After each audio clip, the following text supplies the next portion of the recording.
بەشی سێیەم چەند لاپەڕەیەک لە مێژووی ڕۆژنامەوانی کوردی ڕۆژنامەوانی نهێنی 1938 1958.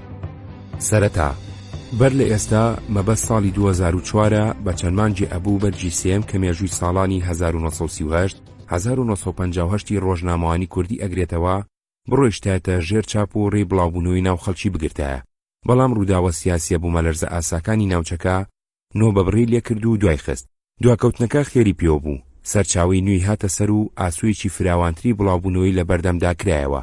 بەشی یەکەمی بەرجی سێم تەرخان کراوە بۆ ڕۆژنامەوانی نهێنی کوردی. ڕەنگە بە پەرتوبڵاوی لەم ڕۆژنامە و لەو گۆڤارەدا جاروبار لێدوانێ پەراوێزێ یا کورتەباسێ سەبارەت بە بڵاوکراوەیەکی نهێنی نووسرابێ، بەڵام ڕەنگە ئەمە یەکەمین لێکۆڵینەوەی سەربەخۆ فراوان بێ لەم بوارەدا. دڵنیام بێکەم و کوڕی نییە و لە هەندێک جێگەدا بێتام و خام نییە، بەڵام ئەمە بەشێکە لە مێژووی گەلەکەمان، مێژووی سیاسی، فکری، ڕۆشنبیری، کۆمەڵایەتی، ئابووری. ساڵی 1939 لە مێژووی مرۆڤایەتیدا ساڵێکی شوم و سامناکە. هەموو نیشانەکانی بەرەو ئەوە ئەچوون کە هەلومەرجی سیاسی دنیا ئاڵۆز و تاریک و بە خێرایی بەرەو دۆزەخی جەنگ خلۆر ببێتەوە. گۆڤاری گەلاوێژ لەو بارودۆخەدا هاتەکایەوە. یەکەمین ژمارەی لە کانونی یەکەمی 1939 دەرچووە و تا ئابی 1949 بەردەوام بووە.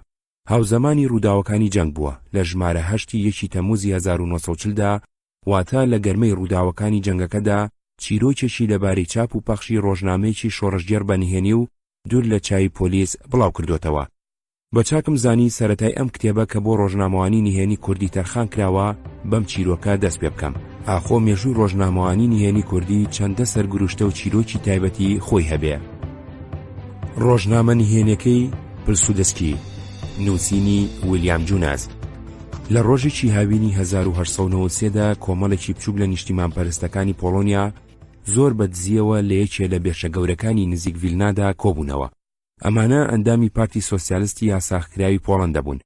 نیازیان لە گردبوونەوە قسە لە سەرکردن و تەکبیری دەرهێنانی ڕۆژنامەیەکی سۆسیالیستی بوو کە بیری سۆسیالیستی پێ بڵاو بکەنەوە لە ناو کرێکارە پۆڵەندیەکانە. لەو وەختەدا ئیشێکی وا تا بڵێیت بە ترس و پڕخەتەر بوو. سانسۆری ڕۆز زۆر بەتوندی ئیشی ئەکرد و مەیدانی بڵاوکردنەوەی چ ڕۆژنامەیەکی پۆڵەندی نەئەدا و ئەم چەشنە تەقەلایە جورمێکی زۆر گەورە بوو بە پێقانون. سەرڕای ئەم هەموو قۆرتانە یەکێ لە گەنجە شۆڕژگێڕەکان هاوڕێ ڤیکتۆر ئەم فرمانە سەختە پڕمەترسی گرتە ئەستۆی خۆی و داینا کە ڕۆبۆتین کرێکار دەربێنێ. گورج لە دوای ئەم کۆبوونەوەیە هاوڕێ ڤیکتۆر کە زۆر لە هاوڕێ شۆڕژگێڕەکانی هەر بەم ناوە ئەناسی کەوتە تەقەلای ڕێخستنی کاروباری دەرهێنانی ڕۆژنامەکە. خەڵکی لەمان ئاگادارتر و شارەزاتر ئەیانزانی کە ناوی ڤیکتۆر دابریسکیە، بەڵام هەرگیز نەیان ئەزانی کە ناوی ڕاستی ئەم بڵاوکەرە و لە چاپدەر و نووسەر و دەرهێنەرە جۆزیف پلسودسکیە. هەروەها کەسیشیان ئەو مەتەڵیان هەڵنێنا کە چۆن بە قاچاغی مەکینێکی چاپی لە سنوور پەڕانۆتەوە. هاوڕی پۆڵەندی کە لە لەندەن بوون چاپێکی سادەی بچووکیان بۆ ناردبوو، بەڵام چۆن ئەمە گەیشتە پۆڵۆنیا تا ئێستا کەس ئەمەی وەرام نەداوەتەوە. چاپەکەیان ئەوەندە بەدڵ نەبوو شۆڕژگێڕی لەم ئیشانەدا ئالیکاریان بەگومان بوون لەوەی ئەم چاپە بەکەڵکی نیاز و ئامانجی ئەمان بێت. بەڵام هاوڕێ ڤیکتۆر لەوانە نەبوو هیچ قۆرتێ لە ڕێی خۆی لای بدا. لە ڤیلنا ناسیاوی لەگەڵ کیمیاگەرێک هاپەیا کرد کە ناوی کازمیر پارنیۆسکی بوو. ئەم پیاوە نیشتیمانپەرستێکی زۆر گەرم بوو، ئامادە بوو کە بەشێکی زۆری دەوڵەتە زۆرەکەی فیدا بکات لە ڕێی یارمەتی دۆستەکەیە. پارنیۆسکی ئەزەخانەیەکی بەناو لەدەی بچووکی لپنسکیدا دانا کە نزیکەی 20 میل لە نزیکترین ڕێی ئاسنەوە دوور بوو. وایان دانا کە ڕۆژنامەکە لێرە لە چاپ بدرێت، چونکە وایان بیرکردەوە کە لە شوێنێکی وا دوور لە ئاوەدانیدا کەس ئەوەی بەبیرە نایەت شوێنپێی کارێکی شۆڕژگێڕی هەڵگرێ. لە 5 ساڵی نەفیسی بریایە پلسودسکی فێری گەلێ ئیشوکاری بەکەڵک بوو، بەڵام چاپکردنی ڕۆژنامەیە شارەزایشی تەواو و زانینێکی تایبەتیەویست، بۆیە بۆ یارمەتی ئالیکارێک وەکو ڕۆژی ڕەش داما بوو. کە واڵدیسلاوە گلواسکی تایپۆگرافەری دۆزیەوە لە ناو خۆیان نادایاننا کە گلواسکی ئەبێ لە ئەزەخانەکە بژی. لە 12 تەمووزی 1940دا یەکەم ژمارەی ڕۆبۆتینگ دەرچوو، بە تایبەتی بچووکیان دەرهێنا بۆ ئەوەی بتوانرێ بە ئاسانی بەدزیەوە بڵاو بکرێتەوە بێ ئەوەی گومانی پۆلیس و جاسووسی زۆری حکوومەت بوروژێنن. پلسودسکی سەرڕای سەرپەرشتیکردن و نووسینی ڕۆژنامەکە کاروباری بڵاوکردنەوەشی گرت بۆ ئەستۆی خۆی. لەمەدا پێویستی بە یارمەتی زۆر کەس بوو، بە تایبەتی هیژن کە ئەتوانن ژمارەیەکی زۆر هەڵگرن بێ ئەوەی پێ بزانرێ. پلسودسکی هەرچەندە زۆر زوو ئاهاتە لیپنیسکی بۆ سەردانی چاپەکەی، بەڵام ئەوەندە خەریکی نووسین بوو نەی پەرژاکە هەستی ئەوە بکات کەوا گلوالسکی حەزی لە کارەکەی کابرای کیمیاگەر کردووە و بەخۆ هەڵکێشانەوە باسی ئەو کارە نهێنی بۆ کردووە کە لە ژووری پشت ئەجزەخانەکەدا ئەیبینی. ئەمە کچێک خست بووە سەر هەلەکە سەمایە کە وەختە بوو بەجارێ نەک هەر فرمانەکەی پلسودسکی پەکبخا سەری خۆشی تیا لە ناوبەرێت. پلسودسکی لە پاش گەلێ دەردی سەری توانی گڵواسکی لاز بدا کە کچەکە مارە بکات و بیبا بۆ ئۆراڵ و بەمە دەم کوتی بکەن. دوای ئەمە پلسودسکی چاپەکەی گواستەوە بۆ ڤیلناو لەوێ 4 ساڵ بێوەستان ڕۆژنامەکەی دەرکرد.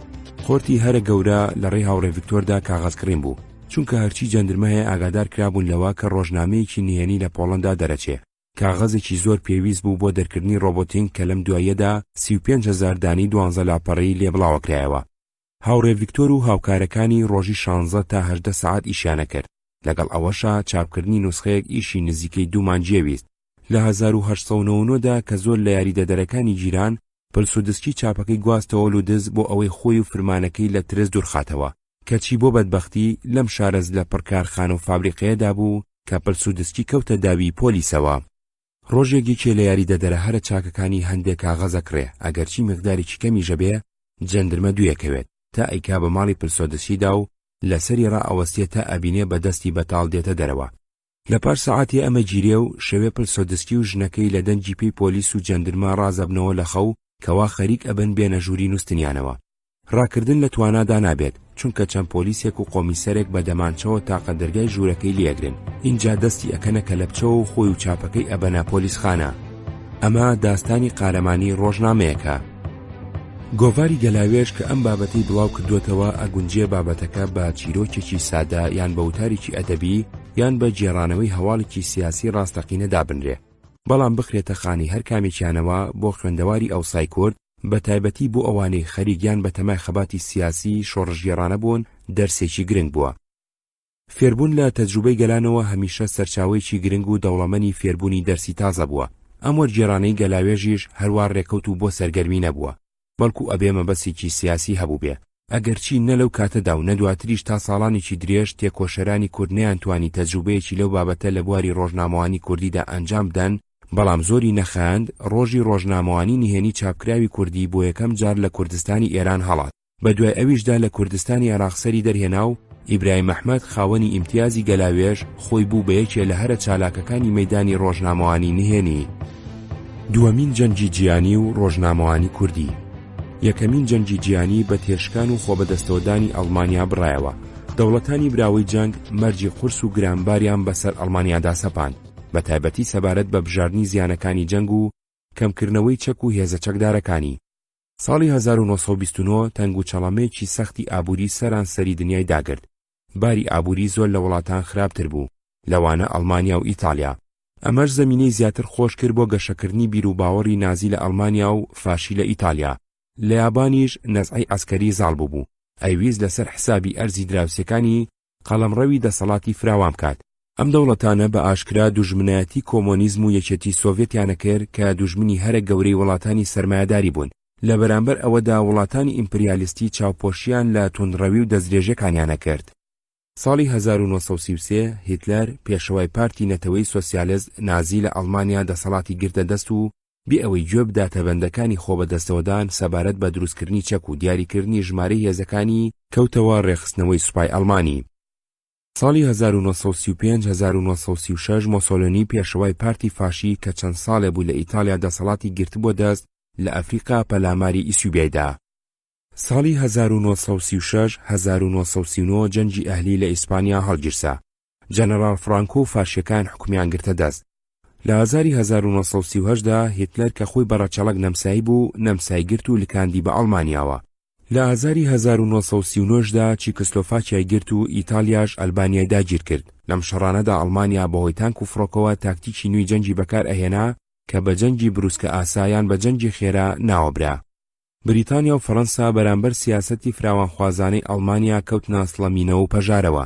گرژی نێوان دەوڵەتان تا ئەها زیاد یەکرد و قوڵترە بوو. ڕێکخراوی کۆمەڵەی گەلان کە دوای یەکەمین جەنگی جیهانی بۆ بەلاداخستنی کێشەکانی نێوان وڵاتانی دنیادا مەزرا بوو، نەیتوانی هیچ کام لە کێشەکانی نێوان ئەو وڵاتانە چارەسەر بکە.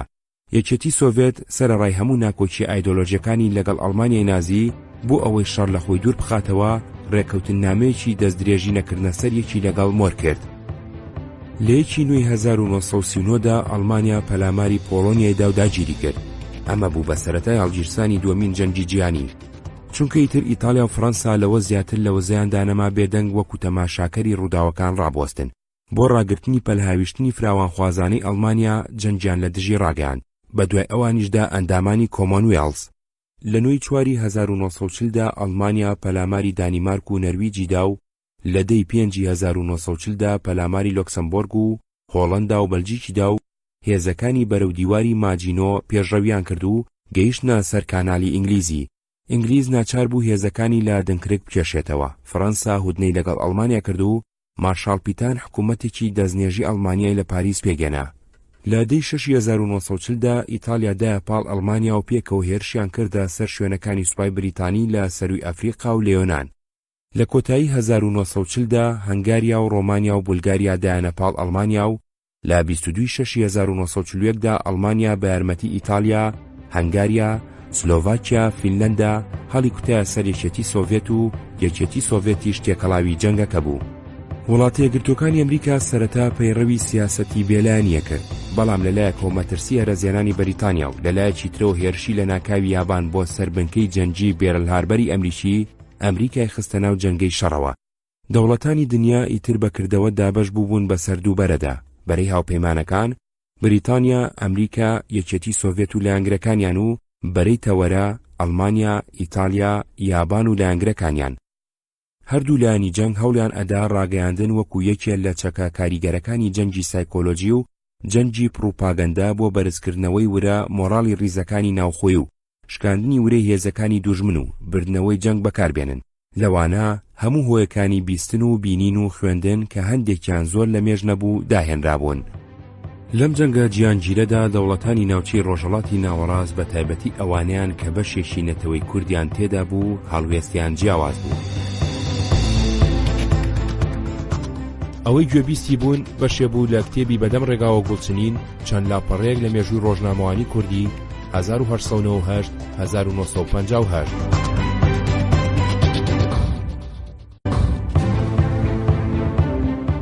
عێراق. هەلومەرجی عێراق هەر لە سەرەتای دامەزراندنیەوە لە ساڵی 1921دا جیاواز بووە لە دەوڵەتانی دراوسێی. کوردبەر لە دامەزرانی دەوڵەتی عێراق حکومداری کوردستان و دواتر حکوومەتی کوردستانی جنوبی دامەزراند و زمانی کوردی لە بەشێکی کوردستاندا بوو بە زمانی ڕەسمی و گۆڤار و ڕۆژنامەی پێدەرەکرا. بەر لە هەڵگیرسانی دووەمین جەنگی جیهانی چەندین ڕۆژنامە، گۆڤار و کتێب بە زمانی کوردی دەرچوو بوون و لە 1930ەوە بەپێی قانون لوغات المحلیە زمانی کوردی بوو بە زمانی ڕەسمی خوێندن و دادگا و دایرەکانی حکوومەت. لە سلێمانی ڕۆژنامەی ژین و بەر لە جەنگ بە چەند مانگێ لە بەغدا گۆڤاری گەلاوێش دەرەچوو. بریتانیای گەورە کە تا ئەو دەم گەورەترین زلهێزی دنیا و یەکەم دەستڕۆیشتووی ناو عێراق بوو، ئەویش کەوتە بەکارهێنانی زمانی کوردی لە بەشێکی گرنگی ڕاگەاندنی ڕۆژهەڵاتی ناوەڕاستدا. لە بەغدا بە هاوکاری تۆفیق وەهبی بەگ و حسێن حوزنی مکریانی کەوتە دەرکردنی گۆڤاری مانگانەی دەنجی جێتی تازە. لە یافا فەڵەستینی ئەوسا بە هاوکاری گۆران، ڕەفیق چالاک و ڕەمزی قەزاز کەوتە بڵاوکردنەوەی بەرنامەی کوردی ڕادیۆی کوردستان. دەنجی جێتی تازە و ڕادیۆی کوردستان هەردووکیان بەشێ بوون لە دەستگای زەبەلاحی پروپاگەندەی جەنگی دەوڵەتی بریتانیای گەورە. لەگەڵ کۆتایی دووەمین جەنگی جیهانیدا بریتانیا پێویستی پیان نەما لەبەر ئەوە هەردووکیانی ڕاگرت. ئێران لە دووەمین جەنگی جیهانیدا ئەگەرچی بە ڕەواڵەت بێلایەنی ڕاگەیان، بەڵام چالاکی بە قازانجی دەوڵەتانی تەوەرە بە تایبەتی بە قازانجی ئەڵمانیا لە ناو ئێراندا لە زیاد بووندا بوو. هاوپەیمانەکان ئەم مەترسیان کرد بە بیانوو بۆ ئەوەی ڕێگەی لۆجستیکی نێوان یەکێتی سۆڤێت و خەلیجدابی بکەن، لە لای سەرویەوە لەشکری سۆڤێت و لە لای خواریوەوە لەشکری ئینگلیز پەلاماری ئێرانیاندا و بێبەرگریکردنیان ڕەزاشیان ناچار کرد بە قازانجی محەممەدی کوڕی دەست لە تەختی شایەتی هەڵبگرێ. لەو ماوەیەدا بواری جۆرێ لە ئازادی سیاسی و ڕۆژنامەوانی لە سەرانسەری ئێراندا پەیدا بوو. لە تاران و هەندێک لە شارەکانی تر دەیان ڕۆژنامە و گۆڤاری ئازاد دەرچوون، بەڵام هیچ ڕۆژنامەیە گۆڤاریا بڵاوکراوە نە لە تاران و نە لە هیچ شارێکی تر بە موافقەتی حکوومەتی ناوەندی تاران بە زمانی کوردی دەرنەچووە. ئەبێ هۆی ئەمە چی بێ؟ ئاخۆ قانونەکانی ئێران ڕێگەی دەرچوونی چاپکراویان بە زمانی کوردی نەداوە، ئاخۆ هیچ کەس و تاقمێکی کورد کە بە پێی قانونەکانی ئێران مەرجی پێویستیان تێدا بوو بێ داوای ئیجازەی دەرهێنانی ڕۆژنامە و گۆڤاری کوردیان کردو و داواکەیان ڕەت کرابێتەوە. وەڵامدانەوەی ئەم پرسیارە پێویستی بەگەڕان هەیە بەناو ئارشیفی لایەنە پەیوەندیدارەکانی حکوومەتی ئێراندا. دکتۆر ئیسماعیل ئەردەڵان لە تاران ئیجازەی قانونی دەرهێنانی ڕۆژنامەیەکی فارسی بە ناوی کوهستانەوە وەرگرتووە. لەم ڕۆژنامەیەدا باس و بابەت و لێکۆڵینەوە لەسەر هەلومەرجی سیاسی، کۆمەڵایەتی، ئابووری، ڕۆشنبیری کوردستان و جوڵانەوەی نەتەوەی کورد بە فارسی نووسیوە. جاروبار شێعری کوردی و پەندی پێشینانی بە کوردی بڵاو کردوتەوە.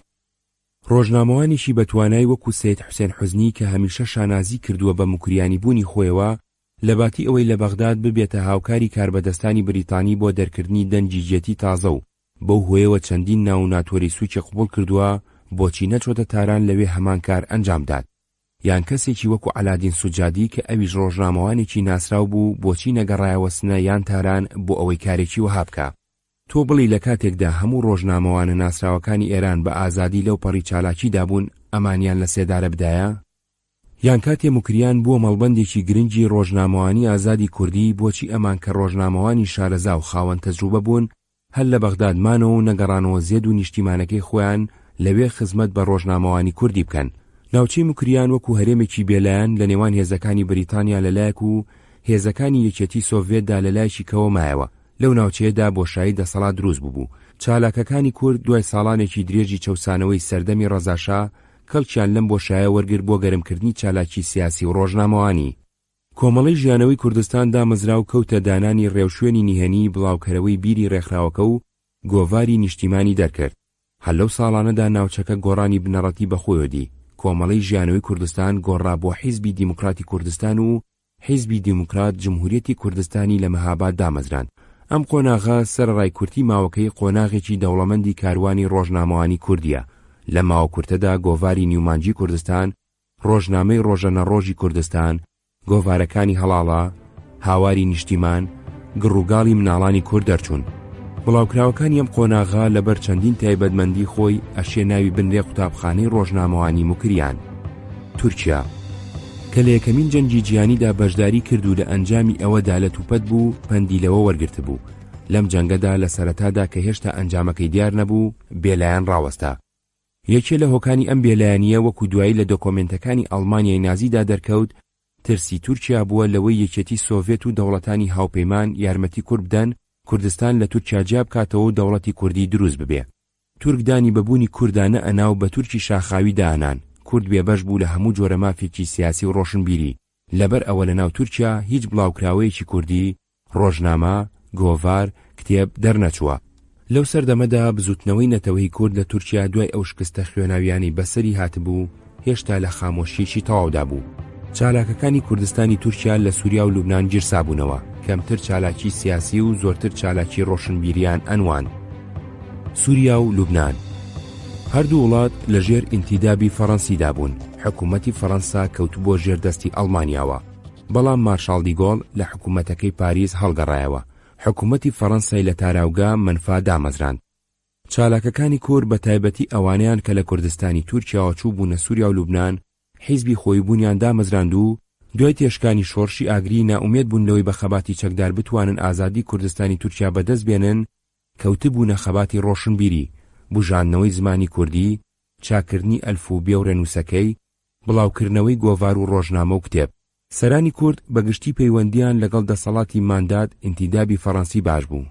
ئەم پەیوەندیە باشە یارمەتیدان لە ساڵانی جەنگدا کەڵک لە چاوپۆشی و توانای دەسەڵاتی فەڕەنسی وەربگرن بۆ پەرەپێدانی چالاکی ڕۆشنبیری کورد بە تایبەتی چالاکی ڕۆژنامەوانی. هاوپەیمانەکان لە ماوەی جەنگدا لە شام هاوکاری میر جەلادەت بەدرخانیان کرد بۆ دەرکردنی ڕووناهی و بژاندنەوەی سەر لە نوێی هاوار. لە بێروت هاوکاری میر کامەران بەدرخانیان کرد بۆ دەرکردنی ڕۆژانە و ستێر و بۆ پەخشی رادیۆیی هەندێک پرۆگرامی ئەدەبی و فۆلکلۆری بەکرمانجی. بڵاوکراوەکانی ئەم قۆناغی شام و بێروت سەرڕای کورتی تەمەنیان لەبەر چەندین تایبەتمەندی خۆی ئەشێنای بنرێ قوتابخانەی ڕۆژنامەوانی بەدرخان، بەڵام چارەنووسی هەموو ئەمانە لەگەڵ بەلاداکەوتنی چارەنووسی جەنگدا بڕیاری لێدرا و لە دەرچوون کەوتن. دوایەوەی سووریا و لوبنان سربەخۆییان وەرگرت ئەو پەراوێزە تەسکەی ئازادی کە لە سەردەمی مانداد ئینتیدابدا بۆ کوڕ ڕەخسابوو لە سەردەمی سربەخۆییدا لیسەنرایەوە. دووەمین جەنگی جیهانی تەواو بوو. ئەڵمانیا و ژاپۆن و هاوپەیمانەکانیان بە تێشکاوی خۆیان دا بەدەستەوە. دەوڵەتانی براوەی جەنگ ئەمریکا، بریتانیا، یەکێتی سۆڤێت کەوتنە کۆبوونەوە بۆ ڕێخستنەوەی دنیای دوای جەنگ. جەنگی گەرم بڕایەوە. جەنگێکی نوێ لە نێوان هاوپەیمانەکانی دوێنێدا دەستی پێکرد کە لە پەیوەندی ناودەوڵەتاندا بە جەنگی سارد ناوی دەرچوو. جەنگی سارد شێوەکانی لە شێوەکانی شەڕی کۆن جیاواز بوو، ئەگینا لە توندوتیژی دوژمنایەتیدا ئەگەر گەرمتر نەبوو بێ ساردتر نەبوو. لە ئەنجامی ئەم شەڕەدا دیسانەوە دنیا دابەش بووە بە سەرد و ئۆردوگادا. ئۆردوگای وڵاتانی سەرمایەداری بە سەرۆکایەتی هێزی تازە پێگەیشتووی ئەمریکا، ئۆردوگای وڵاتانی سۆسیالیستی بە سەرۆکایەتی یەکێتی سۆڤێت.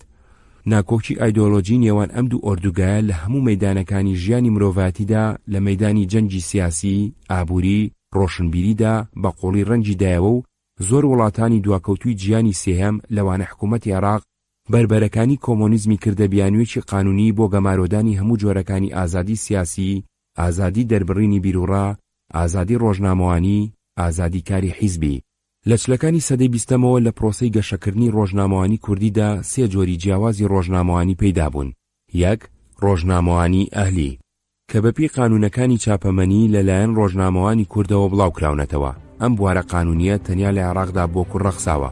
حکوومەتەکانی ئێران، تورکیا و سووریا ڕێگەی قانونیان بۆ گەشانەوەی ڕۆژنامەوانی کوردی نەداوە.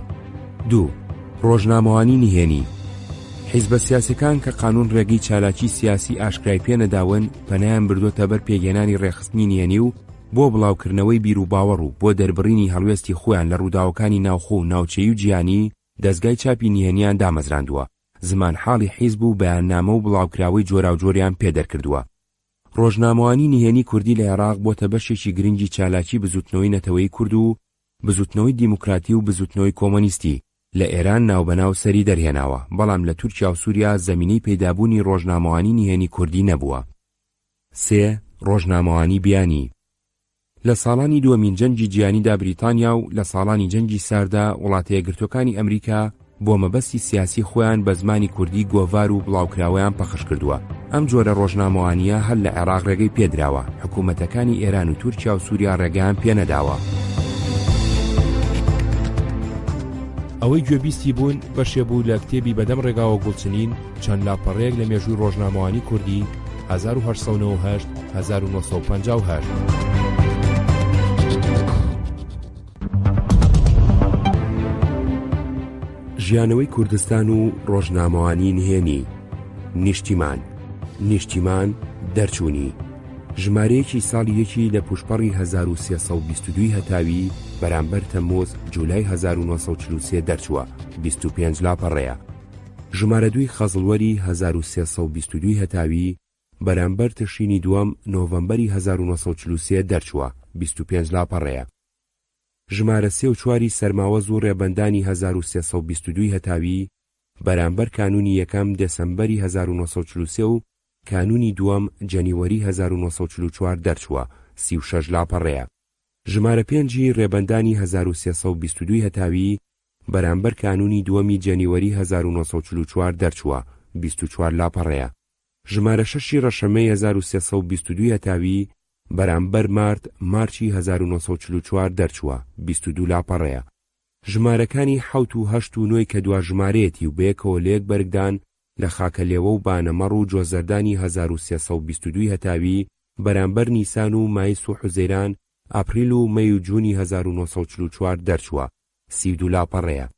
لە ناوچەوانی سەربەرگی ژمارەیەکدا هەردوو حرفی جێ و کەی لاتینی لە ناو بازنێکی خڕدا کە چەند تیشتێکی لێ بڵاوبووەتەوە و بە دەوری ئەو بازنەیەدا ئاەتێک و لە سەروی لاجانگی چەپیدا بژی سەرۆک و کورد و کوردستان و هیوا و اینجا لە ژێر وشەی نیشتیماندا بەم جۆرە خۆی بەناسینداوە. بڵاوکەرەوەی بیری ژیانەوەی کوردستان، گۆوارێکی کۆمەڵایەتی، ئەدەبی، خوێندەواری و مانجی کوردیە. لە ژمارە دوودا بژی سەرۆک و کورد و کوردستان دووبارە نەنووسراوەتەوە، بەڵام لە هەر لایەکی ناوچەوانی لاپەڕی سەربەرگدا بەیتێکی ئەم شیعرە نووسراوە: بەختیارین لە هەوڵ نێوی مەیاندانا کورد، ساحێبی غیرەتن ئەو قەومە وەکو ڕۆستەمی کورد. هەر کەسێ پەنجە لە پەنجەی مەدەدا یا ڕەبی، دەست و پەنجەی بشکێ پیلی لە بنڕا ببێورد. لە ژمارە 3 و 4دا لە گۆشەی لای چەپدا بە وردی نووسیوێتی بژی کورد و کوردستان و کۆمەڵی ژیانەوەی کوردستان. اینجا کڵێشەکەی نیشتیمان و لە ژێری داوێنەی سەلاحەدینی ئەیوبی لەسەر بەرگەکەی چاپ کردووە و لە ژێر وێنەکەدا ئەم شیعرەی شێخ ڕەزای نووسیوە: عەرەب ئینکاری فەزلی ئێوە ناکەم ئەفزەلن، ئەمما سەلاحەدین کە دنیای گرت لە نەسلی کوردی بابان بوو. ئەم وێنەی سەلاحەدین لە گۆڤاری دیاری کوردستانی بەغدادەوە وەرگیراوە. لە ژمارە 5دا وشەی ئەڵڵای لە تەپڵەسەری لاپەڕەدا نووسیوە و لە گۆشەی چەپدا بژی کورد و کوردستانی گەورە. کڵێشەکەی نیشتیمان وەکو خۆی و لە ژێر وێنەکەی سەلاحەدیندا شیعرەکەی سەربەرجی دیاری کوردستانی نووسیوەتەوە. تۆ نەمردووی ئەی سەلاحەدینی ئەیوبی نەسەب، هەر بژی ئەی شاهی بەیتی کورد، ئەی فەخری عەرەب. لە ژمارە 6دا شیعرەکەی بەم جۆرە دەستکاری کردووە. تۆ نەمردووی ئەی سەلاحەدینی ئەیوبی لەقەب، هەر بژی ئەی فەخری کورد و حاکمی موڵکی عەرەب. ئامانجی لە ژمارەیەکی تەمموزی 1943دا لە ژێر سەرناوی ئامانجی ئێمەدا نووسیوێتی: ئەی برای کوردی خۆشەویست، کۆمەڵی ژیانەوەی کوردستان بە پێچەوانەی هەموو بەرهەڵست و قۆرت و چەڵەمەیەکی وەکو دوژمنایەتی خۆبەخۆ، دووبەرەکی و خۆخۆری، پولپەرستی و بێگانە دۆستی کە لە ڕێگەی پێشکەوتن و سەرکەوتنی کووردا هەیە بە هەموو هێز و توانای خۆیتی ئەکۆشێت تا زنجیر و کەڵەمەی دیلی و ژێردەستی لە ئەستۆی نەتەوەی کورد داماڵێ. و لەم کوردستانە لە تووکتەی ئێستا کوردستانێکی گەورە و ڕێکوپێک بێنێتە بەرهەم کە هەموو کوردێک بە سەربەستی تیا بژێت. زۆر کەس وا لێگەدەنەوە کە ئەبێنێتەوەی کورد بە زۆر و نیرۆی چەک لە دیلی ڕزگار بکرێت، بەڵام ئەوانە هەموو بەهەڵە چوون و ڕێگەی ڕاستیان لێون بووە. چونکو چەک و تفاقی شەڕکە لە چن کوردایە لە بەرامبەر چەک و تفاقی شەڕی ئەمانەی بوونە بەرهەڵستی سەربەستی ئێمە کار ناکات. ئەبێ کورد بزانێت ئەمڕۆ تفەنگ لە چاگول لە پژێن و تۆپ و تانک و فڕۆکە توقتوقەیەک زیاتر نییە، تەنیا ڕێگایەکی ئەبێ کورد بەرەو سەربەستی پیا بڕوا شەقامی شارستانیەتیە. ئەم ڕێگایە ڕاست و ڕەوان ئەچێتە ناو مێرجی ئازادی و سەربەستی. کۆمەڵی ژیانەوەی کوردستان بڕیاری داوە بۆ ڕووناکردنەوەی بیری نەتەوەی کورد و دۆزینەوەی هۆی چارەڕەشی و دواکەوتنی ئەم میلەتە بە سزمان و بێدەسەڵاتە لە هیچ فیداکاریەکی ڕووەرنەگەڕێت. ئەوا لەسەر بڕیاری هەیئەتی ناوەندی ئەم گوارە دەرئەچێت تا بەرەبەرە هەر چەوتی و ناڕەواییەکی لە ژیانی کووردا هەیە پیشانی بدا و ببێتە شارەزای نەتەوەی کورد لە ڕێگای سەربەستی و سەربەخۆییدا. نووسەرەکانی نیشتیمان بە ئاشکرا ناوی سەرنووسەر و دەستەی نووسەران و ئەدرەسی شوێنی دەرچوون و ناوی چاپخانەی لەسەر نییە. بابەتەکانی لە مەهاباد لە لای سەرکردایەتی ژیانەوەی کوردستان کۆکراوەتەوە و ئامادەکراوە و ئەو ڕەحمانی زەبیحی بەدەستی بردوێتی بۆ تەورێز لە چاپخانەیە کە خاوەنەکەی ئەرمەنی بووە چاپکراوە، بەنهێنی هێنراوەتەوە بۆ مەهاباد و لەوێوە دابەشکراوە.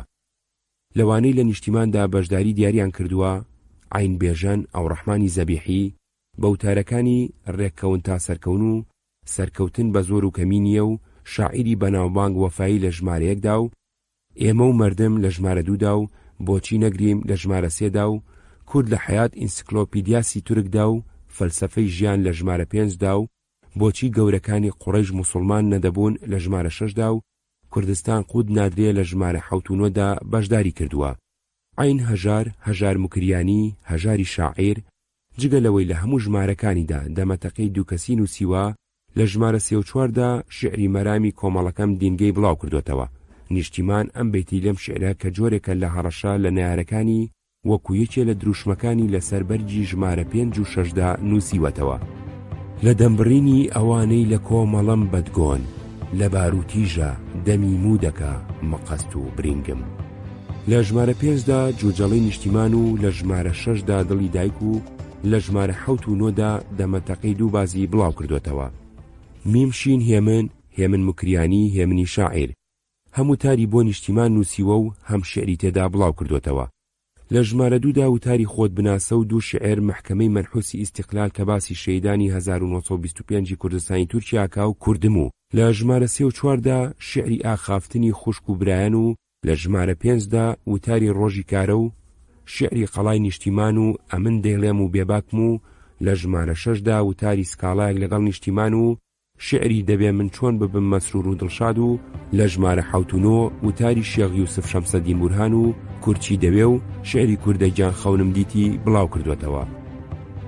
میم نادری، دڵشادی ڕەسوولی، لە ژمارە 3 و 4دا بەهەشتی بەختیاری و لە ژمارە 5دا پیاوی چاک بە ومەی خوێنەوە و لە ژمارە 6دا کوردستان وەرجێڕانێ لە ڕۆژنامەی ئەلوای بێروتیەوە و لە ژمارە 7 و 9دا گۆڤاری نیشتیمان و سەربەستی یامردن و خۆشبەختی نووسیوە.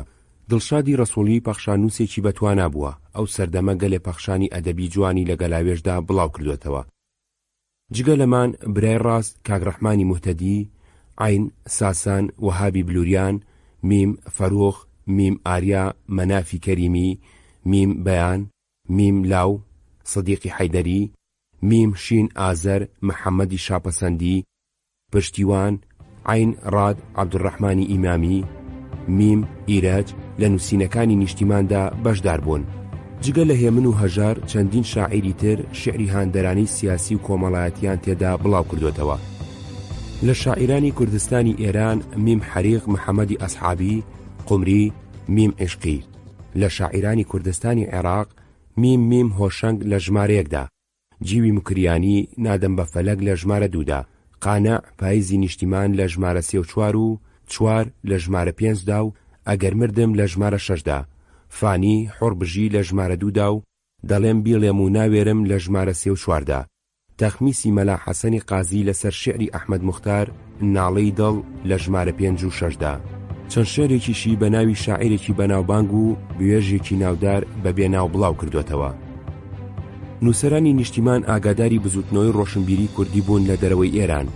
لە ژمارەیەکدا بڵاوکردنەوەی شعرێکی مەولەوی کە پیرەمێردی سلێمانی لە کوردی هەورامانیەوە وەری جێڕاوەتە سەلاجەی مکریانی و شعرێکی زێوەر و ڕاگوێزانی باس و بابەت لە تاریخەکەی ئەمینزەکی و لە کتێبی ڕەفیق حیلمی و لە ژمارە 3 و 4 هەواڵی دەرچوونی دەنگی جێتی تازە لە بەغداد و ڕاگوێزانی بابەت لە ڕووژانووی بەیروتی و لە ژمارە 5دا لێدوانی بێژەن لە وتارێکی پشکۆ کە لە گەلاوێژدا بڵاو بۆتەوە و لە ژمارە 6دا بوێژێکی ناودار کە ئەڵێ لە شەوقی نیشتیمان و شعلەی ئەستێرەی گەلاوێژە برینی ڕوح و قەلب و قالبم فیل جوملە ساڕێژە.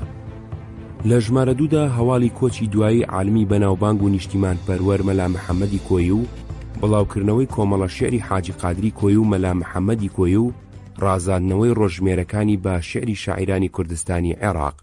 ئەمانە هەمویان نیشانەی ئەوەن کە نووسەرانی نیشتیمان بە چاچی ئاگاداری بزوتنەوەی ڕۆشنبیری کوردی بوون. ئەمەش لەو سەردەمەدا بۆ ئەوان کارێکی دژوار نەبووە.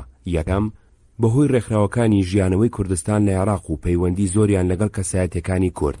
دووەم بەهۆی هەلومەرجی جەنگی جیهانیەوە کورجۆرێ لە ئازادی هەڵسوڕان و تێکەڵاوی یەکتری هەبووە. بڵاوکردنەوەی نیشتیمان هەندێکی بەدەست بە ڕێگەی تۆڕی ڕێکخراوەکانی ژیانەوەی کوردستان و هەندێکی بە پۆستە دابەشکراوە. لە چاو خۆیدا زۆر بڵاو بۆتەوە و گەیشتۆتە زۆر گوند و شاری کوردستان و زۆر پایتەختی دەوڵەتانی دنیا.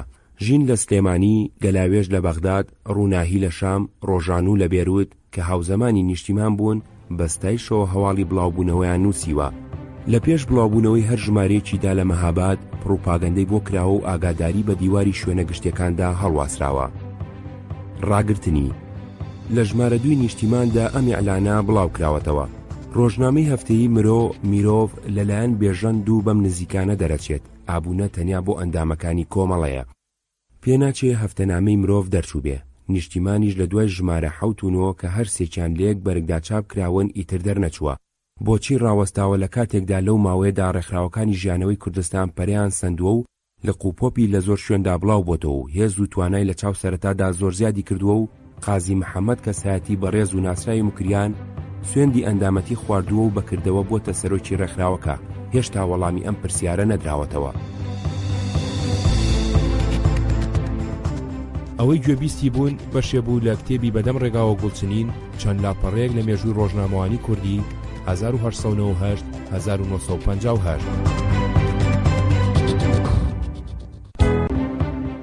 بیر و بۆچوونەکانی مەرامنامەی کۆمەڵە. کۆمەڵی ژیانەوەی کوردستان ئەگەرچی گۆڤاری نیشتیمان و چەند کۆمەڵە شعر و چەند ڕۆژژمێری بە چاپکراوی بڵاو کردوێتەوە کەچی مەرامنامەی کۆمەڵەی لە نامیلکەیەکی سربەخۆدا بە چاپکراوی بڵاو نەکردوێتەوە. تەنانەت ناوی خۆشی بە تەواوی نەنووسیوە کە ئاخۆ مەبەستی لە حرفەکانی ژ کێچی بووە. مەبەستی لە حرفی ژ ژیان یا ژیانەوە و لە حرفی کێ کورد یان کوردستان بووە. ڕەنگە بە ئانقەز بۆ شاردنەوەی بیر و بۆچوونی ڕاستەقینەی خۆی ئەمەی کردبێ. هەندێ لە بەندەکانی بە پچڕپچڕی لە دووتوێ نیشتیماندا بڵاو کردوێتەوە. لە ژمارە 5دا لە ژێر سەرناوی لە ناو کۆمەڵەدا نووسیوێتی بۆ وەڵامی هێندێک لە نەفام و تێنەگەیشتۆکان بەندێکی مەرامنامەی کۆمەڵە دەنووسین. کۆمەڵەی ژکێ لەسەر چوار کۆڵەکەی ئیسلامەتی، کوردایەتی، مەدەنیەت، سڵح و ئاشتیخوازی دانرا و هەموو قانون و نیزامنامەکانی لەگەڵ شەریعەتی مقەدەسی ئیسلام تەطبیق ئەکرێ و ئینجا ئەخرێتە کار. لە ژمارە 6دا لەژێر هەمان ناونیشانی لەناو کۆمەڵەدا نووسیوێتی چەند بەندێک لە مەرامنامەی کۆمەڵە. 7. بە بۆنەی متەدەینبوونی بەشی زۆری نەتەوەی کورد بە دینی ئیسلام، کۆمەڵە لە کوردستان تەنیا دینی مقەدەسی ئیسلام بەڕەسمی دەناسێ و بۆ تەرویجی شەریعەتی خاوێنی ئیسلام و بەجێگەیشتنی هەموو ڕێوشوێنێکی ئیسلامەتی تێدەکۆشێ و لەگەڵ منافقان بربەرەکانیەکی بەشی دەدەکا. 8. مەسلەکی کۆمەڵە دیموکراتیە و لەم پێناوەدا بۆ خۆشی ژیانی بەشەریەت کۆشش دەکرێت. 11. کۆمەڵە هەموو قەبیلە و عاشیرەتەکانی کورد بە چاوێک تەماشا دەکا و بۆ برایەتی هەمووان کۆشش دەکا. ڕەخنەگری و ئینتیقاداتی کۆمەڵە لە ئاکاری ئەوان تەنیا لە ڕووی دڵسۆزی کوردایەتیەوەیە کە حەز بە لە ناوچوونی ئاکارە و ڕەفتاری ناشرین لەناو کوردەواریدا دەکا. نیشتیمان ژمارە 6. وەک تێبینی ئەکرێ هیچ بەندێکی بڵاو نەکردوێتەوە بۆ چوونی کۆمەڵە بەرامبەر ڕژێمی ئێرانی و حکوومەتی تاران و جۆری چارەسەرکردنی کێشەی نەتەوەی کورد لە ئێراندا دەرببڕێ. ژیانەوەی کوردستان و ئیسلامەتی. نیشتیمان لە ناوچەوانی سەربەرجی هەموو ژمارەیەکیدا ئاەتێکی قورئانی لە دەوری دروشمەکەی ژەکەیدا نووسیوە. لە ژمارەیەکدا کەم من فئة قەلیلە غەلەبەت فئة کەثیرە بئیزن الله. لە ژمارە 2دا ومن يتوكل على الله فهو حسبه. لە ژمارە 3 و 4دا نصر من الله وفتح قريب وبشر المؤمنين. لە ژمارە 5دا تعاونوا على البر والتقوى. لە ژمارە 6دا إن الله يأمر بالعدل والإحسان. جگە لەمانە ئەو ڕەحمانی زەبیحی عین بێژەن سکرتێری کۆمەڵە و نووسەری سەرەکی نیشتیمان لە ژمارەیەکدا لەوتاری سەرکەوتن بە زۆری و کەمینیە ئاەتی کەم من فئة قەلیلەی کردوتە تەوەری وتارەکەی و لە ژمارە 6دا لەوتاری بۆچی گەورەکانی قوڕیش موسڵمان نەدەبوون نمونەی لە ژیانی پێغەمبەر و ڕووداوەکانی سەردەمی داعوەتی ئیسلامی هێناوەتەوە بۆ سەلماندنی بۆچوونەکانی. دڵشادی ڕەسوڵی میم نادری یەکێکیکە لە نووسەرانی سەرەکی نیشتیمان و ئەندامی هەیئەتی ناوەندی کۆمەڵە لە ژمارە 5دا لە وتاری پیاوی چاک بۆ مەی خوێنەوە ئاەتی ئین مع العەسر یوسری کردوتە بەڵگەی قسەکانی. هێمن لە ژمارە 6دا لە وتاری سکاڵایەک لەگەڵ نیشتیمان ئاەتی هەل یەستەوی الذین یعلمون والذین لا یعلمونی بەشایەت هێناوەتەوە. لە ژمارە 2دا لە وتارێکی بێ ئیمزادا مایە ڕزگار نەبوونی ئێمە لە زنجیر و کەڵەمەی دوژمن چیە و کێیە بۆچی پێش ناکەوین ئاەتی الملك يبقى مع الكفر ولا يبقى مع الظلم. لە ژمارە 3 و 4دا لە وتاری ئەلکۆل إنما الخمر والميسر والإنصاب والإزلام رجس من عمل الشيطان فاجتنبوه لعلكم تفلحون کردوتە پشتیوانی باسەکانی. ژیانەوەی کوردستان وەکو لە بەندی حوتەمی مەرامنامەکەی دانووسیوێتی لەسەر 4 کۆڵەکە دانراوە کە ئیسلامەتی یەکەمینیان بووە. ئەمەش ئەگەڕێتەوە بۆ یەکەم متەدەینبوونی بەشی زۆری نەتەوەی کورد بە دینی ئیسلام. دووەم بۆ ئەوەی تۆمەتی شیوعی بوون و لە ئەنجامی ئەوەشدا تۆمەتی کافری و بێدینی و دژایەتی ئیسلام لە خۆیان دوور بخەنەوە. سێەم زۆری سەرکردەکانی کۆمەڵە و نووسەرەکانی نیشتیمان لای مەلا خوێندویانە دوور نییە ئەمە یەکێک بوو بێ لە هۆکارەکان. ژیانەوەی کوردستان و شیوعەتی. وتار و شیعرەکانی ناو نیشتیمان جۆرێ لە لایەنگری بۆ یەکێتی سۆڤێت و جۆرێ لە خۆشەویستی بۆ سەرکردەکانی تێدایە. میم فەرۆغ لە ژمارەیەکدا پەلامارەکەی ئەوساڵی ئەڵمان لە رووسیا و لە ژمارە 2دا زنجیرەیە گوتار دەربارەی ئینقیلابی گەورەی ئۆکتۆبەر بەم سەرەتایە دەست پێکا. زوڵم و زۆر گەلێ بیری ئاگرین ئەخاتە مێشکی مەزلومان ئامادەیان ئەکا بۆ هەڵای ساندنی هەراو شۆڕشێکی وا کە دواییەکی ئەبەدی بەم جەوروستەمە بێنن. 25 ساڵ لەمە پێش نەتەوەکانی رووسیا لەژێر چەنگالی بێعەدالەتی چاردا کەوتبوونە حاڵێکی زۆر لە حاڵی ئیمڕۆی قەومی کورد خراپتر. دەستەیەکی کەم ئاغا و خاوەن سەرمایە بە نەوعێکی زۆر ستەمکارانە و وەحشیانە خوێنی 200 ملیۆن دانیشتوانی رووسیان ئەمژی و ئەیان کردە شوشەی نائینسانەتیەوە هیچ کەس خاوەنی ماڵی خۆی نەبوو. لە ژمارە 3 و 4 و 5دا درێژەی بە موتارە داوە. لە ژمارە 6دا لاپەڕێکی تەواوی تەرخان کردووە بۆ وێنەی لینین و ئەم شیعرەی لە ژێردا نووسیوە. باقیە ناوت ئەتۆ گەرچی دەمێکە مردووی نالەنین ماوی هەتا ڕۆژی قیامەت زیندووی. لە دەمەتەقیەکانی بایز و باپیریشدا باسی سەرکەوتنەکانی ڕۆز بەسەر هێتلەردا دووبارە بۆتەوە. ئەو بەندەی مەرامنامەکە و هەموو ئەو ئاەتانی کۆمەڵە لە نیشتیمان دانووسیونی دادی نەداون. دوژمنەکانی پرۆپاگەندەی شوعێتیان لە دژی کردووە. ڕەنگە بڵاوکردنەوەی ئەم بابەتانەش بیانوێک بوو بێ بەدەستیانەوە. تۆمەتی شوعێتی بەپاڵ کۆمەڵی ژیانەوەی کوردستان دراوە.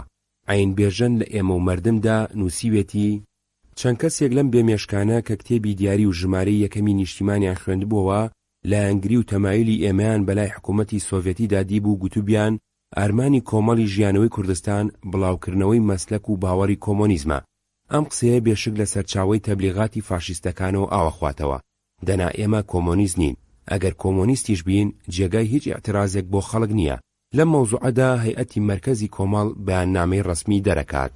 نیشتیمان ژمارە 2 لاپەڕە 8 و 9 بۆ ئەوەی ئەم تۆمەتە لە خۆی دوور بخاتەوە ژیانەوەی کوردستان لە گۆشەی لەناو کۆمەڵەدا بەم بەیاننامەیە بەرپەرچی داونەتەوە.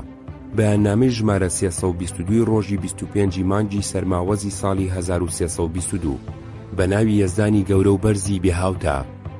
هەمیشە بیر و باوەڕی تازە ئەبێتە ئامانجی تیری بربەرەکانی خاوەندانی بیری کۆن و مێشکە ڕزیوەکان. ڕۆژێکی ئێمە ئەم کۆمەڵەیەمان بنیادنا دەمانزانی لەم دەستورە گشتی و تەبیعیە ڕزگاربوونمان نییە. درەنگ یازوو لە جەنگەی کارکردنە ئەبینە نیشانەی لۆمەوتوانجی هێندێک لە کوردە بێتە عەسوب و کۆنەپەرستەکان، بەڵام نەمانەزانی لە چ ڕێگایەکەوە پەلامارمانەدەن. بڵاوکردنەوەی چاپەکانمان مەطبوعات ئەم ئیشکالەی هەڵگرت. هێندێک لە خاوەندانی مال و مەقام کە پێشکەوتنی ئێمە و پاشکەوتنی خۆیان لە ڕیزێکدا ئەدید دەستیان کرد بە پروپاغەندە کە کۆمەڵی ژیانەوەی کوردستان کۆمەڵێکی شوعی بۆلشەویکیە و بە ناوی کوردایەتیەوە کارەکە. بۆ دروستکردنی هەموو چەشنە بەرهەڵستێک لە ڕێگای پێشەوەچوونی ئێمەدا بە هەموو هێزی خۆیان کۆششتیان کرد، بەڵام بێکەڵک و سوود بوو، چونکو مردم وەک ئەوان لێکیاندا بووە نەزان و ناتێگەیشتوو نەبوون. ئێمەیان زۆر چاک ئەناسی و ئەیانزانی ئارمانی ئێمە خۆشی ژیانی هەموو کوردێکە. لەبەر ئەمە تیری ئەم برا خۆشەویست و کۆنەپەرستانە لە باتی جەرگی کۆمەڵی ئێمە و بەردی قوبوڵ نەکردنی جامیعە کەوت و گەڕاوە بۆ سینەی پڕچینەی خۆیان و دەست و پێوەندیان لەناو مردومدا بێقەدر و ئیحترام بوون. ئەمەیە دوای تالوکەکردن لە کاراندا، ئەمەیە نەتیجەی بێمێشکی و نەزانی. ئەم برا خۆشەویستانە دەبوو بزانن کە چۆن هەتاو هەمیشە لە ژێر هەوردا نامێنێتەوە، هەروەها درۆ دەلەسەژ لە باری دانیە کە ڕووی ڕووناچی حەقیقەت و ڕاستی بپۆشێت. ئێمە ئارەزوومانە هەرچی لە توانایاندا هەیە بۆ بربەستکردنی پێشکەوتنی ئێمە کۆشش بکەن تا نەیوری معنەوی کۆمەڵیان چاو پێ بکەوێت. بژی کورد و کوردستان بە سەربەستی و سەربەخۆیی. هەیئەتی ناوەندی کۆمەڵی ژیانەوەی کوردستان. نیشتیمان ژمارە 3 4 ژیانەوەی کوردستان و ئینگلیز. هەڵوێستی ژیانەوەی کوردستان لە بریتانیا ئەتوانرێت لەم دوو لێدوانەیدا بخوێنرێتەوە کە بە بۆنەی کردنەوەی ڕادیۆی کوردستان لە یافا فەڵەستین و دەرکردنی دەنگی جێتی تازە لە بەغداد عێراق نووسیونی. لە ژمارە 34 کانونی دووەمی 1944 لەژێر سەرناوی ئێزگەی ڕادیۆی کوردستان دانووسیوێتی ئەم چەند خواهشتەمان لە گەڕینەندە و کاربەدەستانی ئیزگا هەیە و تکای پێگەنانیانەکەین. شەپۆلیسی 7 نیوی چاک کار ناکات، بگۆڕدرێ باشە. لە بەشی زۆری شارەکانی کوردستانە بروسکە بە ڕۆژ کار ناکە، بەرنامەکان بخرێنە سەعاتێکی وا کە لە هەموو کوردستانە ڕۆژ ئاوا بوو بێت.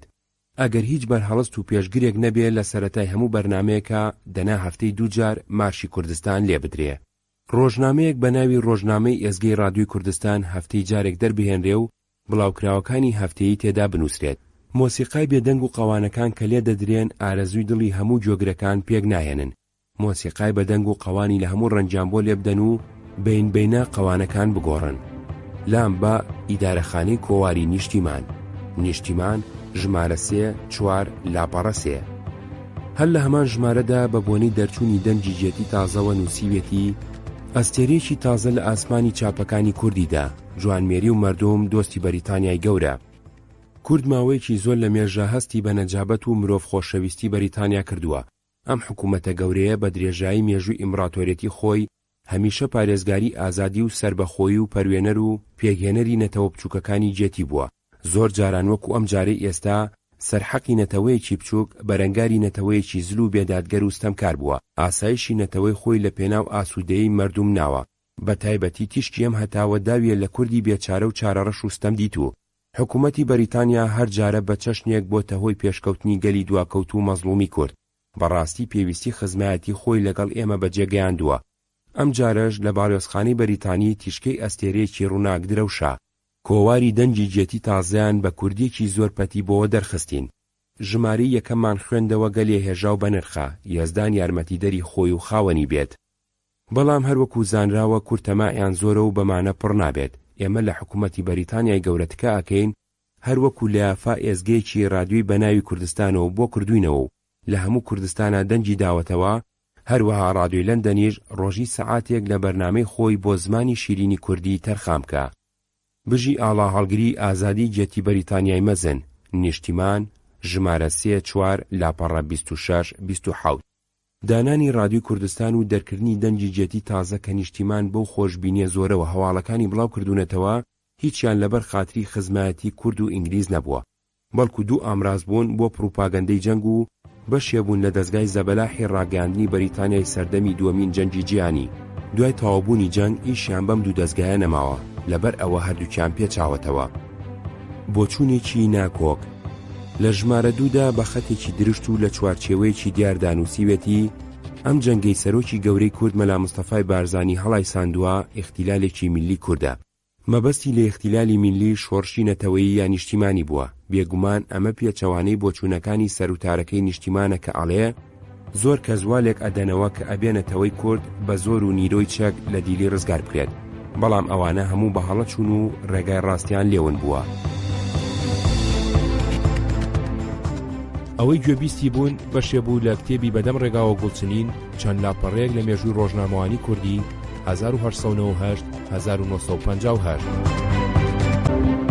بابەتە سیاسیەکانی نیشتیمان بێناوی نووسەر بە ناونیشانی تاران ئەنکەرە نووسیوێتی بێگومان هەموو کوردیەک ناوی ئەم دوو شارباژێڕانەی بیستووە، بەڵام هێزێکی ئەم دوو ناوە ئەیکەنە سەربیر و ڕەوانی نیشتیمان پەروەرانی کورد گەلێک دەگەڵ ئەم هەستە فەرقی هەیە کە کوردە ماڵ و مەقام دۆستەکان بۆیان پەیدا ئەبێ لە کاتێکا کە لەم دوو شارباژێڕانەی ئێران و تورکیا ئەدوێن، چونکو هەموو کوردێکی دڵسۆز و تێگەیشت و ئەزانێ کە لەم دوو شارەزلەدا چلۆن چارەنووسی نەتەوەی بێکەس و کەس بێگانەی کورد وەکو تۆپی پێ فوتبۆڵ یاری پێکرێت، چونکو گەنجە وریان خوێندەوارەکانی کورد بە پێچەوانی دراوپەرست و بێگانە دۆستەکان ئازانن لە حاڵێکدا کە تورکەکان ڕەگەزی کورد ئەبنەوە سەر تورک و فارسەکان کە خۆیان دەگەڵ کورد بەیەک ڕەگەزدا دەنێن، ئەم داوایشیان ڕاستە هێشتا حەقێکی بچووک بۆ ژیانی ئەم خزمە هەژار و لێ قەوماوەی خۆیان قایل نین. باش بیری لێ بکەنەوە. دەبێژن هیچ حەقێکمان بۆ تەزدیق ناکەن. ئێزگەی ڕادیۆی تاران هەر لە بەیانیوتا ئێوارە بە هەموو زمانێک تەنانەت زمانی ئاسووری کە لە ئێرانە بیزیا 30,000 کەسێکە بن دەچڕێ، بەڵام لە خۆی قارە ڕۆژی سەعاتێک بە زمانی ئەم کوردانی پیان ئەڵێن ئێمە لە یەک ڕەگەزین بە ئاخاوێ. لە ئێرانە ئەرمەنی ئاسووری لە دەبستانە بە زمانی خۆیان ئەخوێنن، کۆوار و کتێب و ڕۆژنامە دەردەکەن، بەڵام کورد ڕەگەزی پاچی ئێرانی خزمی کاربەدەستانی شارباژێڕە گەورەکەی تاران حەقی نییە کۆوار و ڕۆژنامەی ببێت، نابێ بە کوردی بخوێنێت. کاربەدەستانیان کەراش بەڵکو گەلێ زیاتر کوردیان تەنگە تاو کردووە، وەکو بیستومانە هەر لەم دوایانەدا چەند کەسێکیان لە گەورەکانی کورد لەناو بردووە. ئەمانە هەموو نەتیجەی خواردتێگەیشتن یا لە خۆگۆڕینی کاربەدەستانی تاران ئەنکارەیە کە تێناگەن یاخو باش نییە بزانن مەسئلەی کورد تا ساڵی 1990 بە مەسئلەیەکی محەلی جێگایی دەزانرا، بەڵام لەم ڕۆژەوە کە ژەنەڕاڵ شەریف پاشای بەدرخانی لایحەی مەشهوری خۆی تەسلیمی کۆنفرانسی ئاشتی کردو، داوای میلی کوردی خستە ئێسکی بەندەکانی 62، 63 و 64 پەیمانی سیڤەر، ئیتر مەسئلەی کورد بۆتە پرسیارێکی بینولمیلەلی و وازی لێ ناهێنرێ. چاک نییە تێبگەن کوردێکی زنجیر پچڕێنەری کە چەند هەزار ساڵە زمانی خۆی ڕاگرتو و زۆر کەم زمانی بێگانەتیدا نفوزی کردووە لە خۆیان ئەگۆڕن و خۆشیان و پارلەمان و نەتەوەکانیشیان فریو دەدەن کە پیان ئەڵێن کوردستانێک لە جێتیدا نایەتە تەشکیل بوون. نیشتیمان ژمارە 3-4 لاپەڕە 33. لە ژماری داهاتوویدا لە درێژەی ئەم باسەدا بە ناونیشانی بەغدا نووسیوێتی لە ژماری پێشوودا لە ژێر ناوی تاران ئەنکارە هەندێک لەم جەوروستەمەی کە لەلایەن تورک و ئێرانەکانەوە لە کورد کراوە نووسی بوومان، داواشمان لێ کردبوون کە لە ڕادیۆ ڕۆژنامەکان داوەڵامان بدەنەوە، بەڵام وەکو ئیداراتی ئێمە پیان ڕاگەیاندوین ئەم دوو حکوومەتە بێدادوستەمکارانە لە جیاتی بیرکردنەوە لەم داوای ئێمە و پێگەێنانی کەوتونە سەرۆکاری دیتنەوەی چاپخانەی ژیانەوەی کوردستان. ئێمە مژدەیان ئەدەینێ ئەگەر توانیان پێشی بڵاوبوونەوەی تیشکی هەتاو بگرن اینجا دەشتوانن چاپخانەکەی ئێمەش ببینەوە، چونکو کۆمەڵی ژیانەوەی کوردستان بە هیمەتی گەنجانی وریای خۆی ئێستا لە بەشی زۆری پارچەکانی کوردستان دەستی دەڕوا و دەتوانێت لە کەمترین وەختدا گەورەترین شت بۆ دوورترین جێگەی کوردستان ڕەوانە بکات. ئەوە ئەو جارەش حکوومەتی بەغدا وشیار دەکەینەوە کە وەکو ئێران و تورکیانەکە بزانێ کورد لە 20 ساڵی دواییدا چەندیان بۆ حکوومەتی عێراق کەڵک بووە. چاکەی شێمە تا ئێستا کردومانە ئەم هەموو سەروەت لە بەرامبەر و سەرچاوی ئابووری وڵاتەکەمان داوەتە دەستیان، نەوتی کەرکووک وەکو لە خاچی عەرەبەکاندا بێ ئیسیفادەی لێ دەکەن. خراپەمان نەدەنەوە، داوای کوردەکان بە چاچی تەماشا بکەن و بۆیان پێک بێنن، خۆیان نەکەنە نیشانەی تیری ئێمە. ئەگەر ئەوانیش بیانەوێت چاپخانەی ژیانەوەی کوردستان ببیننەوە ئەبێ وشترێک بێنن دەستی بە کلکی بگرن ڕای بکێشن بیگەێنە زەوی ئینجا ئەگەنە ئامانج. دیسان ئێمە دەمانەوێت تاران، ئەنکارە و بەغدا وەڵامی ئێمە بدەنەوە بە ڕادیۆ و ڕۆژنامە. ئەو کوردانش کە مەئموری دیتنەوەی جێگای چاپخانەی ئێمەن ئەگەر تا 24 سەعات دوای خوێندنەوەی ئەم ژمارەیە دەست لەم کارە بێشەرەفانەی خۆیان هەڵنەگرێن وێنە عەکس و تاریخی ژیانیان چاپەکەین. نیشتیمان ژمارە 5 کانونی 1944 لاپەڕە 23-24. ئەم دوو وتارە و وتاری دواتر تا ئەندازەیەک بیر و بۆچوونەکانی ژیانەوەی کوردستان دەربارەی کێشەی کورد و هەڵوێستی لە حکوومەتی ئێران و دەوڵەتانی تری ناوچەکە ڕوونەکاتەوە، بەڵام چەند سەرنجێ هەڵەگرێ. یەکەم، کێشەی نەتەوەی کوردی وەکو کێشەی ئازادی بەکارهێنانی زمان باس کردووە، نەک وەکو کێشەیەکی سیاسی کە جۆری پەیوەندی کورد لەگەڵ حکوومەتی ناوەندی و بەشی کورد لە حکوومەتی ناوەندیدا ڕوونکاتەوە. ئەم باسە لە بەندە بڵاوکراوەکانی مەرامنامەکەشیدا نابینرێ. دووەم، ئەوە جاری دووەم بووە کە باسی بەندەکانی پەیمانی سیڤەری کردووە، وەکو پەیمانێکی زیندوو کاریگەر لی دواوە. لە کاتێکدا ئەم پەیمانە هەر زۆر زوو مردار بۆتەوە و دوای ئیمزاکردنی پەیمانی لۆزان بە یەکجاری لە گۆڕنراوە. شەریف پاشاش بەدرخانی نەبووە، پێناچێن و سەرانی ئەم وتارانە زۆر ئاگاداری وردەکاری ڕووداوەکانی مێژووی کورد بووبن. سێم، ئەمانی ژۆک و زۆر لە چالاکەکانی ئەو سەردەمەی بزوتنەوەی نەتەوەی کورد هیوای گەورەیان لەسەر ڕاگەاندنی ئەتلانتیک هەڵچنیوە، بۆیە بە خۆشباوەڕێکی زۆرەوە لەم وتارەدا باسی ڕاگەاندنی ئەتلانتی کراوە. چوارەم، زمانی نووسینەکەی جۆرێ لە خۆبایی بوون و بەکەمگرتنی حکوومەتەکانی ئێران و تورکیا و عێراقی پێوە دیارە. لە وتاریشی تریشیدا لەژێر سەردێڕی مۆسکۆوە، واشنگتۆن، لۆندۆن دانووسیوێتی ئەوە هاواری هەموو کوردانە بۆ ئەو سێ دەوڵەتە گەورانە کە بۆ ڕزگاری و خۆشبەختی جێتی بەشەڕدێن. کوڕووباب و برای خۆیان بەکوش ئەدەن تا کوڕووباب و برای نەتەوە بچووکەکان پێکشاد و شکور بن. زەویزاری چێڵدرا و پڕحاصلی خۆیان بە سووتان دەدەن و دەیکەنە پێشێل و ماڵ و منداڵی خۆیان برسی دەکەن تا دەشت و چێوی بەیار و ڕەقوتەقی ئەوان ببێتە چێلگە و پێخوزنەبوو کوڕ و کاڵیان تێر و تەسەل بن.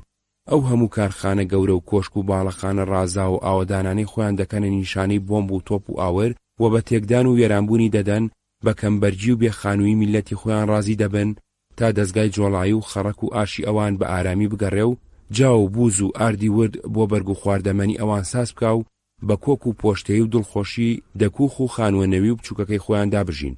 ئەم ڕەوشتە لای ژووروی پیاوەتی و ئینسانیەت و بەشەریەتە و دەبێ ببێتە سەرمەشقی هەموو دەزڕۆیویەک. خشل و خۆڕازانەوەی پیاوان ئاکاری چاکە نەک بگرە و بەردە و زێڕ و زێوەر و دیمەنی چاک و دڵ و دەرونی پیس و خراپ. ئەو سێ دەوڵەتە گەورانە بڕیاریان داوە هەر بە چاوێک تەماشای گژنەتەوەکان بکەن و نەهێڵن زۆردار بێ زۆر بخوا، هێزدار بێ هێز قوت بدا و ئازادی و سربەخۆیی بە تەواوی نەتەوەکان ببەخشن. کوردیش کە یەکێک لە گەلانی بەشخورا و زۆر لێکراوە لەسەر ئەو بڕیارە لە ئازادی و سربەستی و ڕزگاری خۆی دڵنیایە و هێندی هەموو دنیا بەم بڕیارە دڵخۆشە و شانازی پێوە دەکا، چونکو هیچ میلەتێوا ژێرچەپۆکە و سوک و چروک و بەشخوراو نەبووە. دراوسەکانی ئێمە تورک، عەرەب و فارس ئێمەیان لەناو خۆیاندا بەش کردووە و بە چاوی دیلی و یەخسیری تەماشامان دەکەن و هیچ چاکێکمان پێ ڕەوا نابین و لە هیچ خراپەیەک دەربارەمان خۆ ناپارێزن. بۆ ئەوەی وردە وردە لەناو خۆیاندا بمان توێننەوە نەیاڵن بە زمانی خۆمان بخوێنین و بنووسین، تەنانەت لە قوتابخانەکاندا دەبێ ئاخاوتنیشمان بە زمانی وان بێ، نایەڵن خۆ بە خۆ ڕێک بکەوین. ئەگەر دوو کەس پێکەوە کۆ ببینەوە بە ناوی سیاسەت دەمانگرن و دەمان کوژن. خەریکن لە لای ئێوە کە بڕیاری ژیانی سربەخۆتان بۆ هەموو نەتەوەیەکی بچووک داوە ڕەگەزمان بەرنەوە سەر خۆیان، بە تورک، عەرەب و فارسمان بناسێنن تا هاوارمان نەگاتە پێشگای عەدالەتی ئێوە. خۆ ئێوەش دەزانن مێژوش گەوایی دەدا کە کورد نەتەوەیەکی جیاواز و بنەماڵەیەکی سربەخۆ و پاکە، نە عەرەب، نە تورک و نە فارسە، نەدەشبینە هیچ یەک لەوانە. کورد بە هیچ بارێک لەو نەتەوانەی کە دەژێر سای ئێوەدا ئازاد و مستەقیل دەژین کەمتر نین. تکامان وایە ئێمەش لە قەومانی تر هەڵناوێرن و زیاد لە هەموو نەتەوە گەورە و بچووکەکان کوردان دڵشکا و جەرگ بڕاو نەکەن و ئاهو نزولەی ئەو هەموو ژن و منداڵە بێکەس و هەژارانە مەهێنە سەر خۆتان. ئەوەندەش بزانن عەرەب و تورک و فارسەکانیش تێبگێنن کە کورد چاویان کراوەتەوە و دەزانن زەمانی یەخسیری و بەندەیی نەماوە. ئەو هەموو شەڕ و کوشتارە لە پێناوشەی پیرۆزی ڕزگاری ئازادیە و تازە ناچنەوە ژێرباری ئاغا و نۆکەری هیچ کەس. هەر کەس بە تەمای داگیرکردنی کوردستان بێ لازمە سەرولەشی سەربازانی خۆی و کوردان بکاتە پردەباز و کەشتی تا لە زەریای خوێنی خۆی و کوردان بپەڕێتەوە بەری کوردستانی گەورە. کورد گەلێکی گەورە دارای وڵاتی پڕخێر و بەرەکەت کە بە خوێن کڕا و پارێزراوە. ڕستەیەکی کوردی هەیە کە هەموو کورد باوەڕیان پێی هەیە و دەڵێن ژین وەک لیان کردووەتە هەراوا خۆش نییە، مردنیش وەگلیان کردوتە هەرا واناخۆش نییە. پێداویستە عەرەب تورک و فارسەکان چاکبیر لە داوای میلی ئێمە کوردان بکەنەوە و چی دیکە خۆمان لێجێل نەکەن و لێمان نەبنە وشتری ناوپەم بوو. دەستی ئێمە و داوێنی ئێوە ئەی حکوومەتە گەورە و دادپەروەرەکانی جێتی. نیشتیمان ژمارە 7 نیسان حوزەیرانی 1944 لاپەڕە 5-6.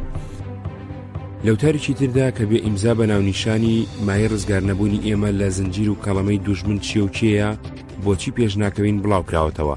هەندێک لە بڕگەکانی لێ هەڵبژاردووە و بە حرفی درێژت وەکو مانشێت دووبارە نووسیوێتەوە کە ئەبێ بۆ چوونەکانی ژیانەوەی کوردستان ڕوون بکاتەوە ئەڵێ لە دنیای ئیمڕۆدا ژیان بە یەخسیری و ژێردەستی هیچ نایەنێ. میلەتێکی ژێردەستی ئەموو ئەو بێت وەکو هەتیوی بێدایک و باب هەمیشە هەناسە سارد و ڕەنگ زەردە. ئەم هەموو هەراوشەڕە بۆ ئازادی هەڵایساوە.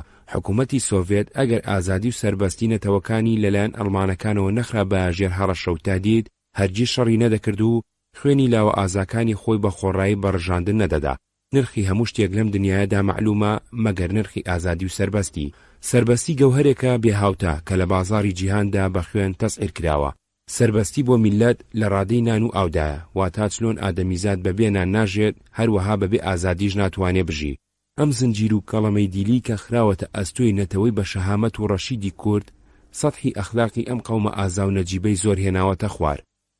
میلەتێکی دەگەڕانەوەی 10,000 نەفەری یۆنانیەکاندا عەشیرەتەکانی بۆ محافەزەی نیشتیمانی خۆیان شەڕێکی تاریخی و بەناویان کرد. میلەتێکی لە تەواوی چەرخەکانی تاریخا بلیمەتی و ئەهمیەتی مەقامی خۆی لە ژێر بەیداخی دلێری و ئازاییدا بە هەموو دنیا سابیت کردووە. ئێستا ملی لە بنیری دوژمنە چەماوەتەوە و عەشیرەتەکانی لە باتی تۆڵە ئەستاندنەوە و ئینتیقام لە دوژمن خەریکی کوشتن و تاڵانی یەکترن. دوژمن بە ئەنواعی درۆدە لە سەهەڵی خەڵەتاندون و ئەیانکا بە گژیەکە. ئەمەیە مای پێشنەکەوتنی ئێمە، ئەمەیە هۆی هەرە زلی دواکەوتنی کورد. ئەگەر پێتان خۆشە جارێکی تر ژن و منداڵتان تووشی ناڕەحەتی و چارەڕەشی نەبن، ئەگەر حەز بە خۆشی ژیانی دواڕۆژی خۆتان و قەومی کورد ئەکەن بە کوردی و بە کورتی، ئەگەر ئەتانەوێ دوای جەنگ دیسان ناموستان نەخرێتەوە ژێر چەکمەی دوژمنی تین و بە خوێنی کورد لە باتی کوشتن و تاڵانکردن خەریشی برایەتی و ڕێکەوتن بن تا بتوانن هەر شتێکی ببێتە مای پێشکەوتنی کاری قەومی کورد هەڵی بگرن.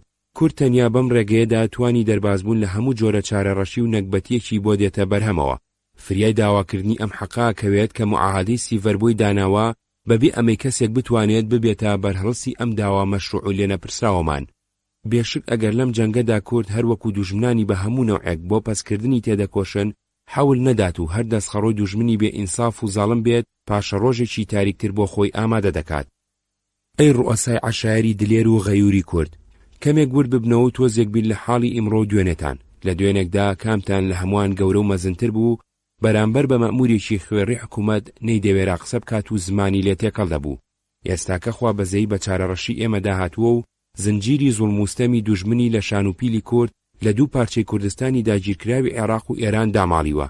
کارێکی وا مەکەن هەوری قەهر و غەزەبی خوای گەورە و بەرز گلێرەی نەکبەت و چارەڕەشیمان بەسەردا ببارێنێت، چونکو ئەلمەلک یەبقا مع الکفری وەلا یەبقا مع الظڵمی. زوڵم چ دەربارەی بێگانەیە خۆمان بکرێت خراپەی لێدەوەشێتەوە، بناغەی کار تێگەدا. ئادەمیزاد لە ئاسمانی بەختیاری ڕادەخاتە ناوچاڵی چارەڕەشی و نەکبەتی. پاشە ڕۆژتان لەبیر نەچێت دنیای ئیمڕۆ سبەینێ، دنیای سەربەستی و ئازادیە. مردنگەلێ لە دیلی و ئێخسیری خۆشترە. تێکۆشن یا خۆ ڕزگارکەن و سەربەستی بستێنن یا بەجارێک بمرن. بژی کورد و کوردستان بە سەربەستی و سەربەخۆیی. نیشتیمان ژمارە 2 لاپەڕە 4-8. عین بێژەن لە ڕێکەون تا سەرکەوندا نووسیوێتی تاریکە شەوی دوای 7 مانگ لە پەنجەرەی ژوورەکەما چاوی پێبڕی بوومە ئاسمان. ئاسمانێکی پڕ لە ئەستێرەی سیس و گەش، ئاسمانێکی هەوراوی، ئاسمانێکی شین و ڕەش و چاوەڕوانی دەرکەوتنی مانگمە کرد. چاوشارچی ئەستێرەکان وەکانیتی زۆرێکی چالاک لە هۆشی بردم. تاریکی و دیمەنی شیرینی ئاسمانیش خستوبیان مەحاڵەتێکی بیر و هۆشەوە.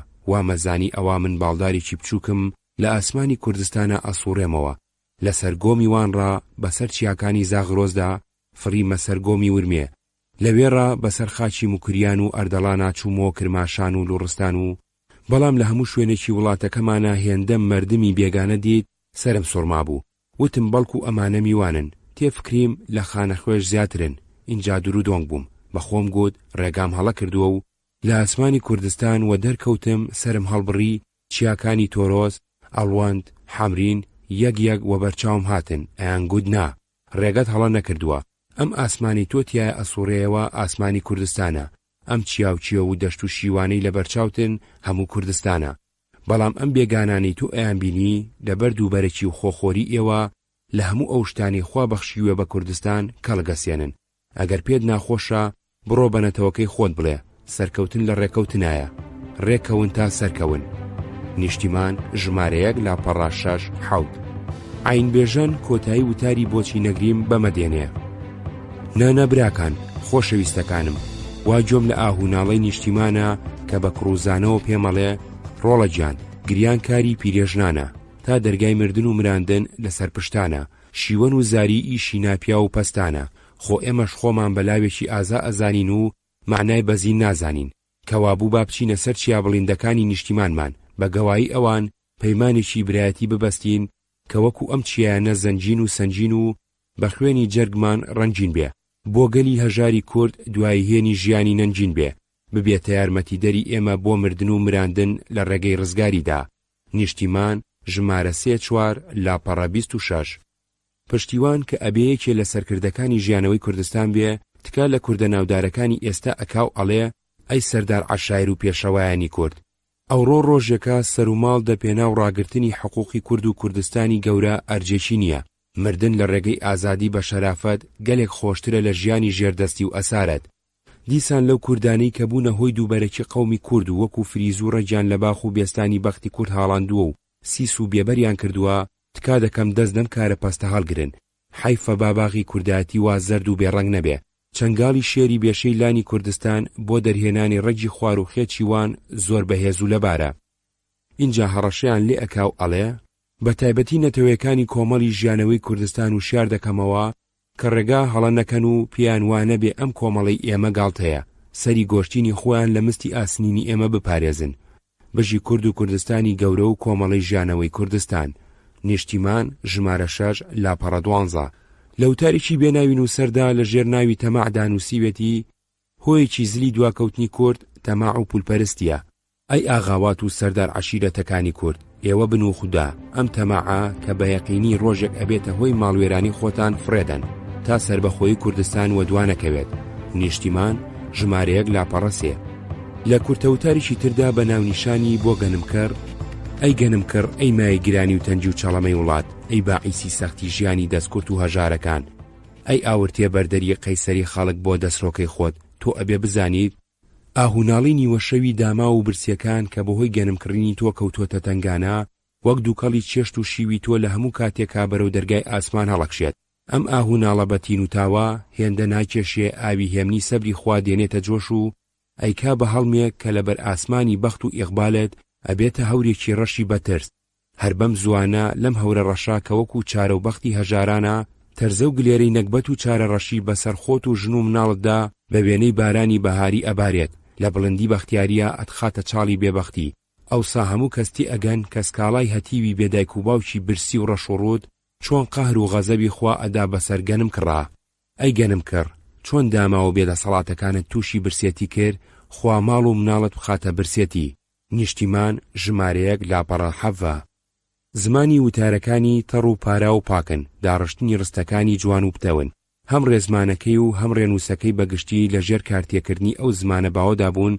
کە لەو سەردەمەدا لە عێراق گەلاوێژ و ژین و دەنجی جێتی تازیان پێنووسراوە ناوڕۆکی هەندێک لە بابەتەکانیان زۆرتر لە وەعزی مەلا و نەسیحەتی ڕیشسپی و دوعا و پاڕانەوەی پیاوچاکان ئەچن بۆ دواندنی هەستی سادە و سۆزی بە جۆشی خوێنەر تا بەشیکردنەوەی زانستی دیاردە کۆمەڵایەتەکان و ئەنجامگیری سیاسی ڕووداوەکانی ناوچەکە و جیهان ئەوەی گوێبیستی بوون بەشێ بوو لە کتێبی بەدەم ڕێگاوە گوڵچنین چەند لاپەڕەیەک لە مێژووی ڕۆژنامەوانی کوردی 1898 1950 گۆشەکانی گەنجینەی ئەدەبیات نیشتیمان بایەخێکی زۆری داوە بە شعر بە تایبەتی شعری سیاسی ڕەنگە هۆی ئەمەش ئەوە بێکە یەکەم دوو کەس لە نووسەرە سەرەکیەکانی شاعیری هەڵکەوتووی بەتوانا بوون و زەبیحی خۆشی جاروبار شعری داناوە دووەم ڕادەی نەخوێندەواری لە ناو دانیشتوانی ئەو سەردەمەی کوردستاندا زۆر بەرز بووە لە ناو کۆمەڵی نەخوێندەواردا شعر بە تایبەتی بۆ مەبەستی سیاسی لە پەخشان ئاسانتر و زووتر بڵاو ئەبێتەوە و لەبەرەکرێ کاریگەری شێعرەکانی نیشتیمان بۆ قوڵکردنەوەی هۆشی سیاسی نەتەوەیی لە ناو کۆمەڵی کوردەواریدا ئەگەر لە کاریگەری وتارە سیاسیەکانی زیاتر نەبێ کەمتر نییە. لەبەر ئەوە هەر لێکۆڵینەوەیەکی دەربارەی بیر و باوەڕی ژیانەوەی کوردستان و گۆڤارەکەی بکرێ، پێویستەکە شێعرەکانیش بە بابەتێکی سەرەکی دابنرێ. گەنجینەی ئەدەبیات لە هەموو ژمارەکانیدا هەیە و چەندین لاپەڕە بووە.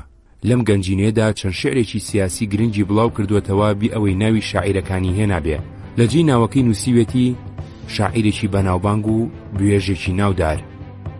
لە قەسیدەیەکدا بە ناونیشانی کۆمەڵی هیوا و حرفی ژێ و کاف ئەڵێ: ئەی خودایە بۆم بنێری قاسیدێکی سینە ساف، بچتە خزمەت کۆمەڵی هیوا و حرفی ژێ و کاف، گیر نەبێ بڕوا لە قەولی من بچێ پێیان بڵێ، ئەی مدیری ئیتیحاد و ئەی مەداری ئێتیلاف. اینجا ئەڵێ کەس نییە پێیان بڵێ ئەی پڕنیفاقی بێویفاق، تابەکەی تو خوددا هەتاکەی ئەو شقاق و ئیختیلاف. غەیری کوردی بێتەعەسوب میلەتی دنیا هەموو بوونە ساحێب سەروەت و علم و سەواد و مشکاف. ئیختیراعی رادیۆ تەیارە بۆمە هاتە ڕوو، چونکی پێیان هیچ نەبوو ماشێنی زەمینی و تێلگراف.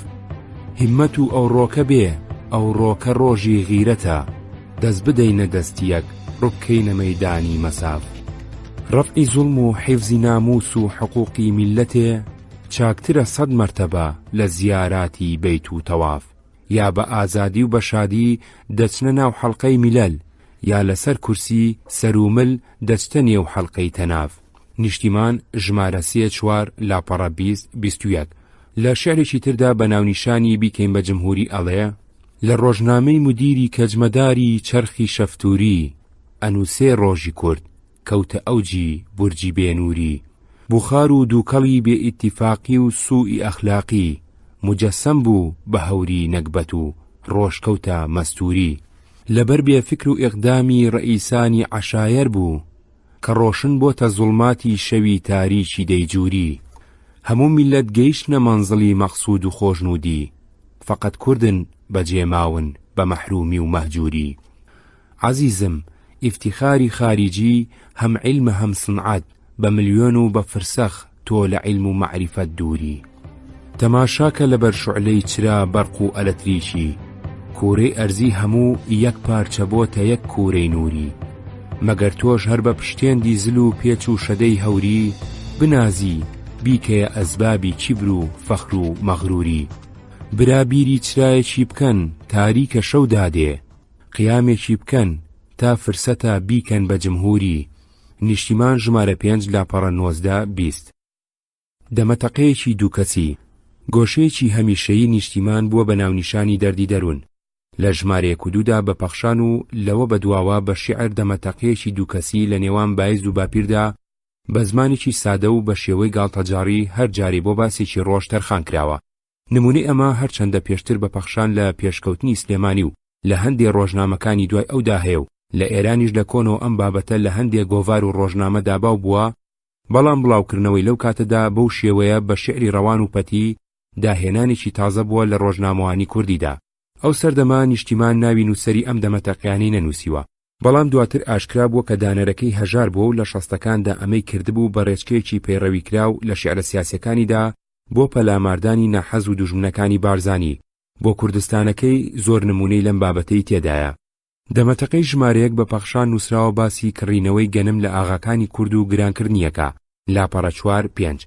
هیچ ژمارە 2 پەخشانە باسی هەواڵی سەرکەوتنی ئۆردوی سوورە بە فەرمانی مارشال ستالین بەسەر هیتلەردا، لاپەڕە 9-10. هیچ ژمارە 3-4 باسی بانگێشتنی گەورە پیاوانی کورد ئەکا لەلایەن سۆڤێتەوە بۆ باکۆ، تانەی ئەویان لێ ئەدا کە لە باتی ئازادی بۆ کوردستان داوای قاند و چاییان لێ کردوون بۆ خۆیان، لاپەڕە 12-13. لەم ژمارەیەوە دەمەتەقەی ئیتر بە شیعر هۆنراوەتەوە. هیچ ژمارە 5 باسی ڕاگەیاندنی ئەتلانتیک و مژدەی ئازادی گەلانەکە، لاپەڕە 8-9. هیچ ژمارە 6 دیسانەوە چۆتەوە سەر باسی قاند، لاپەڕە 9-10. لە ناو کۆمەڵەدا لەم گۆشەیەدا هەندێک لە دەنگ و باسەکانی کۆمەڵە و چالاکیەکانی و بەندەکانی مەرامنامەی باس کردووە. لە ژمارە 2دا ئەم هەواڵەی بڵاو کردوتەوە: جێژنی سەری ساڵی کۆمەڵ. ڕۆژی 25 گەلاوێژ جێژنی ساڵانەی کۆمەڵ بە شکۆ و خۆشیەکی زۆرەوە گیرا و گەلێ لە ئەندامەکان مەقالەی باشیان نووسی بوو، خوێندیانەوە کە لە پاشان چاپیانەکەین. بابەتی مێژووی. مێجەرسۆن دەرحەق بە کورد چی ئەڵێ بەشێکە لە کتێبی تاریخی کورد و کوردستان لە محەممەد ئەمین زەکیەوە وەریگرتووە. نیشتیمان ژمارەیەک لاپەڕە 6-7. لە بابەتێکی تردا بە ناونیشانی کورد و عیزبەت الئومام نووسیوێتی دوای شەڕەکانی 1940-1970 کە کۆنفرانسی ئاشتی ساز بوو، جەنابی شەریف پاشای بەدرخانی لایحەیەکی دا بەم کۆنفرانسا کە لە دواییە بەندی 62, 63 و 64 موعاهدەی سیڤەری داگیر کرد. ئەوا لە ژێرەوە عینی ئەم بەندانە کە جەنابی مامۆستا ڕەفیق حیلمی لە کتێبی عێراق و عیزبەت الئومەمی وەرگرتووە بۆتان دەنووسین. اینجا هەر سێ مادەی پەیمانەکەی نووسیوەتەوە. لە کۆتاییدا نووسیوێتی برا خۆشەویستەکانم، ئەمە سەنەدی سربەخۆی کوردستان بوو بۆمان جێڕانەوە، بزانن چەند ساڵە و چەند و چۆن جەوروستەم لە کوردی بەس زمان کراوە. حەقێکی وا مەشروعی ئێمە خراوەتە بەرپێیان، هێشتا ئێمە بە خۆمان ئەڵێن زیندوو. هەی بەڵای لێدا ژیانی وە بە زەلالەت. نیشتیمان ژمارەیەک لاپەڕە 19.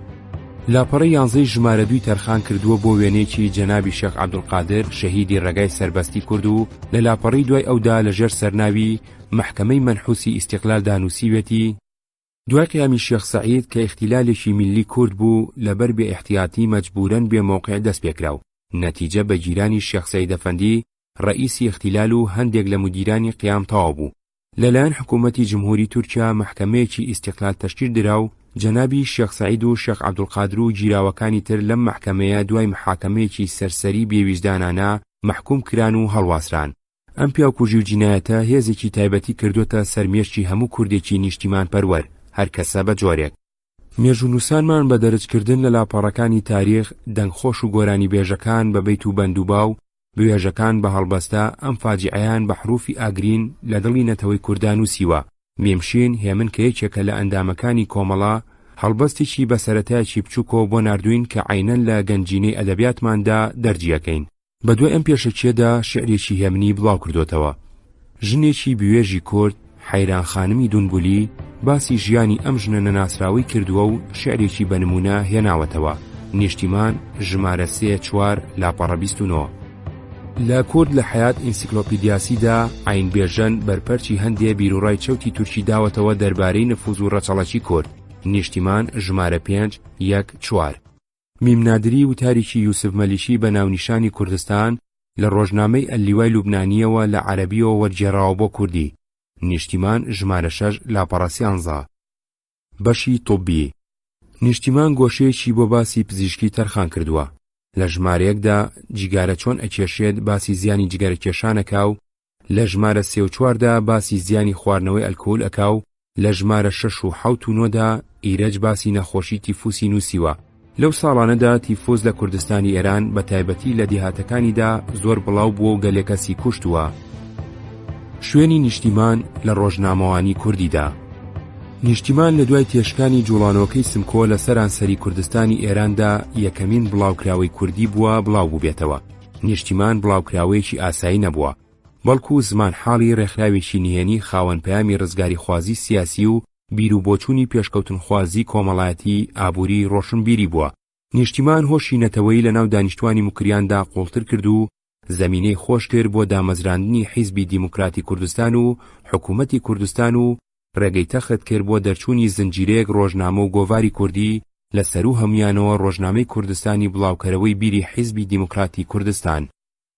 دەنگدانەوەی دەرچوونی نیشتیمان لە گۆڤار و ڕۆژنامەکانی سەرانسەری کوردستاندا خۆی لە خۆیدا نیشانەی گرنگی ئەم گۆڤارە و پای بەرز و بڵندێتی نەک هەر لە ڕۆژنامەوانی کوردیدا بەڵکو لە جوڵانەوەی ڕزگاری نەتەوەی کووردا ژین و گەلاوێژ و ڕووناهی و ڕۆژانۆ لەسەریان نووسیوە. دەنگدانەوەی لە کوردستاندا گەلاوێژ لە ژمارە 9 ساڵی 4 ئەیلولی 1943دا لە ژێر ناونیشانی نیشتیمان دانووسیوێتی مژدەیەکی خۆشی کتوپەر دڵی هەموو کوردێکی شاد کرد. هۆشی کوردایەتی پێ بزود، ژینی ژیانەوە و گەلاوێژیشی پێگەشایەوە. ئەو مژدەیە مژدەی هاتنی گۆڤاری نیشتیمان بوو. مژدانەی گەلاوێژیش سوپاسێکی بێپایانە بۆ مامۆستا ڕەفیق حیلمی چونکە مژدانە بەر ئەو کەوتو بەهۆی ئەوە ژمارە یەکەمی ساڵی یەکەمی ئەم گۆڤارەمان چنکەوت. نیشتیمان گۆڤارێکی کوردی مانجی ئەدەبی عیلمی کۆمەڵیە، زۆر سەربەست و ئازادە و جێی هیوایە. بە شێوەی سۆرانی لاوانی مکریان لە شاری ساڵاغ دەری دێنن.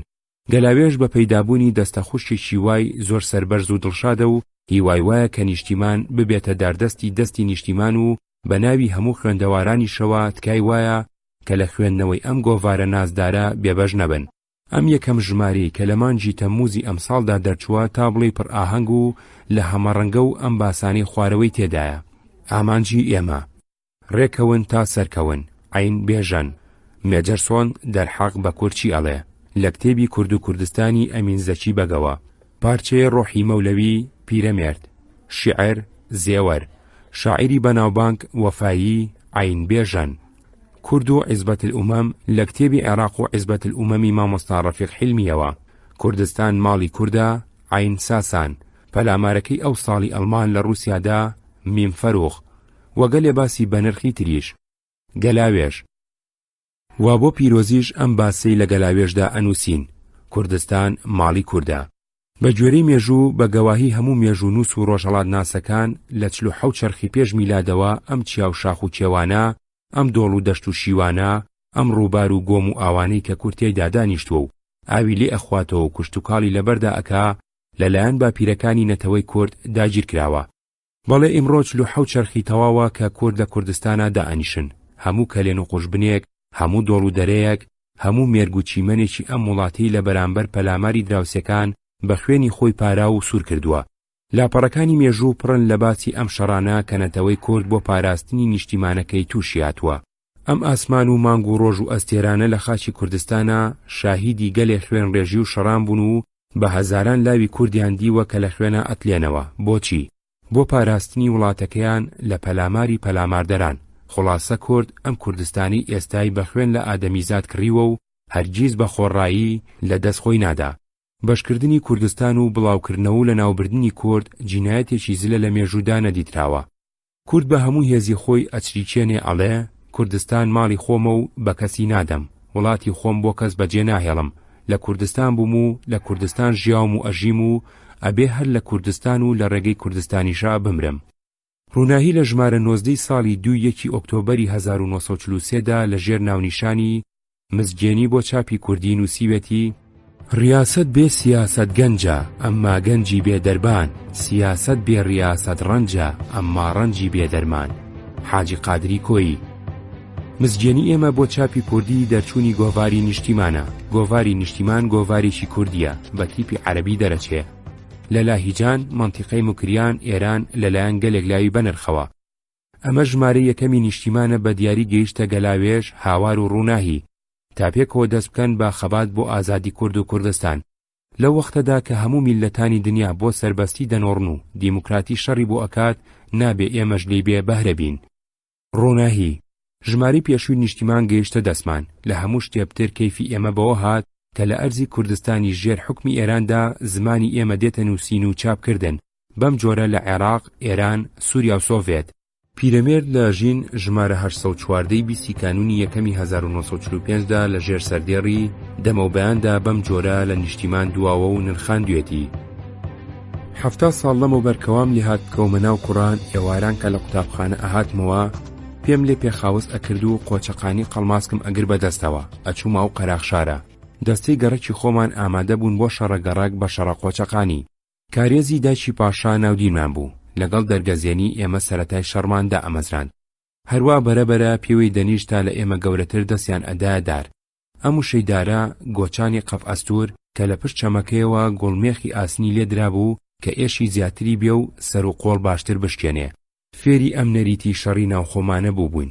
پیاوکوشتنمان بە هونەر و ئازایی دەزانی کە گەورە بووم هەر لە بەرسنگمەوە تا ئەشکەنج لە چەرمی گاجوود سفرە و خەنجەر و دەمانچە و بۆندرە و ساچمە و گولەدان و تەرەقا. اینجا بوو بە دەوری مارتینی 2 ریز و 3 ریزی فیشەک. هیوامان هەبوو ئەیگوت پیاوکوشتنم بۆیە پێخۆشە لنگە فرتیەکە. پەروەرشێکی وا کە لە خوێن و ڕەگ و پەیمانە جێگیر بوو. ڕاوڕوتمان بە جیهاد و غەزوازانی تا ئاودانە بردمیە وڵاتێک وەکو جارێکی تر لە ژیان دانووسی بووم. لە کۆڵانێکدا باستۆنێکم لە چۆلەکەیەکدا کوشتم. ئافرەتێک لە پەنجەرەی سەرکۆڵانەوە چاوی لێبوو هاواری کرد قاتڵوار کوشندە. کە هاتمەوە بەسەر ئاشوب و لەشکر و لەشکر ئاراییدا چەندێک ڕێبەندان لە کەرکووکەوە نەمەتوانی بێمەوە. ئەمە پەردەیەکی تاریشی نادانی و دەشتەچی و جانەوەری بوو کە لە نەخوێندەواریەوە پەیدا بوو ئاواتم بۆ خوێندەواری و پێگەیشتن و تێگەیشتنی لاوان بوو. لە تڕینی ڕێی ئەستەمبوڵدا وتبووم ئومێدم وایە ئەم دەستەی کوڕانە مەشعەلێ هەڵکەن لە تاریشی نەزانینە بە خوێندن نیشتیمان دەرکەن. خوانەی کوشتم تا ئەو هیوایم هاتە دی وەکو تاریکە شەوێکی سارد و سەرما کە شارێکی بێچرا ئەیکێشێتە ژێر پەردەی کشوماتیەوە و دەمەوبەیان کەناری ئاسمان بە مژدەی شەفەق ڕوون ئەبێتەوە و لە منارەوە و هەموو سەربانی مزگەوتێکەوە دەنگ و ئاوازی بانگی بەیانی بەرزەبێتەوە. وا لە هەموو خاکی کوردستاندا بانگی ئازایی و وشیاری درا. ئەم هەموو گۆڤار و گوڵدەستەی مەطبوعاتە پەیدا بوو وەک گوڕەی باوە گوڕگوڕ کە نەوتی ڕەشی گڕی گەیشتە دەریای سپی. ڕۆژهەڵاتی ئێمەش بە ڕۆژهەڵاتی هیوایگەل و تیشی گەلاوێژ جەتی تازەیان ڕووناکردەوە. گۆڤارێکی تازەی نیشتیمانم دی هەزاران ئافرینی لێبێ بەو شێوەی ئەدەب و ئەدەبیاتە پیرەمێردی جوان کردووە. تێبینی بۆ ئاگاداری زیاتر لە سەر نیشتیمان بڕوانە جەمال نەبەز گۆڤاری نیشتیمان تەمموزی 1943 مایسی 1944 بنکەی چاپەمەنی ئازاد سوید 1985 ژمارەیەک و شەشی نیشتیمان لەگەڵ ئەم لێکۆڵینەوەیەدا بڵاوکراوەتەوە. پێ ئەچێ ژمارە 7 و 9 لەو کاتەدا لە بەردەستدا نەبوو بێ. عەلی کەریمی بەسەرهاتی ژیانی زەبیحی سوید ژمارە 7 و 9 نیشتیمان لەم کتێبەدا چاپکراوەتەوە. دکتۆر هیمدادی حوسێن ڕۆژنامەنووسی کوردی سەردەمی کۆماری دیموکراتی کوردستان 1942-1947 دەستگای چاپ و پەخشی سەردەم سلێمانی 2002 دەربارەی دامەزراندنی کۆمەڵی ژێکاف و ڕووداوەکانی ئەو سەردەمەی کوردستانی ئێران بڕوانە نەوشیروان مستەفا ئەمین حکوومەتی کوردستان ڕێبەندانی 1324 سەرماوەزی 1325 کورد لە گەمەی سۆڤێتیدا ئۆترێخ 1993 ئەوەی گوێبیستی بوون بەشێ بوو لە کتێبی بەدەم ڕێگاوە گوڵچنین چەند لاپەڕەیەک لە مێژووی ڕۆژنامەوانی کوردی 1898 1958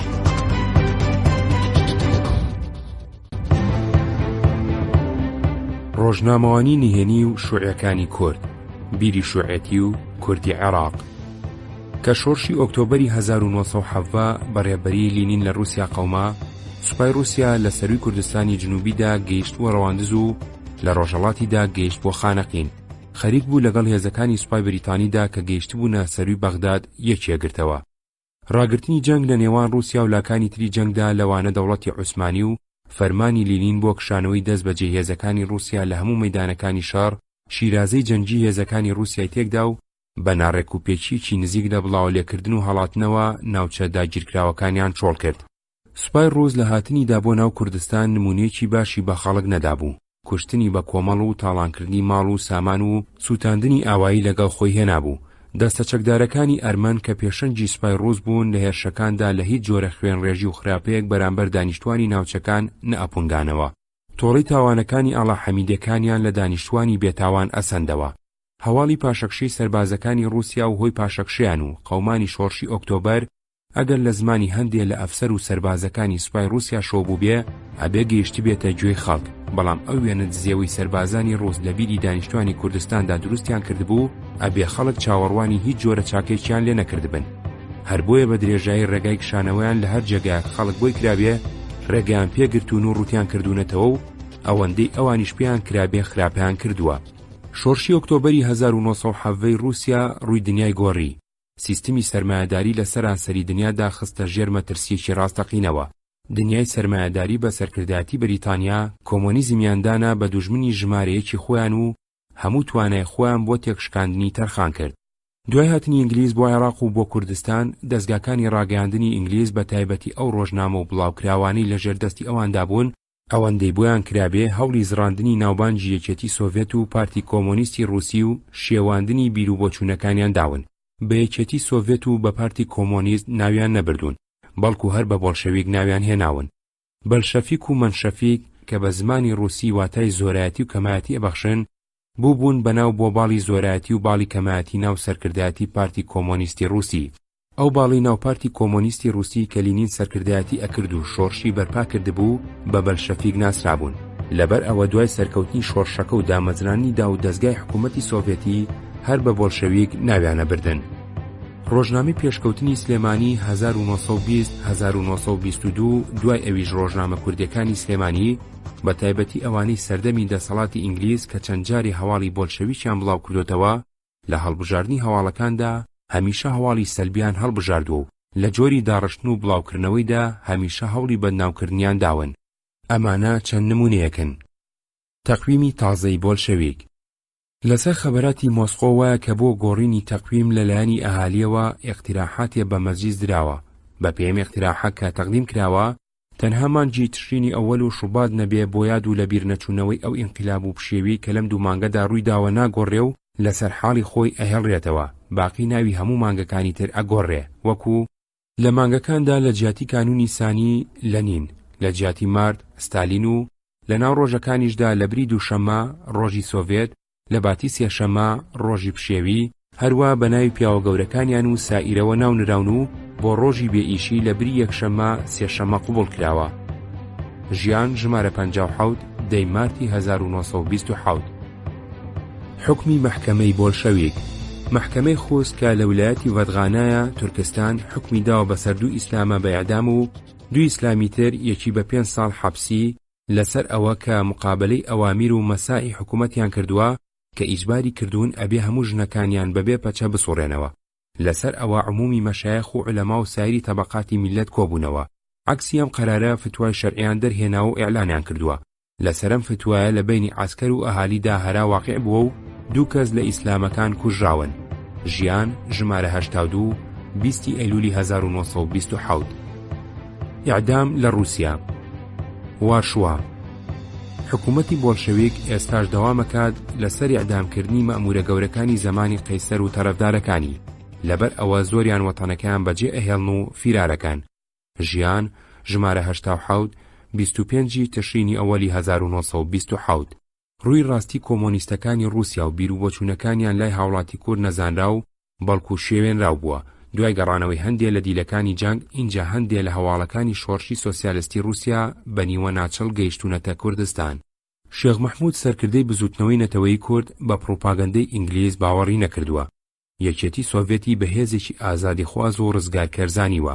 لە 21/1923 دا نامەی بۆ نووسیون بۆ یارمەتیدانی لە شەڕی نابەرامبەری کورد بریتانیادا داوای پشتیوانی و یارمەتی لێکردوون.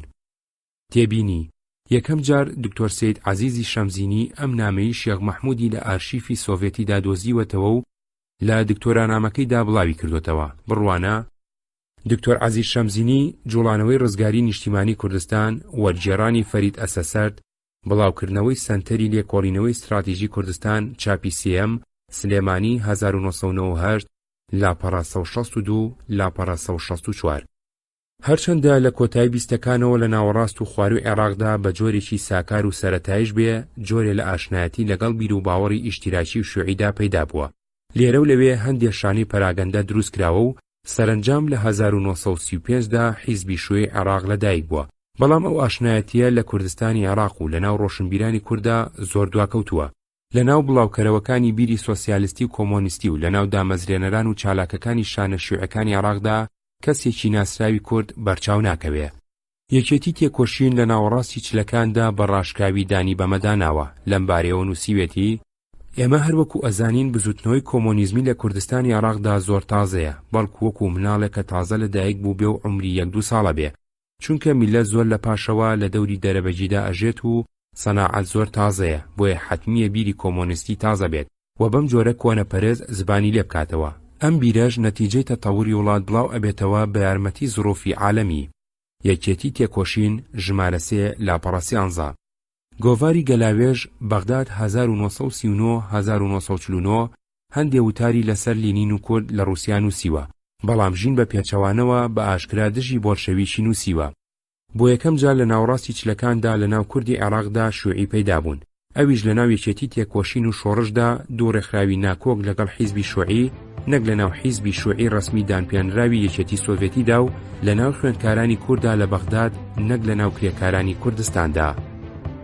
یەکێتی تێکۆشین ساڵی 1942 فەهەد سکرتێری حیزبی شیوعی عێراق جارێکی تر چوو بۆ یەکێتی سۆڤێت. دیسانەوە حیزبی شیوعی تووشی کردبوون بوون بە 3 تاقمی جیاوازەوە، تاقمی موتەمەرەکان کە ئیلەل ئەمامیان دەرەکرد، تاقمی فەهد کە ئەڵقاعیدەیان دەرەکرد، تاقمی ئەشەرارە کە بەناوە کۆنەکەی زمانی حیزبەوە ئەدوان. لە مای 1943دا پۆلیسی عێراقی پەلاماری ڕێکخراوە جیاوازەکانی شیوعەکانیدا زۆر لە کادرە سەرەکیەکانیان گرتن. ئەمە بوو بەهۆی ڕاوەستانی چالاکیەکانیان بە تایبەتی چاپی بڵاوکراوەکانیان. لە شوباتی 1944دا پاژماوەکانی هەردوو تاقمی ئەشەرارە و ئیلەل ئەمام لە ڕێکخراوێکی نوێدا بە ناوی حیزب الشیوعی العێراقی یەکیان گرت و دەستیان کرد بە بڵاوکردنەوەی ڕۆژنامەی وەحدەت النیضال. ژمارەیەک لە گەنجەکانی هەولێر کە لە زانستگەکانی بەغدادیان خوێند لەوانە ساڵح حەیدەری و جەمال حەیدەری کە برابوون نافع یونس لەم ڕێکخراوەدا بووبوون بە ئەندام. لقی کوردی ڕێکخراوەکەیان دامەزراند و دەستیان کرد بە بڵاوکردنەوەی پەخشەیەکی دەوری بە ناوی یەکێتی تێکۆشینەوە کە تەرجمەی کوردی ناوی عەرەبی وەحدەت النیضال بوو. لە نیسانی 1945دا دوای ئەوەی حیزبی شیوعی عێراق مؤتەمەری بەست، ڕێکخراوی وەحدەت النیضال نامەیان بۆ فەهد نارد و ئامادەی خۆیان دەربڕی کە ڕێکخراوەکان هەڵبۆشێنەوە و بگەڕێنەوە ناو حیزب. فەهد وەریگرتنەوە. سەرانی لقی کوردی یەکێتی تێکۆشین لەگەڵ فەهد کەوتنە گفتوگۆ بۆ ئەوەی ئەوان وەکو ڕێکخراوێک بە کۆمەڵ وەربگیرێن و لە سەرکردایەتی حیزبەکەدا چەند جێگایەکیان پێ بدرێ. فەهد بەمە ڕازی نەبوو، لای وابوو لەبەر ئەوەی ئەسلی ڕێکخراوەکە خۆی حەل کردو و ئەمانیش لقی ئەوەن ئەوە ئەمانیش حەل بوون و پێویستە بەتاک بێنە ناو حیزبی شیوعی عێراقەوە.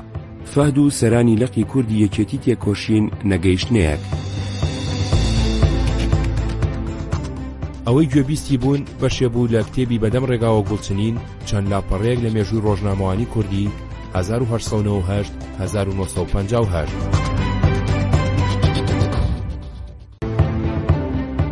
شۆڕش لقی کوردی یەکێتی تێکۆشین نەباتی ئەوەی خۆی هەڵبوەشێنێتەوە و ئەندامەکانی بەتاک بچنە ناو حیزبی شیوعی عێراقەوە بڕیاریدا ڕێکخراوەکەی بێڵێتەوە، بەڵام بە ناوێکی ترەوە کار بکە. حیزبی شیوعی کوردستانی عێراقی دامەزراند. حیزبی شیوعی کوردستان چەند کارێکی گرنگی ئەنجامدا. 1. زمان حاڵی حیزبی بە ناوی شۆڕشۆ دەرکرد، هەر لەبەر ئەوەش ناوی ئەم ڕێکخراوە بە حیزبی شۆڕش ڕۆیشتووە لە کاتێکدا ناوی ڕاستەقینەی حیزبی شیوعی کوردستانە. 2. بە چاولێکەری حیزبە شیوعەکانی فەڕەنسا و یۆنان و یوغۆزلافیا هەوڵیدا بەرەی یەکگرتووی کوردستان دروست بکە. بۆ ئەم مەبەستە حیزبێکی جەماوەری بە ناوی حیزبی ڕزگاری کوردەوە پێگەنا و بۆ ئەوەی کۆمەڵانی خەڵک لە دەوری کۆ ببنەوە ئەم بەیانەی دەرکرد.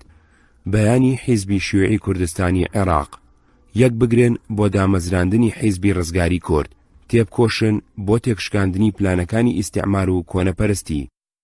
لەم ڕۆژانەدا کە جەنگ بە سەرکەوتنی سەرەتاکانی ئازادی، نزیکبوونەوەی ڕوخانی بناغەی هێزەکانی ئیستیعمار و کۆنەپەرستی لە ڕۆژهەڵات و ڕۆژئاوادا بڕایەوە، ئەویش بەنەمانی هێزی دەوڵەتانی فاشستی هەموو گەلانی بچووک و گەورەی دنیا کە تێکۆشان و خوێنی پاکیان بۆ پێشکەوتن ڕێژ، چاوەڕێن و داوای سەربەستی و مافی نەتەوەی و مافی چارەنووسی خۆیانەکەن بەپێی بارودۆخی تازەی دنیا و ئەو بەڵێن نامانەی دەوڵەتانی یەکگرت و ڕاهەنگەیاندووە.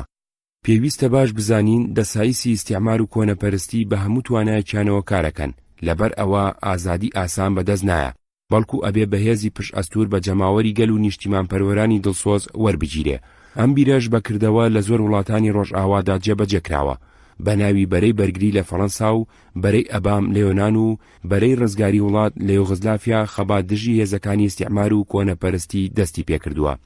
نەتەوەی کوردی دابەشکراو بەپێی نەخشەکانی ئیستیعمار و کۆنەپەرستی ئەبێت تێبکۆشێ لە پێناو مافی چارەنووس و ڕزگاری کوردستانی گەورەدا، ئەوەش بە نەهێشتن و بڕینی دەستی ئیستیعماری ئینگلیزی و نۆکەرەکانیان بە بەکارهێنانی هێزێکی ڕێکخراوی داڕێژراوی لە ناوخۆیدا بە تەواوی یەکگرت و لە هەموو ناوچە کاردیەکاندا.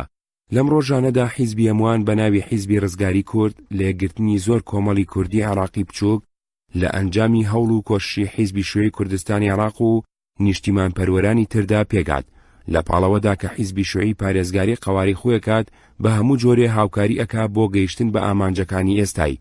ئەم حیزبە لە پێناوی ڕزگاری وڵاتدا تێکۆشاوە و لە پاشەڕۆژیشدا تێکۆشێ. لە کۆتاییدا ئێمە حیزبی شیوعی بانگ لە جەماهیری گەلی کوردی خۆشەویست دەکەین لە عێراقدا کار بکەن بۆ پێشخستنی حیزبی ڕزگاری کورد و یارمەتیدانی. بەو پەڕی دەنگمانەوە داوا لە هەموو نیشتیمان پەروەرانەکەین کە درێغی لە هیچ تەقەلەیەک نەکەن بۆ بەهێزکردنی حیزبی ڕزگاری کورد.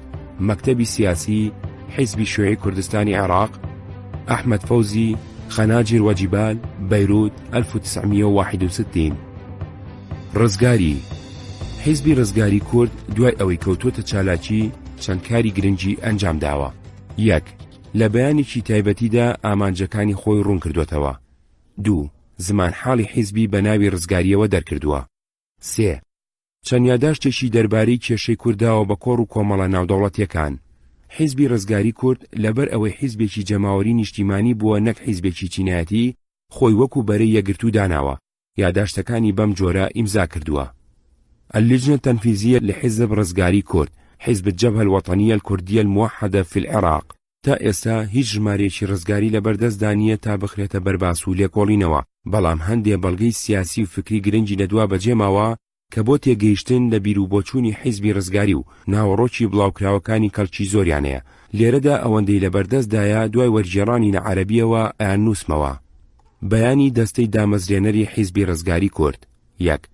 ئامانجی بەرزمان یەخستن و ڕزگارکردنی کوردستانی گەورەیە، لەبەر ئەوەی ناوەندی حیزب لە کوردستانی عێراقدایە تێئەکۆشین بۆ ڕزگارکردنی عێراق لە نفوزی ئیستیعمار و حکوومەتە کۆنەپەرستەکان کە گەورەترین کۆسپی ڕێگەی پێشکەوتنی عێراقن بۆ گەیشتن بە ئامانجی گەورە کە ئازادی و مافی چارە نووسە.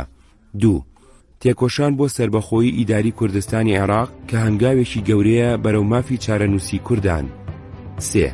تێکۆشان بۆ لابردنی هەموو جۆرەکانی چەوسانەوە و جیاوازی نەتەوەیی کە کورد و کەمایەتیەکانی تر تووشی بوون. 4. هەوڵدان بۆ دروستکردن و بەهێزکردنی پەیوەندی لەگەڵ حیزب و ناوەندە کاردەکانی دەرەوەی عێراق بۆ یەخستنی هەموو هەوڵەکان بۆ گەیشتن بە ئامانجی بەرز، مافی چارەنووس و ڕزگاری.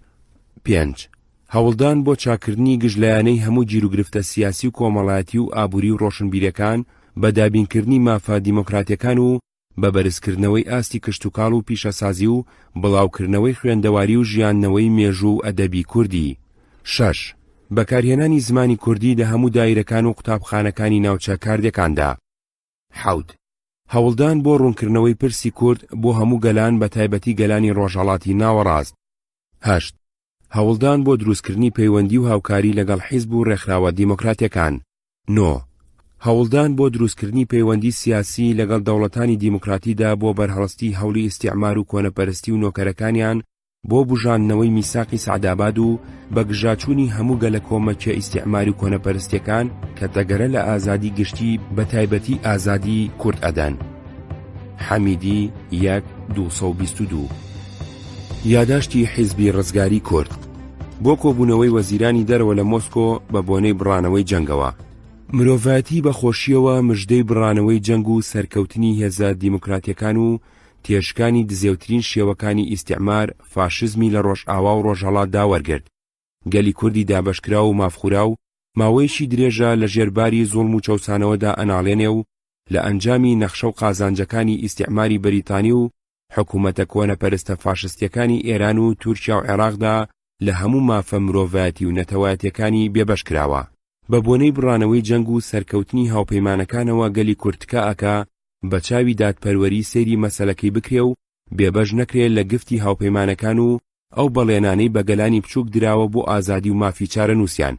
ئێستاش کە لە مۆسکۆ وەزیرانی دەرەوەی سێ دەوڵەتە زلەکە کۆ ئەبنەوە هیوادارین بە ئینسافەوە سەیری مەسەلەی گەلان و نەتەوەکان بکەن. حیزبی ڕزگاری کورد پێخۆشە ئەم چەند نوقتەیە تام بخاتە بەرچاو کە پەیوەندیەکی بەهێزیان بە مەسەلەی گەلی کورد و ئاشتی ڕۆژهەڵاتی ناوەڕاستەوە هەیە. 1.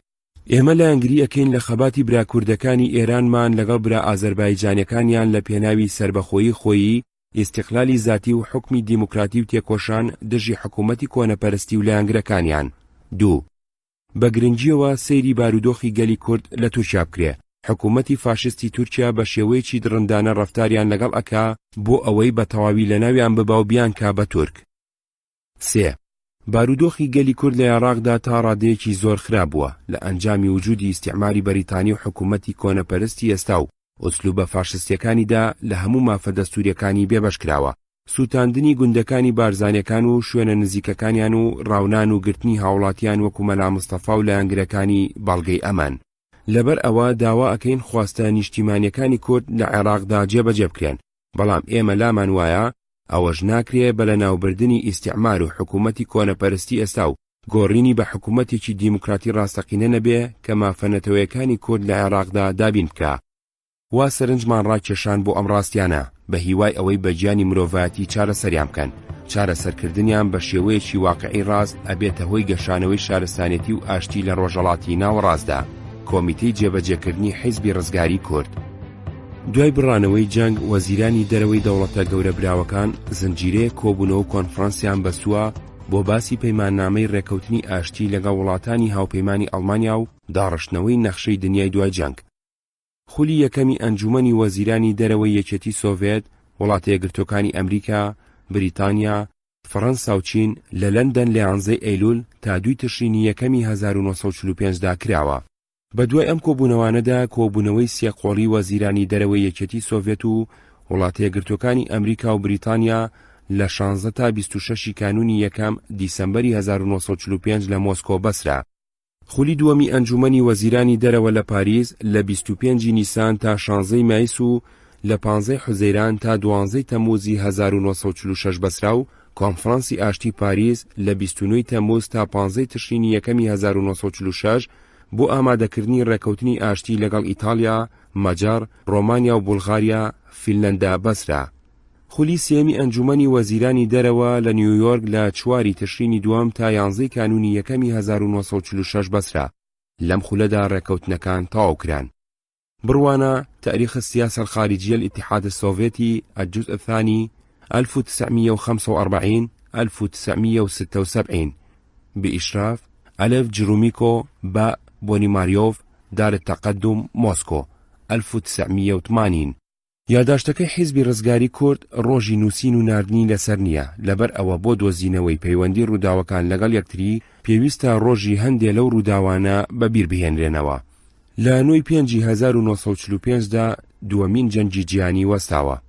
لە 16 تا 26 دوانزەی 1945 دا کۆبوونەوەی سێقۆڵی وەزیرانی دەرەوەی سۆڤێت و ئەمریکا و بەریتانیا لە مۆسکۆ کراوە. لە 22 یەکی 1946 دا جمهوریەتی کوردستان لە مەهاباد ڕاگەیەنراوە. ئەم یاداشتانە لە بەغداد بەهۆی سەفارەتەکانی ئەو وڵاتانەوە نێردراون بۆ حکوومەتەکانیان. تا ئێستا کەسێ سۆراغی نەکردووە کە ئاخۆ ئەم یاداشتانە گەیشتونەتە دەستی وەزیرەکانیان نا، بەڵام ئەوەی تا ئێستا دیارە ئەوەیە کە نە لەم کۆبوونەوەیەدا و نە لە هیچ کۆبوونەوەیەکی تردا کێشەی کورد باز نەکراوە. جگە لەم یاداشتە حیزبی ڕزگاری کورد چەند یاداشتێکی تری ناردووە، لەوانە یاداشتێکی درێژ بۆ کۆبوونەوەی نەتەوەیە گرتوەکان لە لەندەن بۆ ڕوونکردنەوەی کێشەی کورد داقەکەی لە مەوسوعەدا بڵاوکراوەتەوە. یاداشتێک بەهۆی مفۆزیەتی میسری لە بەغداد بۆ دەربڕینی پشتیوانی گەلی کورد لە گەلی میسر لە خەباتیدا دژی ئیستیعماری ئینگلیزی. حیزبی شیوعی عێراق لە العدد 4 السنة الرابعة 18 کانون نسانی 1946 القاعدەدا کە زمان حاڵی ناوەندی بووە سەبارەت بە حیزبی ڕزگاری کورد نووسیوێتی: إنه يجمع الشتات عناصر من حزب الهوى الرجعي ومن بعض الكتل والحلقات المختلفة التي كانت تألفت وانحلت دون أن تترك أثرا طيبا على الحركة الكردية. حميدي 1-223. پاژەوەی هەمزە عەبدوڵڵا بە نوێنەرایەتی مەلا مستەفا و ئەفسەرە کوردە عێراقیەکانی دامەزرێنەری پارتی لە مەهابادەوە ئەگەڕێتەوە بۆ عێراق بەنیازی کۆکردنەوەی هەموو حیزب و تاقمە کوردەکان لە یەک پارتی دیموکراتیدا و پرۆگرام و پەیڕەوی حیزبەکە لەگەڵ خۆی ئەهێنێ، داوا لە حیزبی ڕزگاری کورد ئەکا کە بێنە ناو ئەم پارتیەوە. حیزبی ڕزگاری کورد داقەکەی بەم پێشەچیەوە بەسەر ئەندامەکانیدا دابەش کردووە: الميثاق القومي والمناهج والنظام الداخلي للحزب الديمقراطي الكردي في العراق. ملاحظة: إن حزبنا حزب الرزقاري الكرد يناضل مع بعض العناصر الوطنية في سبيل تشكيل حزب الوطن الديمقراطي موحد باسم الحزب الديمقراطي الكردي من جميع العناصر والمنظمات الموجودة في كردستان العراق. وها إننا نقدم مناهج الحزب ونظامه الداخلي طالبين من أعضاء حزبنا دراسته وإرسال اقتراحاتهم وملاحظاتهم حوله إلى اللجنة المركزية لحزبنا الرزقاري. دوای ئەمە ڕزگاری کۆنگرەیەکی بەستووە و بە کۆمەڵچۆتە ناو پارتی دیموکراتی کوردەوە و ئۆرگانەکەیشی هەر بە ناوی ڕزگاریەوە ماوەتەوە. چەند تێبینیەک: 1. دەربارەی مێژووی حیزبی شیوعی عێراق بڕوانە: 1. حنا بطاطو العراق الكتاب الأول والثاني والثالث ترجمة عفيف الرزاز. 2. سمير عبد الكريم أضواء على حركة الشيوعية في العراق 5 أجزاء. هەمان نووسەر ئەم 5 بەرگەی لە یەک بەرگدا کورد کردوتەوە. سمير عبد الكريم موجز أضواء على الحركة الشيوعية في العراق مطبعة أندلس بيروت. نووسەرەکەی کە ناوێکی خواستەمەنی دانا و ناوێکی وەهمی بۆ چاپخانە و شوێنەکەیشی نووسیوە ئەگەرچی لە کتێبەکانیدا ئیشارەتی داوە بە سەدام بەڵگەی گرنگی حیزبی شوعی لەوانە بەیان و بڵاوکراوە و ڕۆژنامەکانیان کە لە ئارشیفی دەستگا ئەمنیەکانی عێراقدا هەڵگیراون، بەڵام کتێبەکەی نرخی زانستی نییە، چونکە لەلایەن دەستگا ئەمنیەکانی بەعسەوە بۆ مەبەستێکی تایبەتی ئامادەکراوە کە پەلاماردانی حیزبی شوعی عێراق و شێواندنی ڕابردوویەتی نەک لێکۆڵینەوەی مێژوویی. 1 بوثینە ناجی یوسف، سەلام عادل، جۆزێن، دارالمەدا، بەیروت، 2001. 2 بۆ هەندێک لە بەڵگەکانی حیزبی شوعی کوردستان و حیزبی ڕزگاری کورد بڕوانە. 2 محەممەد شیراز، نیضال الئەکراد کە لە کۆتایی چلەکاندا لە قاهیرە چاپکراوە. 2 ئەحمەد فەوزی، قاسم الئەکراد، خەناجر وەجیبال، بەیروت، 1963.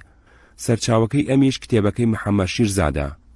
2 جلال طالبانی، كردستان والحركة القومية الكردية من منشورات النور، بغداد، 1969. سەرچاوەکەی ئەم کتێبەکەی ئەحمەد فەوزیە. 3 بەپی کتێبەکەی عباس جعفر الحەمیدی التطورات السياسية في العراق لەناو ئارشیفی وەزارەتی کاروباری ناوخۆی عێراقدا مەلەفات وەزارە داخلیە فایلێک هەیە بەناو ژمارەی مەلەفه بعنوان حزب الرزگاری کورد، الرقم 41110. 4 دکتۆر کەمال مەزهەر، ڕزگاری لە کفری، کتێبی چەند لاپەڕەیەک لە مێژووی کورد، بەرگی دووەم، دەستگای چاپ و بڵاوکردنەوەی مکریانی هەولێر، 2001، لاپەڕە 387. سەرچاوەکەی ئەم فایلێکی وەزارەتی ناوخۆیە. 5 ساڵح حەیدەری کە یەکێ بۆ لە دامەزرێنەر و سەرکردەکانی حیزبی ڕزگاری کورد لە وتارێکدا کە لە پاشکۆی عێراق لە 11 1970دا بە ناونیشانی بە بۆنەی ڕۆژی ڕۆژنامەگەری کوردیەوە ڕزگاری چۆن چاپ دەکرا نووسیوێتی، بازەکە کە لە سەرەتای ساڵی 1945دا لیژنەی ناوەندی حیزبی ڕزگاری کورد بڕیاری داوە ئۆرگانی خۆی بە ناوی ڕزگاریەوە بەنهێنی چاپ بکە. لەبەر ئەوەی نەیانتوانیوە دەستگای چاپدابین بکەن، ناچار بوون بە تایپ و ڕۆنیۆ چاپ و بڵاوی بکەنەوە. تایپەکەیان لە ئارزوو حاڵنووسێکی هەولێری کڕیوە و ڕۆنیۆکەش لە بەغداد. لە بەغداد لە گەڕەکی عەزەمیە لە ڕاسلحەواش خانوویەکیان بەکرێ گرتووە تایپ و ڕۆنیۆ و کەرەستەی دەرکردنی ڕزگاریان تێدا داناوە. لە پێشدا هاوڕێکی حیزبیان و دوای ئەوەی ئەو تااقەتی چووە خۆی لەو خانووەدا نیشتەجێ بووە. دوای ئەوەی ئەم ماڵە ئەفرۆشرێ دەستگاکان ئەگوێزنەوە خانوویەکی تر لە هەمان گەڕەک و هەر لەوێ ئەمێنێتەوە تا ئابی 1946 کە حیزبی ڕزگاری خۆی حەل ئەکا و ئەچێتە ناو پارتی دیموکراتی کوردەوە. حەیدەری لە کۆتایی ئەم باسەدا نووسیوێتی ئەم جیازی چاپە مەبەستی تایپۆڕۆنیۆکەیە بێجگە ڕزگاری ڕۆژنامەی شۆڕشیشی پێچاپ دەکرا. ئەم دوانە بە 2 زمانی کوردی و عەرەبی تێکڕا مانگی جارێک دەردەچوون و هەر جار چەند سەد ژمارەیەکیان دەردەچوو بەنهێنی لە ناوچەکانی کوردستاندا لە ڕێگەی ڕێکخراوە حیزبیەکانەوە بڵاو دەکرانەوە. سەبارەت بە دەستەی نووسەریش دەستگایکی حیزبی تایبەتیمان نەبوو بەم ناوە. ئەوانەی کە خەریکی چاپ و نووسین و گواستنەوە بوون هەر ئەوانە بوون بەرپرسیار بوون لە هەموو شتێک کە پەیوەندی بە چاپ و چاپەمەنیەوە هەبوو. واتە دەستەی نووسەران دەستگایکی حیزبی تەسک بوو. هەر ئەم تەسکیەش بۆ هۆی بەردەوامی کار و پاراستنی. ئەگەرچی لە شوێنێکی تری دانووسیوێتی هەروەها ئەو هاوڕێیانە کە کاروباری چاپیان پێسپێررا بوو لە کاتی دیاریکراودا دەهاتن و کاری خۆیان جێبەجێ دەکرد و دەڕۆیشتن، بەڵام هیچ زانیاریەک دەربارەی ناوی ئەوانەی کاروباری چاپیان پێسپێرراوە یان لە نووسینەکانیدا بەشدار بوون بەدەستەوە نادا.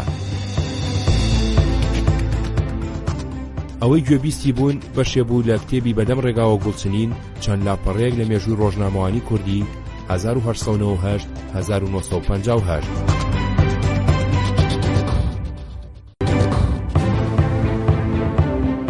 یەکێتی تێکۆشین. یەکێتی تێکۆشین وەسفی گۆڤارەکە لە ناوچەوانی سەربەرگی ژمارە 2 دانووسراوە مردن بۆ فاشیزم، ژیان بۆ نیشتیمانی سەربەست. اینجا بە خەتێکی گەورە ناوی گۆڤارەکە یەکێتی تێکۆشین. لە ژێر ناوی گۆڤارەکەدا بە 2 ستونی بەرامبەر بەیەک لە لای ڕاستی تێکۆشین بۆ بەهێزکردنی جەبهەی وەتەنی بۆ ئازادی و سەربەستی کورد، لە ژێریدا ژمارە 2، لە لای چەپیدا وریا بە ئەی میلەت لە دەسائیسی ئیستیعمار و کۆنەپەرستی، لە ژێریدا ساڵ 1. لە ناوەڕاستی هەردوو ستونەکەدا زوان حاڵی کۆمەڵی کۆمیۆنسی عێراقی و لە ژێریدا لەقی کورد. لە لاپەڕەیەک 3 وتاری یەکەمی وریا بە ئەی میلەت، لە لاپەڕە 3-8 کورد و ئۆکتۆبەر، لە لاپەڕە 8-11 یەکێتی تێکۆشین بۆ ئازادی نیشتیمان، لە لاپەڕە 11-13 دەنگ و باز. لە ناوچەوانی سەربەرگی ژمارە 3 دانووسراوە تێکۆشن زدی ئینتیهازیەت و شۆڤێنیەت لە نێوگەنجی کورد. اینجا بە خەتێکی گەورە ناوی گۆڤارەکە یەکێتی تێکۆشین. لەژێر ناوی گۆڤارەکەدا بە دوو ستوونی بەرامبەر بەیەک لە لای ڕاستی تێکۆشن بۆ بەهێزکردنی جەبهەی وەتەنی بۆ نان و ئازادی میلەتی کورد. لە ژێریدا ژمارە 3 و لە ژێر ئەویشدا نرخی ژمارە 50 فلسە. لە لای چەپیدا وریا بە ئەی میلەت لە دەسایسی ئیستیعمار و کۆنەپەرستی. لە ژێریدا ساڵ 1.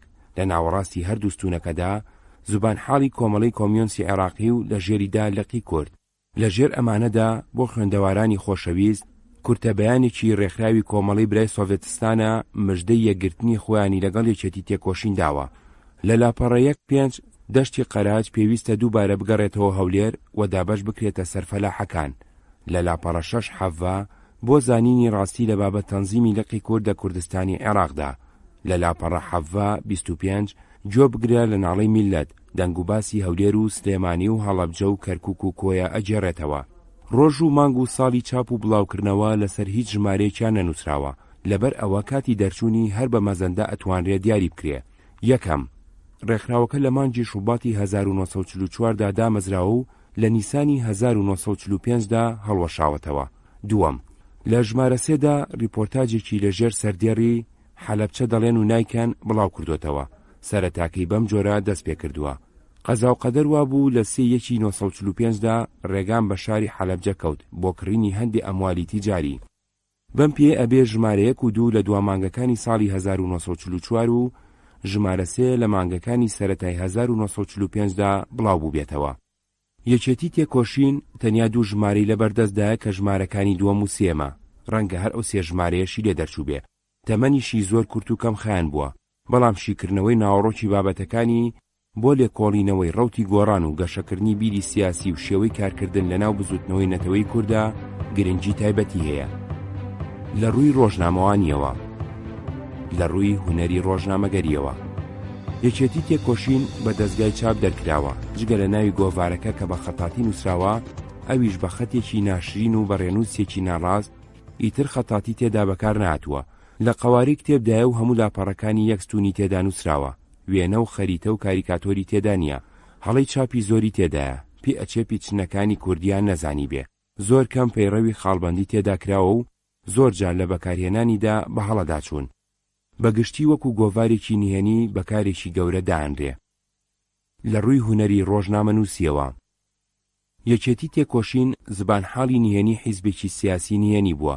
نووسەرەکانی دیار و ئاشکرا نەبوون و شوێنی چاپکردن و جۆری بڵاوکردنەوەی نهێنی بووە.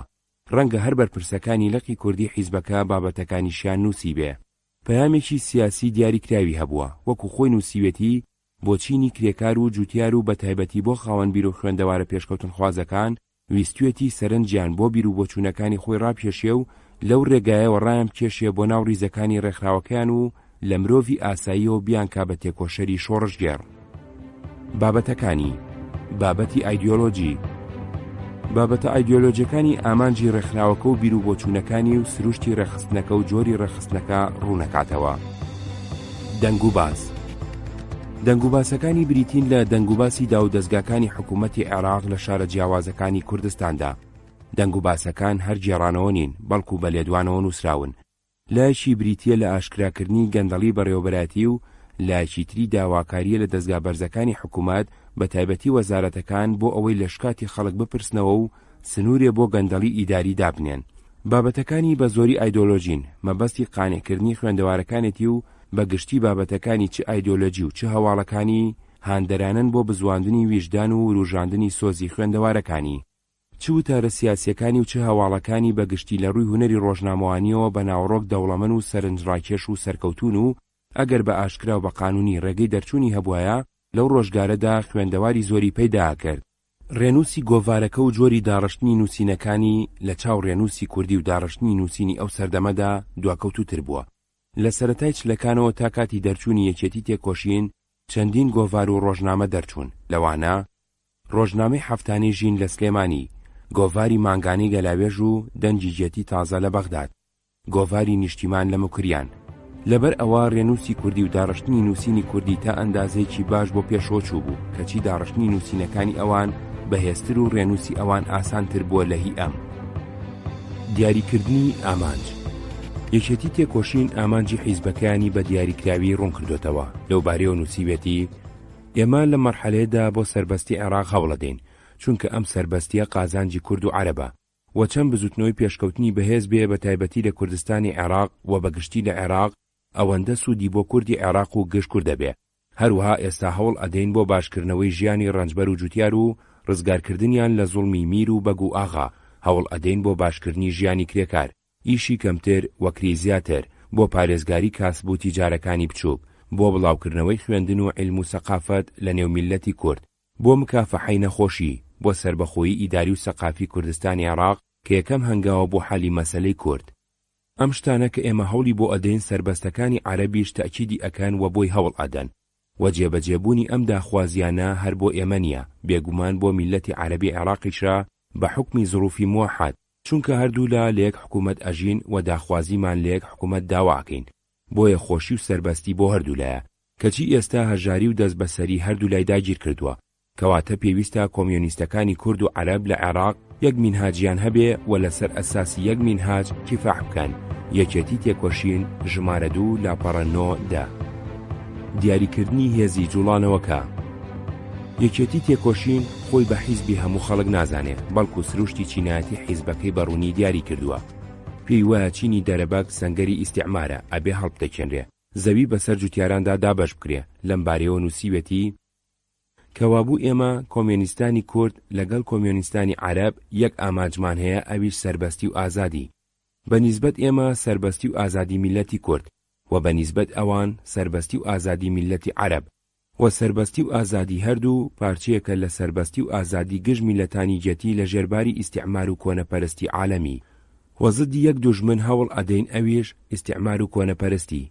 کۆنەپەرستی کوردی بەنیسبەت ئێمە و کۆنەپەرستی عەرەبی بەنیسبەت عەرەب و ئیستیعمار بەنیسبەت هەردوولا و باوەڕ بە یەک بیرەکەین و لەژێر ڕووناکی یەک نەزەریە کیفاحەکەین، ئەویش بیری کۆمیۆنیستی و نەزەریەی مارکسی لینینی و تەمسیلی یەک چینەکەین کە مەساڵحیان زدی یەکتر نییە، ئەویش چینی ڕەنجبەر و کرێکار.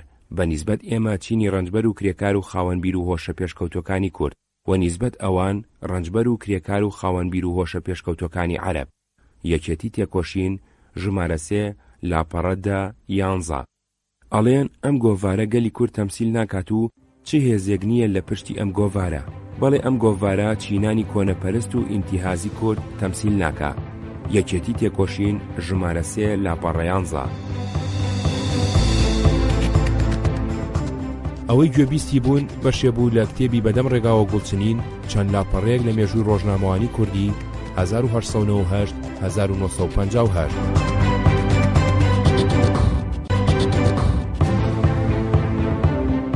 دیاریکردنی ئامڕازی خەبات. بۆ بەجێهێنانی سەربەستی عێراق پێویستی بە ئەداتێکا و یێزانە ڕێک بخات کە قازانجیان لەم گۆڕینەدا هەیە، ئەویش حیزبە، حیزبێکی سیاسی کە لەسەر بنچینەی سنووری سیاسی دەوڵەتدا مەزرابێ نەک لەسەر بنچینەی نەتەوە.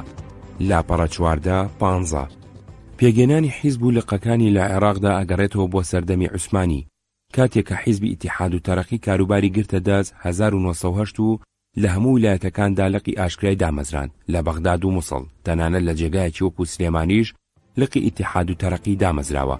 دوای ئەو لقی هەندێک حیزبی تری منافیز دامەزراوە. تێبینی دەربارەی لقی سلێمانی ئیتیحاد و تەرەقی بڕوانە وتارەکەی کەمال ڕەوف محەممەد لە کوردستانی نوێدا لەگەڵ دروستکردنی دەوڵەتی عێراق لە بیستەکاندا هەندێک لە سیاسیەکانی عێراق هەوڵیاندا ژیانی حیزبایەتی بهێننە عێراقەوە. چەند حیزبێکیان پێگەنا، بەڵام ڕەوتی ڕووداوەکان بە جۆرێ ڕۆیشتن ئەم حیزبانە نەک هەر نەیانتوانی دەورێکی کاریگەر لە ژیانی سیاسیدا بجێڕن، بەڵکو حیزبایەتیان لە بەرچاوی خەڵک سووک و قێزەون کرد.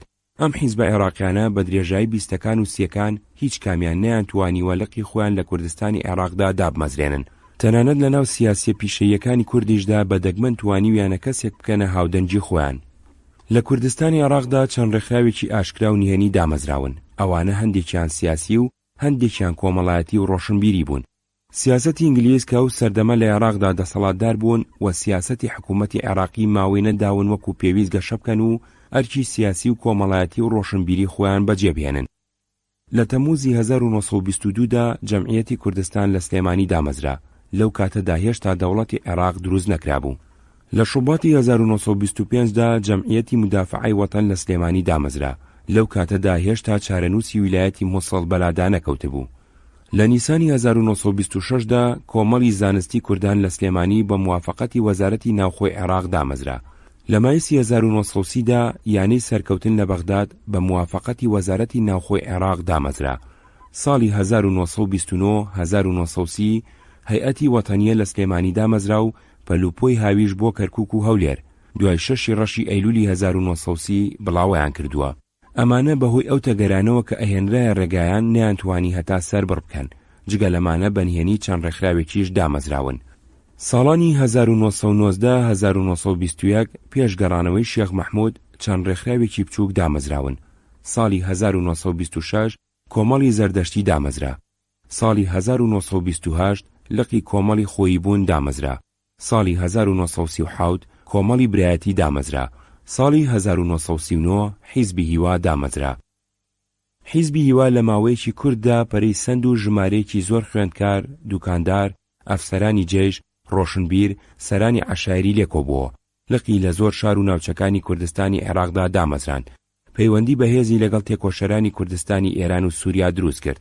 ئامانجی سیاسی حیزبی هیوا ڕزگاری کوردستان بوو، بەڵام بەرنامەیەکی نووسرا و دیاریکراوی نەبووە بۆ ڕێگەی ڕزگاری کوردستان و گۆڕینی باری کۆمەڵایەتی، ئابووری، ڕۆشنبیری کوردستانی عێراق. لە ڕووی پێگاتنی چینایەتیەوە چینەکانی سەرەوەی کۆمەڵی کورد و چینی ناوەنجی کۆکردوتەوە. لە ڕووی ڕێکخراوەییەوە نیمچە ئاشکرا بووە. تەلارێکی ڕێکخراوەیی دیاریکراوی نەبووە، ئەگەرچی سەرکردایەتی و کۆمیتەی ناوچەیی هەبووە، بەڵام شتێکی ڕەواڵەت بوون. هەموو کەس زانیوێتی ڕەفیق حیلمی سەرۆکی باڵای حیزبەکەیە و سەرۆکی باڵا لە زۆری شارەکاندا معتەمید باوەڕپێکراوێکی داناوە. ئەندامەکانی حیزب بە زۆری پەیوەندیان لەگەڵ ئەم معتەمیدەدا هەبووە. ڕێبازێکی دیاریکراوی نەبووە بۆ جۆری تێکۆشان و دیاری نەکردووە کە ئاخۆ کوردستان چۆن ڕزگارەکە بە شۆڕش و خەباتی چەکدار، بەکاری جەماوەری خۆپشاندان و مانگرتن و دەربڕینی ناڕەزایی یان بە ململانەی پارلەمانی و گفتوگۆ. ئۆرگانێکی ڕێکوپێکی چاپکراوی نەبووە بیر و بۆچوونەکانی بۆ گۆڕان و باشکردنی ژیانی سیاسی، کۆمەڵایەتی، ئابووری، ڕۆشنبیری کۆمەڵی کورد و هەڵوێستی لە ڕووداوەکانی کوردستان و عێراق و ناوچەکە ڕوومکاتەوە. لەبەر ئەوە شوێنەوارێکی فکری لە دوای خۆی بەجێ نێشتووە. لە ناوەڕاستی چلەکاندا ناکۆچیەکانی ناو حیزبی هیوا بە تایبەتی ناکۆچی سیاسی لەسەر دوو کێشەی سەرەکی تەقیەوە. یەکەمیان ئاخۆ حیزبی هیوا بەشداری جوڵانەوە چەکدارەکەی بارزان بکە یان خۆی لێ بەدوور بگرێ. دووەمیان گەلی کورد لە خەباتی خۆیدا بۆ ئازادی پشت بە یەکێتی سۆڤێت ببەستێ یان بە بریتانیا. هیوانی توانی ئەم ناکۆچیانە چارەسەر بکات. لە ئەنجامی ئەوەدا ساڵی 1945 کەوتە هەڵوەشان و هەڵوەرین و پارچە بوون. هەڵوەشانی حیزبی هیوا جگەلەوەی بۆشایی سیاسی ڕێکخراوەی لەناو بزوتنەوەی نەتەوەی کووردا دروست کرد، بۆشایی فکریشی بەجێهێشت، حیزب و ڕێکخراوی تر پڕیان کردەوە. تا ناوەڕاستی چلەکان هیچ حیزبێکی عێراقی چ ئاشکرا و چ نهێنی نەیتوانی وەلقی خۆی لە کوردستانی عێراقدا دابمەزرێنێ. تەنانەت حیزبی شیوعی عێراقی کە لە 1935دا دامەزرا و لە زۆری شارەکانی عێراقدا شانە و ڕێکخراوی پێگەناوە، لە کوردستاندا بنکەیەکی ئەوتۆی نەبووە. بۆ یەکەم جار حیزبی شیوعی عێراق گروهی وحدەت النیضال لقی حیزبێکی عێراقی لە کوردستاندا دامەزراند و چەندین مەفاهیمی فکری و سیاسی نوێی هێنایە ناو جوڵانەوەی کوردەوە. لقی کوردی کۆمەڵی کۆمیۆنیستی کورد کە ڕێکخراوێکی مارکسی لینینی بووە، ئەگەرچی لقی حیزبێکی عێراقی بووە، بەڵام زۆری ناتەواویەکانی لە حیزبی هیوادا هەبوون چارەسەر کردووە و بەڕوونی استراتیژی کاری خۆی و هێزەکانی و عەداتی تێکۆشان و ئوسلوبەکانی دیاری کردووە. هەر ئەمەش دواتر ئاشکراتر ڕەنگی داوەتەوە لە بیر و باوەڕ و شێوەی خەباتی بزوتنەوەی نیشتیمانی و نەتەوەی کووردا بە هەردوو باڵەکەیەوە، حیزبی شوێی عێراق و پارتی دیموکراتی کورد. ئامانجی کورد لە عێراقدا چییە و ڕێگەی بەدیهێنانی کامەیە؟ بۆ بەدیهێنانی ئامانجەکانی ئەبێ حیزبی تایبەتی خۆی هەبێ یان لقی حیزبێکی عێراقی بێ؟ ئایا کورد بۆ بەدیهێنانی ئامانجەکانی ئەبێ خۆی بەتەنیا کار بکە یان لەگەڵ عەرەب پێکەوە، لە خەباتی خۆیدا لەناوە پشت بەکێ ببەستێ و لە دەرەوە پشت بەکێ ببەستێ؟ یەکێتی تێکۆشین وەڵامی ئەم پرسیارانەی داوەتەوە. ئامانجی کورد لە عێراقدا سەربەستی عێراقا لە دەرەبەگایەتی و نفوزی ئیستیعمار بە تێکۆشانی هاوبەش لەگەڵ عەرەب لە ناو یەک حیزبی عێراقیدا و بە پشتیوانی یەکێتی سۆڤێت بە ڕێگای تێکۆشانی جەماهیری. یەکێتی تێکۆشین خۆی تەمەنی کورد بوو، بەڵام ئەو مەفاهیمانەی هێنایە ناو جوڵانەوەکەوە. دواتریش بەچوونی ئەندامەکانی بۆ ناو حیزبی شوێی عێراق و پارتی دیموکراتی کورد بۆ دەیان ساڵ بوون بە بنچینەی چەندین کێشە و دروستکەری ناکۆچی بنەڕەتی، فکری، سیاسی، ڕێکخراوەیی لە ناو جوڵانەوەی کووردا. سەرنجام حیزبی عێراقی و برایەتی کورد و عەرەب و پەرستنی یەکێتی سۆڤێت لە وەسیلەوە بۆ بەجێهێنانی ئامانجی سیاسی خۆیان بوون بە ئامانج غایە. دیاریکردنی شێوەکانی خەبات. لەقی کوردی کۆمەڵی کۆمونیستی عێراق بەرنامەیەکی نووسرا و دیاریکراوی لەبەردەستدانیە تا بزانرێ بە چ ڕێگەیەک ویستوێتی باری کۆمەڵایەتی، ئابووری، ڕۆشنبیری، خۆی گوتەنی چینانی ڕەنجبەر بە باری باشەدا بگۆڕێ. بەڵام لە دووتوی گۆڤارەکەدا هەندێ لایەنی جۆری بیرکردنەوەیان ئەخوێنرێتەوە. یەکێتی تێکۆشین چەکێکی کاریگەری خەباتی حیزبەکە بووە، جگە لەوەی هۆیەکی گرنگی بڵاوکردنەوەی بیر و باوەڕ و بۆچوونەکانی بووە، لە هەمان کاتدا هۆیەکی گرنگی ڕیسواکردنی زوڵم و زۆری کۆمەڵایەتی و گەندەڵی بەڕێوەبەرایەتی و دواکەوتنی وڵات و لە ئەنجامدا هۆیەکی هاندان، تەحریز و وروژاندنی هەستی مرۆڤدۆستانەی خاوەن بیر و هۆشە پێشکەوتەکان و هەستی چینایەتی چینانی کرێکار و فەلاح بووە بۆ سازدان و ڕێخستنیان بۆ خەبات بۆ بەدیهێنانی ئامانجەکانی حیزب. یەکێتی تێکۆشین داوا لە میلەت ئەکا وریابێ بە فرتوفێڵی ئیستیعمار هەڵ نەخەڵەتێ و دەست نەداتە چەک دژی حکوومەتی عێراق. لەو کاتەدا دووەمین جەنگی جیهان بەردەوام بووە. لەو جەنگەدا بریتانیا و ئەمریکا و یەکێتی سۆڤێت لەلایەک بوون، ئەڵمانیای نازی و ئیتالیای فاشی لەلایەکی تر بوون.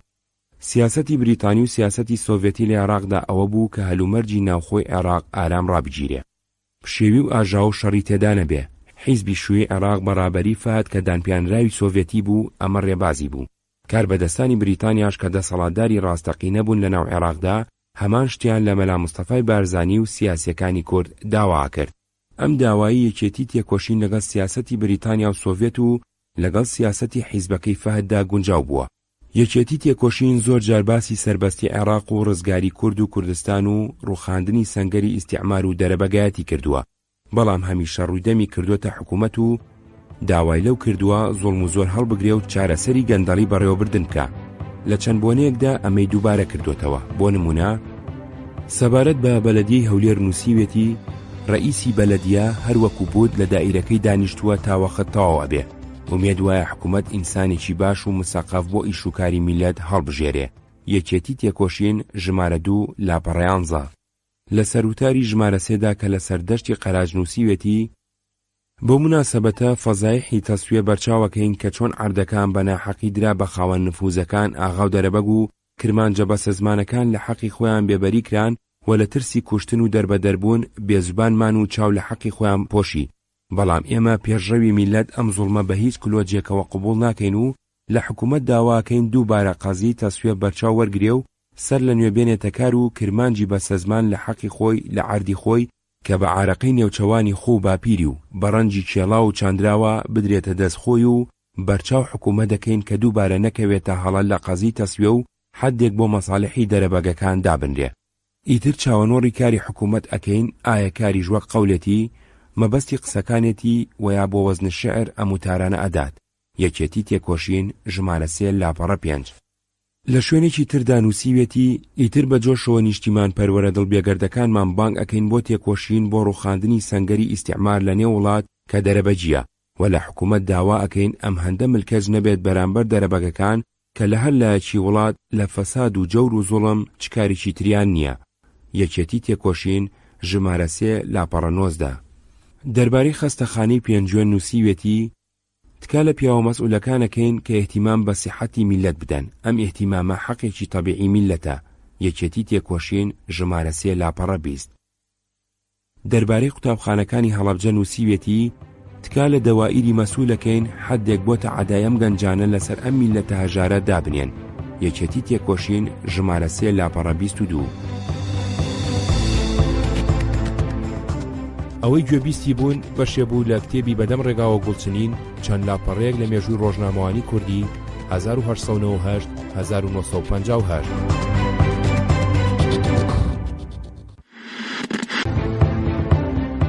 هەندێ لە وتارەکانی یەکێتی تێکۆشین. وریابە ئەی میلەت بە وردی سەیری قەزەی کورد بکەین ئایا لەبەرچی ئەم هەموو هەوڵ و تەقەلاو خوێن ڕشتنە تا ئێستا بۆ قەزەی کورد بێبەر بووە. هەروەگە زانین کورد میلەتێکە لە دەوری دەرەبەجی ئەژێت واتە جەماهیری میلەت بە چەند شوێنێکا بەشکراوە. هەر بەشێکی لە ژێر حکمی دەرەبەجێگەژێت کە وێنەی ڕاستی ئەم حاڵە لە تەقسیماتی عەشایری دیارە کە هەر عەشیرەتێک ڕئیسی تایبەتی خۆی بەڕێی ئەبات و بەرامبەر عەشیرەتەکانی تر وەک میلەتێکی جیاواز و بێگانە دێتە بەرچاو بە تایبەتیش ئەو کاتە کە مەساڵحی دوو ڕێز عەشیرەت ڕێک ناکەوێ. هەروەها جاری وا ئەبێ لە ناو یەک عەشیرەت مەساڵحی چەند ئاغایەک ڕێک ناکەوێ کە العیاذ بالله بە سەدان کوشتار و سوتان ئەکەوێتە ناو ماڵی کرمانجە بەسە زمانەکان کە چ گوناهیان نییە غەیری تێکچوونی مابەینی دوو ئاغا. بەڵێ ئەم کوشتار و تاڵانە زەرەری کرمانجی بێگوناه ئەبێ کە وەک چارپێن ماشیە بۆ ئاغا. لەبەر ئەم جۆرە ژیانە دەرەبەجی جەماهیری میلەتی کورد یەک نەبۆتەوە لە تێکۆشین بۆ قەزەی کورد. دیرۆکی تاریخ شۆڕشەکانی کورد بە ڕووناکی ئەم ڕاستیە دەرەخات کە چۆن لە کاتی داگیرسانی شۆڕشا مەسلحەتی چەند دەرەبەجێک ڕێک نەکەوتووە جاچوونەتەوە گژ یەکتر. لە باتی ئەمە کیفاحی زۆردار بکەن پێگرا بەم بۆنەیە ئاگری شۆڕش کوژاوەتەوە. بێگومان بەخینێکی بێژماری کرمانج دوایی شۆڕش هاتۆتەوە. هەروەها ئەم جۆرە ژیانە بۆتەوە چەکێکی بەهێز لە دەست بێگانەی خاوەن مەتامێع لە کوردستان کە یەکی خستوونە گشت ئەوی تر و بە بۆنەی بێهێزبوونیان ئەو جێگیر بۆتەوە. هەروەها ئەم جۆرە ژیانە بۆتەوە دینگەیەکی بەهێزی ئیستیعمار لە کوردستان. دوای جەنگی عالەمی یەکەم لە قابلیەتی میلەتی کورد لە دامەزرانی حکوومەتێکی کوردستانی سربەخۆ لەبەر دەرەبەگایەتی بەهێز و ئیجابی مەسلحەتی ئیستیعمار بۆ جێقایمکردنی میلەتی کورد چەند بەشێکرا تاکو تەگەرەی موشکلەی ئەقەلیات پەیدا بکرێ لە ناو دەوڵەتانی و بە لێکدانی دوو میلەت بە دەسائیسی ئیستیعمار بزوتنی ئازادی بەهێزە بێت. ئەمەیە ئامانجی گەورەی ئیستیعمار. تەبادولی مەناطقی نفوزیش لە بینی مستەعمەرەکان سەبەبێکی بوو بۆ دابەشکردنی کوردستان بە چەند جێگا. لە نەتائیجی ئەم دابەشکردنە حکوومەتێکی عێراقی لە عەرەب و کورد عیبارەت هاتۆتە وجود، ئەمیش لەژێر نفوزی ئیستیعمار کە بێگومان ئیستیعمار ناوێ مەناطقی نفوزی لەدەست دەربچێ. لەبەر ئەمە هەر جۆرە ئاسالی بێک بەکار ئەهێنێ بۆ کوشتنی وەعی میلەت بۆ ئازادی و سەربەستی. لە وڵاتی عێراقیش کە لە دەوری شوبهە دەرەبەجی ئەژێت و تازەبوونی سەناعەت لە شارە گەورەکانی بڵاو بۆتەوە، ئەڵێن ئیستیعمار دەرەبەجی بەهێزەکە تاکو تەگەرە بێ لە ڕێگای تێکۆشینی میلەت بە یەکێتی بۆ ئازادی. هەروەها دوو میلەتی عێراق کورد و عەرەب ئەخاتە گژ یەکتر بە بڵاوکردنی بیری شۆڤێنی و کەراهێتە لە بینی هەردوو میلەت کە بە میلەتی کوردواتی ئەگەێنێ کە حاڵی ناخۆشی کورد لەوەیە کە لەژێر دەست عەرەبە و لەلایەن ئەوەوە ئیستیعمار کراوە. لە نێو میلەتی عەرەبیش بیری خۆڵکێشان و حەقی تەسەیتۆر بەسەر میلەتی کورد و مەحوی ئەقەلیات بڵاو ئەکات و تەرجیعەکات. ئەم بیرە شۆڤێنیانە تەنیا لەلایەن ئیستیعمارەوە بەهێز ناکرێ، بەڵکو چەند دەستی تریش هەیە لەگەڵی کە مەسلحەتیان لەگەڵ ئیستیعماریەکە. ئەمانیش دەرەبەجی و کۆنەپەرستی و تیجارانی قەومیەت کە ئەیانەوێت لە سەرشانی جەماهیری میلەتی کورد بگەنە مەراکز مەراتیبی بەرز. بەڵام ڕاستی کەوردبوون و واقع فێرمانەکات دەردی هەردوو میلەت کورد و عەرەب ئیستیعمارە. دەرمانی ئەم دەردەش ئازادیەکی تەواوە کە عناسری دیموکراتی تەقەدومی بێتە سەر حکم. بەم جۆرە ڕێئەکرێت لە بەردەم هەردوو میلەت بۆ پێشکەوتن و ڕێکەوتنیان بۆ تەقریری مەسیر و ئازادی و بەرزی کورد و عەرەب. پێویستە بەرچاو بکرێ میلەتی کورد و هەر میلەتێک ئەوسا پێی ئەکرێ بە تەواوی ئازادی کە پێ بکرێ گوزەرانی حکمی خۆی بکات. ئەم توانایە ئەوسا جێگیر ئەبێ کە سەنگەری ئیستیعمار و دەرەبەجی بڕوخێنرێ و ون بکرێ لە نیشتیمانی خۆشەویستمان کوردستان تاکو یەکێتی تێکۆشینی جەماهیری کورد بۆ تەقریری مەسیر بێتە کار کە چ هێزێک لە توانای نابێت بربەرەکانی بکات و لە پێشی ڕاوەستێ. بێگومان هەستکردن بەم ڕاستیانە لە نێو میلەتی کورد تیرێکە بۆ جەرجی ئیستیعمار. جا ئیستیعمار بۆ ئەوەی ڕاوی خۆی بپارێزێ لەم کاتەدا وا دوور نییە یەک لە ئاسالیبەکانی بەکاربێنێ بۆ بەهێزکردنی سەنگەری خۆی بە بێهێزبوونی بزوتنی نیشتیمانی و ئازادی. جا لەبەر ئەمە ئێمە کوڕانی میلەت شوعیانی کورد دەنگمان بەرز ئەکەین میلەت بانگ ئەکەین کە وریا بە ئەی میلەت، وریا بە ئەی میلەت لە دەسائیسی ئیستیعمار کە دوور نییە ئێستا تەشجیعت بکات بۆ ئەوی شۆڕشێک بکەیت گشت حکوومەتی عێراق هەستی جا هەزاران خوێن پاچی ڕۆڵەکانت برژێ هەروەها لە میلەتی عەرەبیشا بە بۆنەی حەق وەرگرتن بەڵام بزانە حەقی هەردوو میلەت لە زگ ئیستیعمارە. ئەو سوڵتەیە کە تۆ ئیستیغلال ئەکات عینی وەقت میلەتە بە زمانەکەی عەرەبیشی ئیستیغلال کردووە. ئەم دەسائیسە بۆ ئەوەیە کە هەردوو لا بێهێز بکەوێ کەراهیەت زیاد بێ لە ناو هەردوو میلەتی خۆشەویست تاکو قەڵای خۆی هەندێکی تر بەردەوام بێت لە نێو وڵاتی هەردوو میلەت. ئیتر بزانە هەراهوریە خزمەتێکی ئاشکرایە بۆ ئیستیعمار. ئەگەر مەزدەری ئیستیعمار بێ بێگومان خیانەتێکی گەورەشە بۆ میلەتی کوردی شیرین. ئومێد وایە سەدەمین جار هەڵ نەخەڵەتیان بە فرتوفێڵی ئیستیعمار. ئێستا کاتی ئەوەیە دەست بخەینە دەست کوڕە مخلیسەکانی میلەتی عەرەب بۆ عێراقێکی ئازاد و دیموکراتی کە مەجال پەیدا بکرێ بۆ پێشکەوتنی و پێگەیاندنی هەردوو میلەت بۆ ئازادی و تەقریری مەسیر و بۆ بەرزی و خۆشی میلەتی عەزیز. ئیتر وریا بە ئەی میلەتی دڵسۆز و خۆشەویست. یەکێتی تێکۆشین ژمارە 2 لاپەڕە 1 3. یەکێتی تێکۆشین بۆ ئازادی نیشتیمان. ئەگەر ئاوڕێک بۆ پاشەوە بدەینەوە ئەبینین میلەتی کورد و عەرەب ژێردەستی یەک زۆردار بوون، ئەویش ئیمپراتۆریەتی عوسمانی بووە و هەردوو لە هەوڵ و تەقەلایان ئەدا بۆ سەربەستی و ڕزگار بوون. لەبەر ئەمە وەرگەڕانی ئینقیلابی 1970 دیموقراتی مەشروتیەت و یا حرەکەتی ئیتیحادیەکان لە هەردوو لا تەئیدی وەرگرت بە ئومێدی ژیانێکی باشتر و سەربەستیەکی میلی، چونکە شیعاراتی ئیتیحادیەکان هەروەک ئەزانین سەربەستی، دادڕەستی و یەکبوون بوو، بەڵام ئەمانە بە گەیشتنی حکم هیچ کامیان پێک نەهێنا لە موتانە و هەروەکو پێشوەکان سیاسەتی ئیستیهادی قەومیان بەکارهێنا. کورد و عەرەب لە دوای جەنگی گەورەی پێشووەوە بۆ تەقریری مەسیر و بۆ سەربەستی هەوڵیانەدا، بەڵام بێهێزی بزوتنەوەی نیشتیمانی هەردوولا و پێکنەهێنانی دەوڵەتانی سوێندخواران پەیمانیان بۆ میلەتانی ڕۆژهەڵات و خیانەتی ئەحزابی ئومەمیەتی دووەم بۆ شیعاری حەقی تەقریری مەسیری میلەتانی بێهێز ئەم دوو میلەتەی لەژێر ئیستیعمار بەجێهێشت. وڵاتانی عەرەب دابەشکران بەسەر چەند مەنتیقەیەکی نفوزی ئیستیعماری، کوردیش دابەشکرا بەسەر سێجێ. کوردی عێراق لەگەڵ میلەتی عەرەبی عێراق ئێستا پێکەوە ئەژین لە ژێر یەک ئیستیعمار، لەبەر ئەمە زڕوفی سیاسەتی واقعی وا پێویستەکە کە هەوڵ بدەین بۆ ئەوەی مەسئلەی کورد و عەرەب مشتەرەکان پێکبێنین کە بێگومان یەکبوونی دوولا هێزێکی گەورەیە بۆ تەحقیقی ئازادی و تەقریری مەسیر و سەربەستی.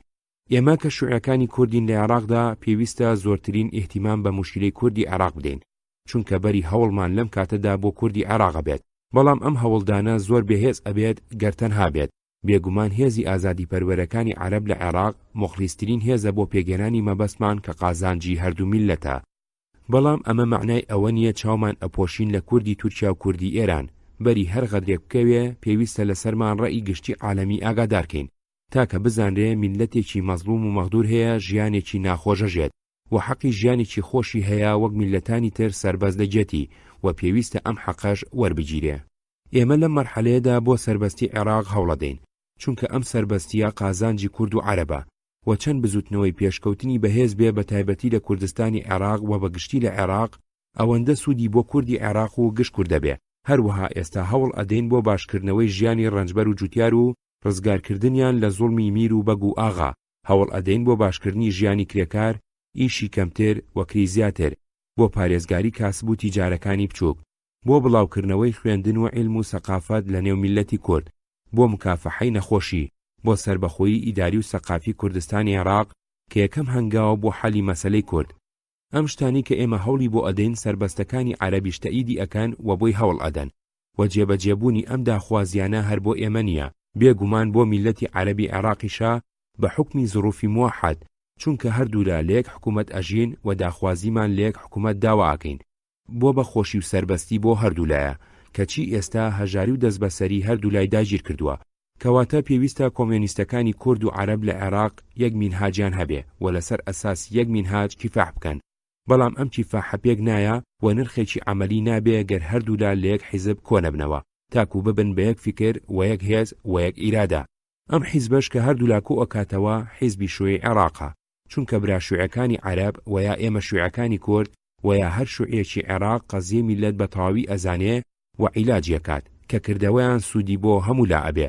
ئەمەش معنای ئەوە نییە شوێعەکانی کورد لە یەک حیزب ئیشکردنیان قەزی کوردایەتیان بەجێهێشتووە، نە، لە یەک حیزب ئیشکردن معنای ئەوەیە کە هێزمان یەکەکەین بۆ پێگەێنانی مەسئلەی هەردوولا کە بێگومان هێزی هەردوولا لە توانایەتی تەگەرە زووتر حەل بکات. حیزبی شوێعی عێراقی حیزبی ڕەنجبەر و کرێکار و تێگەیشتوەکانی عێراقە. ئەم حیزبە لەوانە و بۆ ئەوانە، هەروەها ئەم حیزبە لەسەر یەک نیزام ئەڕوا و شوێعەکانی کورد لەقی تایبەتی خۆیان هەیە کە مەسئولە لە ڕواندنی بزوتنەوەی نیشتیمان پەروەری لە کوردستانی عێراق. هەژاری و دەست بەسەری تێکۆشین بۆ سەعادەت و سەربەستی هێزی کورد و عەرەبی یەکردوێتەوە، لەبەر ئەمە یەکێتی تێکۆشین بۆ هەردوو میلەتە. ئێمە بانگی گەلی کوردی عێراقەکەین کە ڕووبکەنە حیزبی شوێی عێراق کە حیزبی هەژار و ڕەنجبەر و کرێکاری کورد و عەرەبە. ئەی برایانی خۆشەویست، زۆر باش بزانن کە یەکێتی تێکۆشین دەنجی سەربەستی و ئازادیە، دەنجی کوڕانی میلەتە بۆ نان و سەقافەت و ئازادی میلەتی کورد. یەکێتی تێکۆشین مینبەری میلەتی کووردە و لەسەر ئەم مینبەرە بانگی گەلی کورد ئەکەین کە وریابن و بۆ نان و سەربەستی تێبکۆشن. یەکێتی تێکۆشین ژمارە 2 لاپەڕە 8 11. ئەوەی گوێبیستی بوون بەشێ بوو لە کتێبی بەدەم ڕێگاوە گوڵچنین چەند لاپەڕەیەک لە مێژووی ڕۆژنامەوانی کوردی 1898 1958. کورد و ئۆکتۆبەر. لە نێو تاریشی زۆرداری لە بینی ئێش و ئازاری مرۆڤی بەندکراو، لە نێو هەناسە ساردی و فرمێسکی گەرمی پیر و ساوا، لە نێو هەڵمەتی خوێن مرۆڤپەروەران، تیشکی ڕووناک لە ناو دەستێکی بێگەرد بەرز بووە و شەژێکی جێتی ڕووناکردەوە. ئەو تاریکیە کە داگیر کردبوو وەکتەمی بەهار لابەلای کرد بێگەڕانەوە. ئەم تیشکە ڕووناکە حکومی سۆڤیاتیە. ئەم دەستە بێگەردە دەستی بۆلشەفیکانە کە یەکەم و بەهێزترین سەنگەری زۆرداریان ڕووخاند. ئەم تیشکە ڕووناکە هەمیشە دەورە و پشتی ڕووناک ئەکاتەوە تاکو میلەتان ڕێ ببینەوە بۆ چۆن وێرانکردنی مۆغارەی ئێش و ئازار و بەندایەتی. مانگی ئۆکتۆبەر بەم تیشکە پیرۆزە بەختیارە. ئەی لە پاش ئەم بەختیاریە چ بەختیاریەک. رووسیا قەیسەری ویا لینین گوتەنی بەندیخانەی میلەتان لە ژێر جەور و زوڵمی گەلێک میلەتی کۆ کرد. لەم میلەتانەش بەشێکی کەم لە کورد هەبوو. ئەگەر بە وردی سەیری حاڵی میلەتانی رووسیا قەیسەری بکەین ئەتوانین بڵێن واوەی لایەن بوو کە لە هەر شتێک لە دوابوون و کاربەدەستەکان میلەت وەک حیوانات بەکاریان ئەهێنان و میلەتانەش هەر کاتێگە گیرسان و ماڵی یەکتر هەندێتر وێرانیان ئەکرد لە نەزانی و داخی ناخۆشی ژیان. لە میلەتانەش میلەتی کورد کە لە حاڵەتێکی گەلێ متەئەخیر ئەژیا دەوری بەداوەت و دەرەبەجی جەماهیری میلەت لەلایەن ئاغا و مەلا و شێخ و حکوومەت ئیستیغلالەکرێ. حاڵەتێکی اقتصادی زۆر نزم. لە هەموو وڵاتە چاو بە دووکەڵی کارخانە ناکەوێ. لە نێو گشت زەویەکان ئالەتێکی زەراعی نابینرێ. هاتوچۆ بە کەرو وڵاخ لە هەزاران کەس یەک خوێندەوار نادۆزرێ. لە سەد شوێنە خەستەخانەیەک بەرچاو ناکەوێ. حاڵەتی ژن لە نزمترین پلەیە. کوشتار و تاڵان لە هەردوولا. بە کورتی حاڵەتێکی وا کە بە چ ڕوویەکەوە لەگەڵ مەزاهیری مەدەنیەتە ناپێورێ. بەڵام وڵاتی رووسیا و ئۆکرانیا هەندێ لە پێش بوون کە لە تەنیش ئیقتاعەوە دەرەبەجی کارخانەکان لوتیان بەرز کردبوو و خوێندەواری هەندێ بڵاو بوو. لە احتیکاکی ئەم تەناقوزاتەوە بیری مارکز بڵێسەی ئەدا.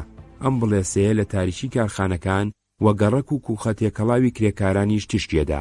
هەروەها لە کون و قوشبنی قوتابخانەکان ئیشی تریاقی دەرەبەگ و کۆمیسەرەکانی قەیسەر بەندیخانەکانی سیبریاش ئەم بڵێسەیان دەرەخست. ئەم بڵێسە پیرۆزە لە هەر لایەکەوە حەلەقاتی مارکسی بڵاو کرد. ئەم حەلەقاتە کە بوون بە نواتی حیزبی بۆلشەویک، حیزبی لینین و ستالین کە بەڕاستی شەژێکی دنیای گەڕاندەوە سەر دنیایەکی تازە کە تیشکی لە هەر لایەکی دنیای بۆگەنی بە نیزامی دەرەبەجی و سەرمایەداری ڕێڕووناک ئەکاتەوە لە پێش قوڕانی میلەت تاکو عالەم بەگشتی بگەڕێتەوە سەر جەتی تازە، عالەمی ئازادی و دادڕەستی، عەدالەت و یەکبوون و خۆشی. ئەم تیشکە پیرۆزە هەندێ لە وڵاتی کوردیشی ڕزگار کرد. ئەم پارچەیە کوردستانە کە وێنەی ژیانی بە کورتی بەرچاوکرا. لەژێر حکمی سۆڤیەتی حکمی کرێکار و فەلاحان وەک بروسکە ڕێپێشکەوتنی بڕی. بەڵکو ئەتوانین بڵێن هەرە گەورەترین دەوڵەتی عالەمی لە پاشە خۆی بەجێهێش لە نێو تەناقوزاتی دنیای بۆگەنی. بەڵێ بەهۆی حکمی سۆڤیەتی و مستەمەعی ئیشتیراکی کە کەس بەری ئیشوکاری یەکی تر نامژێ، هەروەها چ میلەتێک میلەتێکی تر ئیستیغلال ناکات لە ژێر سێبەری ئەم حکمە و لە ڕووناکی ئەم مستەمەعە پیرۆزە ئەم چەند سەد هەزار کووردا وەک میلەتانی تری سۆڤیەتی بناغەی بەهێزی مەدەنیەت دروست کرد. مستەمەعێکی بێچین، تەبەقات، کەس یەکی تر ئیستیغلال ناکات، هەر کارێک لە میلەتەوە بۆ گشتی میلەتە، حاڵەتێکی اقتصادی زۆر بەرز، لە هەر لایەکەوە کارخانەکان لەگەڵ گەردوونا گفتوگۆ ئەکەن، تراکتۆر و مەچینەکانی تری چاندن لەگەڵ دەریا لێگەدەن، بەڵام بێگومان سەرکەوتن بۆ مرۆڤە. وڵات وەک تۆڕەکە، شەبەکە، بەڕێی ئاسن، لە سەدان کەس یەکی نەخوێندەوار نابینیت. لە هەر کوڕێکی وڵات عیلم و مەعاریف تشگەدات، عەقڵی ساغ لە لەشی ساغ. وڵات وەک ئەستێرەی ئاسمان بە خەستەخانە و جێگای منداڵبوون و ڕیازی مناڵان ڕازاوەتەوە. ژن و پیا و لێک ڕیزان، چونکە هەردووکیان ئینسان و ئیسپات کرا لە هەر وەزیفەیەکی گەل مجتەماع ژن لە دوای پیاو نییە ئەگەر پێشەوەی نەگرێ. لە نێو گژ میلەتانی سۆڤیەتی هەروەها لە نێو میلەتی کوردیش برایەتی و ئاسایش و خۆشیویستن لە باتی کوشتن و تاڵان. بەڵێ ئەمەیە حاڵی چەند سەد هەزار کورد لە دوای شۆڕشی پیرۆزی ئۆکتۆبەر. ئەمەیە حاڵی کورد لە وێنەی ژوورەوەی. با هەندێ لە وەزعی و مەرکەزی بدوێن کە یەکێکە لە میلەتانی سۆڤیەتی. لێگەتگیری سۆڤیەتی ئەلیتیحاد سۆڤیەتی عیبارەتە لە یەکێتی ئەو میلەتانە کە لە رووسیا قەیسەر ئەژیان و هەر میلەتێک جمهوریەتێکی ئیشتیراکی سۆڤیەتی یا ئیقلیم و یا مەنتیقەیەکی ئیشتیراکی هەیە کە کاربەدەستەکانی جمهوریەت یا ئیقلیم و یا مەنتیقە بە هەڵبژاردنی حۆر هەڵ ئەبژێرێن کە مەسئول ئەبن لە ئیدارەی وڵات. هەروەها هەر جمهوریەتێک یا ئیقلیمێک یا مەنتیقەیەک بە جۆرەی قەومی لە مەجلیسی سۆڤیەتی ئیتیحاد نێراوی ئەبێت و بە مساوات هەر جمهوریەتێک ممەسیلی ئەبێت لە مەجلیسی قەومیات کە ژمارەی 25 نێراوە کە ئەم دوو مەجلیسە بەرزترین سوڵتەی یەکگیری سۆڤیەتە. و هەر جمهوریەتێک تا حەقی ئینفیساڵی هەیە لە یەکەتگیری سۆڤیەت و پێش ساڵێک بە هەر جمهوریەتێک حەق درا بۆ دامەزرانی وەزارەتی ئیشوکاری دەرەوە وەزارەتی پارێزگاری وڵات دیفاع. پێشان هەموو جمهوریەتەکانی سۆڤیەتی مەفەوەزی ئیشوکاری دەرەوەیان هەبوو، هەروەها یەک وەزیری دیفاعیان هەبوو. ئەمە بۆ ئەو میلەتانەی کە زۆرن، بەڵام میلەتانی وەک کورد کە لە چەند سەد هەزارێک عیبارەتن، مەسەلەن کورد کە جمهوریەتێکی ئیشتراکی خاوەن حکمی زاتیە بە ناوی نەخچیڤان لەگەڵ جمهوریەتی قەرەباغی ئازەربایجان خاوەن حکمی زاتی یەک جمهوریەتی ئیشتراکی سۆڤیەتیدا ئەمەزرێنن بە ناوی جمهوریەتی ئیشتراکی سۆڤیەتی ئازەربایجان. ئەمجا جمهوریەتی نەخچیڤان خۆی مەجلیسی سۆڤیەتی تایبەتی هەیە کە بە هەڵبژاردننی سەربەستی هەڵبژێراوە و ئەم مەجلیسە بەرزترین سوڵتەیە لە جمهوریەتی نەخچیڤان، 11 نێراوی هەیە لە مەجلیسی قەومیات. بەڵێ ئەم حکومە پیرۆزەیە کە وڵاتی ئەم چەند سەد هەزار کوردەی گەڕاندۆتە بەهەشتی واقعی، هەروەها وڵاتانی هەموو میلەتانی سۆڤێتستان. ئەمەیە نەتایجی ئۆکتۆبەری پیرۆز بۆ کوردەکانی سۆڤێتستان. با هەندێ بڕۆین لەسەری. سۆڤێتستان بۆ گشتی کورد بۆ موقیفی لە بەرامبەر هەر میلەتێک لەم میلەتانەش میلەتی کورد. سۆڤێتستان هەر میلەتێک تایید دەکات کە بیەوێ لەژێر ئیستیعمار دەرکەوێ و ئازاد بێ و خۆی چاوی لە بستەعەردێکی وڵاتانی تر نییە. هەر لەبەر ئەمە بوو پاشجەنگی گەورەی پێشوو لە هەموو ئیمتیازاتی قەیسەری لە ئێران تەنازولی کرد. هەروەها تاییدی بزوتنەوەی ئەمانوڵڵا خان و لە هەموو تاریخی حکمی سۆڤێتی بەقەدەر توانای تاییدی ئازادی میلەتانی کردووە وەگشت ئیستیعمار ڕاوەستاوە. بەڵام ئایا موقیفی چە بووە لە قەزیەی کورد و لەبەرچی چ دەنجێکی نەبووە لەم بابەتە؟ هەر وەک بەرچاو کراوە لەو تاریشی تریش وریا بە ئەی میلەت کە هۆی فەشەلبوونی قەزیەی کورد لەبەر ژیانی دەرەبەجی و دەسایسی ئیستیعمار بووە. ئەگەر سەیری حرەکەتی شێخ مەحموود بکەین لە کاتێک کە ئەویست لەژێر نفوزی ئیستیعمار بە دەرەبەگایەتی کوردستان ئیدارە بکە، لە مەناتیقەکانی تری عێراق دەرەبەگەکان ئەیانوت هۆ چۆن ئەبێ شێخ مەحموود مەلیک بێ، چما ئەو باوە باپیری لە ئێمە گەورەترە؟ لەلایەکی تریشەوە بزوتنی سمکۆ لە ئێران زەدی شێخ مەحموود دێتە بیر و هەتا لە ناو پیاوەکانی شێخ مەحموود تێکدانی ئیشوکار لەلایەن بەکرێگیراوەکانی ئیستیعمار بوو کەوا بوو ئەم دەسائیسە ئیستیعماریە چۆن لەلایەن سۆڤێتستانە تەئیدێک وەرەگرێ. ئەمما شۆڕشی شێخ سەعید لە ساڵی 1925 کە لە تورکیا داگیرسا بەرامبەر زۆرداری کەمالەکان و بەجێنەهێنانیان وعد و پەیمانەکان کە ئیستیعماریش ئیشی پێکهات بەشکردنی کوردستان لەسەر مەناتقی نفوذ جابوویە بربەستی ئەم شۆڕشەی ئەکرد و یاریدەی کەمالەکانی ئەدا. ئەمما کە لە بەرچی ئەم شۆڕشە تەئیدێکی لەلایەن سۆڤیەت وەرنەگرت. 1. حکوومەتی تورکیا بە گورجی توانی لە گشتی دنیا 100 جۆرە درۆ دەلەسە بەم بزوتنە پیرۆزە هەڵبەستێ کە لای هەمووان معلوم بوو ئەم بزوتنە بۆ ئازادی کوردستان و ژیانێکی خۆشتر بوو. لەم درۆ دەلەسانەش کە لەم بزوتنەوە بە زەبری ئیستیعمارە و بزوتنەوەیەکی دەروێشی و دەرەبەجێتیە بۆ گەڕاندنەوەی خەلافەتی ڕەجعی. 2. کوردەکان هیچ هەوڵێکیان نەدا کە ڕاستی قەزیان پیشانی ئیتیحادی سۆڤێتی بدەن، بەڵکو ئەو کاتە بە تەئسیری درۆ دەلەسەی ئیستیعمار بە چاوێکی تاریک سەیری حکمی بۆڵشەفیکیانە کرد. هەروەها ئیستیعمار توانی زۆر کەس لە وڵات فرۆش و بێهۆشەکان بەکرێ بگرێ بۆ ئەوەی لە سنووری سۆڤیەتی هێرش ببەنە سەر حکمی سۆڤیەتی و تەگەرە پەیدا بکەن. جا لەم بەدبەخت و بیربۆگەنانە جەنابی سەدیق ئەلقادری ئەم زاتە ئاخر شەڕا یەک لەم پاڵەوانانە بوو کە ئەیویست حکمی بۆڵشەفیک بڕوخێنێ و بەهێزترین سیلاحی ئەم عەلامە سەدیق ئەلقادری مزەکەراتی قادری ناوە. داخی بەجەرگم بۆ ئەم دڵنەخۆشانە کە لەلای هەر مخلیسێکی میلەت و مرۆڤ ڕاستی کۆمۆنیستەکان دەرکەوت. 3. سۆڤێتستان تازە لە حرەکاتی تەدەخولی بێگانە ڕزگاری بوو کە 4 دەوڵەت پەلاماریان ئەبردە سەر ئەم حکومە فەریک و تازە پێگەیشتووە کە ئەو خوێنەی لە شۆڕشی ئینقلاب ڕژابوو هێشتا وشک نەبوو. لەلایەکی ترەوە هێشتا دەستە ڕەشە موفسیدەکان و چینەکانی مستەغیل و پاژماوەکانی قەیسەر جوڵەجوڵیە کرد. بەڵێ ئەم وێرانیە کە گەیەندرا بە رووسیا بە تایبەتی و گشت وڵاتانی سۆڤیەتی ئیشوکارێکی بێوەستانی ویست. لەلایەکی تریشەوە لە کاتی تازە بوو حکمی سۆڤیەت نەیەویست دوژمنی زۆرتر بۆ خۆی بدۆزێ. لەبەر ئەمە تەدەخولی بزوتنەوەی داغلی وڵاتانی ئەو کاتی نەکرد، بەڵام کە هاتەوە سەرخۆ وڵاتی سۆڤێتستان تەنزیم کرا. هەردەم ڕێی عامی عالەمی هۆشیار ئەکرد بۆ مساعدەی میلەتانی بێهێز و لێقەوماو و داوای ئیشی فعلیە کرد و بێگومان لەم بابەتەوە سەدان میسال هەیە.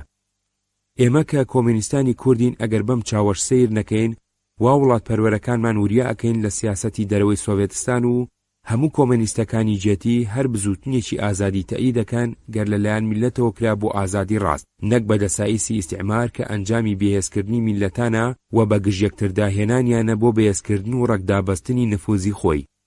ئەم میلەتانی سۆڤیەتی کە بوون بە سەنگەری هەموو میلەتانی جێتی بەهێز و هونەری سوپای سوور بەرەی پیرۆزی ئۆکتۆبەر سڵاو لە هەموو میلەتانی ئازاد بۆ کردەوەیان. ئێمەش کە میلەتی کوردی ژێردەست و بێهێزین بە بەختیاریەوە دەنگمان بەرز ئەکەین و سلااو و گولاو بۆ میلەتانی سۆڤیەت، بۆ سوپای سوور، بۆ سەرداری بەرزی هەموو ئازاپەروەرەکان و میلەتە بێهێزەکانی جێتی ستالین. ئیتر بژی هەموو میلەتانی جێتی بە ئازادی و خۆشی لەژێر سێبەری یەکبوون و دادڕەستی یەکێتی تێکۆشین ژمارە 2 لاپەڕە 3/8. پێچێن و سەری ئەم وتارە ئاگاداری زۆری لەسەر ڕووداوەکانی مێژووی نوێی کورد و کاروباری ناودەوڵەتان و جمهوریەتەکانی ناویەکێتی سۆڤیەت و نەتەوەکانی نەبوو بێ. باوەڕی بێئەندازەی بە کۆمۆنیزم و خۆشەویستی بێسنووری بۆ یەکێتی سۆڤیەت و ستالین تووشی زیندەخەبی کردووە. هەندێک گولەی بە تاریکیەوە ناوە. یەکەم، ئەم جمهوریەتە کوردیە یان ئەم بەهەشتی ئەم باسی کردووە تەنیا لە خەیاڵی نووسەرەکەیدا هەبووە. ئەجینا لە ڕاستی داشتی وا لە هیچ قۆناغێکی تەمەنی یەکێتی سۆڤیەتدا نەبووە. لە هەندێک قۆناغدا هەفتەنامەی ڕێیاتازە دەرچووە و لە ڕادیۆی یەریڤان بەرنامەیەکی کوردی بڵاو کراوەتەوە. ئەویش لە ئەرمەنستان بووە نەک لە ئازەربایجان. کەمایەتی کورد وەکو دوای هەرەزێنانی یەکێتی سۆڤیەت ئاشکرا بوو زۆریان بە زۆر ڕاگوێزراون بۆ جمهوریەتە دوورەکان و بڵاویان پێکراوە. دووەم، جوڵانەوەی کورد لە هەموو بەشەکانیدا پەیوەندیان لەگەڵ یەکێتی سۆڤیەت کردووە، هەوڵیان داوە دۆستایەتی لەگەڵ بکەن. شێخ مەحموود نامەی بۆ ناردوون و داوای هاوکاری و دامپێدانان و یارمەتی لێکردوون. سمکۆش پەیوەندی لەگەڵ کردوون، هەم بە ناوی خۆیەوە و هەم بە نوێنەرایەتی کوردەکانی تورکیا. هۆی ئەوەی کە یەکێتی سۆڤیەت یارمەتی بزوتنەوەی نەتەوەی کوردی نەداوە ئەوە بووە کە یەکێتی سۆڤیەت بۆ ئەوەی تورکیا و ئێران کە هاوسنووری لای خوارووی بوون نەبن بە بنکەی پیلانجێڕانی دەوڵەتانی ئیمپریالیستی دژی ئەو، هەر لە زووەوە پەیماننامەی سیاسی لەگەڵ بەستە بوون بۆ ئەوەی داڵدەی دوژمنانی یەکتری نەدەن. سێم، سمکۆ نەک دژی شێخ مەحموود نەبووە بەڵکو دۆستێکی نزیکی بووە و کاتێک کە خێزانەکەی شێخ مەحموود دوای بە دیلگیرانی لیان قەوماوە ڕویان کردوتە لای سمکۆ و لە سەردەمی مەلیکەتی شێخ مەحموودیشدا بۆ سەردانی شێخ هاتۆتە سلێمانی بۆ زانینی ڕاستی لە بابەت تەنزیمی لقی کورد لە کوردستانی عێراق.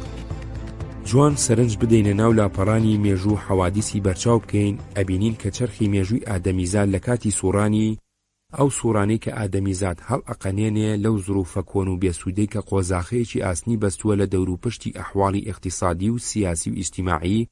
ئەم کۆمەڵە ئادەمیزادە لەم کاتە بۆ قەراغی سەعادەت و ئاسایش و بۆ هەڵسوڕانی زروفێکی چاکتر و پرسووتر بۆ زۆرترینی ئیشکەرانی ئەندامانی ئەم کۆمەڵەیە و نەبێ کە ئەم چەرخە بەهێزەی مێژوو ڕێگایکی لووس و بێکەند و کۆسپەی لەبەر بێت لە کاتی ڕۆیشتنیا، بەڵکو تەقالید و بیر و هۆش و هەڵسوڕانی زروفی کۆنەپەرستی بێسوود هەردەم و لە هەر شوێنێک ئامادەیە بۆ دامەزرانی گرێ و چەوتی بۆ وەستانی چەرخی مێژوو چ زۆر و چکەم.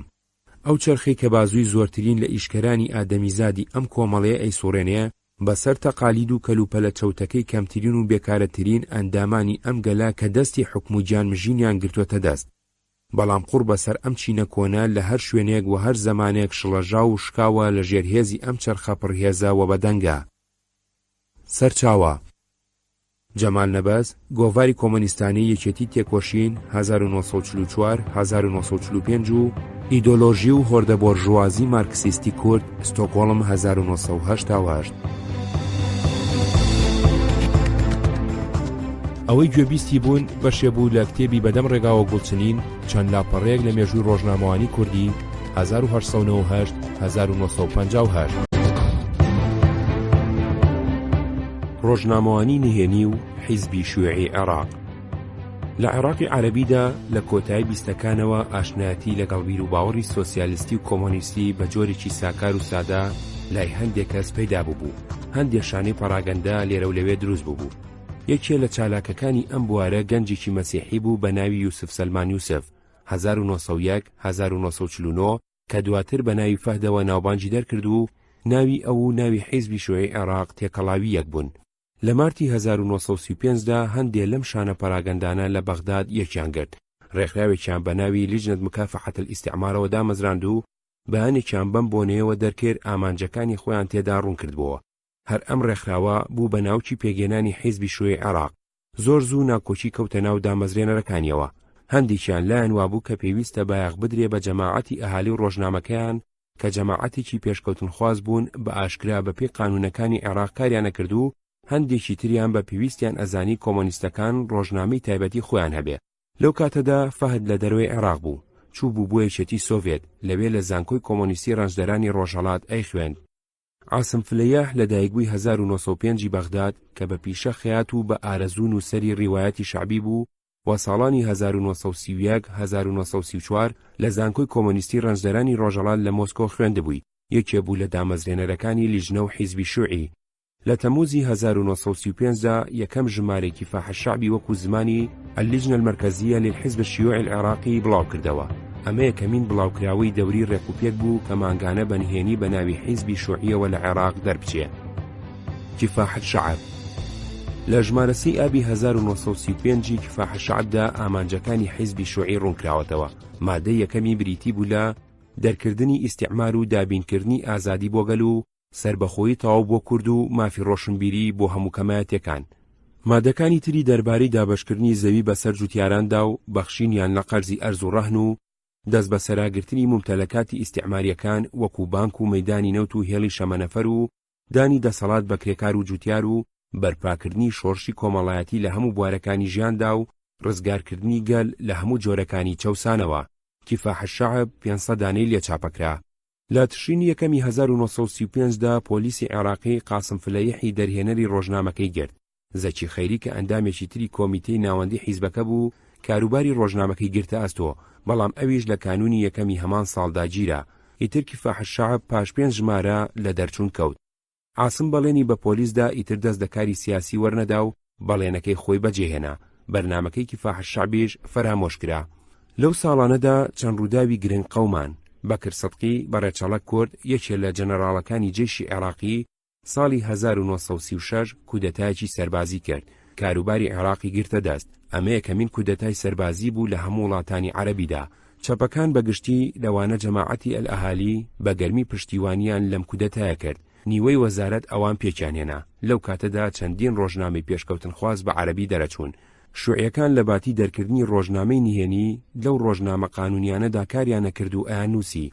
زۆری نەخایان بەکر سەدقی بە ئاشکرا هێرشێکی توندی کردە سەر شوعەکان، بەڵام زۆری پێنەچوو خۆیشی کوژرا و ئەو داو دەستگای ئەم دروستی کرد بوو هەڵوەشایەوە. هەر لەو ماوەیەدا مەلی غازی کوژرا. عەبدوڵڵا مەسعود لە دایکبووی 1911 گوندێکی بەسرا سەرەتا خوێندکاری حقوق و دواتر پارێزەر سەر لە نوێ ڕێکخراوەکانی حیزبی شوعی عێراقی ڕێخستەوە. ساڵی 1938 فەهد لە یەکێتی سۆڤێت گەڕایەوە و بە نابەزڵی بوو بە ئەندامی ئەو کۆمیتە ناوەندیەی کە عەبدوڵڵا مەسعود پێچی هێنابوو. الشرارة إلى الأمام، القاعدة، وحدة النضال. لە کانونی یەکەمی 1940دا یەکەمین ژمارەی ئەشەرارە وەکو زمانی حیزبی شوعی عێراق بەنهێنی بڵاوکرایەوە. ئەم ژمارەی ئەشەرارە لە دایرەیەکی حکوومەتیدا بە ڕۆنیۆ 90 دانی لێچاپکراوە. لە پاش چەند مانگێ زیادی کردووە بۆ چەند سەد دانەیەک. لە 1941دا فەهد بوو بە سکرتێری حیزبی شوعی عێراق. ساڵی 1942 حیزبی شوعی عێراق دەستگای چاپی پەیدا کرد. ئەشەرارە هەم بوو بە چاپ و هەم زیادی کرد بۆ 2000 دانە. ناوەڕۆکی کفاح الشعب یەکەمین ڕۆژنامەی شوعی و ئەشەرارە دووەمین ڕۆژنامەی شوعی جیاواز بوون. هەرچی کفاح الشعب بوو چەپێکی توندڕەو بوو، بەڵام ئەشەرارە هەوڵی ئەدا خۆی قورس و سەنگین پیشان بدا. ژمارەکانی بە ئاەتی قورئان و باسەکانی بە باسی خولەفای ڕاشدین و ئیمام عەلی ئەڕازانەوە. لە ساڵانی دووەمین جەنگی جیهانیدا 1939-1944 تا یەکێتی سۆڤێت تێکەڵاوی جەنگەکە نەبوو بوو، حیزبی شوعی عێراق ئەم شەڕی بە جەنگێکی ناڕەوای ئیمپریالیستیدا ئەنا کە بۆ دابەشکردنی دنیا و ناوچەی نفوزە. بەڵام کە ئەڵمانیا پەلاماری یەکێتی سۆڤێتیدا ئیتر حیزبی شوعی عێراق شەڕەکەی بە جەنگی ڕزگاریدانا و پشتیوانی لەبەرەی دیموکراتیە کرد. لە تشرینی دووەمی 1942دا فەهد لە ڕێگەی ئێرانەوە جارێکی تر چووە بۆ یەکێتی سۆڤێت. لەو ماوەیەدا کە ئەو لە دەرەوەی عێراق بوو، حیزبی شوعی عێراق تووشی تەنگ و چەڵەمەیەکی قوڵی ڕێکخراوەیی بوو بە سێ پارچەوە. یەکەمیان گروهێ بوون کە دەستیان گرتبوو بەسەردا و دەستگای چاپی حیزبەکەدا بە ناوی حیزبی شوعی عێراقەوە درێژیان ئەدا بە دەرکردنی ئەشەرارە، ئەیانویست فەهد لە سکرتێری بخەن. دووەمیان گروهێکی تر بوون کە لە حیزبی شوعی عێراق جابوونەوە. بڵاوکراوەیەکیان لە تشرینی دووەمی 1942دا بە ناوی ئیلە الئەمامەوە دەرەکرد. لەبەر ئەوەی ئەم گروهە بۆ ڕێخستنی کاروباری حیزب و دانانی پرۆگرام و پەیڕەوی ناوخۆ و هەڵبژاردننی کۆمیتەی ناوەندی داوای گرتنی کۆنگرەی حیزبیانە کرد، پیان ئەوتن تاقمی مؤتەمەر المؤتەمەریون. سێمیان گروهێک بوون کە خۆیان بە دڵسۆزی فەهددا ئەناو بۆ ڕوونکردنەوەی بیر و بۆچوون و هەڵوێستەکانی خۆیان لە کانونی دووەمی 1943ەوە دەستیان کرد بە دەرکردنی ڕۆژنامەیەک بە ناوی ئەلقاعیدەوە، پیان ئەوتن تاقمی ئەلقاعیدە. لە نیسانی 1943دا فەهد لە یەکێتی سۆڤێت گەڕایەوە، کەوتە هەوڵدانی ڕێخستنەوەی حیزب و کۆتایی هێنان بەو پاشاگەردانیەی تێکەوتبوو. ئیتر حیزبی شوعی لە سەردەستی فەهددا بوو بە هێزێکی خاوەن نفوزی کاریگەری نهێنی ناو مەیدانی جوڵانەوەی سیاسی لە عێراقدا. لە مایسی 1943دا پۆلیسی عێراقی شاڵاوی بۆ ڕێکخراوە شوعەکان برد و زۆری لێگرتن، هەندێک لە سەرکردەی گروپەکانی ئیلەل ئەمام و ئەشەرارە جیران، ئەمەشکاری لە چالاکیەکانیان بە تایبەتی چاپی پەخشەکانیان کرد. لە شوباتی 1944دا پاژماوەکانی هەردوو گروپی ئەشەرارە و ئیلەل ئەمام لە ڕێکخراوێکی نوێدا بە ناوی حیزبی شوێی عێراق یەکیان گرت و دەستیان کرد بە بڵاوکردنەوەی ڕۆژنامەی وەحدەت النیضال بە زمانی عەرەبی. ئەمانە لقێکی کوردیشیان پێگەنا کە یەکێتی تێکۆشینی بە زمانی کوردی دەرەکرد. لە مارتی 1944دا فەهد یەکەمین کۆنفرانسی حیزبی شوێی عێراقی بەست. کۆنفرانس لە بەغداد لە گەڕەکی شێخ عومەر بە ئامادەبوونی 18 ئەندام بەسرا. یەکێ لە ئامادەبووان مەلا شەریفی مەلا عوسمان 1925-1976 بوو. مەلا شەریف کوردێکی هەولێری و بە پیشە چایچی بوو، کوڕە مەلا و خوێندنی دینی بوو. ساڵی 1943 پەیوەندی بە حیزبی شوعی عێراقەوە کردبوو. لەو کۆنفرانسەدا بوو بە ئەندامی کۆمیتەی ناوەندی و بە سکرتێری لقی کوردی حیزبی شوعی عێراق.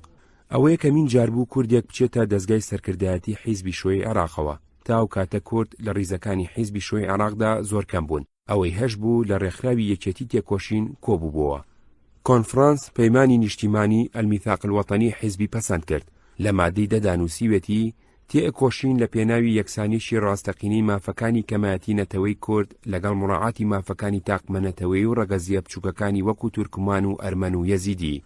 لەم کۆنفرانسەدا دروشمی نیشتیمانێکی ئازاد و میلەتێکی بەختیار کە دروشمی حیزبی شوعی سووریا بوو کرا بە دروشمی حیزبی شوعی عێراق و ئیتر لە سەرووی هەموو بڵاوکراوەکانیدا بە عەرەبی و کوردی ئەینووسی.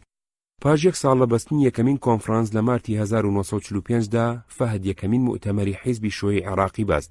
مؤتەمەرەکە لە بەغداد لە کارخ بە ئامادەبوونی 27 ئەندام بەسرا. حەڤیان لەوانە بوون کە لە کۆنفرانس یەکەمی ساڵی پاردا ئامادەبوو بوون، یەکێکیان هەمان مەلا شەریفی مەلا عوسمان بوو. مؤتەمەر بەڵگەکانی حیزب لەوانە نیزامی داخلی پەسەند کرد و کۆمیتەی ناوەندی هەڵبژارد. مەلا شەریف ئەندامی ئەم کۆمیتەیە بوو. بەپی مادە 27 نیزامی داخلی حیزبی شوعی عێراق کورد و ئەرمەن هەریەکەیان لەقێکی حیزبی شوعی عێراق دامەزرێنێ. هەریەکێ لەم لەقانە پلانی سیاسی و تاکتیکی خۆی بێ کە نابێ ناکۆک بێ لەگەڵ پلانی گشتی حیزب و نیزامی داخلی تایبەتی خۆی بێ کە بنچینەکانی لەم نیزامەوە هەڵەیان جێنێ بەپێی هەلومەرجی لقەکان. هەر لقە جەریدەی خۆی ئەبێ کە ئەبێتە زمان حاڵی. سەرچاوە جعفر عباس حميدي التطورات السياسية في العراق 1941-1952 مطبعة نعمان نجف الأشرف 1976. دوای مؤتەمەرە لقی کوردی حیزبی شوێی عێراق بە سەرپەرشتی فات کەوتە دەرکردنی ئازادی. ئەوە یەکەمین جار بوو حیزبی شوێی عێراق بە کوردی زمان حاڵی خۆی بڵاو بکاتەوە. ئازادی ژمارەسی ئازادی کە ئێستا وێنەی یەکەم لاپەڕەی لە بەردەستدایە لە حوزەیرانی 1945دا دەرچووە. بەو پێی کە ئازادی لەو ماوەیەدا مانگانە دەرچووە ئەبێ دووەم ژمارەی لە مایزدا و یەکەم ژمارەی لە نیسانی 1945دا دەرچوو بێ. لە ژماری مانگی شوباتی 1945 ئەلقاعیدەدا فەهد ئەرکەکانی ئازادی بەم جۆرە دیاری کردووە. تێکۆشان لە پێناوی ئازادی کورد و سیادەی نیشتیمانیاندا، لە پێناوی سەربەستیە دیموکراتیەکانیاندا، لە پێناوی دابینکردنی نان و جلوبەرجیاندا، لە پێناوی دۆستایەتی و برایەتی ئارەزومەندانی کورد و عەرەبدا بۆ عێراقیشی ئازادی دیموکراتی و گەلێکی ڕزگار لە هەژاری و نەزانی و نەخۆشی، لە پێناوی ئەوەدا کە دۆستایەتی عەرەب و کورد ڕەمزی یەکێتی نیشتیمانیمان بێ و لە پێش هەموو دروشمەکانمانەوە لە پێناوی نیشتیمانێکی ئازاد و میلەتێکی بەختیاردا. ئازادی لە سەروتاری ژمارەیەکی دانووسیوێتی ئێمە داوا لەگەلی کورد ناکەین لەگەلی عەرەب جیاب بێتەوە، پشتیوانی لە جوڵانەوەی لەو بابەتەش ناکەین، چونکە زەرەر لە قازانجی کورد و عەرەبەدا، بە تایبەتی لە قۆناغی ئێستەی گیان و عێراقدا. بەڵام بیری گەلەکەمانی ئەخەینەوە و داوای لێ ئەکەین، داوا ئەکەین لە ڕۆڵە هۆشیارەکانی گەلەکەمان، داوا ئەکەین لە هەموو کوردێکی دڵسۆز کە گەل و نیشتیمانەکەی خۆش ئەوێ کە گەلەکەی بەڕێک نەخراوی و ئامادەنەکراوی بەجێ نەهێڵێ، تێبکۆشێ لە پێناوی دامەزراندنی حیزب و ڕێکخراوی دیموکراتیدا بۆ ڕێخستنی گەلی کورد و ئامادەکردن و توانینی بۆ بەکارهێنانی مافی خۆی لە بڕیاردانی چارەنووسی خۆیدا. و بۆ ئەوەی یەکێتیەکەی لەگەڵ عەرەب لە عێراقدا یەکێتیی ئارەزومەندانی دامەزراو بێ لەسەر بنچینی یەکسانی لە هەموو مافەکاندا. تێبینی ئەم دوو دقەی سەرەوە لە ئازادی وەرنەگیراون لە تەقریرێکی عەرەبی حیزبی شوێی عێراق وەرگیراون تا دەقی کوردی وتارەکان ئەدۆزینەوە بە ناچاری ئەمە لە عەرەبیەوە کراوەتەوە بە کوردی لەبەر ئەوە بێگومان هەندێک جیاوازی لە وشە و ڕستە و داڕشنەکانیدا لەگەڵ دەقی ئەسڵیدا بێ. بڕوانە تقرير اللجنة المركزية للحزب الشيوعي العراقي آذار عام 1962 سياستنا وطريقنا لحل المسألة القومية الكردية في العراق حلا ديمقراطيا عادلا. ئەوەی گوێبیستی بوون بەشێ بوو لە کتێبی بەدەم ڕێگاوە گوڵچنین چەند لاپەڕەیەک لە مێژووی ڕۆژنامەوانی کوردی 1898 1958.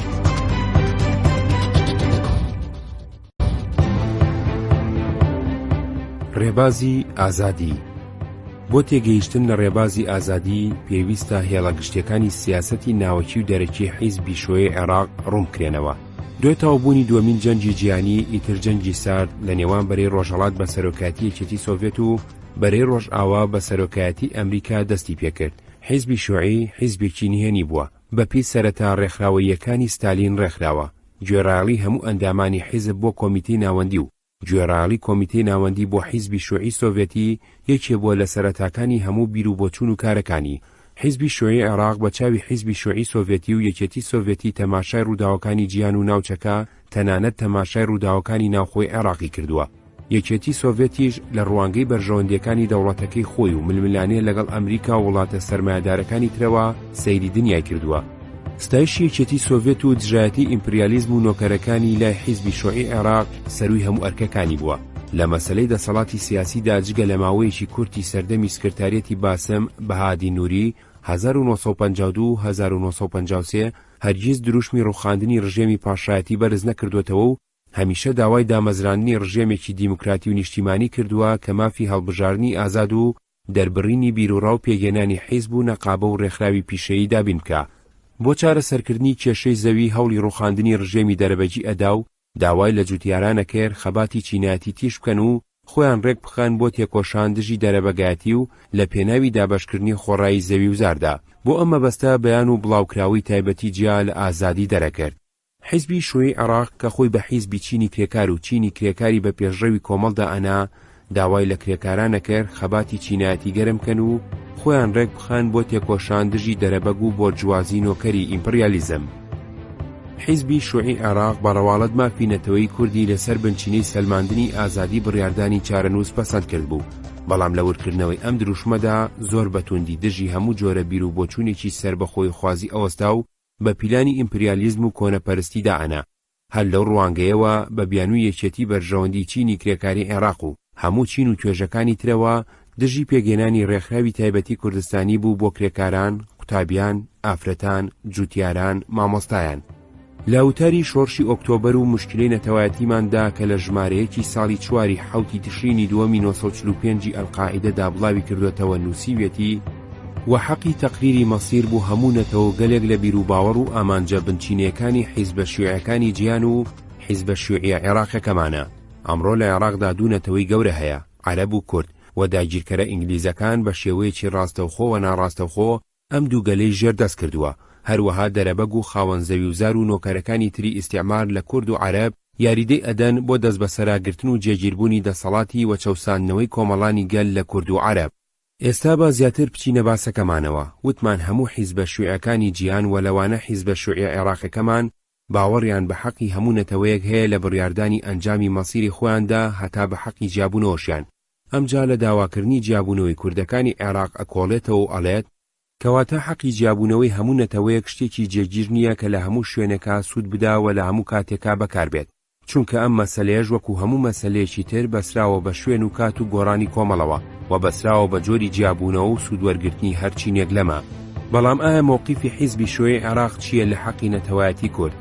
حیزبە شیوعیە عێراقیەکەمان حیزبی کرێکاران و فەلاحە، حیزبی هەموو کۆمەڵانی گەلی عێراقی تێکۆشەرە لە پێناوی نیشتیمانێکی ئازاد و میلەتێکی بەختیاردا و تێئەکۆشیە لە پێناوی چاکەی عێراق و هەموو گەلی میلەتە بە عەرەب و کورد و ئەوانی ترەوە و تێئەکۆشیە لە پێناوی سەربەستی گشتە لە پێناوی حەقی خۆڕێخستنە و لە پێناوی ژیانێکی دیموکراتیە و پەیڕە و دەسەڵاتێکی دیموکراتی تێکۆشێ بۆ بڵاوکردنەوەی زانستی بۆ هەمووان لە پێناوی خۆشی و کامەرانی هەمووان و وەکجێکی تەواو لە بینی هەموو عێراقیەکاندا بە کورتی تێئەکۆشێ لە پێناوی بەختیاری گەلی کووردا وەکو چۆن تێئەکۆشێ لە پێناوی بەختیاری عەرەب و هەموو عێراقیەکانی ترا.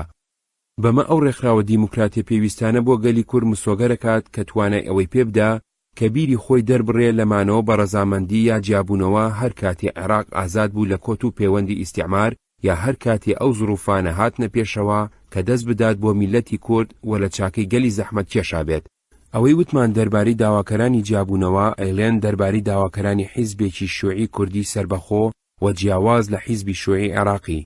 ستالین ئەڵێت بە تاقیکردنەوە دەرکەوتووە کە ڕێخستنی پرۆلیتاریا لە دەوڵەتێکە بە گوێرەی نەتەوەکەی هیچ ئەنجامێک نابەخشێت بێجگە لە کوشتنی بیر و باوەڕی یەکگرتنی چینایەتی.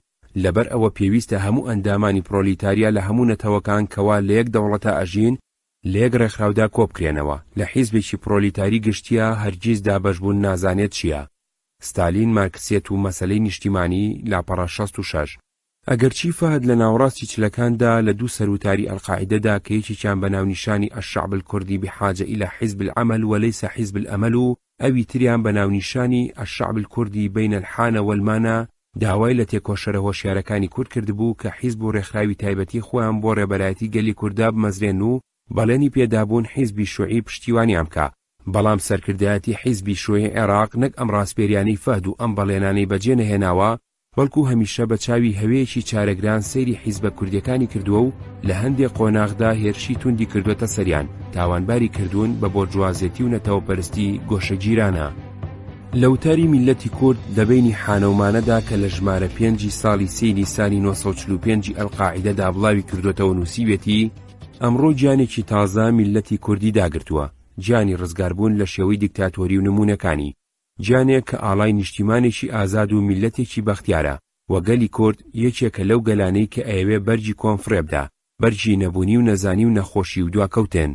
حیزبەکەمان داوا لە هەڵگرانی ئاڵای ئەم گیانە تازەیە ئەکات لە ڕۆڵە دڵسۆزەکانی گەلی کورد کە یەکتر بناسن و خۆیان کۆکەنەوە کە گەلی کورد ڕێک بخەن و سەرکردیان بکەن بەرەو ئامانجەکانیان. حیزبەکەمان هەڵگرانی ئاڵای ئەم گیانە تازەیە بە تاقە هێز ئەزانێ کە بتوانێت گەلی کورد کۆ بکاتەوە و بیان هاوێتە کۆڕی تێکۆشانەوە لە پێناوی داخوازیەکانیاندا. ئەی هاونیشتیمانی هۆشیارەکان لە هەموو چینەکانی گەلی کورد، مەسەلەی میلەتەکەتان سپاردەیەکە لە گەردنتان، پێویستی خۆتان بەجێ بهێنن بەرامبەر گەلەکەتان، سەرکردەی بکەن بۆ ڕزگاربوون لەم پەشێوەی ئێستایی.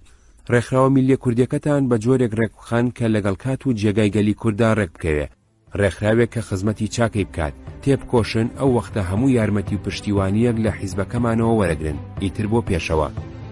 تێبینی ئەم دوو دەقە کوردیە لە ژمارەیەکی ساڵی 12 تەموزی 1956 ئازادی زمان حاڵی حیزبی شیوعی عێراق لە کوردستان وەرگیراوە. لە مەسەلەی فەڵەستیندا کە بۆ بزوتنەوەی نەتەوەی عەرەب بوو بە پێوانە، حیزبی شیوعی عێراق پشتیوانی کرد لە بڕیاری دابەشکردنی فەڵەستین لە نێوان جوولەکە و عەرەبدا، چونکە یەکێتی سۆڤێت لە ناو ڕێکخراوی نەتەوە یەکگرتوەکاندا دەنگی بۆ ئەم بڕیارەدا بوو. لە مەسەلەی یەکگرتنەوەی عەرەبدا کە بوو بە دروشمی سەرەکی بزوتنەوەی نەتەوەی عەرەب، ئەمان لایەنگری پاراستنی سنووری سیاسی دەوڵەتەکان و گەشەکردنی سربەخۆی هەریەکێکیان بوون بەجیا. ئازادی بۆ بڵاوکردنەوەی ئەم بیر و بۆچوونانە لە ناو خەڵکی کوردستاندا دەرچووە. مێژووی ئازادی. مێژووی ئازادی و مێژووی لوجنە مەرکەزیەکانی حیزبی شیوعی تێکەڵاون. ئازادی زمانی حیزبی شیوعی بووە. سەردەمی فەهد لە ژێر چاودێری ڕاستەوخۆی خۆیدا و بەپێی ئامۆژگاری و ڕێنمایەکانی ئەو بە هەمان دەستگای چاپکردنی ئۆرگانی ناوەندی حیزب ئەلقاعیدا چاپ کراوە. ئەم جۆرە سەرپەرشتیە دوای فەهدیش بۆ تەنەریتێکی پەیڕەوکراوی دەرچوونی. ڕۆژنامەی ئازادی کە دوای 14 تەموزی 1950 ڕێگەی بڵاوکردنەوەی قانونی درا لە ژمارەیەکی 1 ئایاری 1959دا لەم بارەیەوە نووسیوێتی: ئازادی ئەو شاپڵیتەیەی کە 14 ساڵ لەمەوبەر دەستێک لە خەباتکەرانی حیزبی شیوعی عێراقی پاڵەوان لە ڕۆڵە دڵسۆزەکانی چینی کرێکاری عێراق لەلاوە شۆڕژگێڕەکانی کوردی بە شەرەف بە سەرۆکایەتی قارەمانی نەمری گەل هاوڕێ فەهد هەڵیان کرد لە ئاسمانی کوردستانی پڕ هەورە تریشقەی زۆرداریدا. ئەوە ئیمڕۆ لە سایەی جمهوریەتە دیموکراتیەکەماندا دێتەوە مەیدان وەکو مەشخەڵێک شانبەشانی براگەورەکەی ئیتیحاد الشەعب بۆ ڕووناکردنەوەی ڕێگای گەلی کوردستانی تێکۆشەر. ژمارە نهێنیەکانی ئازادی هەمووی لە بەردەستدانین و ئەوەندەی من ئاگادار بم هیچ لێکۆڵینەوەیەکیشیان لەسەر نەنووسراوە. چەند ژمارەیەکی کەمی دۆزراوەتەوە، ئەوەندەی کەوتونەتە بەردەستم لێرەدا باسییانەکەم.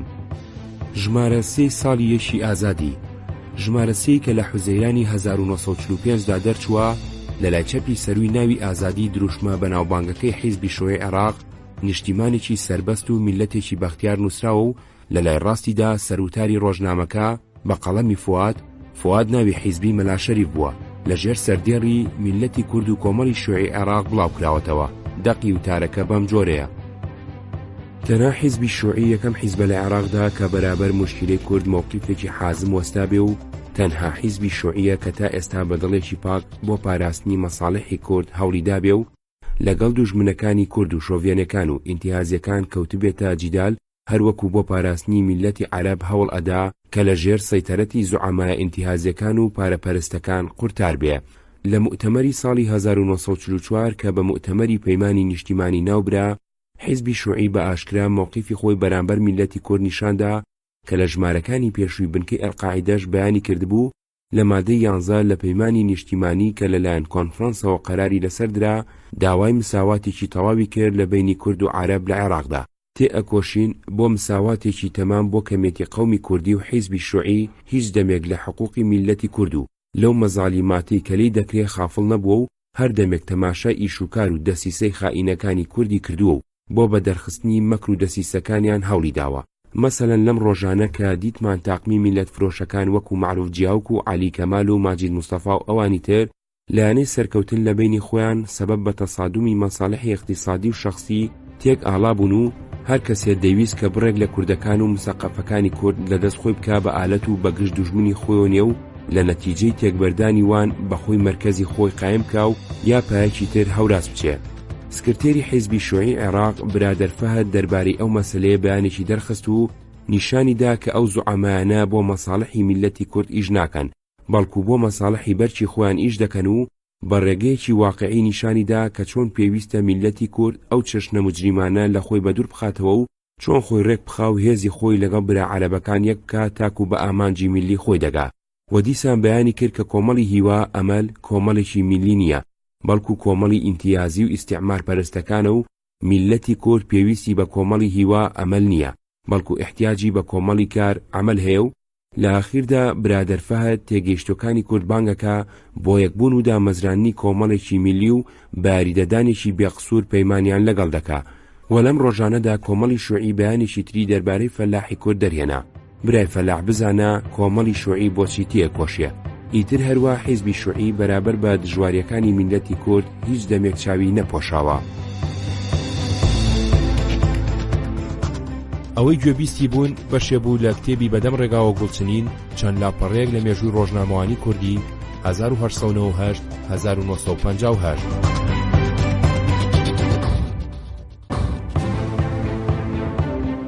ئازادی و یانەی سەرکەوتن و ڕۆژنامەی ژین. سەبارەت بەو ناکۆچی لەناو یانی سەرکەوتندا ڕوویدا و لەو سەرروتارەدا باسی کراوە، ڕۆژنامەی ژین لە ژمارە 1982دا بە ناونیشانی یانەی سەرکەوتن نووسیوێتی: ئێمە خوا لێمان تێک نەدا لە پایتەختی دارولسەلامە یانەیەکی کوردیمان هەیە کە بە ڕەنج و تەقەلا دامەزراوە، ئینکار ناکرێت سەرەتا معروف چیاوک دایمەزران، بەرامبەر بە هەموو ناحەزی و نەنگەویستی دەروژور و خۆی گرت، وەک مەبادی ئیسلام بانجیان لە کوولەکەی تەڕدا ئەدا و ئیجتیماعیان لە ماڵی معروف چیاوکدا کرد. تەنانەت ئەو زاتە هەسا بە هەموو کوردستان داگەڕا، سواڵی بەردەر و پشدەری بۆ کرد، منیشی وەک ڕەسوڵشایەر لەگەڵ خۆی گەڕاند. ناوداوێکی وای پەیدا کرد کە ئەم ساڵ نەورۆزی کوردیان لە قاعی مەلیک فەیسەڵدا خوێندەوە. ئەمە شەرەفێکی تاریخیە، چاوی بەدی لێکەوتە کار، کەوتنە بەربەرەکانی ئەوەندەی نەمابوو یانەوێرانی بەسەر کورداندا بێت. وەکو لە غەزەتەی بەغدادا خوێندمانەوە ئیختیلافەکە حەل بووە، بە ئیتیفاق عەلی کەمال بەگ دەرهاوێژراوە. ئێستاش من خۆم سرم سوورماوە ئەو زاتە چۆن ئەم ناکۆچیی ڕەوابینیوە. ئەنجا ئومێدم پەیدا کرد کە زەوالی بەدبەختی بێت کە ئەمە حەدی کەمالە، خوا خراپتر نەدا. ژمارە 5 ساڵی یەکی ئازادی. ژمارە 5 تشرینی نیسانی 1945 12 لاپەڕی پێوانە 5.22 بە 5.7 سانتیمە. لە ژوور ناوەکەی نیشتیمانێکی سربەست و میلەتێکی بەختیار هەیە. لە بابەتەکانی ئەو ژمارەیە: کورد و سەورەی ئۆکتۆبەر بە ئیمزای ئازادی، کورد و حکوومەتی عێراق بە ئیمزای جوتیار. میلەتی کورد پێخۆشحاڵە لە مۆقیفی حیزبی شوێی عێراق بەرامبەر مەسئلەی کورد بە ئیمزای پۆڵا. جوڵانەوەی بارزان جوڵانەوەیکی ڕزگاری کووردە بە ئیمزای جوتیار. بۆ ئاگاداری میلەتی کورد بە ئیمزای بێکەز. سەورەی ئۆکتۆبەر و مەسئلەی قەومیمان بە ئیمزای جیم. لە هەر لایەکەوە لەم گۆشەیەدا هەواڵی چەند شاری کوردستانی بڵاو کردوتەوە. هەواڵی سلێمانیا بە ئیمزای عین هێمن، هاتنی پێشەوا شێخ مەحموود بۆ سلێمانی بە ئیمزای بریندار، هەواڵی پێنجۆن و قەرەداغ بە ئیمزای ئازاد، هەواڵی چوارتا بە ئیمزای شوان، هەروەها هەواڵی هەولێر، هەڵەبجا، خورماڵ، ئێران و سەرحدود بە ئیمزای ڕەنجبەر، نامەی حیزبی شووعی عێراق. لە جوڵانەوەی بارزان جوڵانەوەیکی ڕزگاری کوردەدا ئەو بۆچوونەی حکوومەتی عێراق بەرامبەر بە مەسەلەی کورد ڕەت کراوەتەوە کە بە فیتی بێگانەی داناوە. ئەفسوس کە جوڵانەوەی هۆزی کورد لەلایەن دوژمنەکانیەوە بە چەشنێکی چەوت بڵاو کراوەتەوە. بەڵام ڕۆژ و حادیساتی عالەمی دەریخست کە جوڵانەوەیەکی ڕزگاریە بۆ ئازادی هۆزی کوردی هەژارە لە ژێردەستی فاشستی و ئیستیعمار و دیلی و ڕەشوڕووتی و هەژاریە و دەرکەوت کە هۆزی کورد نە بە حکمی فاشستی عێراق و نە بە ئێران و نە بە تورکیا ڕازی نییە و نابێ و ئەوێ بە ئازادی بژی لە نیشتیمانی خۆیان بە ئاسوودەجی و هەردەمێک بۆ پاراستنی حقوقی خۆی تێکۆشێ. حکوومەتی عێراق وای دەئەنێ جوڵانەوەی بارزان دەسیسەی ڕووسە. حاشا ئەمە هیچ ئەسڵ و ئەساسی نییە، چونکە هۆزی کورد چاوی کراوەتەوە و ئەوێ خۆی لە ژێرچنجی دوژمنەکان دەربێنێ کە تا ئێستا ئەویان ئیستیعباد کردووە. لەبەر ئەمە حیزبی شوێی عێراق تەئیدی نەک بارزان کە حرەکەیەکی ڕزگاری قەومیە، بەڵکو هەر حرەکەیەکی ڕزگاری بۆ هۆزی کورد ئەکات لە هەر جێگایەکدا ڕووبدات. لە سەورەی ئۆکتۆبەر و مەسئلەی قەومیماندا حیزبی شوێی عێراق پشتبەست و بە کتێبی مارکسی و مەسئلەی نیشتیمانی بنەمایەکی چەسپیوی بۆ ساڵانێکی درێژی لەوە بە دوای سیاسەتی خۆی داناوە و بەو پێیە مافی جیابوونەوە و پێگەێنانی حیزبی شوعی سربەخۆی لە کورد سندۆتەوە و چارەسەری ئەو کێشەی یەکجار دوور خستۆتەوە کە نووسیوێتی هەر میلەتێک بۆی هەیە لەسەر ئەساسی حکمی خۆی ژینی خۆی تەنزیم بکە، بەڵکو بۆی هەیە کە جودا بێتەوە. بەڵام ئەوە معنای وانییە کە هەر میلەتێک لە هەموو زروفێک ئەو حەقی بۆ هەبێ و ئەبێ بۆی بچێتە سەر و معنای وانییە کە جودابوونەوە و حکمی ذاتی هەر دەمێک باشە بۆ هەر قەومێک کە باشیەکەی بۆ بەشی گەورەی میلەتەکە بێ کە دەکا فەقیر و هەژارەکان. کەواتە شەڕ نییە ئینفیساڵی هەر قەومێک لە هەموو جێگەیەک و هەر کاتێک فائیدەی بۆ میلەت هەبێ. مەسەلەن لە کوردستانی عێراق ئەگەر هات و دەرەبەگ و بۆ جوازەکانی وەکو شێخ ڕەشید و شێخ ڕەقیب و نوری باوێل و تۆفیق وەهبی و معروف جیاوەک هیتر قسەیان یەک کرد و بە سەفیری ئینگلیزەکانیان گوت ئێمەش قەومی کورد تەمسیل ئەکەین و دەبێ بە خێرا خۆتان ئیستیقلالێ بە ئێمەش بدەن و ئەو میلەتە هەژارە لە زوڵم و غەدر نەجات بدەن و ئەو وەختە ئیستیعماری ئینگلیزیش گوتی سەرچاوان ئەوا من دڵی ئێوە ناشتێنم حکوومەتێکتان بۆ دائنێم، ئێوەش پێویستە چاکەی من لەبیر نەکەن و بەو جۆرە کوردستانی عێراقیان جودا کردەوە. ئاخۆ لێرانە چه ئیسیفادە دەکات و ئەم جۆرە حکوومەتە فائیدەی بۆ چێ بێت؟ بێگومان چینی ڕوت و ڕەجاڵەکان زەلیلتر و نیشتیمان پەروەرەکان زێتر ئەکەونە ناخۆشی، چونکە ئیستیعمار بە واسیتەی ئەو میلەت فرۆشانە چاکتر خوێنی میلەتەکە ئەمژێ و ئەوانیش پشتیان بە ئینگلیز قایم دەبێ و چاکتر نیشتیمان پەروەرەکان ئەزیەت ئەدەن و میلەتەکە ئیستیغلال دەکەن و ئەیانکەنە دیلی خۆیان، چونکە ئەو زاتانە ئەگەر ناوی کوردیش بێنن بۆ ئەوەیە کە میلەتەکە هەر بە خۆیان ئیستیغلال بکەن و چ شەریکی تریان نەبێ. ستالین ئەڵێ وا لای هەمووان ئاشکرا بوو کە هەوڵدانی بۆ جوازی قەومی بۆ ئەوە نییە کە شەکلی تایبەتی خۆی لە ئیستیهادی قەومی قورتار بکە، بەڵکو بۆ ئەوەیەتی کە بە سەربەستی قازانج لە میلەتەکە بکا و سەرمایە و ئیمتیازاتی خۆی بپارێزێ. ستالین هەروە بۆمان دەرەکەوێ کە جودابوونەوەی کورد و عەرەب لە عێراق هەموو وەختێک فائیدەی میلەتی تێدانیە و نابێ ئەو شیعارە بەشتێکی وا دابنین کە بۆ هەردەمێک دەزەدا. لینین لە شوێعی باڵی چەپ ئەڵێ ئەو کەسانەی عیلاجێکی وانیشان ئەدەن کە لە هەر کاتێک و لە هەموو جێگەیەک تەطبیق بکرێ یا خەرەفاون یا ناتێگەیشتون. یەکەم شەقاو لە پێش میلەتی عێراق لە ناوبردنی ئیستیعمارە. ستالین ئەڵێ ئێستا لای هەر کەس زانراوە تاوەکو ئیستیعمار نەڕوخێ و بۆ جوازی قەومە مەزلومەکان وەرنەجێڕێ و هەتا حکوومەت نەکەوتە دەستگەلی هەژاری میلەتەکان سەربەستی ئەو قەومانە هەر بە خەیاڵیشدا نایە. ستالین ئەڵێ دابەشکردنی تەنزیمی پرۆلیتاریا لە دەوڵەتێک بە جۆرەی قەومیەت دەبێتە سەبەبی تێکدانی یەکێتی تەبەقی، لەبەر ئەوەی پێویستە پرۆلیتاریای هەموو قەومەکانی ئەو دەوڵەتە لە یەک منەزەمە خۆیان کۆبکەنەوە لە کۆمەڵێکی پرۆلیتاری گشتی کە قابلی دابەشکردن نەبێ لە نێوان ژین و حیزبی شوعی عێراق و ئازادیدا. بڵاوکراوەکانی حیزبی شوعی عێراق دەورێکی گرنگیان جێراوە لە بڵاوکردنەوەی هۆشیاری سیاسی و چینایەتی و نیشتیمانیدا و لە پەروەردەکردنی هەزاران کەس بە گیانی دوژمنایەتی ئیمپریالیزم و کۆنەپەرستی و خۆشەویستی یەکێتی سۆڤێتی و ئاشتی و پێشکەوتنخوازی و پەرستنی لینین و ستالین. سەدان کەسی ڕاکێشاوەتە مەیدانی تێکۆشانی سیاسیەوە، بەدەیان کەس لەسەر ئەوەی یەکێ لەم بڵاوکراوانەی پێگیراوە گیراون و حکمی قورس دراون. پێ ئەچێ حیزبی شۆی عێراق لەو ماوەیەدا بۆ بەرنامە نوێ و بەو دروشمانی بەرزی کردوونەتەوە توانی بێتی ژمارەیەکی زۆر لە لاوانی تازە پێگەیشتووی کورد بەلای خۆیدا ڕابکێشێ و بەو هێرشانەی کردوێتیە سەر کەسایەتیە ناسراوەکانی کورد و بە بڵاوکردنەوەی هەواڵی گەندەڵی لە دایرەکانی حکوومەتدا هەرایەکی زۆری نابێتەوە. لەسەر ئەوە ژین بەدەنگاتووە لەلایەکەوە ئامۆژگاری لاوانی کوردی کردووە کە خۆیان لەم کێشەوە نەگرێن و ئامۆژگاری کاربەدەستانی حیزب و ڕۆژنامەکەیان کردووە و لەسەر کەسایەتیە ناسراوەکانی کوردی کردوێتەوە.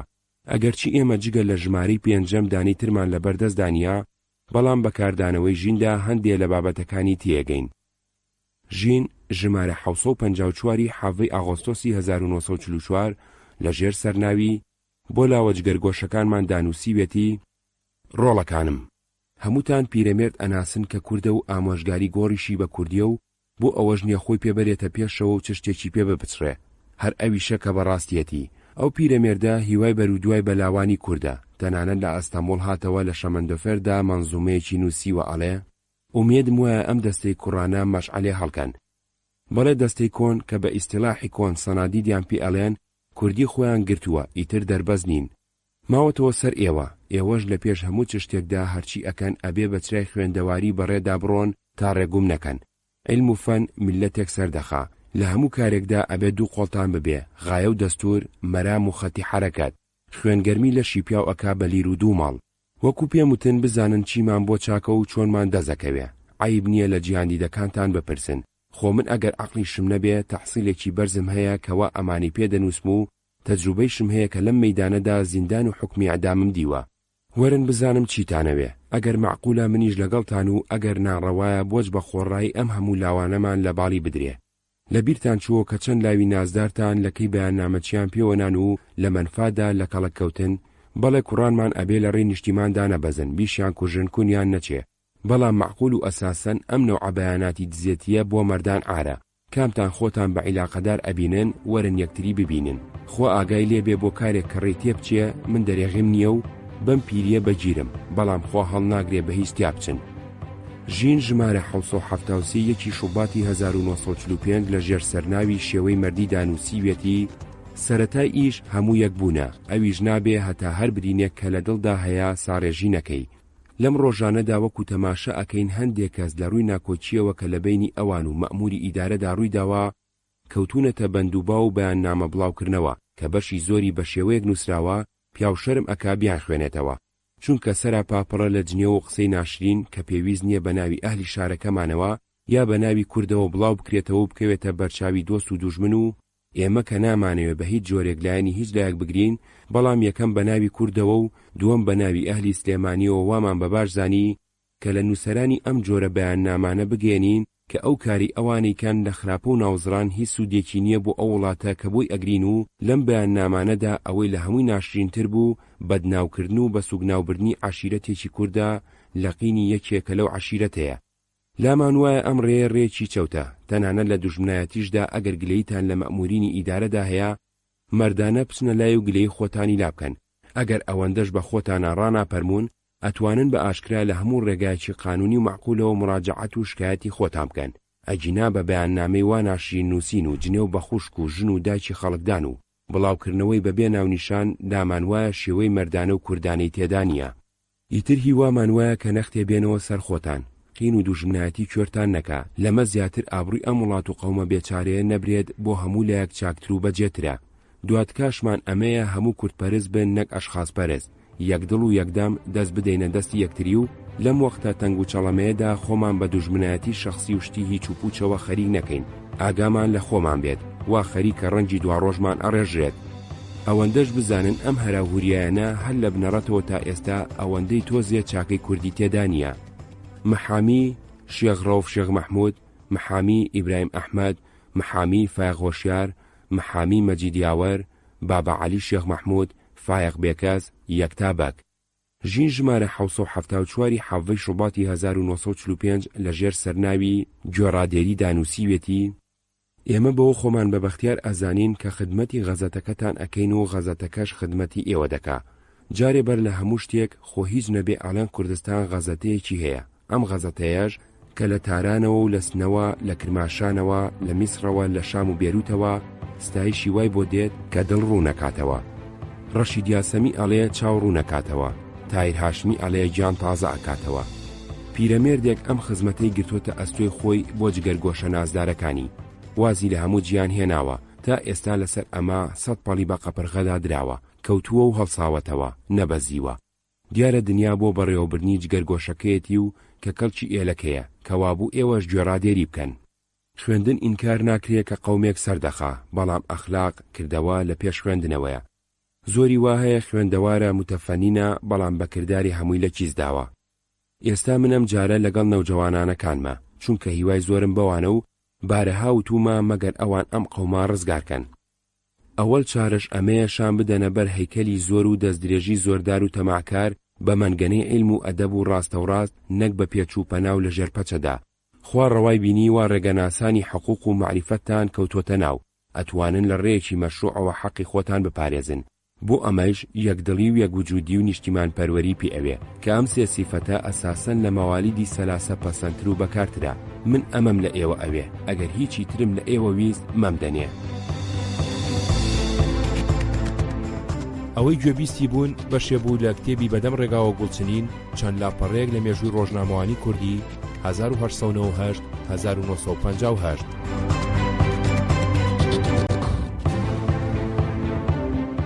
ژین ژمارە 1970 9 ئاغۆستۆسی 1945 لەژێر سەرناوی ئامۆژگاری بۆ لاوان دانووسیوێتی: لە کاروباری جیانیدا بەراورد کراوە وا دەرکەوتووە ڕێبە ئیشبردن بە تێگەیشتنێکە کە ناویان ناوە عەقڵ، هۆشیاری، عەقلیش دوونەوعە.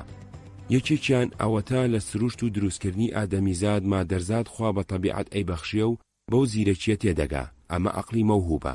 دووەمیان لە گوزارشاتی جیانیدا هەرچی بەراورد کرابێ کە چ ڕەنجێکی باشە و بەکارە ئەوەیان کردووە بە دەستور و بەو ڕێدا ڕۆیون، ڕێیان لێ نەگۆڕاوە، ئەمەی شەپی ئەڵێن عەقلی مەکسوب. اینجا هەرچی عەقلی خودادادا تیشپەڕە، زۆر هەڵی تایە. عەقلی بەراوردی کە تاقی کراوەتەوە زۆرتری جێی باوەڕە. جا بەم دەستورە زانراوە لە ئیدارەی سیاسەتدا لە هەر حکوومەتێکدا عەسکەر و تەلەبە تێکەڵی بووبن، ئەو ئیدارەیە شێواوە و بەڵکو ئەو حکوومەتە فەوتاوە. هێشتا لە بیرمان نەچۆتەوە سەڵتەنەتی عوسمانی کە ئەوروپای هێنا بۆ لەرزە. لەم دوایەدا سیاسەتی عەسکەر و تەلەبەی مەکتەبی تێکەڵ بوو. هەندێک تەلەبە ڕایان کرد چوونە پاریز، ناوی خۆیان نا ژۆن تورک و هەمیشە لە پەیجۆری ڕوخاندنی شەکلی ئیمپراتۆری بوون تا ڕوخاندیان و عەسکەریش حرەکەت ئۆردوسیان ڕێخست و هاتن بەجارێ ئەو سەڵتەنەتیان تێکدا و نمونەی ئەمەش بە حرەکاتی عەسکەری لە عێراقدا ڕوویدا و چەند ناودارانی بەقیمەتی وڵاتەکەمانی تیا لە ناوچوو کە وێنەیان ئەمڕۆ نابێتەوە. خوا پاراستینی هاتینەوە قەوام. من بە تەجروبەی خۆم ئەمەم زانیوە کە هەرچی هەڵسێ و لە سیاسەت بدوێ ئەشێوێ. هەموو کەسی ئەیزانێ من بە نەفسی خۆم هەرچی ئارەزوی شەخصی بێنیمە و تا ئێستا کە دواییمە لە عێراقدا چاوم لە موڵک و ماڵ و وەزیفە و مۆقعی دیوانی نەبووە و نابێ. تەنها بۆ عیلم و تێگەیشتنی قەومەکەم هەوڵ ئەدەم و وەستا خۆڕاییم و دڵسۆزم. کەس ناتوانێ بڵێ ئەوەی بردیا خواردی، کەواتە بەم ئامۆژگاریە دڵسۆزیەم باوەڕ بکەن و هەر کەسە لە نەزمێ لێ نەدا. وا لە لەیلەتول قەدری هیوای کوردەواری لە پێشەوە مەبنە کابرای کوردە و شوێن ئارەزوی ژنان مەکەون و گڕوگاڵ لە سیاسەتدا تێ هەڵنەقوتێن و سەر لە کار بەدەستان نەشێوێنن. کەسێ بەیاننامەی بەدزیۆ فرێدا و پەچە بگرێتەوە ئەبێت چۆن ناوی بە پیاو بەرن. ژین ژمارە 804 27 ئەیلولی 1945 لەژێر سەرناوی بۆ حیزبی شۆی عێراق دانووسیوێتی: بەیاننامەیەکتان بە عەرەبی و کوردی نەشر کردبوو، عەرەبیەکەیانم دی.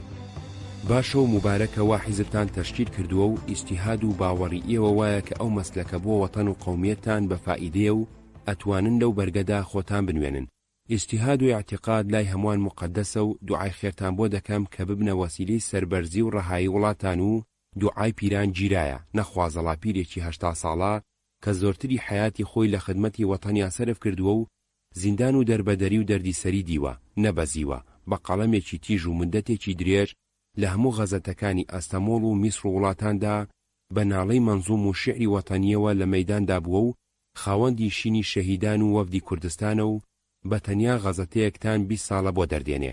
ئەو پیرە ڕەجاتان لێ دەکا لە ڕاهگوزاری مەساعیتاندا غەرەز و خۆخۆری مەکەنەکار یەکتر مەشکێنن. تۆفیق وەهبی ئەو کەسەیە کە لە سلێمانی خۆی نایە پێناوی ئیدعای کوردی، مرد و زیندوو بووە. جیاوچیش باوەڕ بە من بکەن کوردە و کوردپەرستە، ئیتر کەیفی خۆتانە. ژین ژمارە 813 کانونی ئەوەلی 1945 لەژێر سەرناوی بۆ پارتی ئازادی عێراقدا نووسیوێتی ئێوە کۆمەڵێکتان بە ناوی دەستەی ئازادیەوە لە بەغدا ڕێخستووە، ناوێکی خۆش و نیەتێکی پەسەندە کە بۆ لە هەمووی باشتر ئەمەیە 2 میلەر لە مەڵبەندێکدا دووبرا لە خانوویەکدا خوایەکی خستون و شەیتان خەریکە بکەوێتە ناویان. ئێوە لەسەر یەکێتی و برایەتی پەیمانتان بەستووە و ئەم پیرەمێردەش لە هەموو گەردش و ناکۆچیدا لەسەر ئەو ئارەزوە ڕۆییوە، بەمە زۆر دڵشاد و ئازادە. لەخوای ئەوێ تا سەر بێ. ئەشیا پرسوڕاتان بە من بووە کە نەم ئەهێش لە هەندێک چشتا بەسەهوو بچن، بەڵێ تەنقید بەجێیە، بەڵام نەک بە نابەجێیی. ئێوە لەمەوبەر ستایشی عیزەت ئەفەندی مدیری پێنجۆنتان کردبوو کەچی ئەم جارە لەسەر و جۆلاکی ئەدەن. ئەمە بۆ ئێوە ناشرینە. من بە نەفسی خۆم عیزەت بە مدیرێکی زۆر بە خدمەت و کار ئامەد ئەزانم و ئێوە معروف چیاوجیش بە باش نازانن. ئەوا من پێتان ئەڵێم و باوەڕیشم هەیە کە باوەڕیشم پێ دەکەن، چونکە لەژێر ئەم قوبەیەدا ترس و پرسم لە کەس نییە و لە هیچ خوانی یەغمایەکدا پارویەکم نەناوەتە دەم، پارەیەکی شموەر نەگرتووە. هەموو ئیکرامێکم ڕەت کردوتەوە و خدمەتی زۆریشم بووە. جا بەم سیفەتەوە ئەڵێم پیاوی وەک جیاوک و متەسەڕیفی وەک معروف بەگمان زۆر کەمە. بەڵێ باشە هیچ کەس ئەتوانێ بڵێ ئەم پیاوە بەرتیر وەرەگرێ و ئینکاری ئەکرێ لە 2 مادەی میلیدا کە تێ هەڵچوو لە کەوتن نەترسا و کوردایەتی خۆی دەرخست. ژین ژمارە 814 بیستی کانونی ئەوەلی 1945 لەژێر سەرناوی غەزەتەی ئازادی دانووسیوێتی لە نوسخەی بەرووی ژیندا ئێمە کەمێ لە غەزەتەی ئازادی دوا بووین و بەیانی مەمنونیەتیمان لەوە کردبوو کە ڕەهنمایی یەکەوتنی 2 عنسوڕەکە، تەنقیدیش وەزیفەی مەطبوعاتە. تەنانەت غەزەتەکەی من بۆی بلوێ کردەوەی کەجڕەوی هەندێک کە ئەوی پێیان بێژراوە خوێی چێشتا ئەدا بەڕوویانە، بەڵام نەک بە ڕەنجێک کە هەندێ دروی وای تێدا بێ ڕاستیەکانیش بخاتە گومانەوە. بە جیاوک ئەڵێن کە هاتووە هیچی نەبووە، ئێستا تەداروکاتی ماڵی بەدەلۆری بار ناکرێ. ئاخر جیاوچێک کە بەرتین نەخوا و هیچ کەسێ نەتوانێ بڵێ ئەوەی لە فلان وەرگرت ئەشیا لەکوێ کۆکاتەوە. ئەگەر من 3 ساڵە شێخ حەفسە خوالی بە زیادکا لێفێکی داومێ پێی ئەنوم، جیاوک ئەگەر بە نیسبەتی نفوزیەوە بەش بکرێ لێفێکی پێ نابڕێ.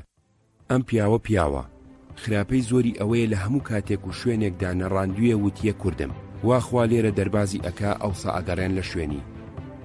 شێخ سەلام و پەڵپیادراوێکی تر جوابی خۆیان نووسیوەتەوە عینەن بۆمان دەرجکردن. پاسوغی شێخ سەلام بۆ خاوەنی ڕۆژنامەی ژین. لەم چەند ڕۆژانەدا گۆڤارێکی سڕی بە ناوی ئازادیەوە دەرچووە، بەشی زۆری جنێوە بۆ ئەشخاص کە لە ئەخباری قەزای چوارتادا بەشی منیش بە ئیمزای مستعاری شوانەوە نووسراوە و ئێمەش ئەزانین با لە چکونێکەوە دێ. پێویست بوو ئەم پاسوخە بنووسمەوە و بەهۆی ڕۆژنامەکەتانەوە بەرچاوی خوێندەوارانی بەڕێزی بخرێ و بەڵکو شوان و هاوڕێکانیشی بیبینن. ئیتر ژیان. شوان نووسیوێتی شێخ سەلام مەئموری تەموین دەغلی دەرەجە 2 دابەش کرد بەسەر ئەهالیەکەدا بە ناوی دەرەجەیەک تا ماوەی دزی بۆ چۆڵ بێ، بەڵام ئیسیفادەشی لێ نەکرد چونکە نەقڵ کرا. ئێستا فەزڵەی گەنم کە بۆ دزی داینابوو 100 تەنە، نازانی حکوومەت بۆ سوئالی لێ ناکا کە ئەم فەزڵەیە چییە؟ پاسوخ: ئەی خوێندەوارەکان، تەماشا بفەرمونون کە چەند غەڕەزی شەخسی و درۆ دەلەسەی بێڕێوجێ و بێمەنتێق لەم نووسینەدا هەیە. کاتبی وا زۆر عیبە شوان بێ، هەر ئەبێ کوڕی باوکی خۆی بێ. فردەوسی: پسر کاندارد نیشان ئاسپیدار، تو بیگانە خوان و مەخوانیش بسەر. بەڵێ ئەبێ شوان بۆ تەقەدوم نەچێ، خۆی خەریکی کۆنەپەرستی و کۆنەفرۆشی بێ، کوڕی خزمەتکاری پیاوێکی خائین بێ. زۆر حەیفە کاغەز بۆ نووسینی ئەم جۆرە سەرفکرێ، و من بۆ ئێوە نووسینەکانی شوان تەحلیلەکەم. 1. من مەئموری منتوجاتی شەهر بازار بووم، نەقڵ کرام لەسەر عەریزەی خۆم و موافقەتی متەسەڕیفی لیوە. لەبەر ئەوە کە مستەخدەم بووم و خەدەماتی تەقاعودی سوتاوم سەوز ببێتەوە، ئیعادەی خەدەماتم لە دائیرەی نفوس کردووە. 2. گەنم لە لیواوە بۆ 4 تا ڕەوانە کراوە، معلومە کە لەسەر دەرەجات بووە. ئەگەر 100 تەن گەنمی دەرەجەیەک زیاد بکات، پێویستە 100 تەن گەنمی دەرەجە 2-3 کەم بکات. 3. 100 تەن گەنم زۆرە، باوەڕ مەکەن لە سوچی مەخزەنی 4 تادا شارابێتەوە، کە جارێک مفەتیش و 2 جار مدەقیق وەزنی مەخزەنیان کردبێ لە زمانی منە کە هەژمانگ بووە. 4. هیچ وەختێ موافقی تعلیمات من لە مەوجودی زیاد و کەمی دەرەجاتی گەنم مەسئول نەبووم، چونکە مەئمور مەخزەن و مەعاونی مەئمور مەخزەن مستەقیل بووە، خۆیان وەریان گرتو و دابەشیان کردووە. تەنها من مەعامەلاتی حسابیم تەماشا کردووە و قیمەتەکەم بە سندوق گەیاندووە. 5. ئەی ئەم مقدارە مهمە قایمقامی قەزا بە واریداتی فازڵەی مەغزەن لە سجلی قەیدی کردبێت محقق چاوی لێ نەپۆشیوە. 6. ئەگەر تەماشای یومیەی شار بازار بکرێ هیچ وەختێ 190 گەرمی مەوجود نەبووە چ جای فەزڵە. 7. شوان ئەڵێ نازانم بۆچی لەم زیادە ناپرسێتەوە، منیش ئەڵێم نازانم بۆچی، چونکە حەقیقەتەن لە 1200 کە زیادی نەپرسیەوە کە ئیستیحقاقی 3 مانگی شەکر و کوتاڵیان بۆ وەرگیرا وەکو تڕی بنگۆم ڕۆیی. برا کوردەکانم، مەجەللەی ئازادی تازە پێگا، ئەمە ژمارە 5 تازە بنچینەی بۆ دانرێ. ئەگەر بەم ڕەنگە غایە جوێندان بێ درۆ دەلەسەنووسین بێ، نازانم ئەم ئەساسە لەسەر چی و ئەم بینایە لە چیە بێ. لاوەکان کوردەکان، لازمە مەجەللەکەتان بۆ ئازادی هەوڵ بدات، ڕێگەی پێشکەوتن و سەرکەوتن بدۆزێتەوە، چرای ڕووناچی هەڵکە، تاریکستانی شەوەزەنگ بەسەر میلەتی هەژاری کوردی داماودا نەهێنێ. قەومی کورپیای خۆیە ناسێ، تاریخی هەیە، ئاشکرایە چێ خزمەتی کردووە، چێ فیداکاری نواندووە، چێ سنجی خۆی ناوە بە بەرگولەوە ون نەبووە. نازانم شوان لە وەختەدا لەکوێ بوو، نووسە بوو، ئەی کەرگە لە بزنی گومبوو بوو، وەرن ڕێگەی ڕاست و پاک بدۆزنەوە، بەبێ سوچی تاوان درۆ دەلەسە بۆ ئەم و ئەو نەنووسن. تو یەزدان خێرخواهی کورد بن، هەر کورد بن بۆ ژیانی کورد بژین.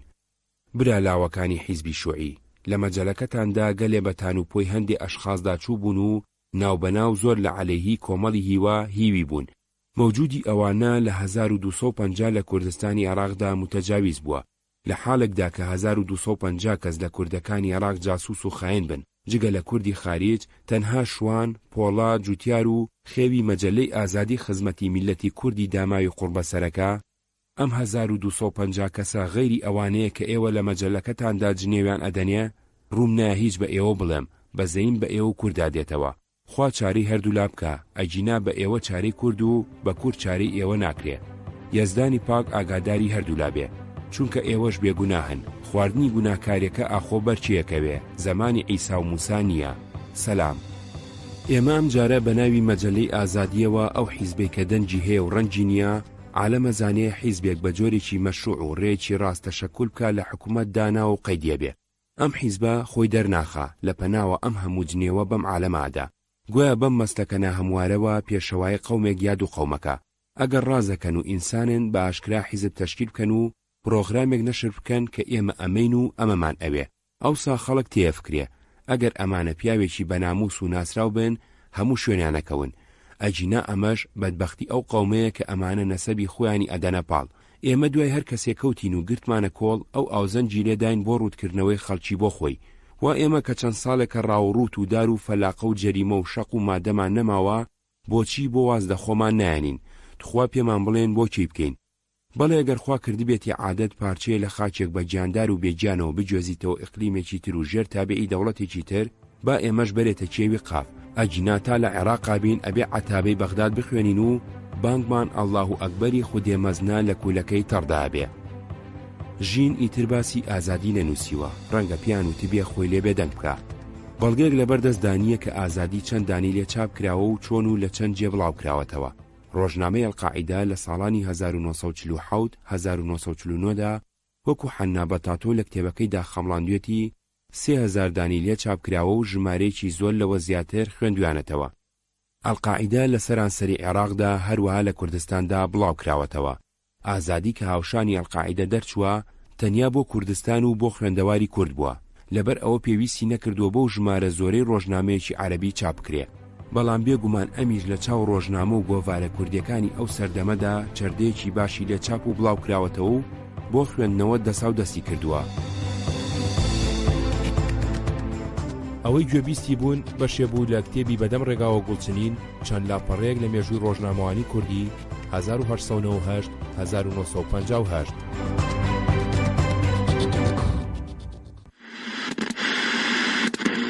دەنگێ گۆڕان لە هەولێرێ 89.5.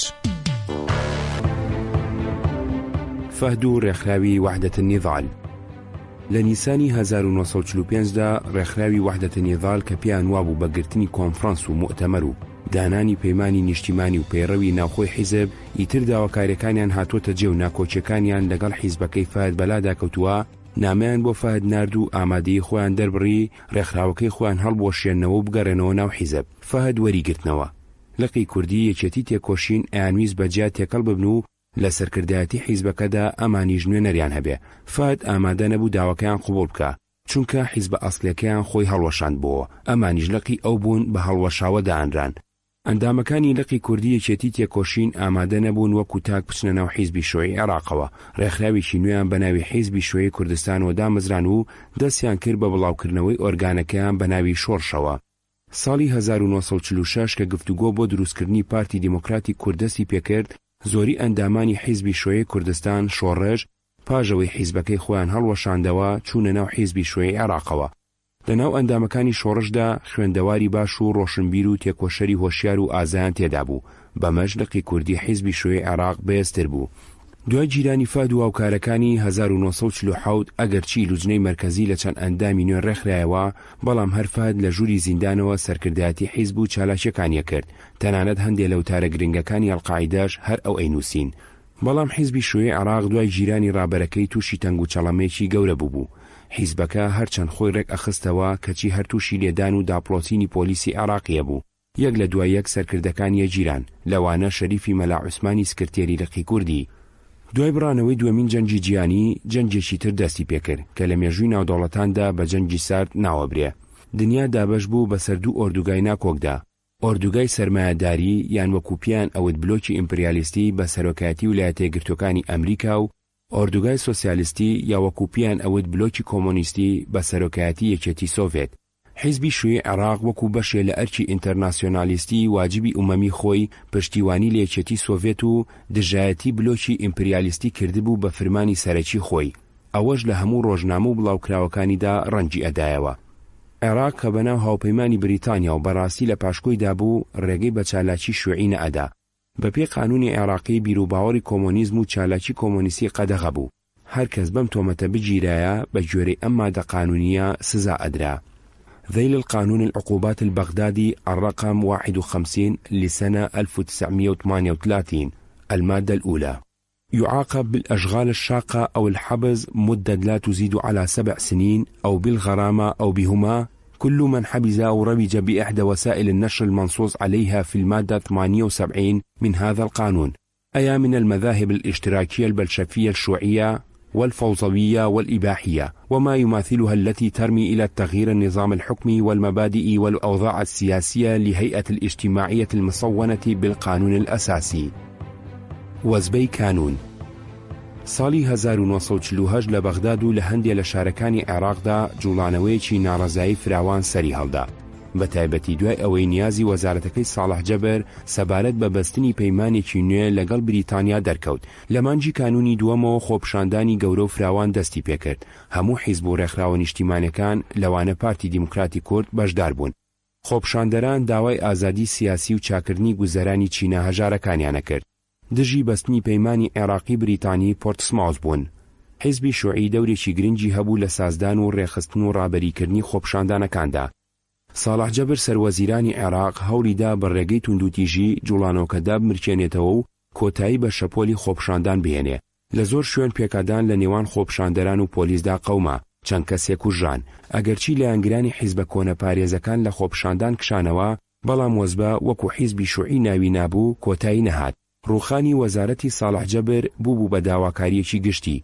بۆ هێمنکردنەوەی ناڕەزایەکان و ئارامکردنەوەی هەلومەرجی سیاسی عێراق، عەبدولئیلاه وەسی عەرشی عێراقی ساڵح جەبری لێخست و سەید محەممەد ئەلسەدری ڕاسپار وەزارەتێکی نوێ پێک بهێنێ. بڕوانە 1 پۆستەی کوردەواری گەلاوێژ ژمارە 3 مارتی 1948 لاپەڕە 11-23 2 دکتۆر کەمال مەزار ئەحمەد دەربارەی ڕاپەڕینە گەورەکانی کانونی دووەمی 1948 و شوێنی گەلی کورتیدا، کتێبی چەند لاپەڕەیەک لە مێژووی گەلی کورد، بەشی یەکەم بەغداد 1985 لاپەڕە 199-225.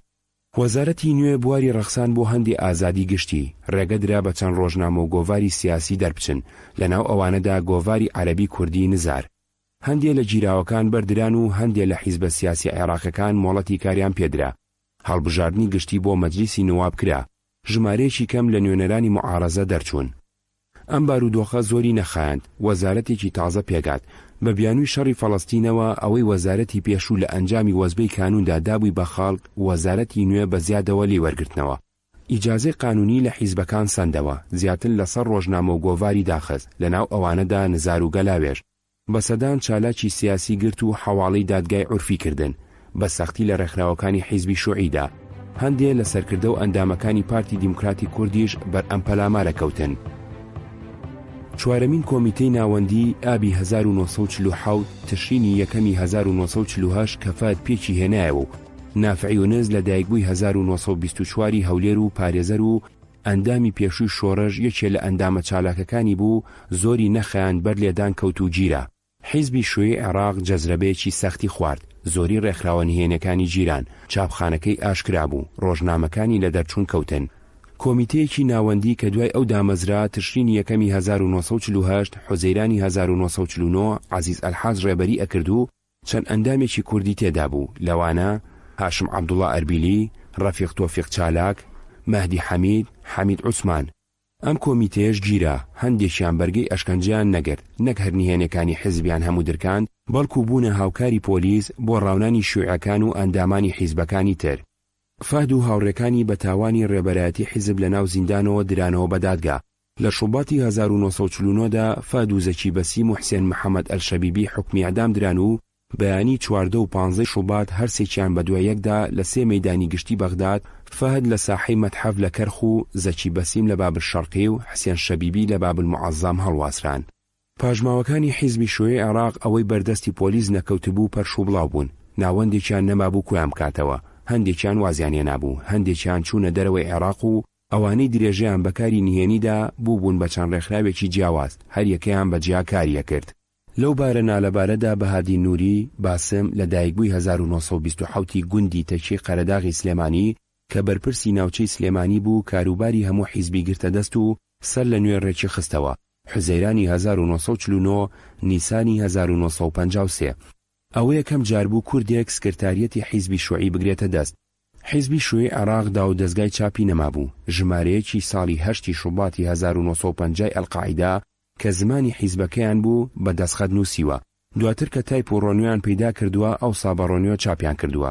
لە بڵاوکراوە کوردیەکانی ئەم قۆناغا بەیانێکمان لە بەردەستدایە کە لە 21 ئابی 1950دا لە چاپخانەی قاعیدە دەرچووە بە ناونیشانی یەک گرەئەی جەماهیری میلەت بۆ تێکۆشان زدی پیلانی یەکگرتنی عێراق و ئوردن و لە پێناوی ڕوخاندنی حکوومەتی نوری سەعید و دەرکردنی ئیستیعمارچیەکان لە وڵاتەکەمان و لە پێناوی ئاسایش و نان و سەربەستی و ئازادیدا.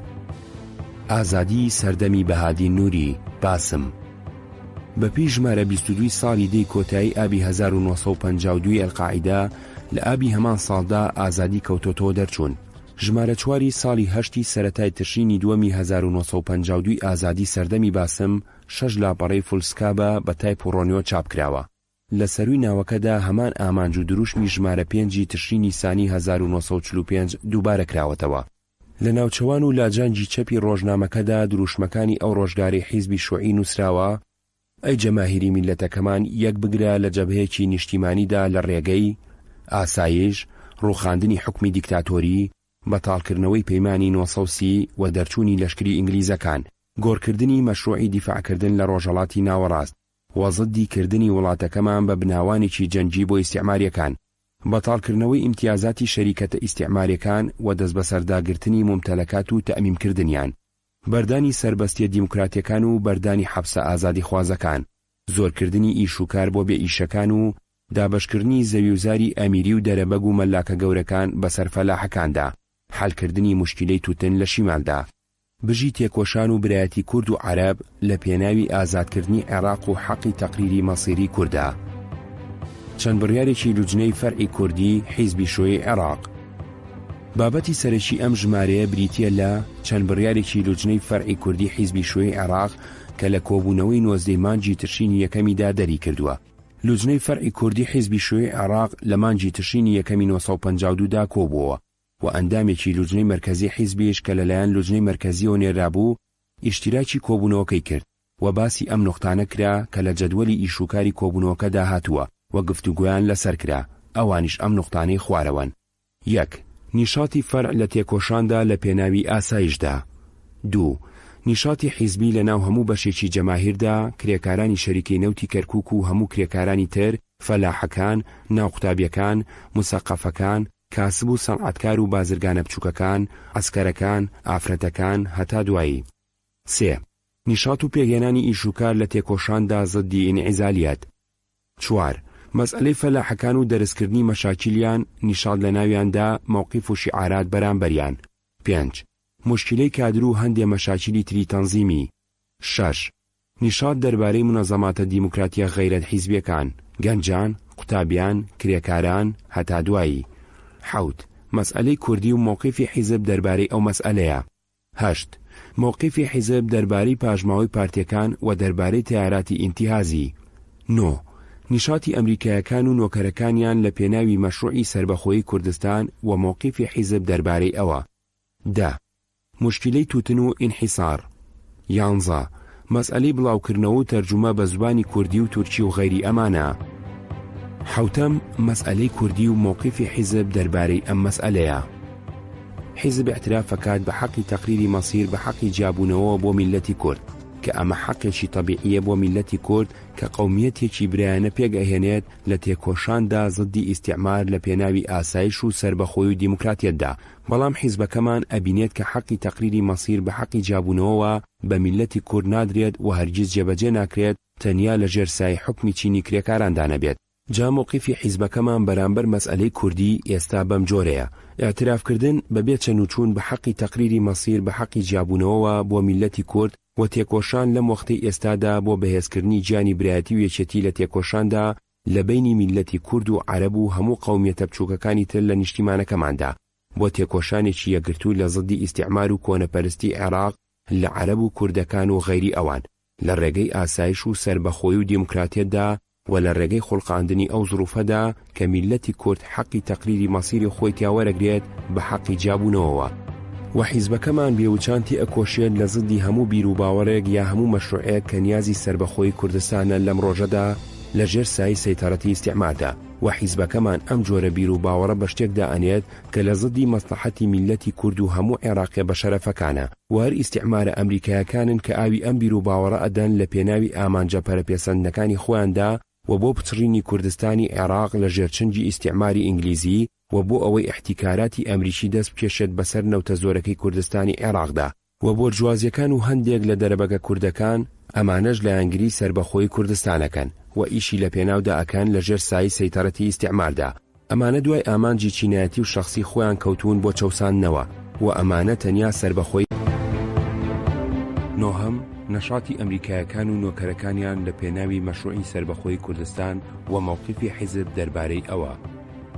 لەسەرەوە دەرمانخست کە ئیستیعماری ئەمریکی بە نیازی پەرەپێسەندنی دەسەڵاتی لەگەڵ هەندێک لە دەرەبەگ و بۆ جوازیە کوردەکان بیر و باوەڕی سربەخۆی کوردستان ئاو ئەدەن و ئیشی لە پێناو ئەکەن لە ژێر سای سەیتەڕەتی ئیستیعمارە و ئەم سربەخۆیەش ئەگەر پێکهات ئیستیعماری ئەمریکی پێمانە بەخشێت کە ئەیەوێت ئیستیعماری ئینگلیزی شەریکی دەرکات لە هەموو شوێنێکدا لە کوردستانی عێراقیشدا و ئەیەوێت جێگەی ئەو بگرێتەوە و بە شێوەیەکی تایبەتی هەندێک لە دەرەبەگەکان گورجوگۆڵی ئەنوێنن بە دوای ئەو نیازەدا وەکو شێخ بابە عەلی کوڕی شێخ مەحموود ئەوانی کە ئەیانەوێ ببن بە گەورەی حکوومەتێکی کوردی لە دەرەبەگەکان لە ژێر چاودێری ئیستیعماری ئەمریکیدا بۆ ئەوەی بتوانن پارێزگاری مەسلحەتی خۆیان بکەن و زەوی و زار و سەروەت و سامانی خۆیان زیاتر بکەن. حیزبەکەمان زۆر بە توندیتی ئەکۆشێت لە زدی ئەم پیلانە کە سەری نەگرتووە و سەر ناگرێت لەلایەکەوە لەبەر بربەرەکانی میلەتی کورد و لەلایەکی تریشەوە لەبەر ناکۆچی بینی ئیستیعمارەکانی ئینگلیز و ئەمریکا و پێویستە تەقدیرێکی ڕاستی ئەم مناوەراتانە بکرێت نە بە کەمکردنەوەی خطۆرەتیان و نە بە موبالەغە پێکردنیان.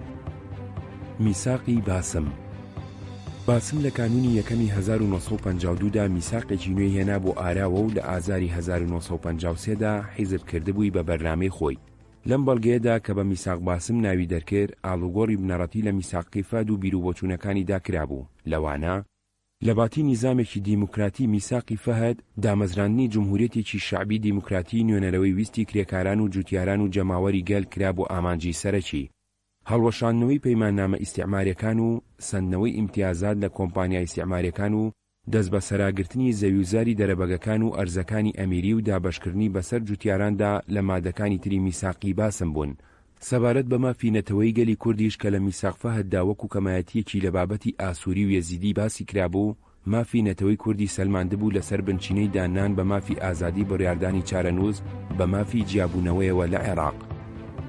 تەقینەوەی ناکۆچیەکان و هەڵتەچینی کۆمیتە ناوەندیەکەی باسم. ئەم ئاڵوگۆڕانە ناکۆچیەکانی ناو حیزبەکەیان تەقاندەوە، چەند پارچەیەکی لێجیابووەوە. ساڵی 1953 جەمال حەیدەری ڕێکخراوێکی شوعی پێکەوەنا بە قسەی خۆیان بۆ دەرهێنان ئینتیشالی حیزبی شوێی عێراق لەو هەلومەرجەی تێکەوتبوو. بە زمانی عەرەبی ڕایەتە شەغیلە و بە زمانی کوردی ڕێگای دەرکرد.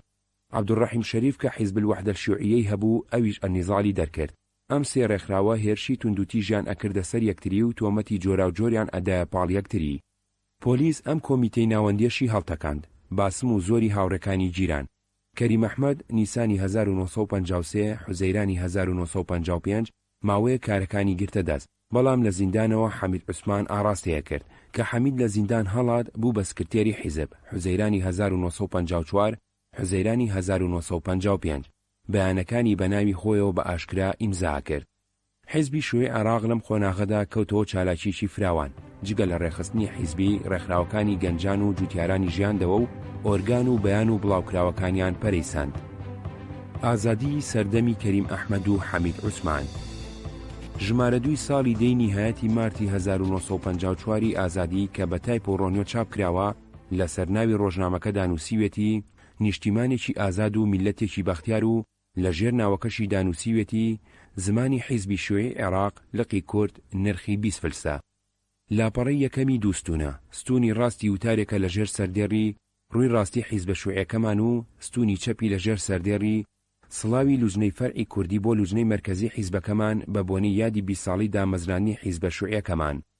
ئەم ژمارەیە وتارێکی درێژی تێدایە بە قەڵەمی میم بە ناونیشانی حیزبەکەمان و مەسئلەی کورد. بۆ تێگەیشتن لە بیر و بۆچوونی حیزبی شوێی عێراق سەبارەت بە مەسەلەی کورد و هەڵوێستی لە ڕێکخراوە سیاسیە کوردیەکان خوێندنەوەی ئەم وتارە پێویستە. لێوردبوونەوەیەک لەسەر ڕۆشنایی بیر و باوەڕی مارکسێتی لینینی بە چاچی بۆمان ڕوون دەکاتەوە کە مەسئلەی کورد وەک هەموو مەسئلەیەکی تری کۆمەڵایەتی ئەگەر بوونی وەک بووە پێگەیشتن و بڕانەوەشی هەیە. هەر بۆیەش دەبینین لە ماوەی سەدەیەکدا چەند گۆڕینێکی گەورەی بەسەر هاتووە. مەسئلەی کورد کەوتە ڕوو بە شێوەی مەسئلەیەکی قەومی بە پێگەیشتنی بۆرجوازیەتی کورد شانبەشانی بۆرجوازیەتی تورک لە کاتێکدا کە کوردەکان ئەو بەشانەی نەبێ کە لەژێر دەسەڵاتی ئێران و رووسیا قەیسەریدا بوون هەموو لە کوردستانی عوسمانیا لە ژیانێکی دەرەبەجی ژێرسایی ئیمپراتۆرێتی عوسمانی دەرەبەجیدا ئەژیان بێبەش لە هەموو جۆرە ئاوات و حەقێکی قەومی بە چاوێکی تابڵی سوک و بێنرخ وەک میلەتە ژێردەسەکانی تر لەلایەن عوسمانیەکانەوە تەماشایانەکرا. بەم پێیە مەسئلەی کوردی ژەو سەردەمەدا یانی پێش شۆڕشە مەزنەکەی ئۆکتۆبەر بەشێک بوو لە جوڵانەوەی دیموکراتی لە دنیادا، یانی بەسرا بووە بە سەرکەوتنی بەسەر ئیمپراتۆریەتە دەرەبەجیەکەی عوسمانیدا. هەر بۆیەش جوڵانەوەی حیزبی بۆرجوازیەتی تورک ئیتیحاد و تەرەقی لەو سەردەمەدا ئەیویز وڵات بەپێی دەستوورێکی دیموکراتی بڕوات بەڕێگاوە و سنوورێ بۆ دەسەڵاتی دەرەبەجی دابنرێت. لە هەنگر و یارمەتی هەموو میلەتە ژێردەستەکانی ئیمپراتۆریەتی عوسمانی بۆ خۆی وەرگرتبوو. هەروەها کوردەکانیش لە شوێنیان ئەڕۆیشتن بە سەرکردەیەتی بەدرخانیەکان بۆ ئەوەی ئەنجامی ئەو تێکۆشانە تێکرایە لە حکمی ستەمکارانەی سوڵتان و دەرەبەجیەوە بۆ دەستوورێکی دیموکراتیانە چەند حقوقێکی قەومیان چنگ بکەوێ بۆ کوردستان تێکرا لە ژێر سایی مەرکەزی. بەڵام خیانەتی حیزبی ئیتیحاد و تەرەقی حکم و دەسەڵاتی کەوتە دەست و بەجێنەهێنانی بەڵێن و پەیمانەکانی کە بەو میلەتانی دابوو ئەمانە بوونە هۆی بڕوانەمان بە تێکۆشانی تێکرایی و هەموو یەکێک لەو میلەتانە بۆ خۆی کەوتە تێکۆشانیش کەوتنە دانانی کۆمەڵە و ڕێخستنی جوڵانەوە. ئەم جارە بۆ لا مەرکەزی بۆ کوردستان تێکرا و گەلی میلەتی عەرەبیش لە یانگری و عەتفی دەرەبڕی بەرامبەر حقوق و ئاواتەکانیان و بە چەند ڕاپەڕین و شۆڕشێک هەسان بە تایبەتی لە کوردستانی تورکیا. بەڵام بێهێزی سەرکردەییان کە لە بێهێزی بۆرجوازیەتی کوردەوە هاتبوو نیان ئەتوانی سەرکەوتنی تەواو جێبەجێ بکەن. بەم ڕەنگە جوڵانەوە دەوامی کرد تا شەڕی یەکەم سەفەربەلێک. بەڵام مەسئلەی کورد شێوەی مەسئلەیەکی بینی دەوڵەتانی وەرگرت لە کاتی شەڕ و لە دوای شەڕەکە بە تایبەتی پاش سەرکەوتنی شۆڕشە مەزنەکەی ئۆکتۆبەر. ئەو شۆڕشە گەورەی دەسەڵاتی سەرمایەدار و دەرەبەگەکانی گۆڕبەگۆڕ کرد و چینی کرێکار و فەلاحە هەژارەکانی خستە سەر حکوم بە سەرکردەی حیزبە شیوعیە مەزنەکەیان و دەوڵەتی یەکێتی شوورەوی دامەزران. دوای ئەوە دەوڵەتە ئیستیعماریەکان بە تایبەتی بریتانیا و فەڕەنسا و ئیتالیا و ئەمریکا پاش سەرکەوتنیان لە شەڕ بەپێی پیلانەکەی پەیمانی سایکس-بیکۆ ئیمپراتۆریەتی عوسمانیان بەسەر خۆیاندا دابەش کرد و هەستیان بەوە کرد کە گەورەترین دوژمن و خەتەر بۆ سەر مەسلحەتی ئیستیعماریان بوونی یەکێتی شوورەویە لە نزیک ئەم ناوچەیە. بۆیە کوردستانیان بە ناوچەیەکی گرنگ و ئەهمیەت کەوتە بەرچاو تا بیکەن بە بنکە و بناوانی شەڕ بۆ دەستدرێژیکردن و هەڵکوتانە سەر دەوڵەتی کرێکار و فەلاح و گەورەترین پشتیوانی بە سۆزی ملیۆنەها ڕەنجخوراوانی دنیا یەکێتی شوورەوی. پیلانە پیسەکەی سیڤەر کە خەریک بوون کوردستانی مەزن پێک بێنێ و بڕیاریشیان بەسەر بەخۆی کوردستاندا ئەم نیازە شوم و بۆگەنەی ئیستیعماریەکانی زۆر چاک بەدەرخست، بەڵام ئەوەندەی پێنەچوو ئەم پیلانە لە مؤتەمەری لۆزان گۆڕکرا پاش ئەوەی یەکێتی شوورەویش بربەرەکانی کرد. گەورەترین گۆڕانێک کە بەسەر ئەم مەسئلەیە داهات ئەوە بوو کە دوای سەرکەوتنی شۆڕشی ئۆکتۆبەر و بڕانەوەی شەڕی یەکەم مەسئلەی کورد بەو شێوەی باسمان کرد لە جەوهەر و ڕەنگدا گۆڕا. جارێ ئەو مەسئلەیە وەک هەموو جوڵانەوەیکی قەومی نیشتیمانی تر ئەبووە لەژێر سایی نظامی دیموکراتی بۆرژوازیا چار بکرێ پێش شۆڕشی ئۆکتۆبەر، بەڵام دوای ئەو شۆڕشە ئەم مەسئلەیە مەسئلەی کورد بوو بە بەشێک لە جوڵانەوە و مەسئلەی سەرکەوتنی ئیشتیراکیەت، سەرکەوتنی دیکتاتۆریەتی کرێکاران. ئەمڕۆ دیموکراتی میلی یعنی مەسئلەی قەومی لە هیچ وڵاتێک لە بنچینەوە بە پوختی چار ناکرێ لە ژێر سایی دیموکراتی بۆرژوازی و دەسەڵاتی ئەوانە، بەڵکو لە ژێر سایە و دەسەڵاتی دیکتاتۆریەتی کرێکاران و حکمی دیموکراتی میلیدا چارەکرێ. ئەمە ڕوویەکی مەسەلەکەیە، ڕووی ئەساسی و جەوهەریەتی. ڕووەکەی تری ئەوەیە دوای بڕانەوەی شەڕی یەکەم بەو ڕەنگەی کە بووە بەپی ئەو سنوورە ئیستیعماریانەی دوای شەڕ لەم ناوچەیەدا نەخشکرا، کوردستانی عوسمانیش کرا بە چەند بەشێکەوە. بەشێکی کەوتە سەر عێراق و بەشێکی سەر سووریا و بەشی گەورەی لە تورکیا مایەوە. بەم ڕەنگە ژیانی میلەتی کوردوای دابەشکردنی بەسەر ئەو وڵاتانەدا بەسرایەوە بە ژیانی میلەتانی ئەو شوێنانەوە. ژیانی سیاسی و ئابووری و کۆمەڵایەتی و تەنیا ئەو بەشە بچووکەی کە لە رووسیا قەیسەری بوو ئەنجامی شۆڕشی ئۆکتۆبەر بە تەواوی ئازاد بوو و هەموو حەقێکی قەومی خۆی وەرگرت، یانی مەسئلەی لە بنەڕەتەوە چارکرا. بەشەکانی تری میلەتی کورد لە کوردستانی تورکیا و ئێران و عێراق و سووریا هەمیشە لە ژیانێکی پڕ لە چەوسانەوە و بەشخوراوی و کەساسیدا ژیاون و ئەژین. شانبەشانی میلەتە بەشخوراوە چەوساوەکانی ئەم وڵاتانە لە ژێر چەپۆکی حکم و دەسەڵاتی ئیستیعمار و دەرەبەجی و کۆنەپەرستی. ئەمە بێجگەلەوە کە لە حقوقی قەومی تایبەتی خۆیان بێبەشن. ئەنجامی ئەو سیاسەتە ئیستیعماریە جیاوازکاری کە تۆزێ دڵی قەومێکی گەورە ڕاگرێ لەسەر حسابی قەومە بچووکەکان بۆ ئەوەی گیانی دووبەرەکی و شۆڤێنیان لە ناودا بەهێز بکات و قەومە گەورەکان بە دوژمنی قەومە بچووکەکان بداتە قەڵەم. لەبەر ئەوە مەسئلەی هەر بەشێک لەو بەشانەی میلەتی کورد بەسرایەوە بە مەسئلەی گشتی میلەتانی ئەو وڵاتانەوە، بە مەسئلەی نیشتیمانی ئەو شوێنانە، مەسئلەی ئەو میلەتانەی لەگەڵیاندا بە ژیانێکی تکراری ئەژین. چونکە ئەم وڵاتانە لەبەر ئەوەی ژێردەستن یانی وە ژێردەستی ئیستیعمارن، مەسئلەی نیشتیمانیان چار ناکرێت بە تەواوی بە ئازادبوونی یەکجاری تا لە دەست ئیستیعمار و کۆنەپەرستی ڕزگاریان نەبێ، بە جیابوونەوەی تەواو لە جمکرگای ئیستیعماری عالەمی و دامەزرانی حکمی دیموکراتی میلی. بەم ڕەنگە بۆمان ساغ بووەوە کە چۆن مەسئلەی کورد لە ڕەنگ و جەوهەردا گۆڕا، جوڵانەوە بە ناوی کوردستانی مەزن بوو بە شتێکی بێکاڵک بۆ گەلی کورد، چونکە جوڵانەوەی هەر وڵاتێک لەم وڵاتانە تورکیا و ئێران و عێراق و سووریا شێوەی تایبەتی خۆی وەرگرت بەپی وەسع و گۆڕین و پێشکەوتنی خۆی بەپی ئامانج و داخوازیەکانیان لەم قۆناغە تاریخی ئێستایاندا. ئەگەر لە گۆشەی مەسلحەتی ڕەنجخوراوانی میلەتی کوردەوە لە عێراق تەماشای ئەم مەسئلەیە بکرایە، ئەبوایە لە زۆر دەمێکەوە ئاڵای تێکۆشانی تێکڕایی شۆڕشگەڕی بەرز بکرایەتەوە لە ناوگەلی میلەتی کووردا. بەڵام هەموو سڕ لەژێر سەری ئەم مەڵامەدایە بۆرژوازیەت کە نیشتیمان پەروەری لە بازار فێرە بێ. ستالین هەرچاوی لە مەسلحەتی تەسکی خۆیەتی بینیمان لە کوردستانی عێراقیش تاقم و کۆمەڵە شۆڤێنیەکان دووربینی چاوی بۆرژوازیەتی تازە پێگەیشتووی کورد کە سەرکردێتی جوڵانەوەی قەومی کوردستانی ئەکرد لە شیمال هەر بە چاوی کۆن تەماشای مەسئلەی کوردیانە کرد. وەک بلبل حاشا وەقال عاشقی شتێک بۆ ناوی کوردستانی مەزن بوو نەک میلەتی کورد. ئەو ئاوازە ناشرینەی کە لە هەندێ ناوچەی ئیستیعماریەوە بە تایبەتی ئەمریکا بەرزە بووە. ئەگەرچی سەرکردێتی وەختی جوڵانەوە لە کوردەواری عێراق بەدەست ئەم تاقم و کۆمەڵە شۆڤێنیانەوە بوو، بەڵام سەرکردایەتی تاریخی جوڵانەوەی نیشتیمانی هەموو میلەتی عێراق تێک ڕاکەوتوو بووە سەر ئەستۆی چینی کرێکاری عێراق دوای شۆڕشە مەزنەکەی ئۆکتۆبەر. هەر بۆیەش حیزبەکەمان حیزبی شۆی عێراق لە ساڵی 1934دا لە ناوجەرگەی جوڵانەوەی کرێکار و میلەتە هاتە ڕوو. ئەو حیزبەی شەرەفی بەرزیدانان و بەخێوکردن و پێگەیاندنی ئەگەڕێتەوە سەر دانەر و پاسەوانی بەرزی هاوڕێفادی نەمر، ڕۆڵەی نەبەز و سەرکردەی قارەمانی میلەتی عێراق. ئەو حیزبەی ئێستا ئێمە سیویەکی ئەم مانگا یادی 20 ساڵ تێپەڕبوونی ئەکەین بەسەر عومری پڕ لە تێکۆشان و خۆبەختکردنیان لە پێناوی مەسلحەتی میلەتەکەمانە. بەڵێ بەم ڕەنگە ڕەشەبای مەینەت لەم تاقم و کۆمەڵە شۆڤێنیانەی هەڵکرد، وەزعی ناوە و دەرەوەی عێراق دەستی کرد بە گۆڕین بە پێگەیشتن و پەرەسەندنی حیزبەکەمان، بە تایبەتی لە ساڵی 34 و دەرکردنی میساقی نیشتیمانی حیزب کە مووقفی خۆی لەو کاتەدا بە چاچی و ڕوونی دەرەخات بەرامبەر مەسئلەی کورد. لەلایەکەوە هێرشە بێڕەزاکانی حیزب و هاوڕێفەهد بۆ سەر تاقم و کۆمەڵ و بیرروباوەڕی شۆڤێنی و کۆنەپەرستی، لەلایەکی تریشەوە بەزینی بیرروباوەڕی نازیوستی و سەرکەوتنی بیرروباوەڕ و هێزی دیموکراتی و ئیشتیراکێت. ئەمانە تێکڕاکاریشی گەورەیان کردە سەر جوڵانەوەی لە ماڵ و وردە ڕەنجی دیموکراتی نیشتیمانی وەرەگرت، بە تایبەتی دوای ئەوەی کە حیزبەکەمان توانی ڕەنجی خۆی داکوتێ لە ناو میلەتی کووردا.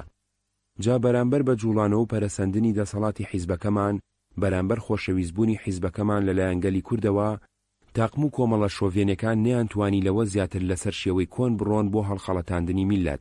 تاقمەکەی هیوای کۆنەپەرست و شۆڤێنی لەژێر چەکوشەکرێکارێکەی هاوڕێفەهددا بوو بە چەند کارتێکەوە، چونکە ئەمانە حیزبی هیوا بوون نەک حیزبی ئیشکردن فەهد، و ئەوەندەیان پێ نەچوو وەک ئامۆزاکانیان کە تاقمی خۆی بوون ئیستیقلال بوون ئاشبەتاڵیان لێ کرد و خۆیان داتەکان. هەندێکی تریش هەر لە پاژماوەی ئەم تاقم و کۆمەڵانە وەک تاقمەکەی میلەت لە ناوچەی هەولێر کەوتنەگەڕ. ئەم کۆنە ئینتیهازیانەی لە دەوری خۆی هەڵاتوی دەستی هاوڕێفەهد بوون، ئەمانە لقێکی کوردیان پێکەوە نابوو بۆ تاقمی وحدەت النیضال بە خۆیان و زمانی پیسیان یەکێتی تێکۆشین کەوتنە بەربەرەکانی حیزبەکەمان. ئابەم جۆرە شۆڤێنی و ئینتیهازی یەککەوتن. تەیری گول عاشق بە داری زەق نەبووتە، ئەمجا ئەمانە بە ناوی شوعیەت کەوتنە ڕێگاگۆڕین لە میلەتی کورد، بەڵام ئەوەندەی نەخایان هەتا ئەم تاقمەش بەڕەحمەت چوو لە دەوری 44 و 45ەوە. حیزبە قارەمانەکەمان نەئەبوو حیزبێکی خۆشەویست و سەرکردە و جەماهیری لە ناو میلەتی کووردا ئەگەر ئەم تاقم و کۆمەڵە شۆڤێنی و ئینتیازیانی بۆ دەردە نەبردایە. چەند بەشێکیان لەمانە پەشیمانیی زۆریان دەربڕی لەو کردەوە ناهەمواریانەی کردبیان دەربارەی حیزبە شوعەکەمان و جوڵانەوەی نیشتیمانی لە عێراقدا. بەڵام هەیهات، چونکە تۆبەی گورگ مەرگا ئێستاش هەر ئەوانەی کە ئەمڕۆ بەڕێوەبەری ڕایەتە شەغیلەی ئینتیهازین بە ناوی حیزبی شوێ عێراقیەوە هەر ئەوەندەی پێنەچوو ئەمانە لە حیزب هەڵگەڕانەوە و تاقمێکی تریان ڕێخست بە ناوی حیزبی شوعی لە کوردستانی عێراقدا. زمانە پیس و ناپاکەکەیان لە هاوڕێفەهد و حیزب خستە کار و دەستیان کرد بە بڵاوکردنەوەی گیانی دووبەرەکی و جیاجیایی لە ناو حیزب و جوڵانەوەی نیشتیمانیە. کۆنە شۆڤێنەکانی وەک عەونی یوسف و عەلی کاکەخانی دەرەبەگ و ئەحمەدی حەمەدەمین ئاغاش هیتر کۆمەڵێکیان پێکەوەنا بە ناوی کۆمەڵی ڕزگاری. بەم ڕەنگە بە شۆڕش و ڕزگاری ئەیانویست وڵاتی عێراق ئازاد بکەن، بەڵام عەرەب گوتوویەتی ئەگەر قەڵە ڕەشکە ڕێگاپیشاندەری میلەت بێ هەر کەلاوەیان پیشانەدات. ئەمانیش وەک تاقمەکانی تر لە بن چەکوش و هێرشی حیزبەکەمانە و هاوڕێفەهد ڕووخان و کۆڵیاندا و کەوتنە پەشیمانبوونەوە و تۆبەکاری. پاژەوەی کە میلەتی کوردیان ئەسڵەمیەوە و بەدەست ئەو ڕیستێک دەروگێرە شێوێنکەرانی ناو میلەتی کورد گەلی کورد کەوتبووە بینی حانە و مانە فەهد تا قەسابخانەیەکی گاورباخی و قارەمانێتی ڕێکوپێکی کرێکارانی نەوت بە سەرکردەیەتی حیزبە شوعەکەمان یەکجاری هەڵی تەکاندن. بەشێکیش لە شۆڤێنەکانی ڕزگاری پاژەوەی تاقمەکەی شۆڕژ یەکتریان بەردا و دوای حیزب کەوتن دەرکردنی هەمزە عەبدوڵای کۆنە جاسووسیان لە ئێران بە هەڵزانی، هاتن لەگەڵ یا تاقمێکیان پێکەوەنا بە ناوی پارتی دیموکراتی کوردستانی عێراق و بە ناوی جوڵانەوەی دیموکراتی ئێران کەسێکیان بە درۆ دەلەسا خستە شوێن خۆیان تا لەم ساڵانی دواییەدا ئینسانە بە شەرەف و هەڵخەڵەتاوەکان ڕاستی جاسووسەتی هەمزە عەبدوڵایان بۆ دەرکەوت. ئیتر وازیان لێ هێنا و کەوتنە فەزەحکردنی خۆی و تاقمەکەی کە دەرەبەگەکانن و خۆیان وا پیشان ئەدەن کە لە ماوەی جەبهەی نیشتیمانیدا چیان لە توانادا هەبێ ئیش بکەن.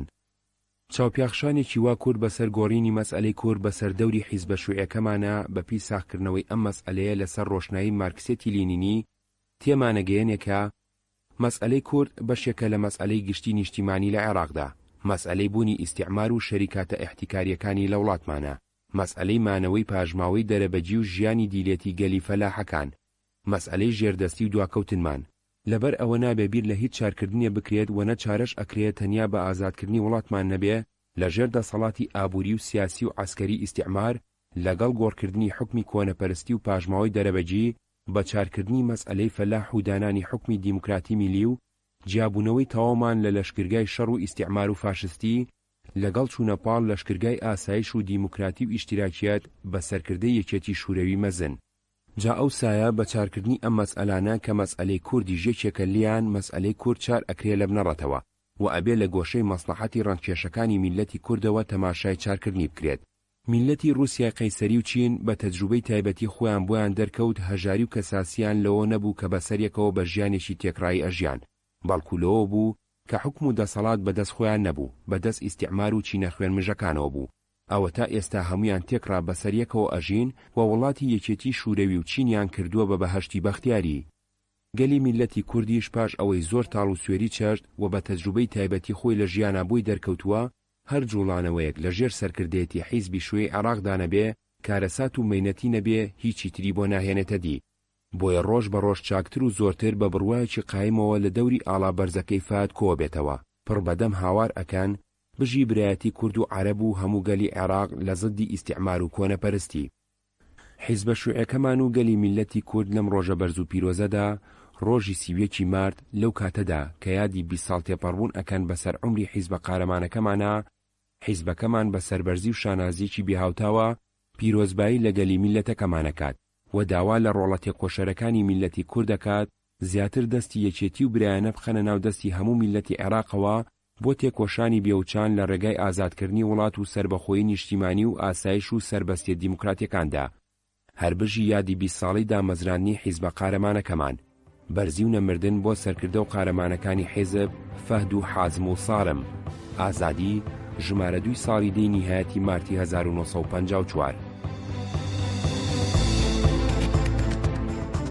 ئەوەی گوێبیستی بوون بەشێ بوو لە کتێبی بەدەم ڕێگاوە گوڵچنین چەند لاپەڕەیەک لە مێژووی ڕۆژنامەوانی کوردی 1898 1950. ناوەی تر حیزبی شوێی عێراق جگە لە ئازادی چەند بڵاوکراوەیەکی تری بە کوردی بۆ کرێکاران، جوتیاران، قوتابیان، سەرباز و ئەفسەرانی جێش دەرکردووە. لە مارتی 1954دا شوێعە کوردەکان چەند پەخشەی تریان دەرکردووە، لەوانە یەکێتی فەلاح. یەکێتی فەلاح بۆ ئاسایش و زەویوزار و ئازادی کە ژمارە 2 ساڵی یەکی لە مارتی 1954دا بە تایپ و ڕۆنیۆ چاپکراوە. ئەمە زمانی کۆمەڵی ئازادکردنی فەلاح بووە. لە تەنیژ ناوەکەیەوە نووسراوە ئەگەلی فەلاحەکان تێبکۆشن بۆ دامەزراندن و بەهێزکردنی کۆمەڵەکەمان کۆمەڵی ئازادکردنی فەلاح، دابەشکردنی زەویوزاری ئەمیری بەسەر فەلاحەکانە، کەمکردنەوەی مڵکانە، زیادکردنی کرێ و موچەی ڕەنجبەر و هەموو ئیشکەرانی لادێ، تهدید نەکردنی شوێن و جێگای چاندنی تووتن، یاخیبوون لە سەرانە و بێگار بۆ دەرەبەگە خوێن مژەکان و حکوومەتی خایەن. سەرروتاری ئەم ژمارەیە کەس لە پڕێ نابێتە کوڕێ. گەنجان گەنجانیش بڵاوکراوەیەکی زمانی یەکێتی گەنجە دیموکراتیەکانی کوردی عێراق بووە. ژمارەیەکی ساڵیەکی مارتی 1954 بە 4 لاپەڕە دەرچووە. لە ژوورناوەکەی دروشمی ئاسایشێکی هەمیشەیی و دواڕۆژێکی باشتر نووسراوە. ناوەڕۆکی بریتیە لە بەرەو یەکێتی مؤتەمەری گەنجە فەلاحەکانی دنیا، کۆبوونەوەی لوجنەی بڵندی گەنجە دیموکراتیەکانی عێراق، هەڵبژاردنی مەجلیسی بەلەدیە لە سلێمانی، نەورۆز، ڕۆژی نوێ، دەنگ و باسی گەنجان. لە حوزەیرانی 1955دا کۆمیتەی ناوەندی حیزبی شوێی عێراق حەمید عوسمانی لادا، دەستی بەسەر چاپخانە و کەلوپەلەکانی حیزبدا گرت و حسێن ئەحمەد ئەڕەزی سەلام عادلی کردە سکرتێری خۆی. سەلام عادل هەوڵی یەخستنەوەی ڕێکخرا و باڵە جیاوازەکانیدا. ساڵی 1956 هەر سێ تاقمی لوجنەی مەرکەزی سەلام عادل، وەحدەت الشیوعیین عەبدوڕەحیم شەریف، ڕایەت الشەغیلە جەمال حەیدەری یەکیان گرت. ئازادی سەردەمی سەلام عادل. ژمارەیەکی ساڵی 12 تەمووزی 1956 ئازادی زمانحاڵی حیزبی شوێی عێراق لە کوردستان کە بە چاپێکی جوان چاپ کراوە مانشێتی سەرەوەی بژی برایەتی کورد و عەرەب و لەژێر ئەودا سەرروتارەکەی لەژێر سەردێڕی ئازادی بەردەوامە لەسەر تێکۆشان لە پێناوی حقوقی میلەتی کورد نووسیوێتی پاشچەنگمان لە بەناچار دەرنەچوونی ئازادی وا سەر لە نوێ ئازادی زمانحاڵی حیزبی شوێی عێراق لە کوردستان دەستی کردەوە بە دەرچوون. لەم چەند مانگەدا گەلێ قەوماوی گەورە لە دەرەوە ناوە ڕوویدا. تێکچوونی پەیڕەوی ئیستیعماری عالەمی و پەرەسەندنی هێزی ئاسایش و ئازادی دەرکەوت و ئاشکرا بوو لە چەند گۆڕانێکدا لە جوڵانەوەی ئازادی و ئاسایشی عالەمیدا. هەروەها میلەتانی عەرەب بە سەرکەوتووی هاتنە دەرێ لە بەرهەڵەستیەکەیانە بەرەنگاری پەیمانی بەغداد و بەرامبەر زۆر لێکردنی ئیستیعمار و هەموو یەکیان گرت لە جوڵانەوەیەکی سربەخۆیی و ئازادی گەورەدا و هەستی نەتەوایەتی عەرەبی و کوردی لە عێراقیشدا پەرەیسەند کە ئەمە بوو بەهۆی زیادبوونی گۆشەگیری پیسترین تاقمی کۆنەپەرست لە چینی کاربەدەست تاقمەکەی نووری سەعید و پەیمانی بەغدا. دیسان هێزە نیشتیمانەکان گەلێک هەنگاوی باشیان نابۆ نزیکبوونەوە لە یەکتر و بڕوابەیەکردن پاش کەڵک وەرگرتنیان لە تەجروبە ناخۆشەکانی پێشویان و بەهۆی ڕەنج و تەقەلای حیزب و گشت دڵسۆزان ئەوزاعی دووبەرەکی دوایی پێهات بە گەڕانەوەی هاوڕێیانی ڕایەتە شەغیلە بۆ حیزبەکەیان و بە ئینزیمامکردنی حیزبی یەکێتی شیوعەکان بە حیزبەکەمان. جا لەگەڵ ئەوەدا کە قاعیدا ڕۆژنامەی مەرکەزی حیزبە شیوعەکەمان و بەیانەکانی تری حیزب ئەم قەوماوانەی تاڕادێکی زۆر جوانڕوون کردەوە، بەڵام بەشێکی زۆر لەگەلی زەحمەتکێشی کوردستان پێویستی بەو پەڕی یارمەتی بوو لەلایەن ئازادیەوە لە ئاڕاستەی گشتیە. ئەم مەسەلەیە جێگای ئێتیمامی سەرکردەی حیزب و کادرەکانی بوو، بە تایبەتی ئەوانەی لە کوردستانی ژەکەن. و ئێستا ئەم کۆشە هاتە بەرهەم و ئازادی خۆشەویست دەرچوو لە بەرجێکی جوان و تازەدا بە جۆرەی مەرامی گەل و بە کوێرایی چاوی کۆنەپەرستی عێراق و ئیستیعماری ئاغای. منەزەماتی حیزب لە کوردستان و ڕۆژنامەکەیان ئازادی ئەو پەڕی هەوڵ و تەقەلا ئەدات بۆ تێگەیشتنی سیاسەتی حیزب و ئیشپێکردنی لەسەر بناغەی گۆڕانە تازەکان و هەموودەم وەک هەموو کاتەکانی تری بە دڵسۆزی و ئێحتیمامەوە سەیری چاکە و هەستی گەلەکات لە کوردستان و زمان حاڵی ئەبێت لە هەستی نەتەوایەتیە بۆ ڕزگاربوونی لە تەوقی ئیستیعمار و کۆنەپەرستی. گەلێ قەوماوی دوور و نزیک ڕاستی ئەو ڕێگەیە ساغەکاتەوە کە حیزبەکەمان هەموو دەمپیشانی داوە ڕێگای برایەتی و عەرەب و کورد لە تێکۆشانە بەرەنگاری دوژمنی هەردوولا و لە پێناوی وەرگرتنی سەربەستی و حقوقیانە و بەرەنگاری چەوسانەوەی نەتەوایەتی کە بە شێوەیەکی تایبەتی لەسەر میلەتی کووردە. ئەم ڕێگە ڕاستوڕەوانە دروست ئەبێت لەسەر بناغی برایەتی بینی میلەتان لە تێکۆشانە لە پێناوی ئازادی و حەقی تەقریری مەسیردا، لە پێناوی حقوقێکی وەکو یەکە، لێگرتنێکی پێشکەوتوو بەختیارە بە ڕەزامەندی. بە ئیشارەتێک لە ئیستیعمارەکانی ئینگلیز و ئەمریکاوە و لەژێر سەرپەرشتی ئەوانە پەیمانی بەغدای تەجاوزکارانە پێکهات کە شێوەیەکی تازەیە لە شێوەکانی دەست بە سەراگرتنی ئیستیعمار و پاژەوەی میلەتەکەمان داگیرکردنی ئاشکرا و ئینتیدا بوو پەیمانی 932 قۆڵی قبوڵ نەکرد. ئیستیعمار ناچار بوو ئەم ڕێگایە بەکاربێنێت ڕێگای پەیمانی گەلە کۆمەچیە بۆ سەر لێ شێواندن.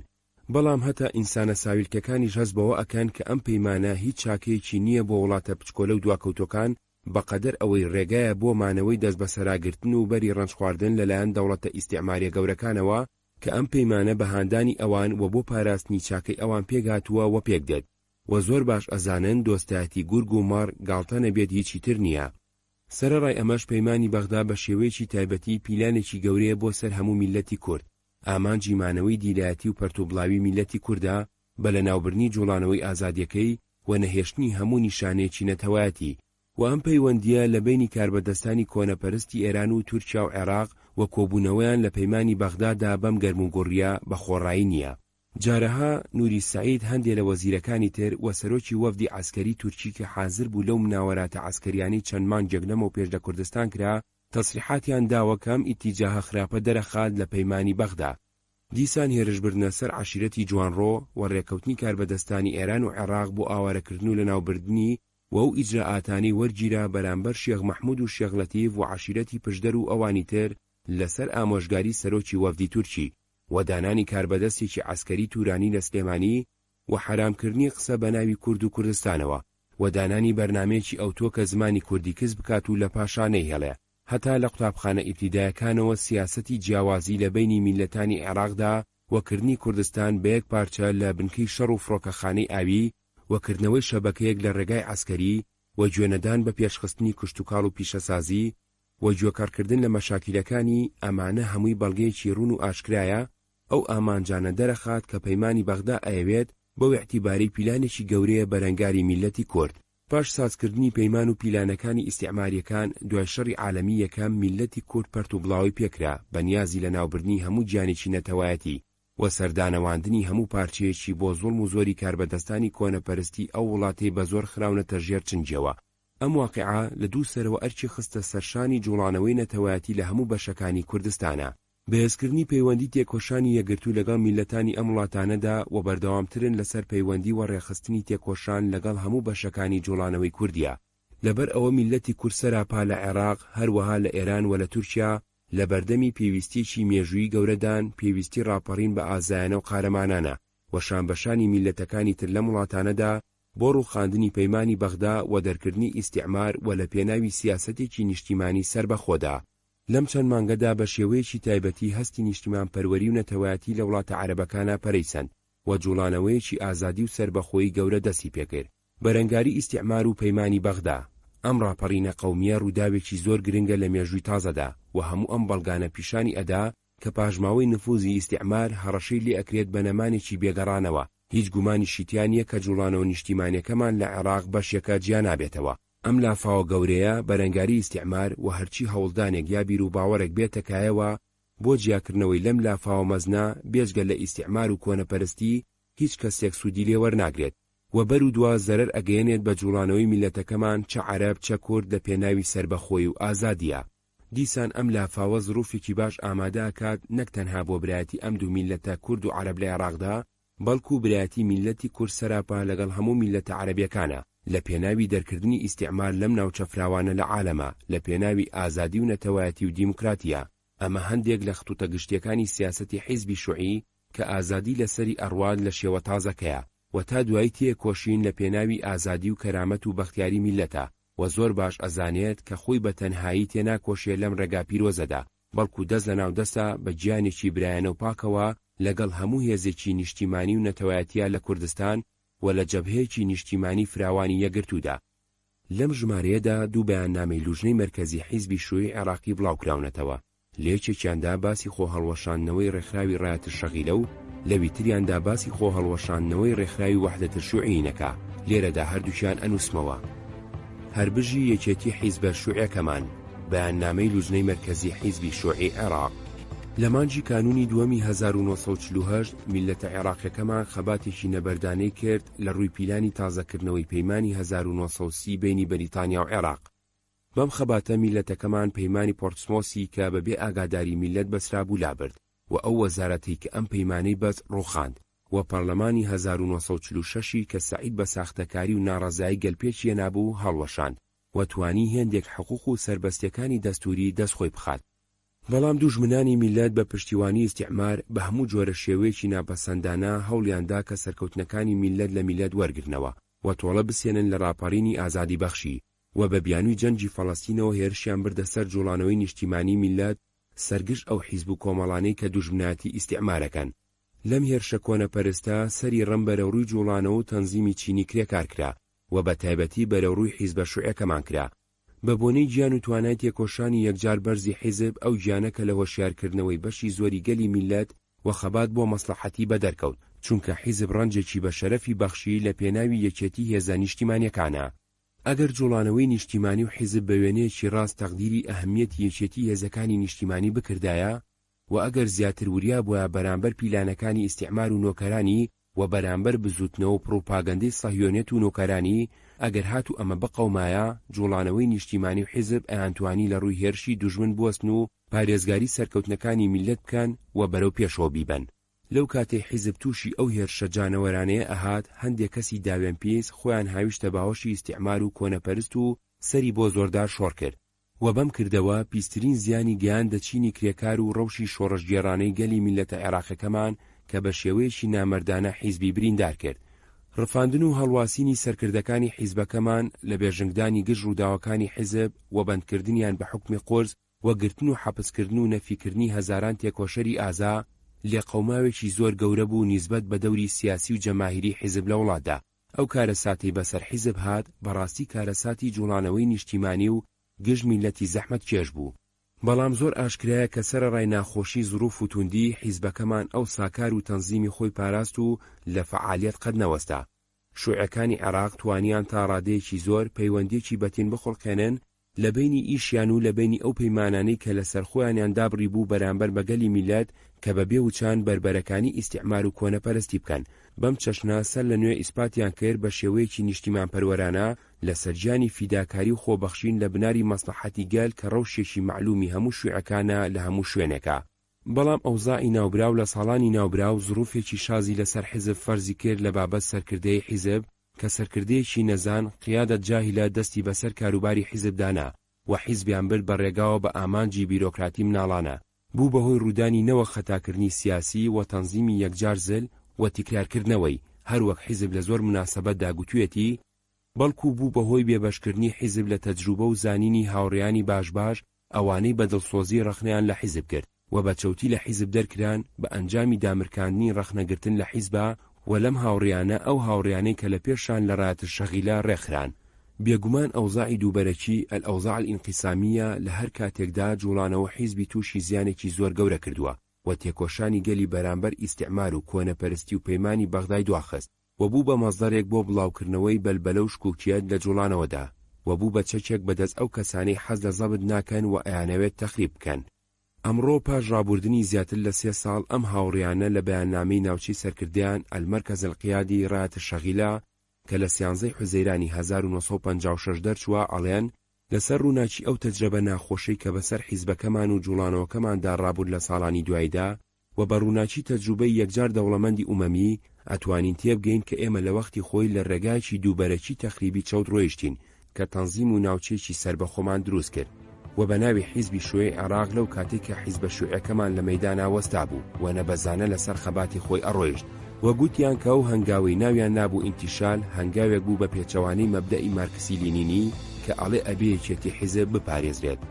ئێستا پاژەوەی ڕێکخراوەکەی خۆیان هەڵوەشان و داوایان کرد لە ئەندامەکانی خۆیان کە بگەڕێنەوە بۆ حیزبە شوێعەکەیان بەبێ چەند و چوون قەید ئەو شەرت و حیزبە شوێعە عێراقیەکەمان زۆر دڵشادە بە گەڕانەوەی ئەم هاوڕێ دڵسۆزانە بۆ باوەشی هەروە حیزب دڵنیایە کە ئەم هاوڕێیانە لەم خەتایان دەرسێکی گەورە فێر بوون کە هۆشیار بن هۆشیاربوونێکی شۆڕژگەڕی و لە دوا ڕۆژیشدا لە پێناوی پاراستنی یەکێتی حیزب و بربەرەکانی کردنی هەر جۆرە هەوڵدانێکی دوژمنانە کە یەکێتی حیزب ئەڕۆخێنێ یاخود تادیدی ئەکات بە هەربیان وێک بێت و تێگەیشتون بە قۆڵی ئەو ڕاستی کە ئەڵێت مارکسیەتی لینینیەت هیچ ڕێگایەک نادات غەیرە ڕێگای ڕەخنە و ڕەخنە لە خۆگرتن نەبێت لە سنووری زەبط و پەیڕەوی ناوخۆی حیزب لە بۆ ڕاستکردنی خەتا و کەم و کورتی و مشکلەکانی حیزب. بژی حیزبی شوێی عێراق دڵسۆز بۆ مەسلحەتی چینی کرێکار و میلەتی زەحمەت چێش لەژێر ئاڵای مارکسی لینینی بەرەو سیاسەتێکی نیشتیمانی ڕاست. لیجنەی مرکزی حیزبی شوێی عێراق 7 حوزەیرانی 1956. ئەوەی گوێبیستی بوون بەشێ بوو لە کتێبی بەدەم ڕێگاوە گوڵچنین چەند لاپەڕەیەک لە مێژووی ڕۆژنامەوانی کوردی 1898 1958.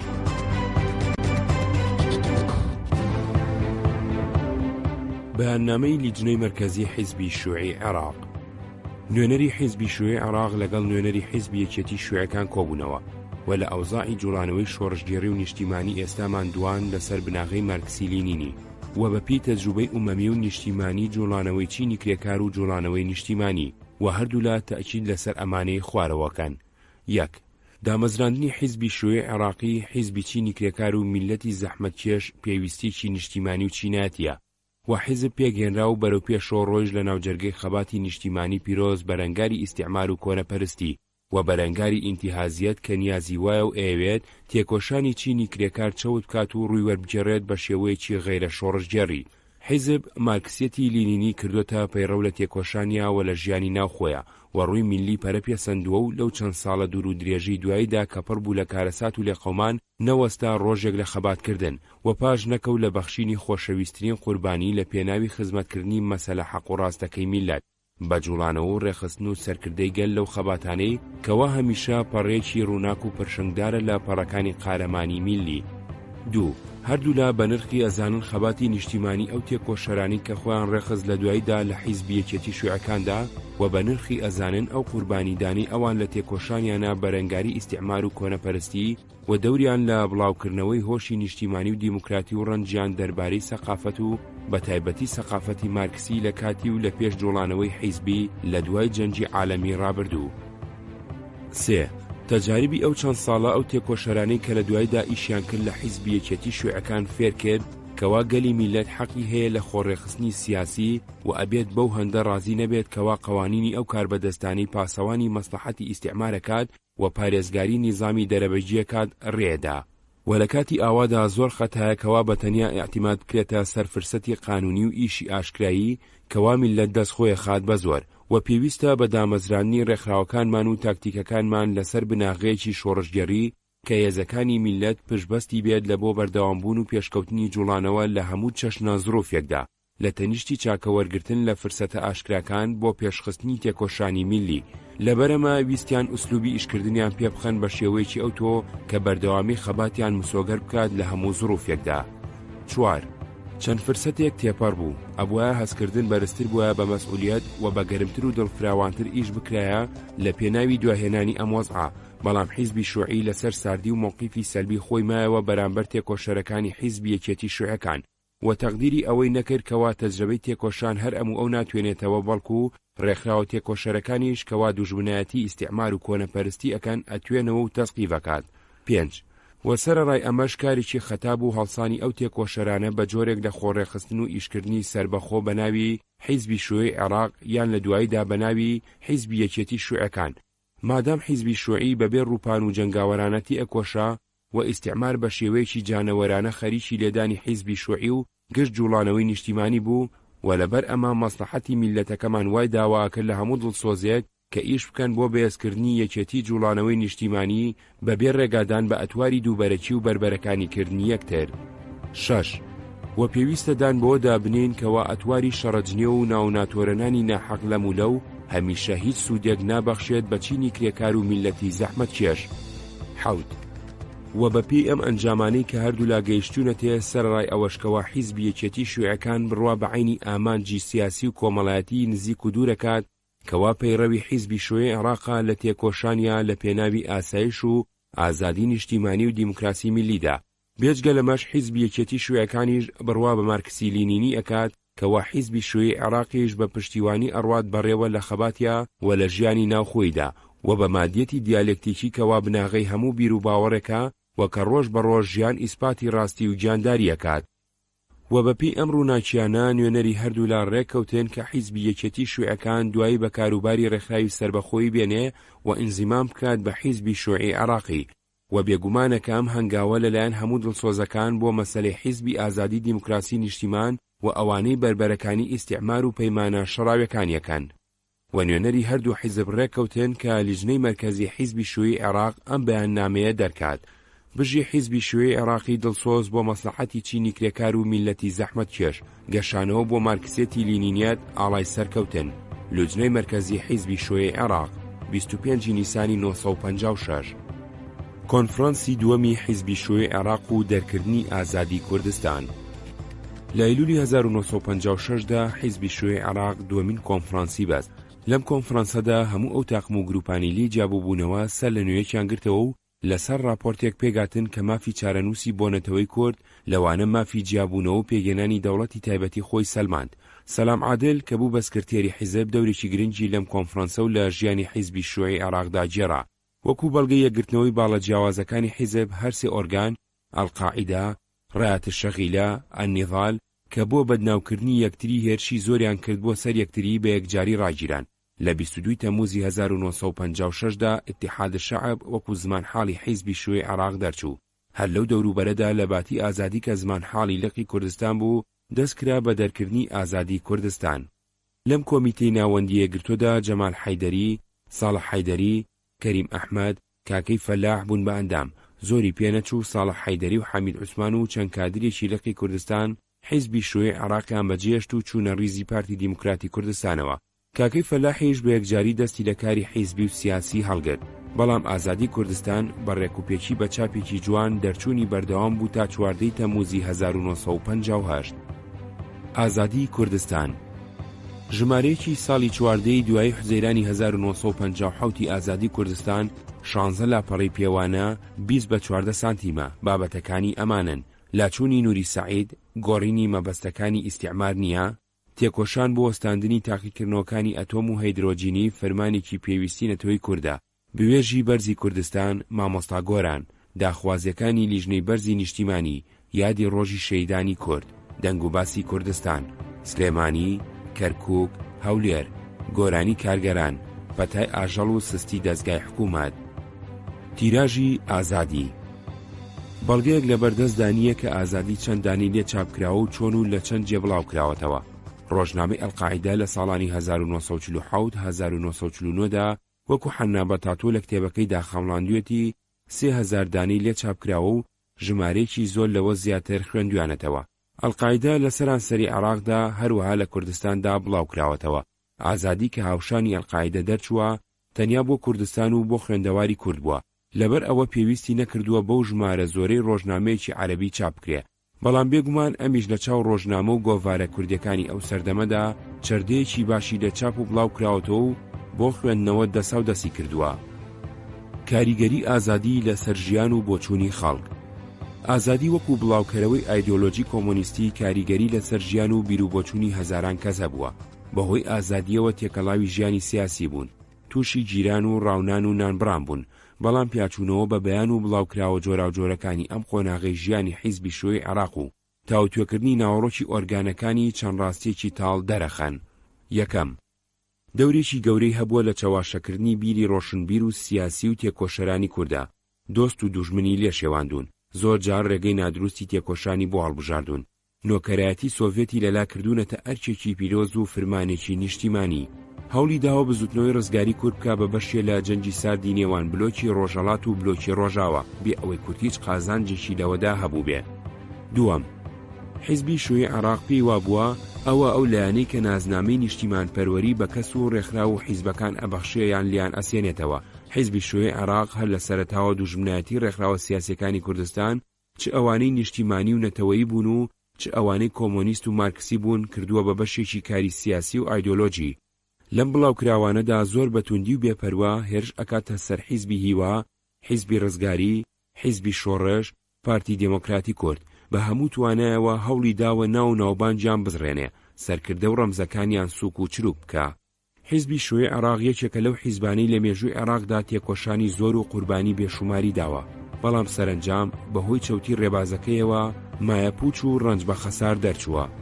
سەرچاوەکان: یەک، وێنەی ژمارە 3 حوزەیرانی 1945 و 2 مارتی 1945 و 1 تەمووزی 1956 ئازادی لە ئارشیفی نەتەوەی کوردستان و ژمارە 4 تشرینی دووەمی 1952 ئازادی و ژمارەیەکی حوزەیرانی 1957 ئازادی کوردستان لە ژمارە 11 بۆ 12 گۆڤاری ڕۆژنامەوانی و ژمارە 5 تشرینی دووەمی 1945 لە ئارشیفی دکتۆر مارف خەزنەدار وەرگیراوە.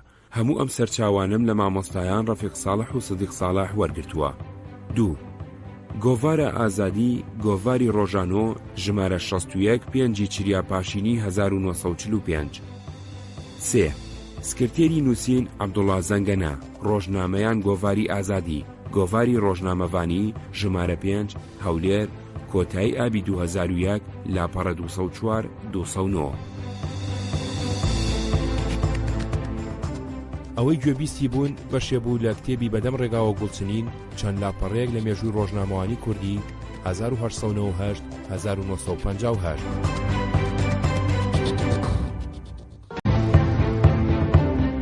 ڕۆژنامەوانی نهێنی و پارتی دیموکراتی کوردستان. شۆڕشی 1943 1945 بارزان پاش چەند شەڕ و پێکادان کەوتە گفتوگۆ لەگەڵ کاربەدەستانی عێراق، بەڵام گفتوگۆی بارزانی حکوومەتی عێراق سەر نەکەوت، سەر لە نوێ شەڕ هەڵگیرسایەوە. جێشی عێراق بە یارمەتی هێزی ئاسمانی بریتانی هێرشی توندی ئاسمانی و زەمینی بۆ سەر ناوچەی بارزان دەست پێکردەوە. ناکۆچیەکانی ناو ڕیزەکانی حیزبی هیوا تەقینەوە. حیزبی هیوا بەرەو پارچە پارچە بوون و هەڵوەشانە چوو. ئەفسەرەکانی کە دابیانە پاڵ شۆڕشی بارزان لە سەرکردایەتی حیزبی هیوا نائومێد بوون. لە شاخ خۆیان بە سەرۆکایەتی مەلا مستەفا ڕێکخراوێکی نوێیان بە ناوی هەیئەتی ئازادیەوە دامەزراند. شۆڕشی بارزان نەتەنیەوە بۆ ناوچەکانی تری کوردستانی عێراق لە ناوچەی بارزاندا قەتیزمە. جێشی عێراق و جاشی کورد تەنجیان پێڵچنی، توانای بەرگری نەما. ڕۆژی 11 دەی 1945 بارزانەکان بە کۆمەڵ چەکدار و بێچەک بەخاو و خێزانەوە لە ڕێگەی کێلەشینەوە کشانەوە بۆ کوردستانی ئێران. لەو کاتەدا لە کوردستانی ئێران ناوچەی موکریان ئەگەرچی لە ژێر نفوزی سۆڤێتیدا بوو، بەڵام وەکو ناوچەیەکی بێلایەن لە نێوان هێزەکانی ئینگلیز و ڕووسدا دەسەڵاتی ڕاستەقینەی حکوومەتی ئێرانی تێدا نەما بوو. خەریک بوو دەسەڵات ئەکەوتە دەست سەرانی کوردی ناوچەکە. لە 22 1946دا حیزبی دیموکراتی کوردستانی ئێران لە کۆبوونەوەیەکی جەماوەری فراواندا لە مەهاباد دامەزرانی حکوومەتی کوردستانی ڕاگەیاند. بارزانیەکان و ئەفسەرە کوردەکانی عێراق عیزەت عەبدولعەزیز، خەیڕوڵڵا عەبدولکەریم، مستەفا خۆشناو، محەممەد مەحموود قودسی، بەکر عەبدولکەریم، میر حاج ئەحمەد، نووری ئەحمەد تەها و جەلال ئەمین بەگ کە لە مەهاباد کۆبوونەوە بوون بە پێشمەرگە لە ریزی هێزە چەکدارەکانی پارێزگاری ئەم حکوومەتەدا. بیری دامەزراندنی پارتی. کۆتایی هاتنی دووەمین جەنگی جیهانی بە سەرکەوتنی بەرەی دیموکراتی و تێکشکانی بەرەی فاشیزم و ئەو بەڵێنانەی هاوپەیمانەکان بە گەلانی ژێردەستە و زۆر لێکراویاندا بوو لە ناو کوردیشدا دەنگی دابووەوە. بیری دیموکراتی و ئازادی خوازی لە بڵاوبوونەوەدا بوو لە ژێر کاریگەری ڕووداوەکانی دنیا و بە چاولێکەری حیزبی دیموکرات وەکو تاقا حیزب بۆ کوردستانی ئێران و لە ژێر یەک سەرکردایەتیدا لای ئەفسەرەکانی کە پێشتر هەیئەتی ئازادیان پێگەنا بوو بیری دامەزرانی یەک حیزبی یەکگرتوو لە ژێر یەک سەرکردایەتی بە سەرۆکایەتی مەلا مستەفای بارزانی بۆ کوردستانی عێراق گەڵاڵە بوو. پەیمانی نەتەوەی و پرۆگرام و پەیڕەوی ناوخۆی حیزبەکەیان ئامادە کرد و هەر لە مەهابادیش چاپ کرا. هەمزە عەبدوڵڵا کە ئەو دەم لە مەهاباد بوو بە نوێنەرایەتی مەلا مستەفا و دەستەی دامەزرێنەری حیزبی تازا بۆ گفتوگۆ لەگەڵ هەموو حیزب و ڕێکخراو و گروپە کوردیەکان گەڕایەوە بۆ عێراق تا هەمویان بەپی ئەو پەیمانی نەتەوەی و پرۆگرام و پەیڕەوی ناوخۆیی بە ئامادەکراوی لەگەڵ خۆی لە مەهابادەوە هێنابوونی و بەپی ئەو ڕێنمایانەی لەلایەن مەلا مستەفا و هاوڕێکانیەوە کرابوو لە یەک حیزبدا و لە ژێرباڵی یەک سەرکردایەتیدا بە سەرۆکایەتی مەلا مستەفا یەک بگرن. هەمزە کەوتە گفتوگۆ لەگەڵ سەرکردەکانی حیزبی شوێی کوردستانی عێراق شۆڕش، حیزبی ڕزگاری کورد، لقی کوردستانی عێراقی ژیانەوەی کوردستان، پاژماوەکانی حیزبی هیوا.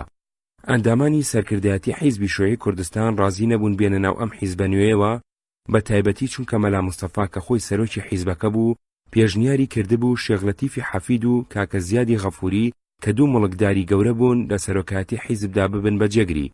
حیزبی شوێی کوردستان خۆی هەڵوەشاندەوە و زۆری ئەندامەکانی چوونە ناو حیزبی شوێی عێراقەوە بە سەرکردایەتی فەهەد. بڵاوکراوەکەشیان شۆڕژ نەما. حیزبی ڕزگاری کورد بوو بە دوو بەشەوە، بەشی زۆریان چوونە ناو حیزبی تازە دامەزرا و پارتی دیموکراتی کوردەوە و بەشێکی تریان چوونە ناو حیزبی شوێی عێراقەوە. لقی کوردستانی عێراقی ژیانەوەی کوردستان لەو کاتەدا کە هێشتا حکوومەتی کوردستان لە مەهاباد مابوو بێ وەرگرتنی ڕەزامەندی پێشەوە قازی محەممەد ئامادە نەبوو خۆی هەڵبوەشێنێتەوە، بەڵام دوای ڕوخانی حکوومەتی کوردستان ئەویش چووە ناو پارتیەوە. بەر لە گرتنی کۆنگرە پەیمانی نەتەوەی و پرۆگرام و پەیڕەوی ناوخۆی پارتی دیموکراتی کورد لە مەهاباد ئامادەکرا بوو. حیزبی ڕزگاری کورد بۆ باس و لێکۆڵینەوە بەسەر ئەندامەکانی خۆیدا دابەشی کرد. لەبەر گرنگیان لێرەدا لە مەتنی عەرەبیەوە کە لە مەوسوعة السرية الخاصة بالحزب الشيوعي العراقي السري بغداد 1948 وەرم گرتوون ئەیان کەم بە کوردی. پەیمانی نەتەوەیی پارتی دیموکراتی کورد. یەک، بە ڕێگەی خەباتی سیاسی و بە ڕێگەی تر تێئەکۆشین بۆ پێگەێنانی دەوڵەتی کوردستانی فیدراڵی دیموکراتی لە عێراقدا کە پێک دێ لە لیواکانی موسڵ و هەولێر و کەرکووک و سلێمانی و خانەقین. دەستورەکەی ئەنجومەنێکی دامەزرێنەردای ئەنێ کە لە لایەنگەلی کوردەوە ڕاستەوخۆ بە دەنگدانی نهێنی هەڵەبژێرێ. دوو، دەسەڵاتەکان لە دەوڵەتی کوردیدا لەگەلەوە هەڵێنجرێ. حکوومەت بەهۆی پارلەمانی هەڵبژێراوی ڕاستەوخۆی گەلەوە وەریەگرێ. دەسەڵاتەکانی جێبەجێکردن و قەزا سەربەخۆن. سێ، دەوڵەتی کوردستانی فیدراڵی دیموکراتی ئازادە لە بەستنی هاوپەیمانێتی و پەیمانی دۆستایەتی لەگەڵ حکوومەتی جمهوریەتی کوردستان لە ئێران و لەگەڵ حکوومەتی ئازەربایجان، هەروەها لە بەستنی ڕێکەوتنامەی سیاسی و بازرگانی و ڕۆشنبیری لەگەڵ هەموو دەوڵەتانی دیموکراتی تردا. چوار، مافە دیموکراتیەکانی هاوڵاتیان لە ناو سنووری دەوڵەتدا کە مافی کۆبوونەوە و بڵاوکردنەوە و دامەزرانی حیزبی سیاسی و ئازادی بەکارهێنانی زمانی نەتەوەی و ئازادی باوەڕ و ویژدان پارێزراون، هەروەها ئازادی کەسایەتی. پێنج، دامەزراندن لە وەزیفەکانی دەوڵەتدا بەپی لێوەشاوەیی زانستی و ڕۆشنبیری و هونەری ئەبێ.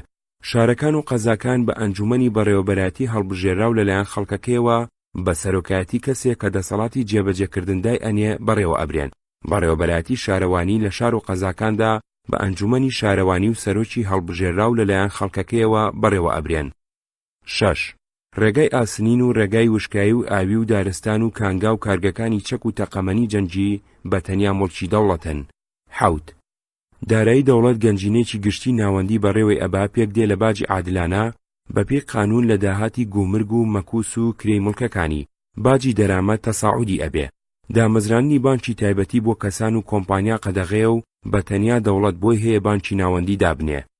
هەشت، قانونی کار مەرجەکانی نێوان کرێکار و خاوەنکار دیاری ئەکات و دەوڵەتدان بە نەقابەکانی کرێکاران و کۆمەڵە هەرەوەزیە بەرهەمێن و ئیستیلاکیەکاندا ئەنێ و هەوڵی بڵاوکردنەوەی فێرکردنی هونەری ئەدا بەکردنەوەی پەیمانگا بۆ ئەمە بەستە و هەوڵی زیادکردنی پیشەسازی و بڵاوکردنەوەی کشتوکاڵی ماکیناوی ئەدا لەگەڵ بایەخدان بە گۆڕینی مەرجەکانی نێوان زەویدار و جوتیار بە هیداتپەروەرانە بە جۆرێک کە ئەو زۆرەی لە چینی بەرهەمهێنەری جوتیار ئەکرێ لاببا.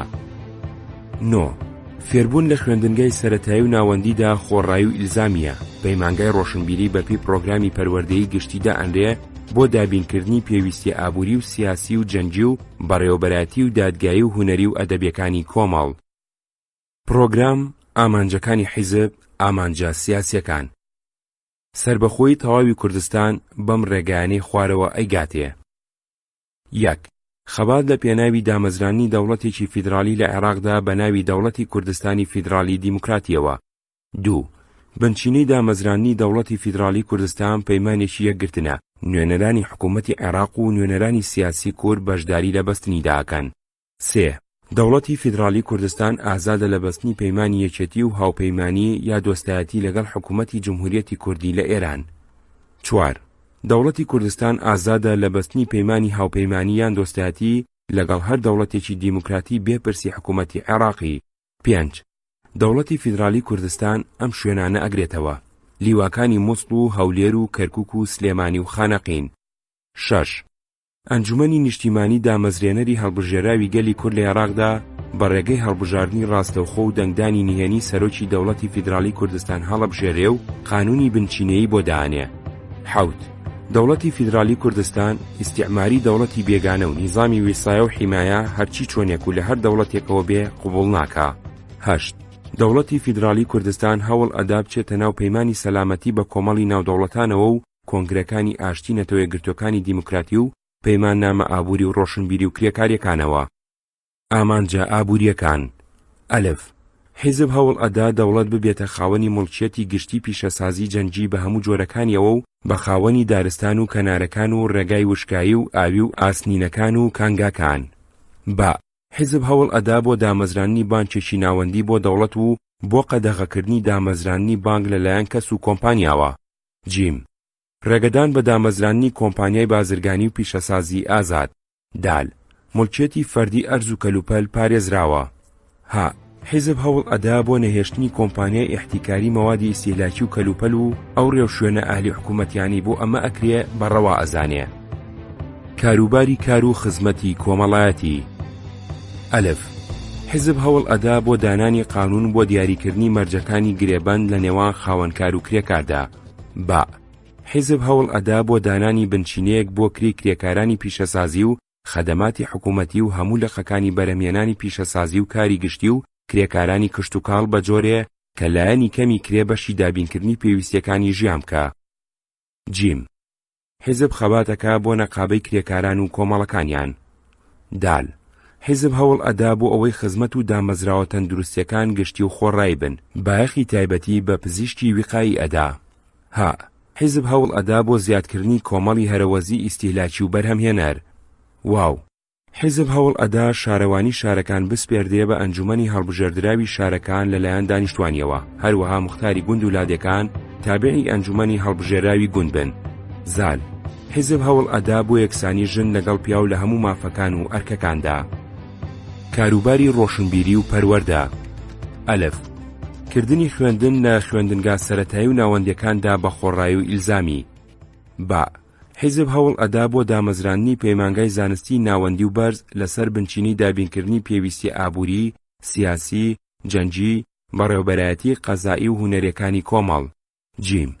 حیزب هەوڵ ئەدا بۆ دامەزراندنی یانەی وەرزش و یاری بۆ بەڕێوەبەرایەتی خوێندنگا و پەیمانگای بەرز یان نەقابەی کرێکاری و کۆمەڵی هەرەوەزی. دال. حیزب هەوڵ ئەدا بۆ دامەزرانی پەیمانگای مۆسیقا و ئاداب و شانۆ و سینەما. ها. حیزب هەوڵ ئەدا بۆ دامەزرانی باخچەی مناڵان و پشتیوانی لە بزوتنەوەی دیدەوانی لە خوێندنگاکان و لە بزوتنەوەی گەشت و گوزار. مادەی جۆرا و جۆر. ئەلف. پارتی دموکراتی کورد حیزبێکی گەلیە داکۆچی لە بەرژەوەندەکانی چینی کرێکار و جوتیار و ڕۆشنبیران و خاوەن پیشە و بازرگانەکانەکە. با. پارتی دموکراتی کورد لەسەر بنچینەی ئەلمانیەتدا مەزراوە و دان ئەنێ بە جیاکردنەوەی سیاسەت لە دین. جیم. پارتی دموکراتی کوردان ئەنێ بە گۆڕاندا، لەبەر ئەوە گۆڕین لە پرۆگرام و پەیڕەوی ناوخۆیدا قبوڵ ئەکا بەو ڕێگەی لە پەیڕەوی ناوخۆیدا دیاری کراوە. ئەوەی گوێبیستی بوون بەشێ بوو لە کتێبی بەدەم ڕێگاوە گوڵچنین چەند لاپەڕەیەک لە مێژووی ڕۆژنامەوانی کوردی 1898-1950.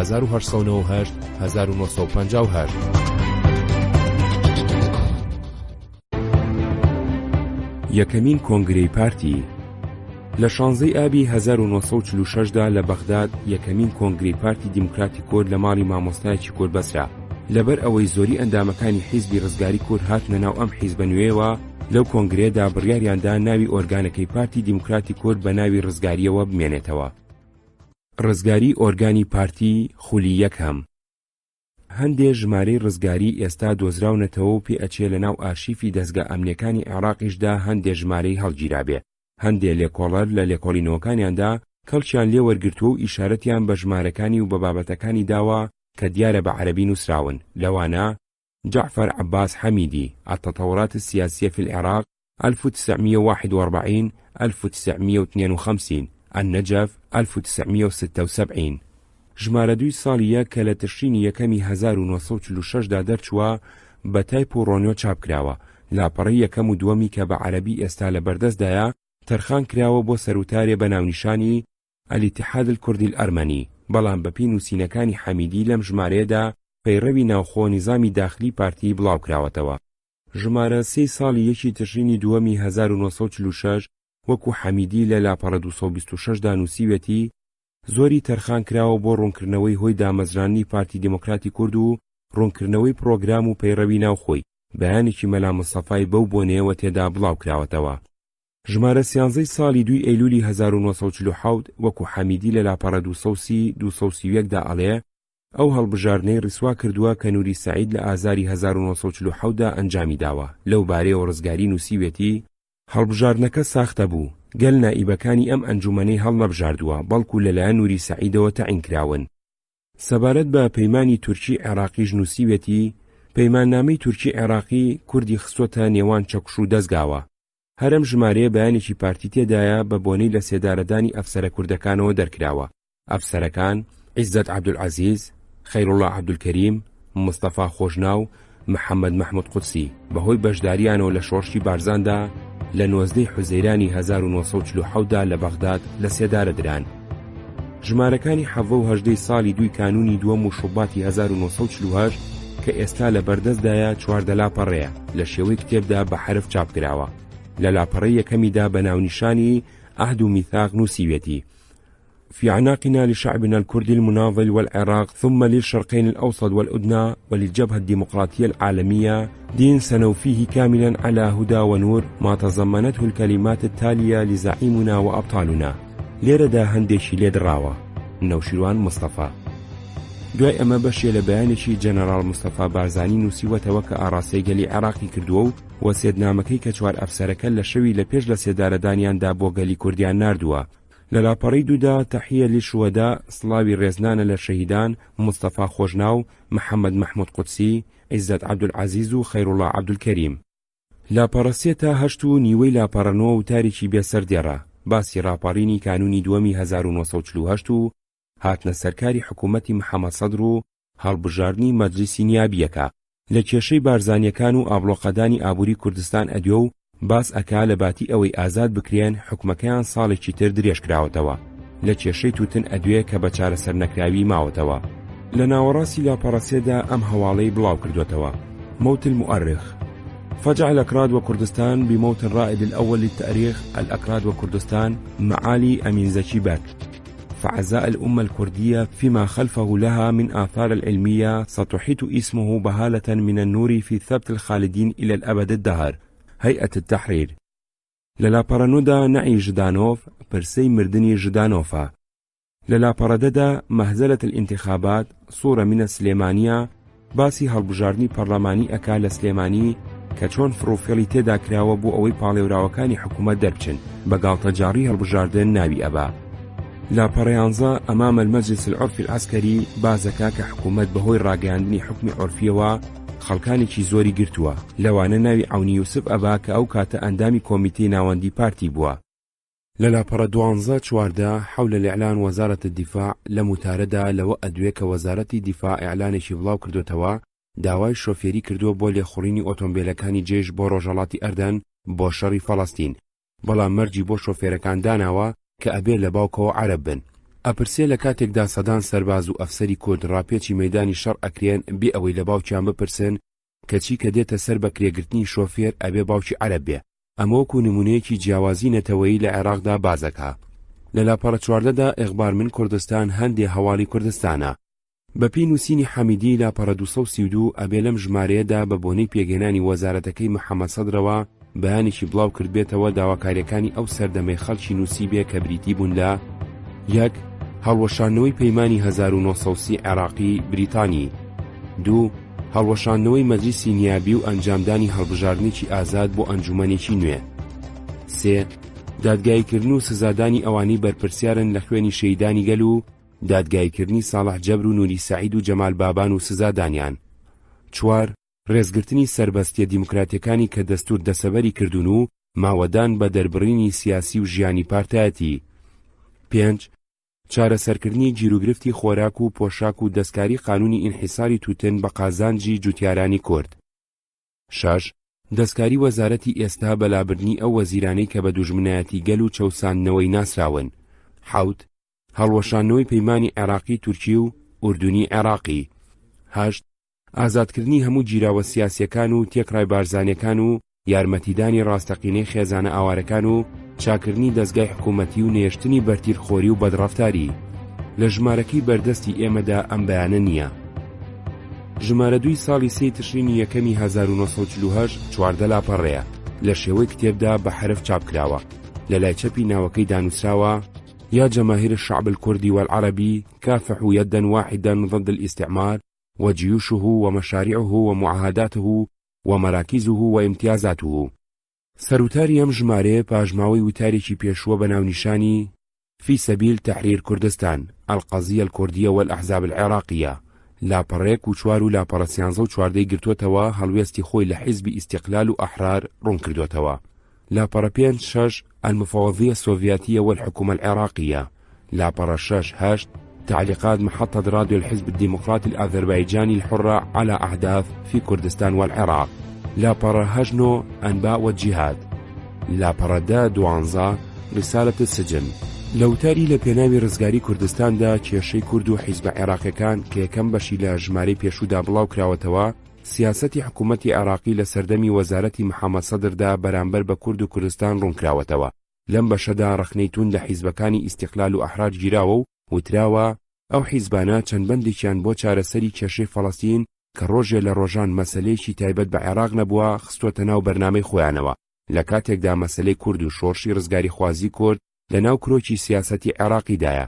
ئەوی ڕاستی بێ حیزبە عێراقیە مۆڵەت پێدراوەکان خۆیان لەوەلاداوە هەڵوێستیان دەرحەق بە کێشەڕەواکەمان ئاشکرا بکەن، چونکە دان نەبەم کێشەیە و نەبە شۆڕشی ڕزگاری خوازی کوردانانێن و لە ڕووی مەبدەئەوە پشتگیری سیاسەتی چەوساندنەوە و زوڵم و زۆری پەیڕەوکراوی حکوومەتە یەک لە دوایەکەکانی عێراقەکەن. مام جەلال تاڵەبانی لە نامێکی تایبەتیدا لە وەڵامی چەند پرسیارێکی مندا کە لەبارەی ڕزگاریەوە کردبوو من نووسیویەتی و ئەڵێ ڕزگاری یەکەم ژمارەی لە 2 ئەیلولی 1946دا بە زمانی عەرەبی دەرچووە. نووسەری سەرەکی سەروتار و مەقالە گرنگەکانی کاک هەمزە عەبدوڵڵا بووە. ناوبەناو دکتۆر جەعفەریش جەعفەر محەممەد کەریم مەقالی تێدا نووسیوە. مراسیلەکانیش لە شارەکانەوە شتیان تێدا دەنووسی.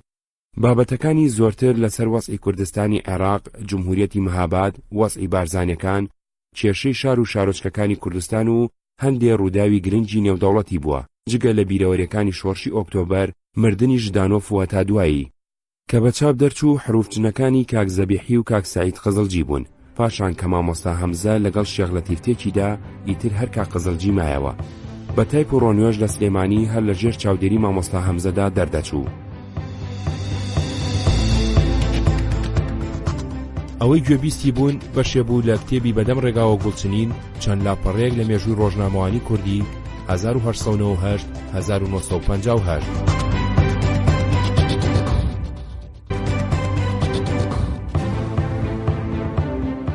بڵاوکراوەی تر.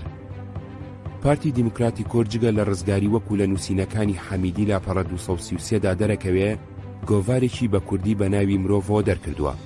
هەروەها لە بۆنە گرنگەکاندا بەیان و هەندێ پەخشە و بڵاوکراوەی تریشی دەرکردووە. پەخشەیەکی ئێستا لەبەر دەستدایە بە تایپ و ڕۆنیۆ چاپکراوە. ئەگەرچی مێژووی دەرچوونی بەسەرەوە نییە، بەڵام بەپی ناوەڕۆکەکەی ئەبێ ساڵی 1946 دەرکرابێ. ئەو ساڵی حکوومەتی کوردستان لە مەهاباد پێگاتووە و پارتی دیموکراتی کورد عێراق دامەزراوە. دەقی پەخشەکە بەم جۆرەیە بۆ میلەتی کوردی هەورامان.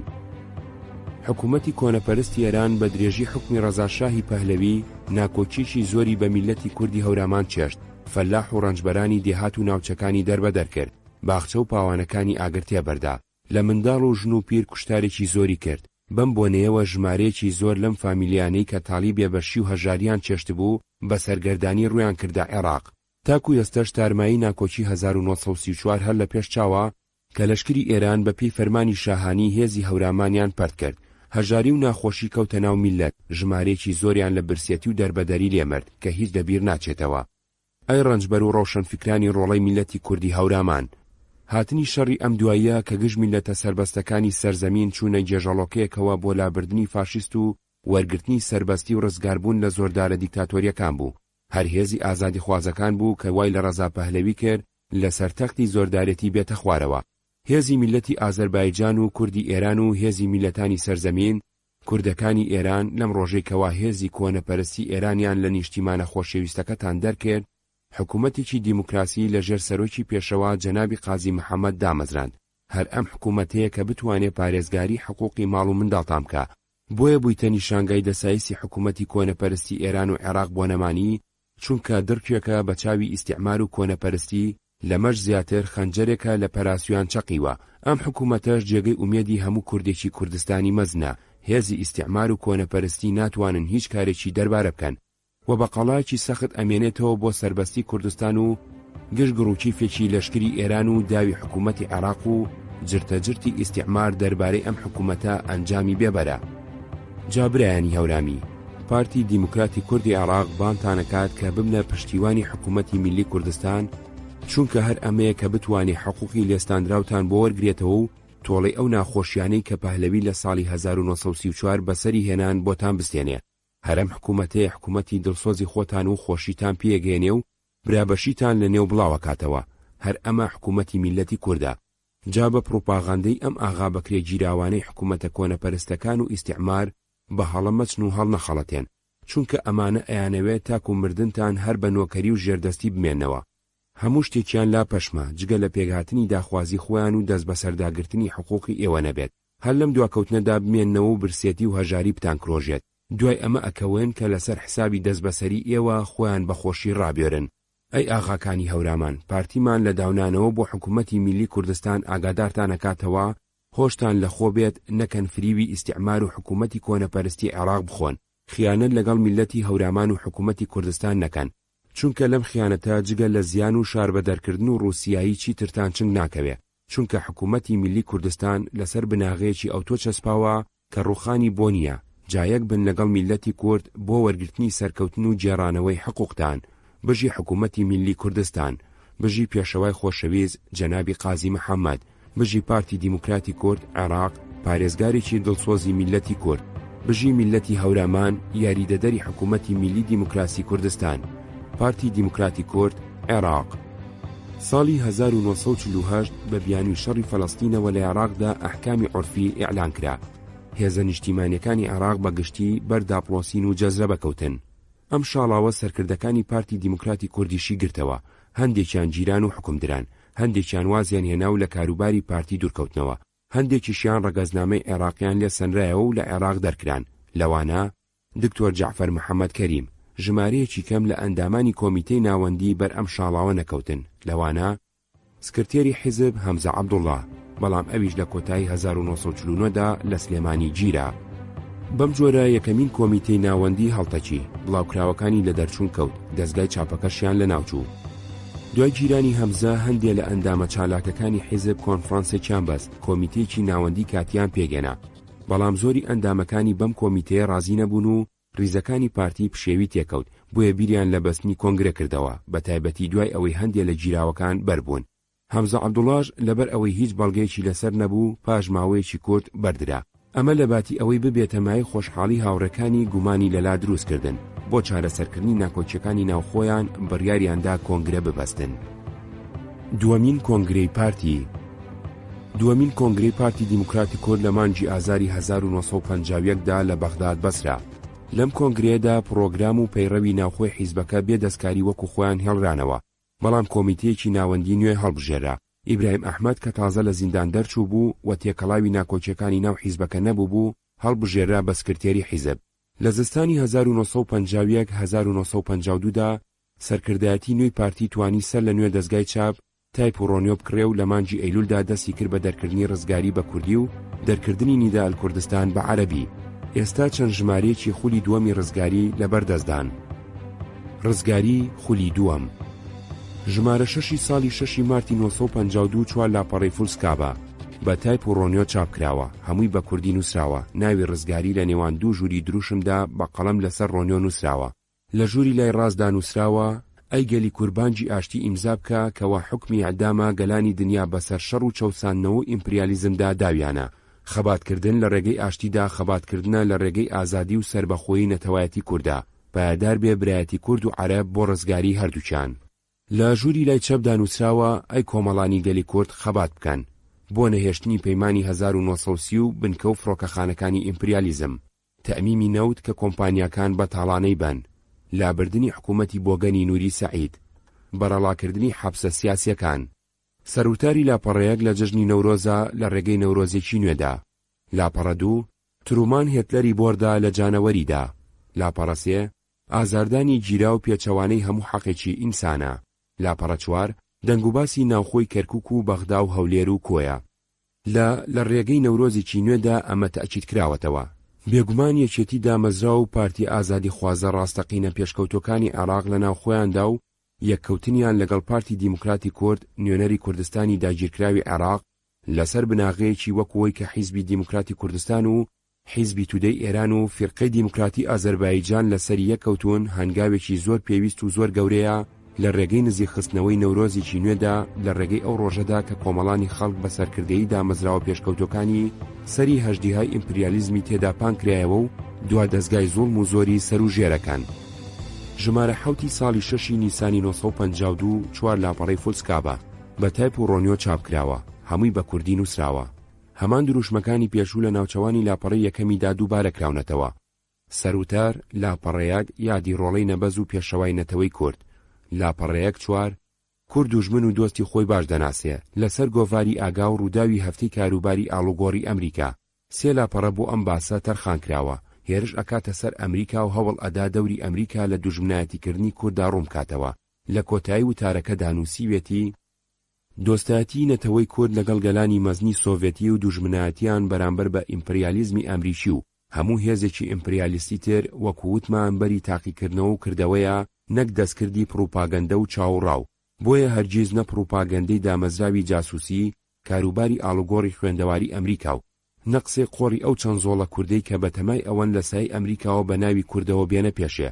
هەرگیز درۆ و دەلەسەی ئەمانە کار لەگەلی کورد ناکات و هەرگیز ئەو ڕاستیان لەبیر ناباتەوە کە ئەمریکا سەرەکی جەبهەی شەڕ و ئیمپریالیزم و دنیا داگیرکەریە و کوردیش وەکو نەتەوەیەکی بچووکی بەشخوراوی داگیرکراوی خەباتکار سربەخۆیی و ڕزگاری و کامەرانی خۆی دەستگیر نابێت بەڕماندنی جەبهەی شەڕ و ئیمپریالیزم نەبێ، بە سەرکەوتنی بەرەی ئازادی و ئاشتی و وەکیەکی گەلان نەبێ، ئەو بەرەی کە یەکێتی سۆڤێت سەرەک و قەڵاو پشتیوانیەتی.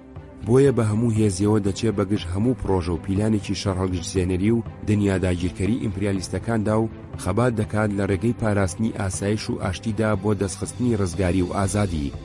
ژمارە 10 و 11 و 12 و 13 ساڵی 6 و 7 تەمووز و ئاغۆستۆس و ئەیلول و تشرینی یەکەمی 1952 ئەم ژمارانە پێکەوە دەرکراون. چوار لاپەڕەی فولسکابە بە تایپ و ڕۆنیۆ چاپکراوە، هەمووی بە کوردی نووسراوە. بۆ ڕوونکردنەوەی هۆی دەرنەچوونی ڕزگاری و دەرچوونی چوار ژمارەی پێکەوە لە پایینی دوا لاپەڕە دانووسیویانە لەبەر ئەمریکا ڕۆنیۆ گرفتی تێدا پەیدا بوو ڕزگاری بینێک دەرنەچوو. دوو بابەتی تێدایە: سەرۆتارەکەی دەربارەی کۆنگرەسی 19مینی پارتی کۆمۆنیستی سۆڤێتی مەزن بەیاننامەیەکە پارتی لە 5 دەی 1952دا بەو بۆنەیەوە دەری کردووە. لە لاپەڕەیەک چوار لە بابەتی ئەو هەڵبژاردنەی لە پێشماندا داوای پێگەێنانی بەرێکی نیشتیمانی یەکگرتووی کردووە بۆ هەڵبژاردنی پەرلەمانی تازە. مامجەلال لە هەمان نامەدا بۆی نووسی بووم ڕزگاری دەوری دووەم لە ساڵی 1950ەوە مامۆستا برایم سەرنووسەر و نووسەری وتارە گرنگەکانی بوو، بە کوردی دەردەچوو، لە کەرکووک چاپ دەکرا بە ڕۆنیۆ. تایپەکەی خوالێ خۆشبوو میرزا فەندی عەبدولکەریم دەیکرد کە باش کاتبی مەحکەمە بوو. ڕۆنیۆکەی شید عەلی حەمدی دەیکرد کە مدیری تاپۆ بوو لە کەرکووک. دابەشکردنەکەی مامجەلال دەیکرد کە خوێندکار بوو لە کەرکووک. مامجەلال لە هەندێک کورتەباز بەولاوە هیچی تێدا نەنووسیوە، زۆربەی زۆری نووسینەکانی هی مامۆستا برایم ئەحمەد خۆی بوو. ئەوەی گوێبیستی بوون بەشێ بوو لە کتێبی بەدەم ڕێگاوە گوڵچنین چەند لاپەڕەیەک لە مێژووی ڕۆژنامەوانی کوردی 1898-1958.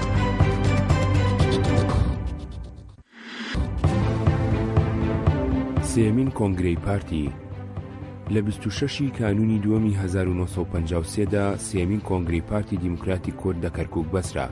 لەم کۆنگرەیەدا گۆڕینی بنەڕەتی لە پرۆگرامی پارتی و دروشمەکانیدا کرا. ناوی پارتی دیموکراتی کورد عێراق کرا بە پارتی دیموکراتی کوردستان.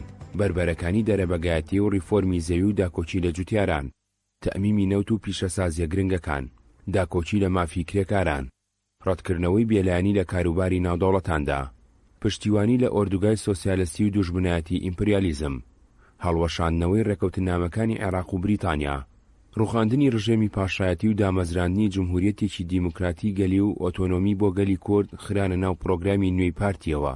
هەر لەم کۆنگرەیەدا بڕیاردرا ڕێکخراوی تایبەتی بۆ قوتابیان و لاوان و ئافرەتان دروست بکرێ. لە 18 شوباتی 1953دا یەکێتی قوتابیانی کوردستان عێراق و هەر لەو دەوروبەرەدا یەکێتی لاوانی دیموکراتی کوردستان عێراق و یەکێتی ئافرەتانی دیموکراتی کوردستان دامەزران. ئەم ڕێکخراوانە کە لەلایەن سەرکردە و کادرە پێشکەوتەکانی پارتیەوە بەڕێوە ئەبران بۆ ئەوەی بیر و بۆچوونەکانیان بڵاو بکەنەوە و جەماوەریش ڕابکێشن، هەر بە دەستگای چاپی پارتی کەوتنە بڵاوکردنەوەی بەیان و ئۆرگانی تایبەتی خۆیان. یەکێتی لاوان خەباتی لاوان و یەکێتی قوتابیان دەنجی قوتابیانیان دەرکرد. ئەگەرچی ڕێکخراوی تایبەتی بۆ جوتیاران دانەمەزران، بەڵام بۆ بەرزکردنەوەی ئاستی هۆشیاری سیاسی جوتیاران نرکەی جوتیاری دەرکرد. سەرکردایەتی نوێی پارتی لە دوای کۆنگرەی سێم چەپایەتی کردە ڕێبازی حیزبەکە و هەوڵی ئەدابی سەلمێنەیە کە ئەمان لە شوێعەکان مارکسیترن و لە شەڕی ساردی نێوان یەکێتی سۆڤێت و وڵاتانی ڕۆژئاوادا ئەمان گەرمترن. ڕزگاری خولی سێم. هەندێک ژمارەی ڕزگاری خولی سێم لەبەردەستدان. ژمارەیەکی ساڵی حەوت مانگ و ساڵی بڵاوبوونەوەی لەسەر نییە، بەڵام ئەبێ 1953 بێ. ڕزگاری جاران لە ژێر ناوەکەیدا ئەنووسرا ئۆرگانی پارتی دیموکراتی کوردی عێراق. لەم ژمارەیەوە نووسراوە ئۆرگانی پارتی دیموکراتی کوردستان عێراق و دروشمەکانیشی گۆڕاوە.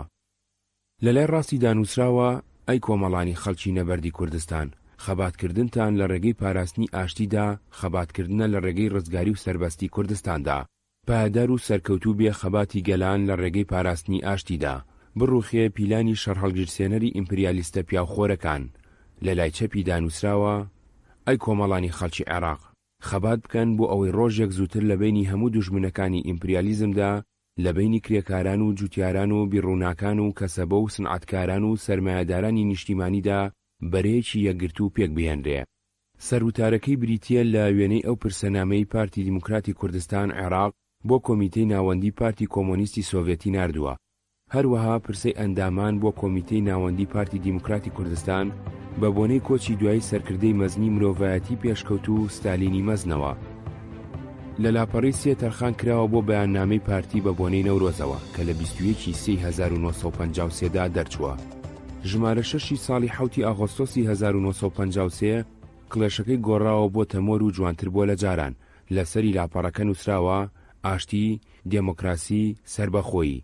دروشمەکەی گۆڕاوە بۆتە جۆرێ لە پرۆگرامی کاری سیاسی حیزب. نووسیوێتی ئەی کۆمەڵانی خەڵکی کوردستانی داگیرکراوی عێراق، ئەی کۆمەڵانی خەڵکی بە شەرەفی عێراق، خەبات بکەن بۆ ئەوەی ڕۆژێک زووتر لە بینی دوژمنانی ئیمپریالیزمدا، لە بینی کرێکاران و جوتیاران و بیڕووناکان و کەسەبە و سنعەتکاران و سەرمایەدارانی نیشتیمانیدا بەرەیەکی یەکگرت و پێک بهێنرێت بۆ جێبەجێکردنی ئەم داخوازیانەی ئامانجی ئیمڕۆی هەموو دوژمنانی ئیمپریالیزمن لە عێراقدا. پاراستنی وڵات لە مەترسی شەڕ بە بەهێزکردنی بزوتنەوەی ئاشتی خوازی و نێشتنی هەموو بنکە و فڕۆکەخانەیەکی جەنگی و گشت لەشکر و سوپایکی بێگانە لە سنووری دەوڵەتی عێراقدا و بەرهەڵستیکردنی پەیمانی پاراستنە درۆزنەی ڕۆژهەڵاتی کە ئیمپریالیستەکان عەوداڵین لە ژێر هەر پەردەیەکدا ئەبێ ببێ. ڕماندنی ڕژێمی کۆنەپەرستی و دەرەبەجی و پۆلیسی و دیکتاتۆری بۆگەنی ئێستەی عێراق و دامەزراندنی دەوڵەتێکی دیموکراتی بەدڵی گەل. دابینکردنی هەموو جۆرە سەربەستێکی دیموکراسی بۆ گەلی عێراق. دەستخستنەوەی سەربەخۆی ئابووری ئیقتیسادی تەواوی عێراق بە نەهێشتنی هەموو ئەو ڕێکەوتن و ئیمتیازانەی سەروەت و سامانی وڵاتیان پێبەتاڵان دراوە بە کۆمپانیا ئینحیساریەکانی بێگانە. لە باتی سەروتار بانجی پارتی دیموکراتی کوردستان عێراق و حزب الوحدة الشیوعیین فی العێراق لە ڕێگەی بەرەیەکی نیشتیمانیە گرتوودا. لە سەرەتای مای 1953دا نوێنەری هەردوو پارتی کۆبوونەوە. هەمان ژمارە بەیاننامەی حیزبی دیموکراتی کوردستان بە بۆنەی دامەزرانی حکوومەتی نەتەوایەتی کوردستانەوەی بڵاو کردوتەوە. ژمارە 2 ساڵی 8 مارتی 1954 باسەکانی بریتین لە بەیاننامەی 5 سی 1954 پارتیە بە بۆنەی بیرەوەری یەکەمین ساڵی کۆچکردنی ستالینی مەزنەوە. لەم بەیانەدا ئەڵێ پارتی دیموکراتی کوردستان عێراق لەم ڕۆژەدا کە یادی یەکەمین ساڵی کۆچکردنی ئەم قارەمانە بلیمەتی دنیا و ئەم باوکە دڵسۆزەی نەتەوەی کوردی چەوساو و زۆر لێکراوە کاتەوە بانجی کۆمەڵانی خەڵکی کوردستان ئەکا بۆ هەڵگرتنی چەکی لە خەباتدا قاڵبووی مارکسیزم لێنینیزم ئەو چەکەی قەیسەری لە رووسیادا ڕاماڵی و سۆشیالیزمی لەجێ دامەزراند، ئەو چەکەی هێزی پیاوخۆری خوێنمژی هێتلەری لەناوبرد، ئەو چەکەی هێزی یەکگرتووی ئیمپریالیزمی ئەمریکی و کۆنەپەرستی چینی سەر و نگون کرد، ئەو چەکەی کە بێگومان کوردستانی دیلی پارچە پارچەکراویش بە سربەخۆیی و یەکێتی و کامەرانی ئەگەیەنێ. پارتی دیموکراتی کوردستان عێراق بەم بۆنە پڕداخ و ئازارەوە بەڵێنەدا بە کۆمەڵانی خەڵکی کوردستان کە لەسەر پەیڕەوی تەعالیمی کۆچکردووی نەمرمان ئاڵای ئاشتی و سربەخۆیی نیشتیمانی و سربەستی دیموکراسی هەڵگرێ، هەروەکو تا ئێستا هەڵی گرتووە و بیبا بۆ پێشەوە. لە محاکەمەی دکتۆر مصدەقدا دیسانەوە شاهی خائین حکم ئەدرێ وتارێکە لە ڕۆژنامەی مەردەمی حیزبی تودەی وەرگرتووە. پەیام بنێرەوە ئەو شوێنە پیسەی لێ دەرچووە لەژێر سەردەڕی وتارەکەدا ئەم پەندەی نووسیوە: ئەی گەلی نەبەزی کورد، ئیمپریالیزم سێسەرە دوژمنتە، دوژمنی خۆتە، دوژمنی دۆستە، دوژمنی دوژمنتە. ئەم وتارەی بە بۆنەی دەرچوونی گۆڤاری پەیامەوە نووسیوە. پەیام لەلایەن کاروباری ئاڵوگۆڕی خوێندەواری ئەمریکای سەفارەتی ئەمریکی لە بەغداد دەرکراوە. ڕێکەوتنی تورکیا پاکستان هەڕەشە لە یەکێتی خەبات و ئاشتی گەلانی ڕۆژهەڵاتی ناوەڕازەکە، وتارێکە لە شێوەی بەیاندا بە ئیمزای پارتیەوە بڵاوکراوەتەوە. لە ژێر سەردێڕی دەنگوبازدا هەندێ هەواڵی سلێمانی و هەڵەبجەیی بڵاو کردوتەوە. ژمارە 2 ساڵی نوێی حوزەیرانی 1955 6 لاپەڕەی فولسکابە بە تایپ و ڕۆنیۆ چاپکراوە. لە لای ڕاستیەوە نووسراوە: ئەی کۆمەڵانی خەڵک، تێکۆشن بۆ پێگێنانی بەرەیەکی نیشتیمانی یەکگرتوو لە بینی هەموو پارتی و دامەزراوە نیشتیمانیەکان و هەموو دوژمنەکانی ئیمپریالیزمدا بۆ لابردنی حکوومەتی نوری سعید خاین و هێنانی حکوومەتێکی نیشتیمانی.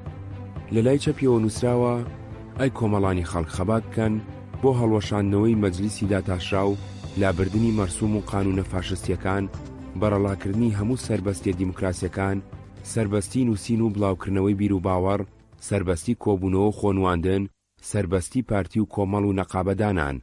سەروتارەکەی بەرەی نیشتیمانی یەکگرتوو تەنها هێزە بتوانێت ئیمپریالیزم بشکێنێ و پرۆژەکانی ژێرخا. ئەم وتارە لە نیدائەل کوردستان وەرگیراوە. بابەتێکی تری بەیاننامەیەکی پارتیە لە 1955دا لە ژێر سەردێڕی ئەی گەلی کوردی نەبەز شەیدانی ڕێگەی ئازادی لەبیر نەچێ دەری کردووە بە بۆنەی یادی 8 ساڵەی لە سێدارەدانی 4 ئەفسەرەکەوە. لەم بەیانەدا نووسراوە: نەتەوەی کورد ڕێگەی ڕزگاری و سربەخۆی خۆی دۆزیوەتەوە کە ئەویش خەباتکردنی شۆڕشگێڕی و تێکەڵکردنی ئەم خەباتەی خۆیەتی لەگەڵ خەباتی هەموو گەلانی ئازادی خواز و ئاشتی پەرستی دنیا. شوێن سوپێری خۆی دۆزیوەتەوە کەوا لە کامپی ئاشتی و دیموکراسیدا کە سەرکردەکەی دۆستی مەزنی نەتەوەی کورد یەکێتی سۆڤێتە. چەکی خۆی دیوەتەوە کە ئەویش چەکی کاریگەری لە تەجروبە دەرچووی مارکسیزم لینینیزمە. بۆ یەکەمین جار لەم ژمارەیەدا بێناوی دانەر شعری دواتیری کەوان بڵاو کراوەتەوە. ئەم شعرەکەیەکێکە لە شاکارەکانی ئەدەبی بەرەنگاری کوردی ئیبراهیم ئەحمەد ساڵی 1940 لە زیندانی ئەبوغرێب دایناوە. سەرەتاکەی بەم جۆرە دەست پێکا: دواتیری کەوانی خۆت بهاوێژە هەلە دوژمن، دوا سەرکەوتنی تۆیە دوانوچی گەلە دوژمن، شەوی ترساندنت سامی نەماوە تاریک و ڕوونە، بە ئاسۆی ئەرخەوانیدا هەتاو لەو دیوکەلە دوژمن. بڵاوکراوەی تر جگە لە ڕزگاری کە ئۆرگانی ناوەندی بووە، پارتی بۆ ڕۆشنبیری پارتایەتی بڵاوکراوەی ڕێگەی نوێ و بۆ هۆشیارکردنەوەی جوتیاران نرکەی جوتیار و چەند پەخشەی تری بڵاو کردوتەوە. نیدا کوردستان تەنیا یەک ژمارەی لەبەر دەستدایە، ئەوی ژمارە 2 مایسی 1956 6 لاپەڕەی فولسکابە بە تایپ و ڕۆنیۆ چاپکراوە. هەمووی عەرەبیە. بابەتەکانی ئەمانن: لە پێناوی یەخستنی جوڵانەوەی دیموکراتی شۆڕشگێر لە کوردستانی داگیرکراوی عێراقدا، باسی پێویستی و ناچاری یەخستنەوەی حیزبەکانی کوردستان لە یەک حیزبی یەکگرتووی پێشڕەودا ئەکا. ئەوە ئاماژەیە بۆ یەکگرتنەوەی هەردوو باڵی هەمزە عەبدوڵڵا و ئیبراهیم ئەحمەد لە پارتی دیموکراتی یەکگرتووی کوردستاندا. جوانڕۆ یەکەم قوربانی بوو لە ڕزگاریەوە وەرگیراوە و تەواوکەری ژمارەی پێشووە. سەبارەت بە پەلاماری ئەرتەشی ئێرانە بۆ سەرکوردی ناوچەی جوانڕۆ، گەوهەری دیموکراسی میلی باسێکی تیۆری تەواو نەکراوە. نرکەی جوتیار ژمارە 5 ساڵی 1 ئەیلولی 1953 نرکەی جوتیار دەوری ناوەکەی لای سەرویلەی نووسراوە زەوی بۆ جوتیار، لای خوارووی ئەم وتەی ستالین هێنراوەتەوە. جوڵانەوەی نیشتیمانی لە جەوهەریە جوڵانەوەی جوتیارانە. لای ڕاز نووسراوە برایانی جوتیارتێ کۆشن بۆ لە ڕەگوڕیشەوە هەڵکەندنی شێوەی ژیانی دەرەبەجی، بۆ لابردنی دۆنم و سربەستکردنی هەموو جۆرە کشت و کاڵێک، بژی برایەتی جوتیار و کرێکار لە ڕێی ئاشتی و ئازادیدا. لای چەپ ئەم شیعرە نووسراوە: گەلێکە مێژووی بە خوێن نەنووسرێ، چۆن تۆڵەی ژینی دوا ڕۆژ وەرەگرێ، یاکەی سربەستی بە کەس دراوە کە هەر بە خوێن و خەبا دەسەنرێ. ژمارە 6 ساڵی 1 تشرینی یەکەمی 1953 و ژمارە 7 ساڵی 1 تشرینی دووەم و کانونی یەکەمی 1953 دەرچووە. ئەوەی گوێبیستی بوون بەشێ بوو لە کتێبی بەدەم ڕێگاوە گوڵچنین چەند لاپەڕەیەک لە مێژووی ڕۆژنامەوانی کوردی 1898 1958. ڕزگاری بەرەی پێشکەوتوو. هەمزە عەبدوڵڵا کە لە حیزب دوور خرایەوە بەو سزایە ڕازی نەبوو، درێژەیدا بە چالاکی حیزبی، لەلایەکەوە درێژەی بەکاری ڕێکخراوەییدا کەوتە ڕێخستنەوەی ئەندامانی لایەنگری خۆی بە هەمان ناوی پێشوێوە، پارتی دیموکراتی کوردی عێراق. بەڵام بۆ ئەوەی لە باڵەکەی تری حیزب جاب بکرێتەوە بە کوردی بەرەی پێشکەوتوو بە عەرەبی ئەجەناح التەقەدومی خستە سەر ناوەکەی. لەلایەکی ترەوە کەوتە دەرکردنەوەی ڕزگاری بە کوردی و عەرەبی. هەندێک ژمارەی ئەم خولەی ڕزگاری کە هەمزەدەری کردووە لەبەردەستدان، هەمان ریزی ژمارە و ساڵی ڕزگاری بۆ دانراوە. پێچێ مانگانە دوو ژمارەی لێ دەرچوو بێ، ژمارەیەکی بە کوردی و ژمارەیەکی بە عەرەبی، بەڵام وتارەکانی بە هەردوو زمان هەمان بابەتن و تەرجومەکراون. ژمارە 3 ساڵی 8 کانونی یەکەمی 1953 15 لاپەڕەی نیوفولسکابە لە شێوەی گۆڤاردا بە تایپ و ڕۆنیۆ چاپکراوە. دروشمە سیاسەکانی لە سەروی ناوی ڕزگاریەوە نووسیوە.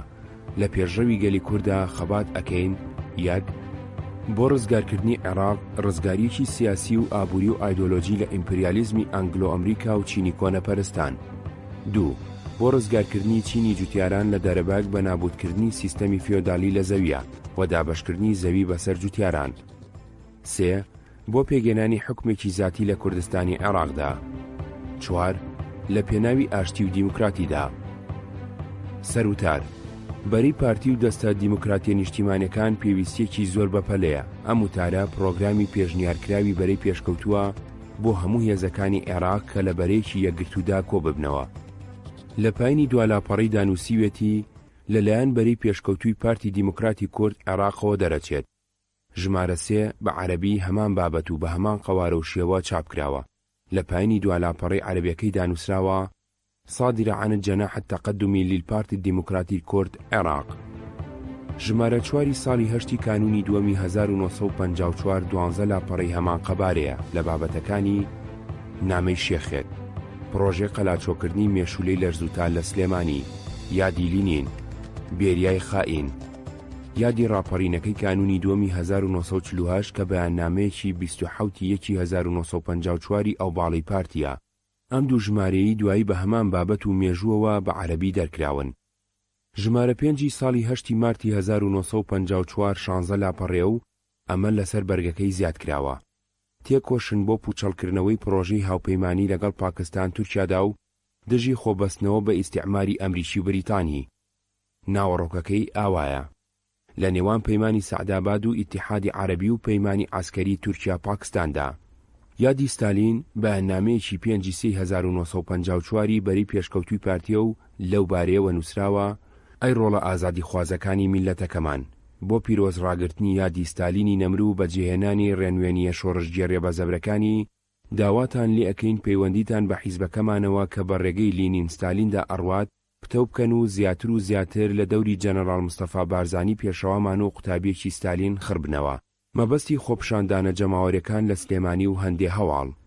ژمارە 6 ساڵی 8 نیسانی 1954 12 لاپەڕەیە باسەکانی بریتین لە مەینەتی بارزانیەکان، نەکبەتی لافاو، گۆڕانکاریەکانی سیاسەتی ناودەوڵەتان. ژمارە 7 ساڵی 9 تشرینی دووەمی 1954 هەژ لاپەڕەیە بە یەک وتاری تایبەت بە ئەو هێزانی کار ئەکەن لە پەنا کارەساتەکانی ڕۆژهەڵاتی ناوەڕاستدا پڕکراوەتەوە. بەرەی پێشکەوتوو بەیانیشی دەرکردووە، لەوانە بەیانێک لە 16/12/1953دا کە داوای پێگەێنانی حکوومەتێکی نیشتیمانی دیموکراتی و بەردانی زیندانیە سیاسیەکان و پێگەێنانی بەرەی یەکگرتووی کردووە و پشتیوانی لە مانگرتنەکانی کرێکاران و ڕاپەڕینی جوتیارانەکە. خەباتی کوردستان ئۆرگانی پارتی دیموکراتی یەکگرتووی کوردستان.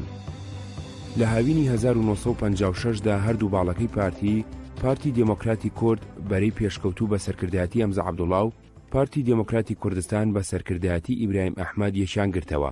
پارتی دیموکراتی یەکگرتووی کوردستانیان پێگێنا و لە باتی ڕزگاری خەباتی کوردستانیان کرد بە ئۆرگانی ناوەندی. خەباتی کوردستان بە عەرەبی نووسراوە. هەندێک لە ژمارەکانی لەبەردەستدان، لەوانە ژمارە 30 ساڵی 1 مای 1957 لەسەری لاپەڕەکەدا نووسراوە: نناضل من أجل حق شعبنا الكردي في تقرير مصيره بنفسه. لەژێر ئەویشدا السلام، الديمقراطية، الاستقلال. لتنيج ناوی گۆڤارەکەەوە نووسراوە: نناضل من أجل التحرر من الاستعمار وحلف البغداد، حكومة وطنية، الظفر بالحريات والحقوق الديمقراطية للشعبين الكردي والعربي. سەرتارەکەی لاپەڕەیەک 4 الكرد والعرب نووسراوە مترجمة عن الكردية. سەر لەوحەی ئەم وتارە بانگەکەی مستەفا بارزانیە: إنني أواجه ندائي هذا إلى الشعبين. لاپەڕە 4 عيد العمال والكادحين الأممي. لاپەڕە 5 لتحيا ذكرى شهداء 29 مايس. لاپەڕە 5 الشعب الكردي يؤيد نضال الجزائر الباسلة. لاپەڕە 6 الأصوات ترتفع في كل مكان لمطالبة بوقف التجارب النووية وتحريم أسلحة الإبادة الجماعية. لاپەڕە 7 كردستان والنظام الديمقراطي في العراق. لاپەڕە 8 دا انتجل فاعلم. لاپەڕە 12 سياسة الحكومة وحقوق الشعب الديمقراطية. مام جلال لنامەی گۆڕیندا نووسیوێتی کە ڕزگاری بوو بە کوردی ئیتر پێویستیان بە گۆڤارێکی عەرەبیش هەبوو، هەم بۆ بادینان و برافەیلەکانی بەغدا و تا ڕادەیەکیش بۆ خوێندەوارانی هەولێر کە ئەوسا زۆر ئاشنای کوردی نەبوون، هەم بۆ برا عەرەبەکانیش. وا پەسەندکرا کە جگە لە ڕزگاری ئۆرگانێکی تر هەبێت. لەسەر پێشنیاری مام جەلال خەباتی کوردستان پەسەندکرا. پێشتر پارتی لە ساڵی 1949-1950دا لە بەغدا لەلایەن لقی بەغداوە گۆڤارێکی بە عەرەبی بە ناوی خەباتمان چاپ دەکرد کە زۆربەی مەقالەکانی شەید عەلی حەمدی و مامۆستا ساڵح ڕوشدی دایانووسی. ناوی خەبات لەو گۆڤارەوە هات بە بیرە، کوردستانی شیخرایە سەر. ئەو گۆڤارە بە عەرەبی دەردەچوو، زۆربەی مەقالەکانی مامۆستا برایم و مام جەلال دایانووسی. چاپەکەی بە ڕۆنیۆ بوو. تایپ و ڕۆنیۆکەی مام جەلال دەیکرد بە هاوکاری خورشید شێرە و مەرحوم ساڵح شێرە کە مام جەلال لە ماڵەکەی وەکری پارتیدا داینابوو. خورشید نایب زابط کاتب بوو، تایپی دەزانی، بۆیە کەڵکمان لێوەردەگرت. بڵاوکردنەوەکەی بە شارەکاندا زۆرتر کاکە مەبەستی خوالێ خۆش بوو عومەر مستەفایە پێی هەڵدەستا. ئەوە ماوەی کەرکووک. پاشان کە مام جەلال گوازرایەوە بۆ سلێمانی، تایپ و ڕۆنیۆکەش هێنرا بۆ ئەو ماڵی کە ئەو لێی مختەفی بوو. ماڵەکە هی باوکی خولە کۆمەڵە بوو. خانوەکەژی خوالێ خۆش بوو، قادرتەگەرانی بوو. ئەوسا زۆر لە دەرەوەی شار بوو. لە سلێمانی زۆربەی نووسینەکان و تایپ و ڕۆنیۆکەی مام جەلال دەیکرد، ناوبەناو کاگەمزە و تاریکی بۆ دەنارد، هەروەها مامۆستا برایم و کاک حیلمی. پێئەچێ هەندێک لە ژمارەکانی خەباتی کوردستان لە ئارشیفی دەستگاکانی ئاسایشی عێراقدا هەڵگیرابن، چونکە هەندێک لێ کۆڵەر لە باسەکانیاندا ئیشارەتیان بە بابەتی هەندێک لە ژمارەکانی داوە. حەمیدی لاپەڕە 230 نووسیوێتی ژمارەی کانونی دووەمی 1957 دژی سیاسەتی نوری سەعید و پەیمانی بەغدادی نووسیوە. ڕوونی کردوێتەوە کە ئەو پەیمانە بە شێوەیەکی سەرەکی دژی جوڵانەوەی کورد بەسراوە لە عێراق و تورکیا و ئێران و هەڕەشە لە ئاسایش و سربەخۆی گەلان ئەکا، چونکە دوژمنی کورد و عەرەب و ئاشتی خوازان و هەموو گەلانی دنیایە. هەر لەم ژمارەیەدا وتارێکی لەسەر پشتیوانی جەماوەری کورد دژی دەستدرێژی بۆ سەر میسر نووسیوە. دایناوە بە دەستدرێژی بۆ سەرگەلی کورد، چونکە سەرکەوتنی دوژمنانی گەلی میسری تا ئەندازەیەکی زۆر گەورەترین زەرەر لە مەسەلەی ڕزگاری کوردستان و گەلی کوردەدا. هەر حەمیدی لاپەڕە 258 نووسیوێتی ژمارەی شوباتی 1958 بروسکەی پیرۆزبایی نووسیوە بۆ سەرۆکەکانی میسر و سووریا بە بۆنەی یەکگرتنی سووریا و میسرەوە. بەڵام لە بەیانێکی تردا دژی یەکگرتنی عێراق و ئوردن وەستاوە و داوای دابینکردنی مافی نەتەوەی کوردی کردووە لە مێچێتێدا. حەمیدی لاپەڕە 261. سەرچاوەکان: ڕزگاری خەباتمان، نیدا کوردستان، خەباتی کوردستان، نرکەی جوتیار. هەموو ئەم بڵاوکراوانم لە مامۆستایان ڕەفیق ساڵح و صدیق ساڵح وەرگرتووە. موسوعة سرية خاصة بالحزب الشيوعي العراقي 6 أجزاء، بغداد، مطبعة الحكومة، 1948-1949 کە لە ئارشیفی نەتەوەی کوردستاندا هەڵگیراوە. دکتۆر جعفر عباس حميدي التطورات السياسية في العراق 1941-1952. دكتور جعفر عباس حميدي التطورات السياسية في العراق 1953-1958. دەربارەی دامەزرانی پارتی و گفتوگۆی نێوان حیزبە کوردیەکانی ناوەڕاستی چلەکان بڕوانە، جەلال تاڵەبانی کوردستان والحركة القومية الكردية من منشورات النور بغداد 1969 هەمان کتێب بۆ جاری دووەم لەلایەن دارە تەلیعەوە لە بێروت چاپکراوەتەوە. ساڵح حەیدەری یاداشتێک دەربارەی حیزبی ڕزگاری کورد کە لە ساڵی 1945 لە کوردستانی عێراقدا دامەزرا. دەفتەری کوردەواری ژمارەیە کانونی دووەمی 1970 لاپەڕە 4755. دکتۆر کەمال مەزهەر ڕزگاری لە کفری کتێبی چەند لاپەڕەیەک لە مێژووی گەلی کورد بەرجی دووەم ئامادەکردنی عەبدوڵڵا زەنگەنە دەستگای چاپ و بڵاوکردنەوەی مکریانی هەولێر 2001 لاپەڕە 381 387. کۆمەڵێک ژمارەی ڕزگاری و نیدا کوردستان و نرکەی جوتیار لە ئارشیفی کاک محەممەدی مەلاکەریم وەرگیراوە. بەیاننامەکانی پارتی لە ئارشیفی نەتەوەی کوردستان وەرگیراوە. ئەوەی گوێبیستی بوون بەشێ بوو لە کتێبی بەدەم ڕێگاوە گوڵچنین چەند لاپەڕەیەک لە مێژووی ڕۆژنامەوانی کوردی 1898 1950. پاشکۆ یەک قانونی چاپەمەنی عوسمانی 1865 2 قانونی مافیدانانی عوسمانی قانون حق التأليف العثماني 1910 3 قانونی چاپەمەنی عێراق 1933 قانونی چاپەمەنی عوسمانی 1865 بەشی یەکەم بابەتی گشتی مادەی یەک ڕۆژنامە و سایرە کە بابەتی سیاسی و حکوومەتی بڵاوەکاتەوە بە هەر زمانێ بێت چ بەڕێک و پێچی لە کاتی دیاریکراودا دەربچێ و چ بەشبەش لە کاتی دیاری نەکراودا بەبێ ئیجازە ناتوانێ بڵاو بکرێتەوە. داواکارانی ئیمتیازاتی ئەم پەخشە و ڕۆژنامانە ئەگەر ڕایەتی دەوڵەتی بەرز بن عریزە ئەدەن بە وەزارەتی علوم و ئەگەر ڕایەتی بێگانە بن بە وەزارەتی کاروباری دەرەوە بۆ ئەوەی ئیجازەی پێویستیان بدرێتێ لەلایەن ئەو دوو وەزارەتەوە. مادەی سێیەم دەرحەق خاوەن عریزەکان جێبەجێکرێ بەڵام ئیجازەنامەیان ئەبێ لەلایەن ئیدارەی ئینتیباعاتەوە بدرێتێ. مادەی دوو ئەو کەسانی لە ویلایەتی شاهانەدا ئیمتیازی ئەم جۆرە ڕۆژنامە و پەخشانە ئەخوازن ئەبێ عریزە بدەن بە حاکمی ویلایەت ئەگەر ڕایەتی دەوڵەتی بەرز بێ بۆ وەزارەتی علوم ئەنووسێ و ئاگاداریانەکە ئەگەر ڕایەتی بێگانە بێ بۆ وەزارەتی شکۆداری کاروباری دەرەوە ئەنووسێ ئەگەر مەرجەکانی مادەی سێیان تێدا بێ ئیجازەنامەکەیان بۆ حاکم بۆ ئەنێرێ. مادەی سێ کەسێک کە ئەوێ ڕۆژنامەدا بمەزرێنێ ئەگەر ڕایەتی دەوڵەتی بەرز بێ ئەبێتە مەنی لە 30 ساڵ کەمتر نەبێ و بە تاوانی جنحە و جینایات سزا نەدرابێ و خاوەنی مافی تەواوی کەسایەتی خۆی بێ لەم حاڵەتەدا ئەتوانێ ئیجازە وەربگرێ. ئەگەر ڕایەتی بێگانە بێ ئەبێ وەکو ڕایەتی دەوڵەتی بەرز پەیڕەوی مەرجەکانی ئەم قانونە بکە لە کاتی ڕوودانی تاوانی چاپەمەنیدا ڕەفتارێکە لەگەڵ ڕایەتی دەوڵەتی بەرز لە دیوانخانە و دادگادا ئەکرێ بە هەمان تەرتیب و ئوسوڵ بەرامبەر بەویش ئەکرێ ئەگەر ئەم مەرجانەی قبوڵ کرد ئیجازە بەویش ئەدرێ.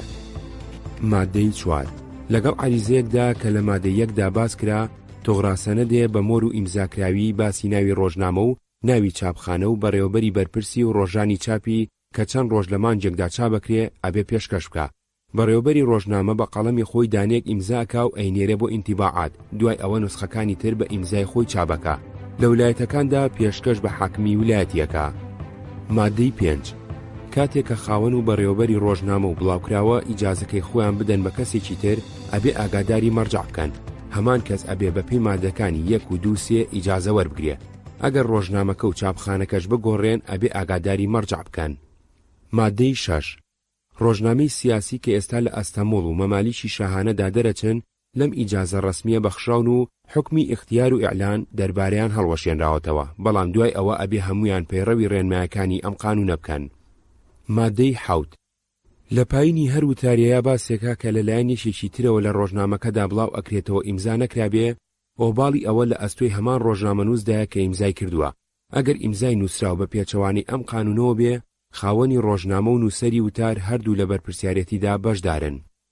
مادەی 8 ئەگەر لە سەرۆکایەتی ئینتیباعاتەوە لە ئەستەمۆڵ و لەلایەن حاکمی ویلایەتەکانەوە نووسینی ڕەسمیان بۆ بنێرێ بەبێ داوای پارەی نرخەکەی ئەبێ لە چاپی یەکەم و دووەمی ڕۆژنامەدا بنووسرێ. ئەگەر لە ڕۆژنامەدا ناوی کەسێکی بەڕێز بە ئاشکرا یان بە چینایە ببرێ و ئەو کەسە وەڵامنامەیان بۆ بنێرێ ئەبێ لە چاپی یەکەم و دووەمدا بێ پارە بڵاوی بکەنەوە بەو مەرجەی لە دوو ئەوەندەی وتارەکەی پێشوو درێژتر نەبێ. مادەی 9 ڕۆژنامە و بڵاوکراوەی تر کە بابەتی سیاسی و جیاوازی تێدایە و بەدگۆیی بەرامبەر دەوڵەتی بەرز کردووە و بیری دوژمنایەتی هەیە و لە مەمالیشی دەرەوەدا چا بکرێ گەیشتنی بە مەمالیشی پارێزرا و قەدەغەیە. بەشی دووەم دەربارەی سزادان. مادەی دا هەر کەس بەبێ ئیجازەی دەوڵەتی بەرز واتە پێچەوانی ئەم قانونە ڕۆژنامە یا پەخشەدا بمەزرێنێ و بڵاو بکاتەوە بۆ هەر نسخەیەک یا جزوەیەک 10 لیرەی زێر تاوانەی لێ ئەسێنرێ، ڕۆژنامەکەشی داخرێ. مادەی 11 هەر کەس بە حکمی مادەی 4 ئەم قانونە نسخەیەکی ئیمزاکراو بۆ مەرجەعەکەی خۆی یا بەبێ ئیمزا بڵاو بکاتەوە 10 لیرەی زێر تاوانەی لێ ئەسێنرێ. مادەی 12 ئەگەر ڕۆژنامەنووس لە بڵاوکردنەوەی ئەو نووسینە ڕەسمیانەی کە لە مادەی 8 داوتراوە کە لەلایەن حکوومەتەوە ئەنێڕێ سەرپێچی بکە بە 2 تا 25 لیرە تاوانە سزا ئەدرێ، یا وەڵامنامەیە کە لەیەکێ لە خەڵکەوە بۆی ئەنێردرێ ئەنووسێ لە 2 تا 25 لیرە تاوانەی لێ ئەسێنرێ. لەسەر وتاری تر کە ئەهێنە شکاتی لێ بکرێ بەجیا حکومەدرێ. مادەی 13 هەر وەک لە بەشی دووەمی قانونەکەدا ڕوون کراوەتەوە هەر کەس بەهۆی ڕۆژنامەوە هەندێک کەس هان بدا بۆ فەسادێک کە ئاسایشی ناوخۆی دەوڵەتی بەرز و ئاسایشی مەمالیشی پارێزراوتێک بدا، سزادانی هاوبەش کە دەرحەق کەسێکی وا بە دەرەجەی جنح و جینایە بێ کەسی هاندەر و ڕۆژنامەنووس شایەنی هەمان سزان، چاپی ئەو ڕۆژنامەیەش بۆ ماوەیەک یا بە یەکجاری قەدەغاکرێ. مادەی 14 هەر ڕۆژنامەنووسێ پێچەوانی ئادابی گشتی و محاسن ئەخلاقی میلەت تێشتێ بنووسێ یا بەهۆی ڕۆژنامەوە سوکایەتی بەیەکێ لە دینە باوەکان بکە لە 1 لیرە تا 25 لیرە تاوانی لێ ئەسێنرێ، یان لە 1 هەفتە تا 3 مانگ بەندەکرێ. مادەی 15 ئەگەر ڕۆژنامەنووس دەرحەق سەڵتەنەتی بەرز و خانەوادەی سەڵتەنەتی قسە و دەربڕینی نەگونجاوی بەکارهێنا یان دژی حکوومەتی ئەعلا حەزرەتی هوماین پڕکێشی کرد لە 6 مانگ تا 3 ساڵ گرتن و یا لە 25 لیرە تا 150 لیرە تاوانەی لێ ئەسێنرێ.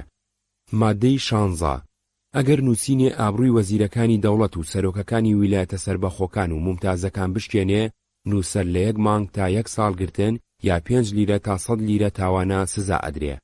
مادەی 17 ئەگەر قسە و دەربڕینێ دژی پاشایانی هاوپەیمانی دەوڵەتی بەرز بنووسرێ لە 3 مانگ تا 1 ساڵ گرتن یا لە 5 لیرە تا 100 لیرە تاوانە سزا ئەدرێ. مادەی 18 زەم ئەوەیە کە کاری تایبەتی کەسیان دەستگایەک بنووسرێ ببێتە هۆی ئەرکی ناموس و شکانی نرخی. قەدەح ئەوەیە بێ ئەوەی کاری تایبەتیان باس کرابێ سوکاتیان پێکرابێ یا جنێویان پێدرابێ. مادەی 19 ئەگەر زەم و قەدەح بەرامبەر هەیئەتێکی مەجلیس و دادگا یا کۆمسیۆن بکرێ پڕکێشیکەر بە 15 ڕۆژ تا 1 ساڵ یا لە 2 لیرە تا 50 لیرە تاوانە سزا ئەدرێ. مادەی 20 ئەگەر زەم دەرحەق مامورین و کارمەندانی دەوڵەت بێ لە 10 ڕۆژ تا 10 مانگ گرتن و لە 1 لیرە تا 20 لیرە تاوانە ئەسێنرێ. مادەی 21 زەم دەرحەق سەفیری گەورە و وەزیری موختار و مەسلحەت گوزار و کارمەندانی تری دەوڵەتانی بێگانەی نیشتەجێی دەوڵەتی بەرز بنووسرێ پڕکێشیکەر بە 8 ڕۆژ تا 8 مانگ گرتن و لە 1 لیرە تا 30 لیرە تاوانە سزا ئەدرێ. مادەی 22 زەم دەرحەق کەسانی ئاسایی ڕۆژنامەنووس لە 50 قڕۆژ تا 50 لیرە تاوانە یا لە 5 ڕۆژ تا 50 ڕۆژ گرتن سزا ئەدرێ. مادەی 23 زەم دەرحەق کارمەندێکی دەوڵەتی بنووسرێ سزای پێشوەدرێ و ئەگەر لە کاتی ڕاپەڕاندنی کاردا زەم دەرحەق کارمەند بنووسێ ئەگەر لە دادگادا سابیت کرا نووسەر سزا نادرێ و ئەگەر کارمەند قەدەح کرابوو تەنیا سزای قەدحەکە ئەدرێ. مادەی 24 دەرحەق کارمەندانی دەوڵەتانی دۆست و دەوڵەتی بەرز وەکو لە مادەکانی 20 و 21دا ڕوون کراوەتەوە قەدەح ڕوو بدا پڕکێشیکەر بە 5 ڕۆژ تا 5 مانگ گرتن و لە 50 قڕۆژ تا 15 لیرە تاوانە سزا ئەدرێ. مادەی 25 قەدەح دەربارەی کەسانی ئاسایی پڕکێشیکەر لە 2 ڕۆژ تا 2 مانگ گرتن و لە 30 قڕۆژ تا 50 لیرە تاوانە ئەسێنرێ. مادەی 26 ئەگەر ڕۆژنامەنووس بە ئەنقاز هەواڵی درۆ و بەڵگەی ساختە بە نیازی خراپ بنووسێ یان ئەم جۆرە هەواڵانە لە ڕۆژنامەی ترۆ ڕابگوێزێ لە 1 مانگ تا 1 ساڵ گرتن یا لە 10 لیرە تا 50 لیرە تاوانە سزا ئەدرێ. مادەی 27 ئەو سزایانەی دەرحەق ڕۆژنامەنووسان بەپی مادەکانی 15 و 16 و 17 و 21 ئەبێ بدرێ لەلایەن حکوومەتەوە ئەشێلا ببرێ ماوەی 1 مانگ ئەتوانرێ قەدەغە بکرێ ئەگەر پێویستی کرد.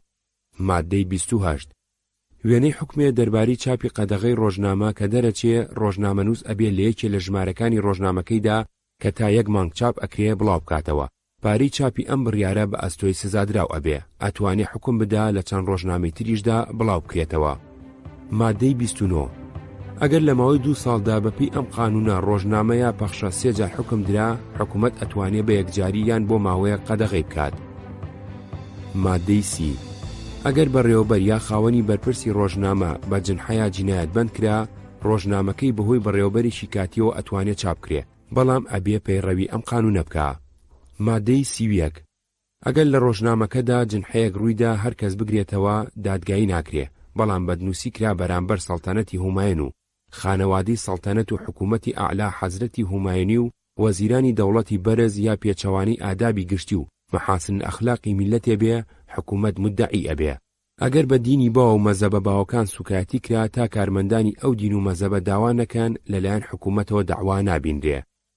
مادەی 32 ئەگەر لە ڕۆژنامەدا جنحە ڕوویدا و دوای ئەوە تا 6 مانگ حکوومەت یا هیچ کەسێ مدعی نەبوو، دوای تێپەڕینی ئەو ماوەیە هەر کەس ئیدعا بکە گوێ لێ ناگیرێ.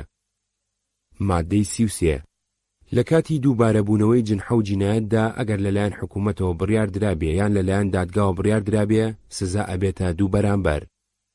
مادەی 34 لەبارەی جنحە و جینایەت کە لە مادەکانی 15 و 16 و 17 و 19 و 20 و 21 و 24 دا ڕوون کراونەتەوە، کۆمیسیۆنێکی 5 کەسی لە بابی عالی کۆبێتەوە، پاش لێکۆڵینەوە ڕاپۆرت بۆ دیوانخانەی عالی ئەنووسێ، لەوێ حکمی سزادان دەرەچێ و جنحە و جینایەت کە لە مادەکانی تردا نووسراون لە دادگای نەزمیە بڕیارە درێ. مادەی 35 ئەم قانونە لە 2 شەعبانی 1280ەوە کاری پێکرێ. ئەوەی گوێبیستی بوون بەشێ بوو لە کتێبی بەدەم ڕێگاوە گوڵچنین چەند لاپەڕەیەک لە مێژووی ڕۆژنامەوانی کوردی قانونی مافی دانانی عوسمانی، قانون حق التأليف العثماني. ئەم قانونە لە 9 مایسی 1326 ڕۆمی بەرامبەر 9 مایسی 1910 زاینی دەرچووە. مادەی 1 هەموو جۆرە بەرهەمێکی فکری و قەڵەمی مافێکی خاوەنەکەی بەسەرەوەیە کە پێی ئەوترێ مافیدانان. مادەی 2 بەرهەمەکانی فکر و قەڵەم بریتیە لە هەموو جۆرەکانی کتێب، دانراو، ڕەسم، تابلۆ، خەت، مەسکۆکات، پەیکەر، پلان، نەخشە، مسەطح، مجەسەماتی معماری و جوگرافی و تۆبۆگرافی، هەموو مسەطحێک و مجەسەمێکی هونەری، تەرانیم و نۆتەی مۆسیقی. مادەی 3 مافیدانان ئەمانە لەخۆگرێ: چاپ و بڵاوکردنەوەی بەرهەمەکان، بازرگانی پێوەکردنیان، گۆڕینیان بۆ زبانێکی تر یان کردنیان بە چیرۆکێکی تەمسیلی، هەروەها دەرس و مەوعیزە و خوتبە و ئەوانەش ئەگرێتەوە کە لە پێناوی فێربوون و پەروەردە و فوکاهەدا ئەوترێنەوە. بەڵام ئەو نوتقانەی لە ئەنجومەنەکانی مەبعوسان و ئەعیان، دادگاکان، کۆبوونەوە گشتیەکان ئەدرێن هەموو کەسی ئەتوانێت زەبط و بڵاویان بکاتەوە، بەڵام کۆکردنەوەی خوتبەی خەتیبێک یان دەرسی مامۆستایەک و تەدوینکردن و چاپکردنی مافێکە لە مافەکانی خاوەنەکەی. مادەی 4 ئەو وتار و ڕسمانەی لە ڕۆژنامە ڕۆژانەکان و کاتێکانە بڵاو ئەکرێنەوە، ئەگەر بە عیبارەتی مافی پارێزراوە و بڵاوکردنەوەی بۆ خاوەنەکەی نەبێ قەدەغەیە بەسرابوونەوە، مافی بڵاوکردنەوەیان پارێزراوە، بەڵام ئەو وتار و ڕسم و هەواڵانەی بەو شێوەیە نەبەسراونەتەوە، مافی دانانیان تیانە بە مەرجێک لە کاتی بەکارهێناندا ناوی سەرچاوەکەیان بنووسێ. مادەی 5 نابێ هیچ کەسێ ناوی ڕۆژنامەکان و تاقمەکان و نامەکان و کتێبە بڵاوکراوەکان لە دانراوەکانی بنێ، بەڵکو هەموو کەسێ ئەبێ ناو و ناونیشانی گشتی لە دانراوەکانی بنێ. مادەی 6 مافی دانان هی دانەرە ئەگەر لە ژیانە بوو، بەڵام دوای مردنی ئەگەڕێتەوە بۆ: یەکەم مناڵەکان و هاوسەرەکانی بۆ ماوەی 30 ساڵ لە دوای مردنی، دووەم بۆ باوکەکانی و دایکەکانی، سێەم بۆ نەوەکانی بەیەکسانی وەلەو ماوەیەدا کەس ناتوانێت بێجگە لە دانەرەکەی و وەرەسەکانی ئەو دانراوانە چاپ و بڵاو بکاتەوە یان بیان گۆڕێ بۆ زبانێکی تر.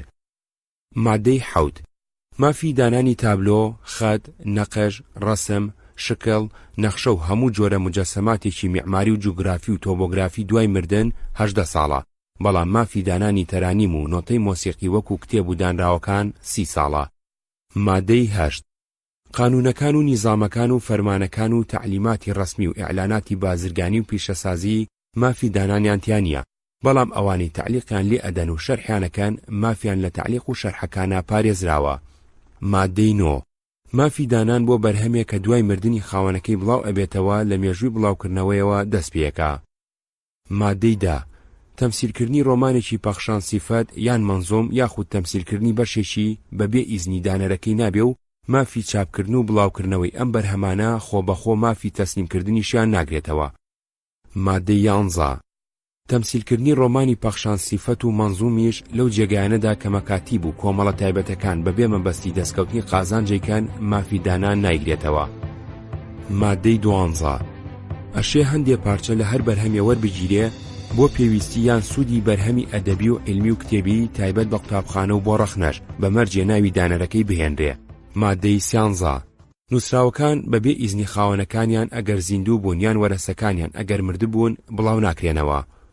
مادەی 14 ئەشێ بەرهەمێ لە بەرهەمەکان لە چوارچێوەی حکمی ئەم قانونەدا لەلایەن متەرجیمێ یان زیاترەوە تەرجومە بکرێ و مافی هەر متەرجیمێ لە تەرجومەکراوەکەی وەکو مافی دانانە لە دوای مردنی متەرجیمەکەوە.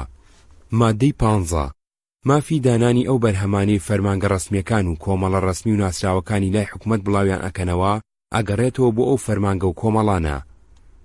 مادەی 16 ئەگەر بەبێ ڕێکەوتنی پێشوەخت بەرهەمێ لەلایەن ژمارەیەک کەسەوە دانرا یان تەرجومە کرا ئەوە مافی دانان یان تەرجومە بە شێوەیەکی یەکسانی هەمویانە و ئەگەر یەکێ لە شەریکەکان مرد ئەوە مافی کەڵک وەرگرتن لەو بەشانەی کە لە ژیانیا بڵاوی کردوونەتەوە لەو دەستخەتانی کە ئامادەکراون بۆ بڵاوکردنەوە ئەگوێزێتەوە بۆ وەرەسەکەی. لەم حاڵەتەدا مافی دانان بریتیە لە 30 ساڵ و هی تەرجومە 15 ساڵ لە ئاعتیباری ڕۆژی مردنی ئاخر دانەری شەریکەوە.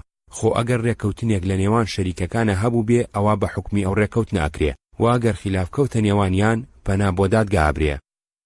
مادەی 17 ئەگەر بەرهەمێ خاوەنەکەی نەما خاوەنەکەی مرد و وەرەسەیشی نەبوو یاخود ماوەی وەرەسەی تێپەڕی بوو یان وەرەسەی پسرا یان هەر هۆیەکی تر ئەوە هەموو کەسێ مافی چاپکردن و تەرجومەکردنی ئەو بەرهەمەی هەیە. مادەی 18 هەموو کەسێ ئەتوانێ ئەو بەرهەمە چاپکراوانەی پێشتر چاپکراون و خاوەنیان نەماوە وەکو لە مادەی پێشوودا باسکرا چاپکاتەوە، بەڵام ئەوانەی ئەیانەوێ بەرهەمێ چاپکەن کە پێشتر چاپ نەکراوە ئەوە لەسەر داوایان لەلایەن وەزارەتی مەعاریفەوە مافی ئیمتیازیان ئەدرێتیە بۆ ماوەی 10 تا 15 ساڵ. لەو حاڵەتەدا بێجگە لە خاوەنی ئیمتیاز و وەرەسەکەی کەسی تر بۆی نییە لەو ماوەیەدا ئەو بەرهەمە چاپکە. خۆ ئەگەر لە ماوەی ساڵێکدا ئەو بەرهەمە چاپ نەکرا یان دوای دەستکردن بە چاپکردنی ساڵێک دواکەوت ئەوە مافی ئیمتیازەکەی وەکو نەبووی لێدێ. مادەی 19 ئەگەر لە دوای مردنی دانەرەوە بەرهەمێ لەو بەرهەمانەی کەڵکی ئامەگرێن لە بازاردا نەماو بە هەر هۆیەک بوو نەتوانرا چاپ بکرێتەوە وەکو دەستکورتی وەرەسەی دانەر و ئیهمالیان یان ڕێنەکەوتنیان لەسەر لە چاپدانەوەی ئەوە وەزارەتی مەعاریف هەلومەرجی لە چاپدانەوەی ئەڕەخسێنێ لەگەڵ مڕاعاتکردنی مافی وەرەسە. مادەی 20 لەسەر دانەرانی بەرهەمەکان پێویستە 3 دانی چاپکراو لە بەرهەمەکانیان بدەن بە وەزارەتی مەعاریف لە ئاستانە و بە بەڕێوەبەرێتی مەعاریف لە دەرەوە و قەید و تۆماری ئەکەن بۆ ئەوەی مافی دانانی بپارێزن. بەڵام ئەو بەرهەمانەی کە لە یەک نوسخە زیاتریان نییە وەکو تابلۆ و پەیکەر و هەڵواسرا و مەدالیا لەم مامەڵەیە دەرهاوێژراون.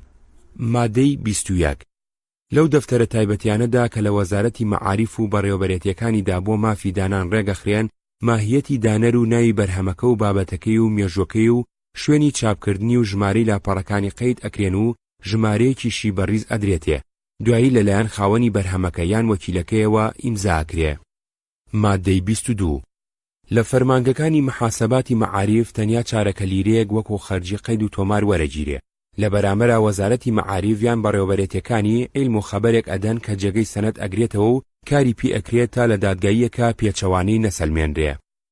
مادەی 23 مامەڵەی قەیدی مەطبوعاتی کاتی هەموو کۆتایی ساڵێگەکرێ لە کاتی بینینی ئەو نوسخانی بڵاو کراونەتەوە و تۆمارکردنیان. مادەی 24 گوێ لە داوای مافی دانانی ئەو بەرهەمانە ناگیرێ کە تۆمار نەکراون تا تۆمارەکرێن لە کۆتایی هەموو ساڵێکە لە ڕێگەی ڕۆژنامەکانەوە ئەو بەرهەمانە و ناوی دانەرەکانیان بەڕەسمی ڕاگەیەنرێن کە لە ماوەی ئەو ساڵەدا قەید و تۆمار کراون. مادەی 25 خاوەنی بەرهەمیان متەرجیمیان خاوەنی ئیمتیازیان وەرەسەکانیان ئەتوانن لە ماوەی کاتی نیزامیدا مافی دانانیان ئیمتیاز بە یەکجاریان بە موقەت بفرۆشن یا وازی لێبێنن یاخود ژمارەی نوسخەی فرۆشراو دیاری بکەن بە گوێرەی ڕێکەوتنێک بەرامبەر پارەیان بێ بەرامبەر. ئەو کاتە کڕیاریان وەرگر بەمەرج جێگەی خاوەنەکەی ئەگرێتەوە تەنانەت ئەگەر کڕیاریان وەرگر پێش تەواوبوونی ماوەی دیاریکراو مرد وەرەسەکەی لە باقی ماوەکەدا ئەتوانێت تەسەڕوفی پێوە بکە. مادەی 26 پێویستە بەڵێننامەی فرۆشتن یان وازلێهێنان لە وەزارەتی مەعاریف لە ئاستانە و لە بەڕێوەبەرایەتیەکانی لە دەرەوە تۆمار بکرێ بۆ ئەوە نیو لیرەی عوسمانی خەرجی قەید وەرەگیرێ و لە دادگاکان لە کاتی پیشاندانی هەر بەڵێننامەیەکدا کە بەم شێوەیە قەید نەکرابێ وەرەگیرێ و ئەنێرێ بۆ سنووقی مەعاریف. مادەی 27 نووسەران و ئەسحابی سەناعات ئەوانی بۆ کەسانی تر کارەکان ئاعتیبارەکرێن بۆی مافی دانانیان فرۆشتووە ئەگەر ڕێکەوتنێکی تایبەتی لە نێوانیاندا نەبێ. مادەی 28 چاپکەر ناتوانێت بەبێ ئیزنی نووسەر دەستکاری بەرهەمەکەی بکە. ئەگەر شتی وەها کرا لە ڕێگەی دادگاوە بڵاوکردنەوەی بەرهەمەکە قەدەغا ئەکرێ و وێنەیەکی بڕیارەکە لە ڕۆژنامەکاندا بڵاو ئەکرێتەوە و چاپکەرەکەش ناتوانێت ئەو کرێ لە نووسەرەکە وەربگرێتەوە کە داویەتی. مادەی 29 چاپکردنی کتێبێک و تەمسیلکردنی لە ماوەی حقوقیدا بەبێ ئیزنی خاوەنەکەی بەلاساییکردنەوە دانرێ. هەروەها تەمسیلکردنی چیرۆکێکی پەخشان سیفەت یان منزوم لە ماوەی حقوقیدا بەبێ ئیزنی خاوەنەکەی و چاپکردنی نۆتەی مۆسیقا و لە بەرگرتنەوەی نەخشە و تابلۆ و ڕسم و جۆرەکانی خەت بە فۆتۆگراف یان بە ئامرازی تر و دروستکردنی چوارچێوە بۆ بەرهەمی قەڵەم و مۆسیقا بە ئامرازی سەناعی حکمی لاساییکردنەوەیان لەسەرە. لاساییکەرەوان بە گوێرەی مادەی 32 ئەم قانونە سزا ئەدرێن. مادەی 30 نرخی بەرهەمی دانرا و هونەری دانسقا بۆ غەیری خاوەنەکەی بێ بە ئینتیحال لە قەڵەمەدرێ. هەروەها هەرکەس عیباراتی ناو کتێبێ یان سرودێکی مۆسیقی پاش و پێش پێکرد یاخود لە سولێوەرگرتندا هەمووی بە شێوەیەک تەحریف کرد کە ڕێچەڵەکەکەی بناسرێتەوە بەڵام کردی بەیەی خۆی حسابی منتەحیل خۆ بە کەسێکی کەکەری بۆ کرێ. تێبینی گومانم هەیە وشەیەک عیبارەتێک لەم مادەیەدا کەوتبێ سەرچاوەیەکی کەشم لەبەردەست نەبوو بۆ بەراورد لەبەر ئەوە بۆ ئەمانەت لێرەدا دەقەکەی بە عەرەبیش ئەنووسمەوە. إن قيمة الآثار في التأليف والفنون النفيسة لغير أصحابها يعد انتحالا وكذلك من قدم وآخر عبارات كتاب أو أناشيد موسيقية أو طرز إفادتها كله بصورة يفهم منها الأصل وأسندها لنفسه يعد بحكم منتحل. مادەی 31 رەخنە و شەرح و پەراوێزنووسین بە ئینتیحال حساب ناکرێن. هەروەها ئەگەر دانەر هەندێ ڕستە و بڕگەی لە بەرهەمێکی ترەوە بۆ بەرهەمەکەی گواستە و ئاماژەی پێدا کە لە شوێنێکی کەی وەرگرتوون نابێ بە منتەحیل. مادەی 32 کەسێ بەرهەمێکی چاپ کرد کە مافی دانانی لەسەر بێ و پرسی بە خاوەنەکەی نەکرد بێ یان بووە هۆی لە چاپدانی یاخود چیرۆکێکی پەخشان سیفەت یان منزومی کرد بە تەمسیل لە 25 تا 100 لیرەی عوسمانی تاوانی لێ ئەسێنرێ و لە هەفتەیەکی شەوە بۆ 2 مانگ حەبس دەکرێ و بەرهەمەکەش لە دەرەوە دەستی بەسەراگیرێ و ئەو کەسەشی داغڵی مەمالیکەکانی عوسمانی کردووە تاوانەیەکی نەقدی لێ ئەسێنرێ کە بریتیە لە 25 تا 101 لیرەی عوسمانی.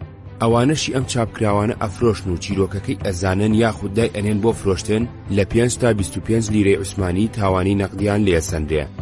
مادەی 33 ئەگەر دەعوایەکی زەرەر و خەسارەت لەلایەن خاوەنێکی زەرەر لێکەوتووی بەرهەمێکەوە برایە دادگایەک بە جۆری دەعواکە هەمان دادگا بڕیارێکی بۆ دەرەکا. مادەی 34 ئەو چاپکەرانی ژمارەی زیاتر لەوە چاپەکەن کە لەگەڵ دانەرەکەی لەسەری ڕێکەوتون مامەڵەی ئەو کەسانیان لەگەڵ ئەکرێ کە ئەمانەتیان نەپاراستووە و دەست بەسەر نوسخە زیادەکان و ئەو پارانەشدا ئەگیرێ کە لە فرۆشتنیان دەستی کەوتووە و هەمویان ئەدرێنەوە بە خاوەنی بەرهەمەکە. مادەی 35 حکومەکانی مادەی 32 بەسەر لاساییکەران و منتەحیلەکانیشدا جێبەجێ بن. مادەی 36 خاوەنەکانی دانراوی هاوبەش ئەتوانن بە تاک بەجیا مڕاجعەی دادگا بکەن و داوای قەرەبووی ئەو زەرەر و خەسارەیە بکەن کە بەهۆی پاماڵکردنی مافی تەسەڕوف لەلایەن کەسانی ترەوە لیان کەوتووە. مادەی 37 خاوەن قەرز ناتوانێت بەرهەمی لە چاپنەدراوی دانەر لە باتی قەرز حیجز بکە و ئەگەر بڕیاری دادگا دەرچوو بۆ فرۆشتنی ئەو بەرهەم و دانراوانەی حیجزیان لەسەردانراوە بایەخی زۆر بە پاراستنیان و خستنە ڕوو بۆ فرۆشتنیان و پاراستنی خاوەنەکەی لە غەدر ئەدرێ. مادەی 38 ئەو نیزامەی پەیوەندی بە چاپی کتێبەوە هەیە و لە 8 ڕەجەبی ساڵی 289 30 ئابی ساڵی 289 دەرچووە بەم قانونە خۆی و بڕگە هاوپێچەکانی بەتاڵەبنەوە. مادەی 39 ئەوانەی پێش دەرچوونی ئەم قانونە بەبێ پرس و ڕەزای خاوەنەکەی یان وەرەسەکەی بەرهەمێکیان لە چاپ داوە لەسەریانە مڕاجعەی خاوەنەکەی یان وەرەسەکەی بکەن و ڕەزامەندیان وەرگرن. ئەگەر بەبێ ڕەزامەندی خاوەنەکەی درێژیان بە فرۆشتنی بەرهەمەکەدا ئەوە بە جۆرەی ئەم قانونە سزا ئەدرێن. مادەی 40 جێبەجێکردنی حکمی قانون لەسەر ئەو تاوانانی لەم قانونەدا ناویان هاتووە وەستاوەتە سەر شکاتی شەخصی. مادەی 41 مافی دانانی ئەو بەرهەمەی بەبێ ئیمزایان بە ئیمزای خواسرا و بڵاو کراوەتەوە هی بڵاوکەرەوەکەیەتی تا ئەو کاتەی خاوەنەکەی خۆی دەرەخا. مادەی 42 وەزیرانی مەعاریف و عەدلیە بەرپرسن لە جێبەجێکردنی ئەم قانونە. 10 جەمادی ئەوەل ساڵی 1328 9 مایسی ساڵی 1326 شەرقی. ئەم قانونە مەحموود ڕەزا ئەمین لە عەرەبیەوە کردوێتی بە کوردی. ئەوەی گوێبیستی بوون بەشێ بوو لە کتێبی بەدەم ڕێگاوە گوڵچنین چەند لاپەڕەیەک لە مێژووی ڕۆژنامەوانی کوردی 1898 1958. قانونی مەطبوعات ژمارە 57 ساڵی 1933. دوای سیرکردنی مادەی ژمارە 23 هەموارکراوی قانونی بنچینەی و پشت ئەستور بەو دەسەڵاتی خاوەنشکۆ مەلیک فەیسەڵ یەکەم پێداوم و بە ڕەزامەندی هەردوو مەجلیسی ئاعیان و نواب لە باتی خاوەنشکۆ فەرمانم دەرکرد بۆ دانانی ئەم قانونەی خوارێ. بەشی یەکەم مەرجەکانی مەطبوع. مادەی یەک. لەم قانونەدا مەبەست لە تعبیری مەطبوع هەموو ڕۆژنامە و گۆڤار و ڕیسالەیە یا پەخشێکە کە لە کاتێکی دیاریکراو یا جیاوازدا دەرکرێت. پەخشەی بازرگانی و خێری لە مەهەڵاوێردراون. مادەی دوو.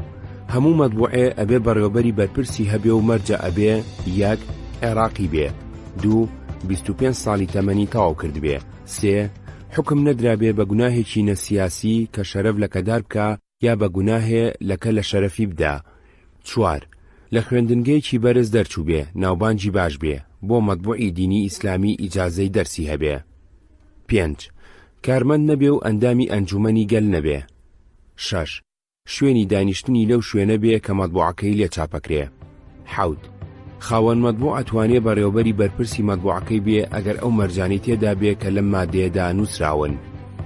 مادەی سێ. ئەوی بیەوێ مەطبوعێ دەربکە ئەبێ خواستێ پێشکەش بە وەزارەتی ناوخۆ بکە بۆ وەرگرتنی ئیجازەی دەرچوونی مەطبوع. ئەم ڕوونکردنەوانی خواری تێدا بێ: یەک ناوی داواکار و ناوبانجی و تەمەنی و شوێنی دانیشتنی و ڕەگەزنامەکەی، دوو ناوی مەطبوع و ئەو زمانی پێی دەرەچێ، سێ شوێنی دەرچوون و نووسینگەی بەڕێوەبردنی، چوار جۆری بابەتەکانی ئەدەبی یا هونەری یا زانستی یا سیاسیە، پێنج کاتی بڵاوکردنەوەی، شەش ناوی بەڕێوەبەری بەرپرس و ناوبانجی و پلەی زانستی و تەمەنی و شوێنی دانیشتنی و ڕەگەزنامەکەی، حەوت ئەگەر بەڕێوەبەرانی مەطبوع کۆمپانیایکی هاوبەش بێ ئەبێ بەڵگەی تۆمارکردن و وێنەیەک لە گرێبەستی کۆمپانیاکە و پەیڕەوی ناوخۆ لەگەڵ ناوی نوێنەرەکەی یا بەڕێوەبەری بەرپرسی کاروبارەکانی و ئەندامانی بەڕێوەبەراتیەکەی و تەمەنیان و شوێنی دانیشتنیان و ڕەگەزنامەیان و پیشەکانیان بەیان بکرێ، هەشت ئەگەر مەطبوع هی کۆمەڵە بێ ئەبێ ناوی ئەندامەکانی دەستەی بەڕێوەبەراتی و سەرۆکی بەرپرسی کاروبارەکانی تەمەنیان و شوێنی دانیشتن و ڕەگەزنامە و پیشەکانیان بەیان بکرێ. مادەی چوار. یەک خاوەن مەطبوع دوای وەرگرتنی ئیجازە لە ڕۆژی پێشکەشکردنی خواستەکەیەوە تا ماوەی مانجێ ئەبێ بارمتە بەدراو بەم جۆرەی خوارێ دابنێ: ئەلف ئەگەر مەطبوع لە هەر 15 ڕۆژدا جارێ زیاتر دەرنەچێ بارمتەکە 30 دینارە بێ، با ئەگەر مەطبوع لە هەفتەیەکدا جارێ زیاتر دەرنەچێ بارمتەکە 75 دینارە بێ، جیم ئەگەر مەطبوع لە هەفتەیەکدا جارێ زیاتر دەربچێ بارمتەکە 100 دینارە بێ، دال مەطبوعاتی دینی و زانستی و هونەری و ئەدەبی لە بارمتە ئەبەخشرێن. دوو خاوەنی مەطبوع ئەشێ چەردەی بارمتەکە لە بانکێکدا دابنێ بە ناوی وەزارەتی ناوخۆوە بۆ ئەوەی سوود لە قازانجەکەی وەربگرێ، بەڵام بۆی نەبێ بێ موافقەتی وەزارەتی ناوخۆ دەستکاری بکە. سێ هەر مەطبوعێ ماوەی 6 مانگ دەرنەچوو لە کاتی دانانی بارمتەکەوە لەغووەکرێ. مادەی پێنج. ئەحکامی ئەم مادەیە ئەو مەطبوعانە ناگرێتەوە کە دائیرەکانی حکوومەت یا شارەوانیەکان دەریەکەن. مادەی شەش.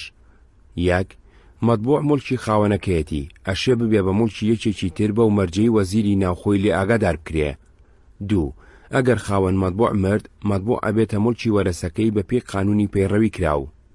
سێ ئەگەر خاوەن مەطبوع ئەرکی بەڕێوەبەری بەرپرسی گرتە ئەستۆ لە کاتی مردنیدا ئەتوانێ بەردەوام بێ لەسەر بڵاوکردنەوە بەو مەرجەی بەڕێوەبەرێکی بەرپرسدا بنێن مەرجە قانونیەکانی تێدا بێ. مادەی حەوت. جگە لە خاوەنی مەطبوع کەسی کە بۆی نییە ناوی هەمان مەطبوع یا بە جۆرێ سەرلێتێکدانی تێدا بێ بەکاربهێنێ. مادەی هەشت. یەک ئەگەر خاوەن مەطبوع ویستی گۆڕینێ لە زانیاریەکانی ناو ئەو خواستەدا بکە کە لە مادەی سێدا ڕوونکراوەتەوە ئەبێ وەزیری ناوخۆ لەو گۆڕینە ئاگادار بکە، بەڵام ئەگەر ویستی کاتی بڵاوکردنەوەی بگۆڕێ ئەبێ بە پێی مادەی چواری ئەم قانونە بارمتەکەی تەواو بکە. دوو ئەگەر یەکێ لە مەرجەکانی بەڕێوەبەری بەرپرس نەما ئەبێ دەست بەجێ مەطبوع ڕابوەستێ و وەزیری ناوخۆی لێ ئاگادار بکرێ. سێ خاوەن مەطبوع بۆی نییە پاشکۆ بۆ مەطبوعەکەی دەربکە بێ موافقەتی وەزیری ناوخۆ مەگەر مەطبوعەکەی هەفتەی لە جارێ زیاتر دەربچێ. چوار خاوەن مەطبوع ئەبێ لە پایتەخت وەزیری ناوخۆ یا متەسەریف لە لیواکاندا لە هەر گۆڕانێکی بەسەر حاڵەتە باسکراوەکانی بڕگەکانی 7 و 8 و مادەی 3 ئەم قانونەدا دێ لە ماوەی 3 ڕۆژدا لە ڕوودانی گۆڕانەکە ئاگادار بکە. مادەی 9 ئەگەر خاوەن مەطبوع ویستی دەست لە مافی خۆی لە مەطبوعەکە هەڵبگرێ ئەبێ وەزیری ناوخۆلەوە ئاگادار بکە ئەوسا مەطبوعەکە لەغوو ئەکرێ و بەپێی مادەی 15 ئەم قانونە بارمتەکەی بۆ جێڕێتەوە ئەگەر کۆسپێ لە جێڕانەوەیدا نەبێ. مادەی 10 1 بەڕێوەبەری بەرپرس ئەبێ ناوی خۆی و ناوی ئەو چاپخانەی لی چاپ ئەکرێ لە سەروی مەطبوعەکەدا یا لە خوارویدا بنووسێ. 2 لە هەموو ژمارەیەک 2 دانە بنێرێ بۆ هەریەک لە وەزیری ناوخۆ و داواکاری گشتی یا جێگرەکەی لە پایتەخت.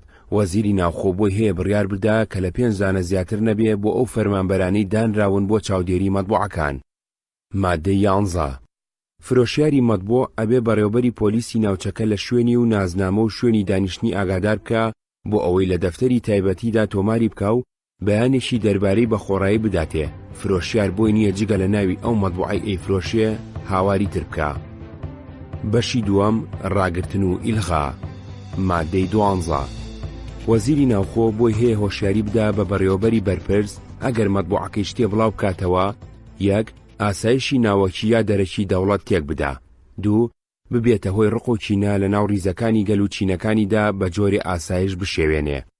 3 کار لە پەیوەندی دۆستانەی عێراق و دەوڵەتانی بێگانە بکە.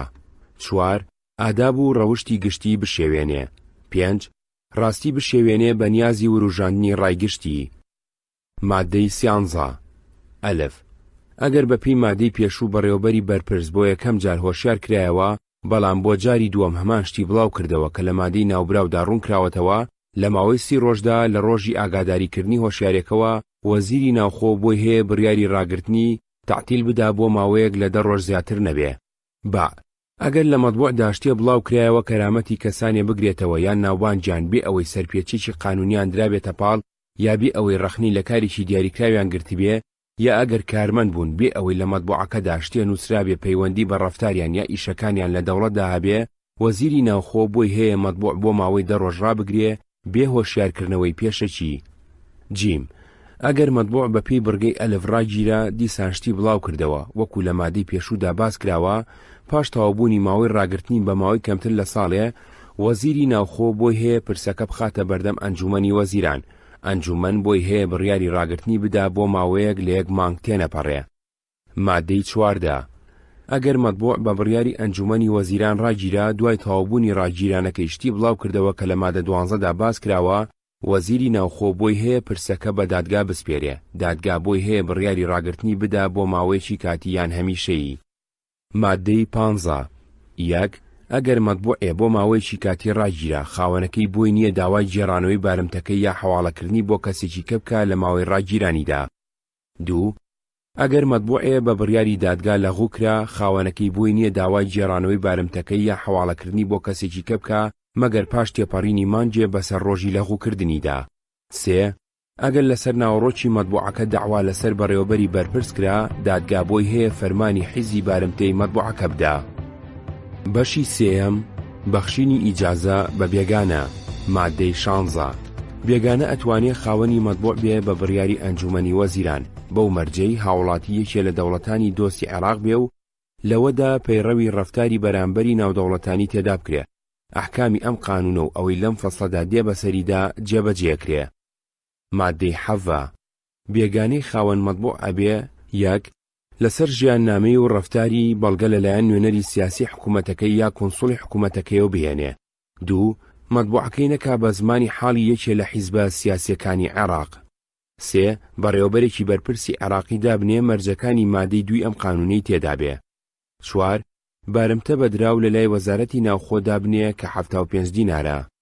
مادەی 18 وەزیری ناوخۆ بۆی هەیە مەطبوعی بێگانە بۆ ماوەیەک ڕابگرێ لە 3 مانگ تێنەپەڕێ ئەگەر ئەلف پشتیوانی یا دژایەتیەکێ لە حیزبە سیاسیەکانی کرد. با بەرهەڵسی سیاسەتی حکوومەتی عێراقی کرد. جیم شتێکی بڵاو کردەوە کەرامەتی عێراق یا گەلی عێراق بگرێتەوە. دال شتێکی بڵاو کردەوە کە لە مادە 12 ئەم قانونەدایە. مادەی 19 ئەنجومەنی وەزیران لەسەر پێشنیاری وەزیری ناوخۆ بۆی هەیە مەطبوعی بێگانە ئیلغا بکە لە هەلومەرجێکی تایبەتیدا کە ئیلغاکردنەکەی لە بەرژەوەندی گشتی بێ. بەشی چوارەم سەرپێچی و سزا. مادەی 20. 1. سزا ئەدرێ بە تاوانە کە لە 5 دینار زیاتر نەبێ و ئەگەر دووبارەی کردەوە لە 10 دینار زیاتر نەبێ یا بەگرتن لە مانجێ زیاتر نەبێ. هەر کەسێ مەطبوعات دەربکە: ئەلف پێش دانانی بارمتەی قانونی و وەرگرتنی ئیجازە یا پاش ئیلغا یا لە کاتی ڕاگرتنیدا یان بە پێچەوانی ئەو بجوڵێتەوە کە لە مادەکانی 3 و 8 ئەم قانونەدا نووسراون، وەزیری ناوخۆ بۆی هەیە فەرمان دەربکە بۆ دەست بە سەراگرتنی مەطبوع یا ڕاگرتنی بڵاوکردنەوەی. 2. سزادان بەپی ئەم مادەیە ڕێناگرێ لە سەپاندنی سزادانی قانونی تر ئەگەر لە مەطبوعەکەدا شتێ هەبوو پێویستی بەمە کرد.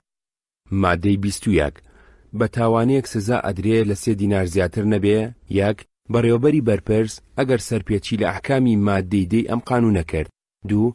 فرۆشیار ئەگەر سەرپێچی لە ئەحکامی مادەی 11 ئەم قانونە کرد. مادەی 22. 1. دادگایی و گفتوگۆی ناو ئەنجومەنی قانوندانان و ئەنجومەنەکانی کارژێڕی و شارەوانی و ئەنجومەنە ڕسمیەکانی تر ئەشێ بڵاو بکرێنەوە. 2. کۆنووسی دادگایە دەستگایشی ڕسمی کە بەنهێنی بە پێی قانون کۆبوونەتەوە یا هەر معاملەیەک دادگا بڕیاری بڵاوکردنەوەی هەمووی یا هەندێکی دابێ ناشێ بڵاو بکرێنەوە. 3. ناشێ شکات و ئەو دادگاییانەی پەیوەندیان بە کێشەی ناوزڕاندن و بەدگۆییەوە هەیە کە ناشێ بە قانون ئیسپات بکرێن بڵاو بکرێنەوە. هەر کەس سەرپێچی ئەمە بکە بە تاوانەیەک سزا ئەدرێ کە لە 15 دینار زیاتر نەبێ. مادەی 23. بڵاوکردنەوەی قانون و نیزام پێش ئەوەی لە جەریدەی ڕسمیدا بڵاو بکرێتەوە نابێ. ئەوی سەرپێچی بکە بە تاوانەیە کە لە 7 دینار زیاتر نەبێ سزا ئەدرێ. بەڵام لەم مادەیەدا ڕێگرێک نییە بۆ بڵاوکردنەوەی لایحەی قانونی. مادەی 24. ناشێ ئەو جۆرە دەنگ و باس و کاروباری ڕۆژانەی مادەی 4 قانونی مافی دانانی عوسمانی 9 مای 1326 ڕێگەی بڵاوکردنەوەی داون بە مەرجێ سەرچاوەیان ڕوون بکرێتەوە بڵاو بکرێنەوە ئەگەر بەلایەنی کەمەوە 24 سەعات بەسەر بڵاوبوونەوەیدا تێنەپەڕی بێ. ئەوی سەرپێچی بکە بە تاوانەیەک سزا ئەدرێ لە 7 دینار زیاتر نەبێ.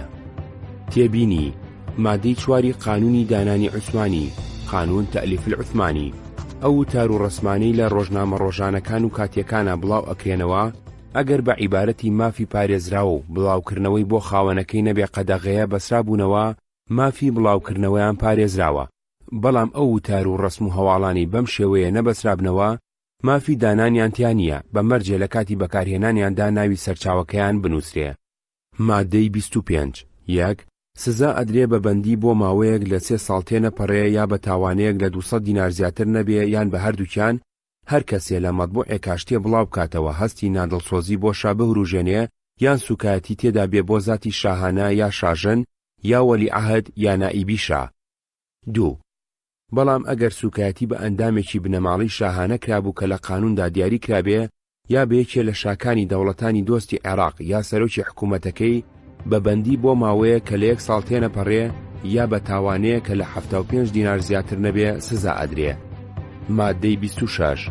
سزا ئەدرێ بە ماوەیە گرتن لە 6 مانگ تێنەپەڕێ یا بە تاوانەیە کە لە 50 دینار زیاتر نەبێ هەر کەسێ لە مەطبوعێکە سوکایەتی بەنووسین یا بەوێنە بە دەستەی وەزیران، مەجلیسی ئوممە یا بەیەکێ لە ئەندامەکانی بکە یا بە جێیش یا بە دەستگایەکی ڕسمی یا بەیەکێ لە کارمەندانی حکوومەت یا بە هەندێکیان بەهۆی بەجێهێنانی ئەرکەکانیانەوە بی ئەوەی ناو ببە یا مادەیەک تەرخام کە بە جۆرێک کە شەرەفیان یا شەرەفی هەندێکیان بگرێتەوە.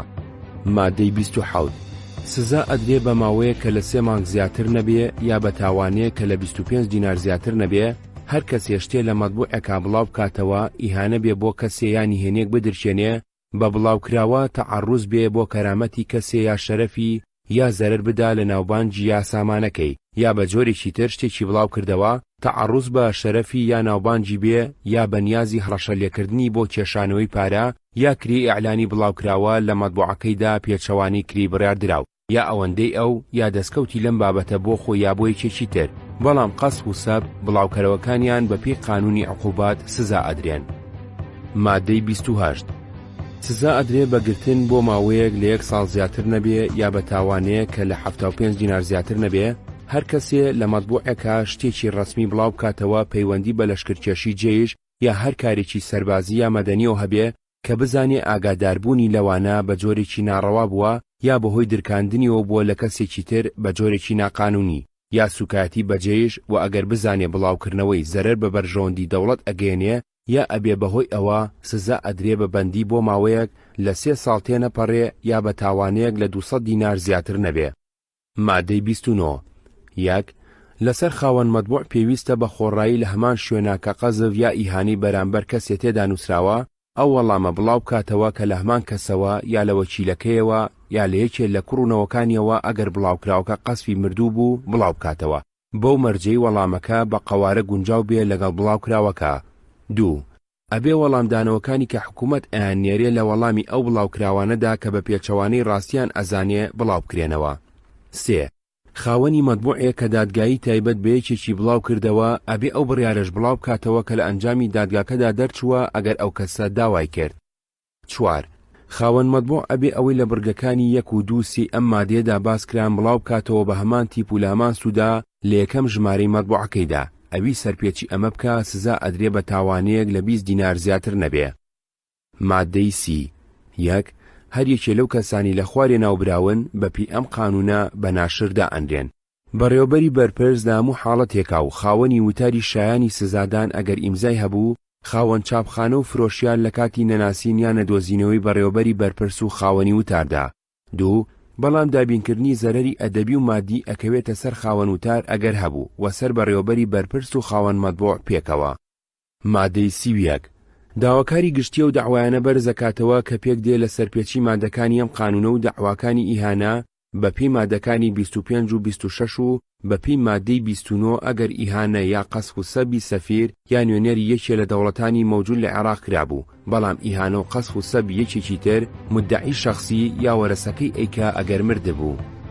مادەی 32 وەزیری ناوخۆ بۆی هەیە فەرمان دەربکە بە مسادەری ژمارەکانی مەطبوع لەم حاڵەتانەدا. 1 ئەگەر شتێکی تێدا بوو پێویستی بە جێبەجێکردنی مادەکانی فەسڵی دووەمی ئەم قانونە کرد. 2 ئەگەر ئیهانە و قەسف و سەبی تێدا بوو ئەرشی داواکاری گشتیە بەپێی ئەم قانونە دەعوایان لەسەر بکە. 3 ئەگەر پێچەوانەی مادەی 20 ئەم قانونە دەرچوو. مادەی 33 1 ئەوەی خۆی بە زەرمەندی مادی یا معنەوی دابنێ لە بڵاوکراوەکانی مەطبوعەکە مراجعەی دادگا بکە و دەعوا لەسەر کەسانی بەرپرس تۆمار بکە بەپێی مادەی 30 بۆی هەیە داوای زیان و بژاردن بکە. دادگا بۆی هەیە بڕیاری بژاردننی گونجاو بدا سەرەڕای حکومدان بە سزای گرتن و تاوانە یا ڕاگررتنی مەطبوع بەپێی ئەم قانونە و قانونەکانی تر. 2 بەڕێوەبەری بەرپرس ئەبێ بڕیاری دەرچووی دادگا بەپێی بڕگەی یەک لە ژماری یەکەمی مەطبوعەکەیدا دوای پێڕاگەیاندنی بڵاو بکاتەوە ئەگەر نەتوانرا لە ژماری دووەمیدا ئەگەر سەرپێچی کرد سزا ئەدرێ بە تاوانەیەک لە 20 دینار زیاتر نەبێ. 3 دادگا بۆی هەیە بڕیارەکەی لە مەطبوعێکی تردا بڵاو بکاتەوە بەو مەرجەی حکومدرا و پارەی بڵاوکردنەوەکەی بدا ئەگەر نەتوانرا لە هەمان مەطبوعە بڵاو بکرێتەوە.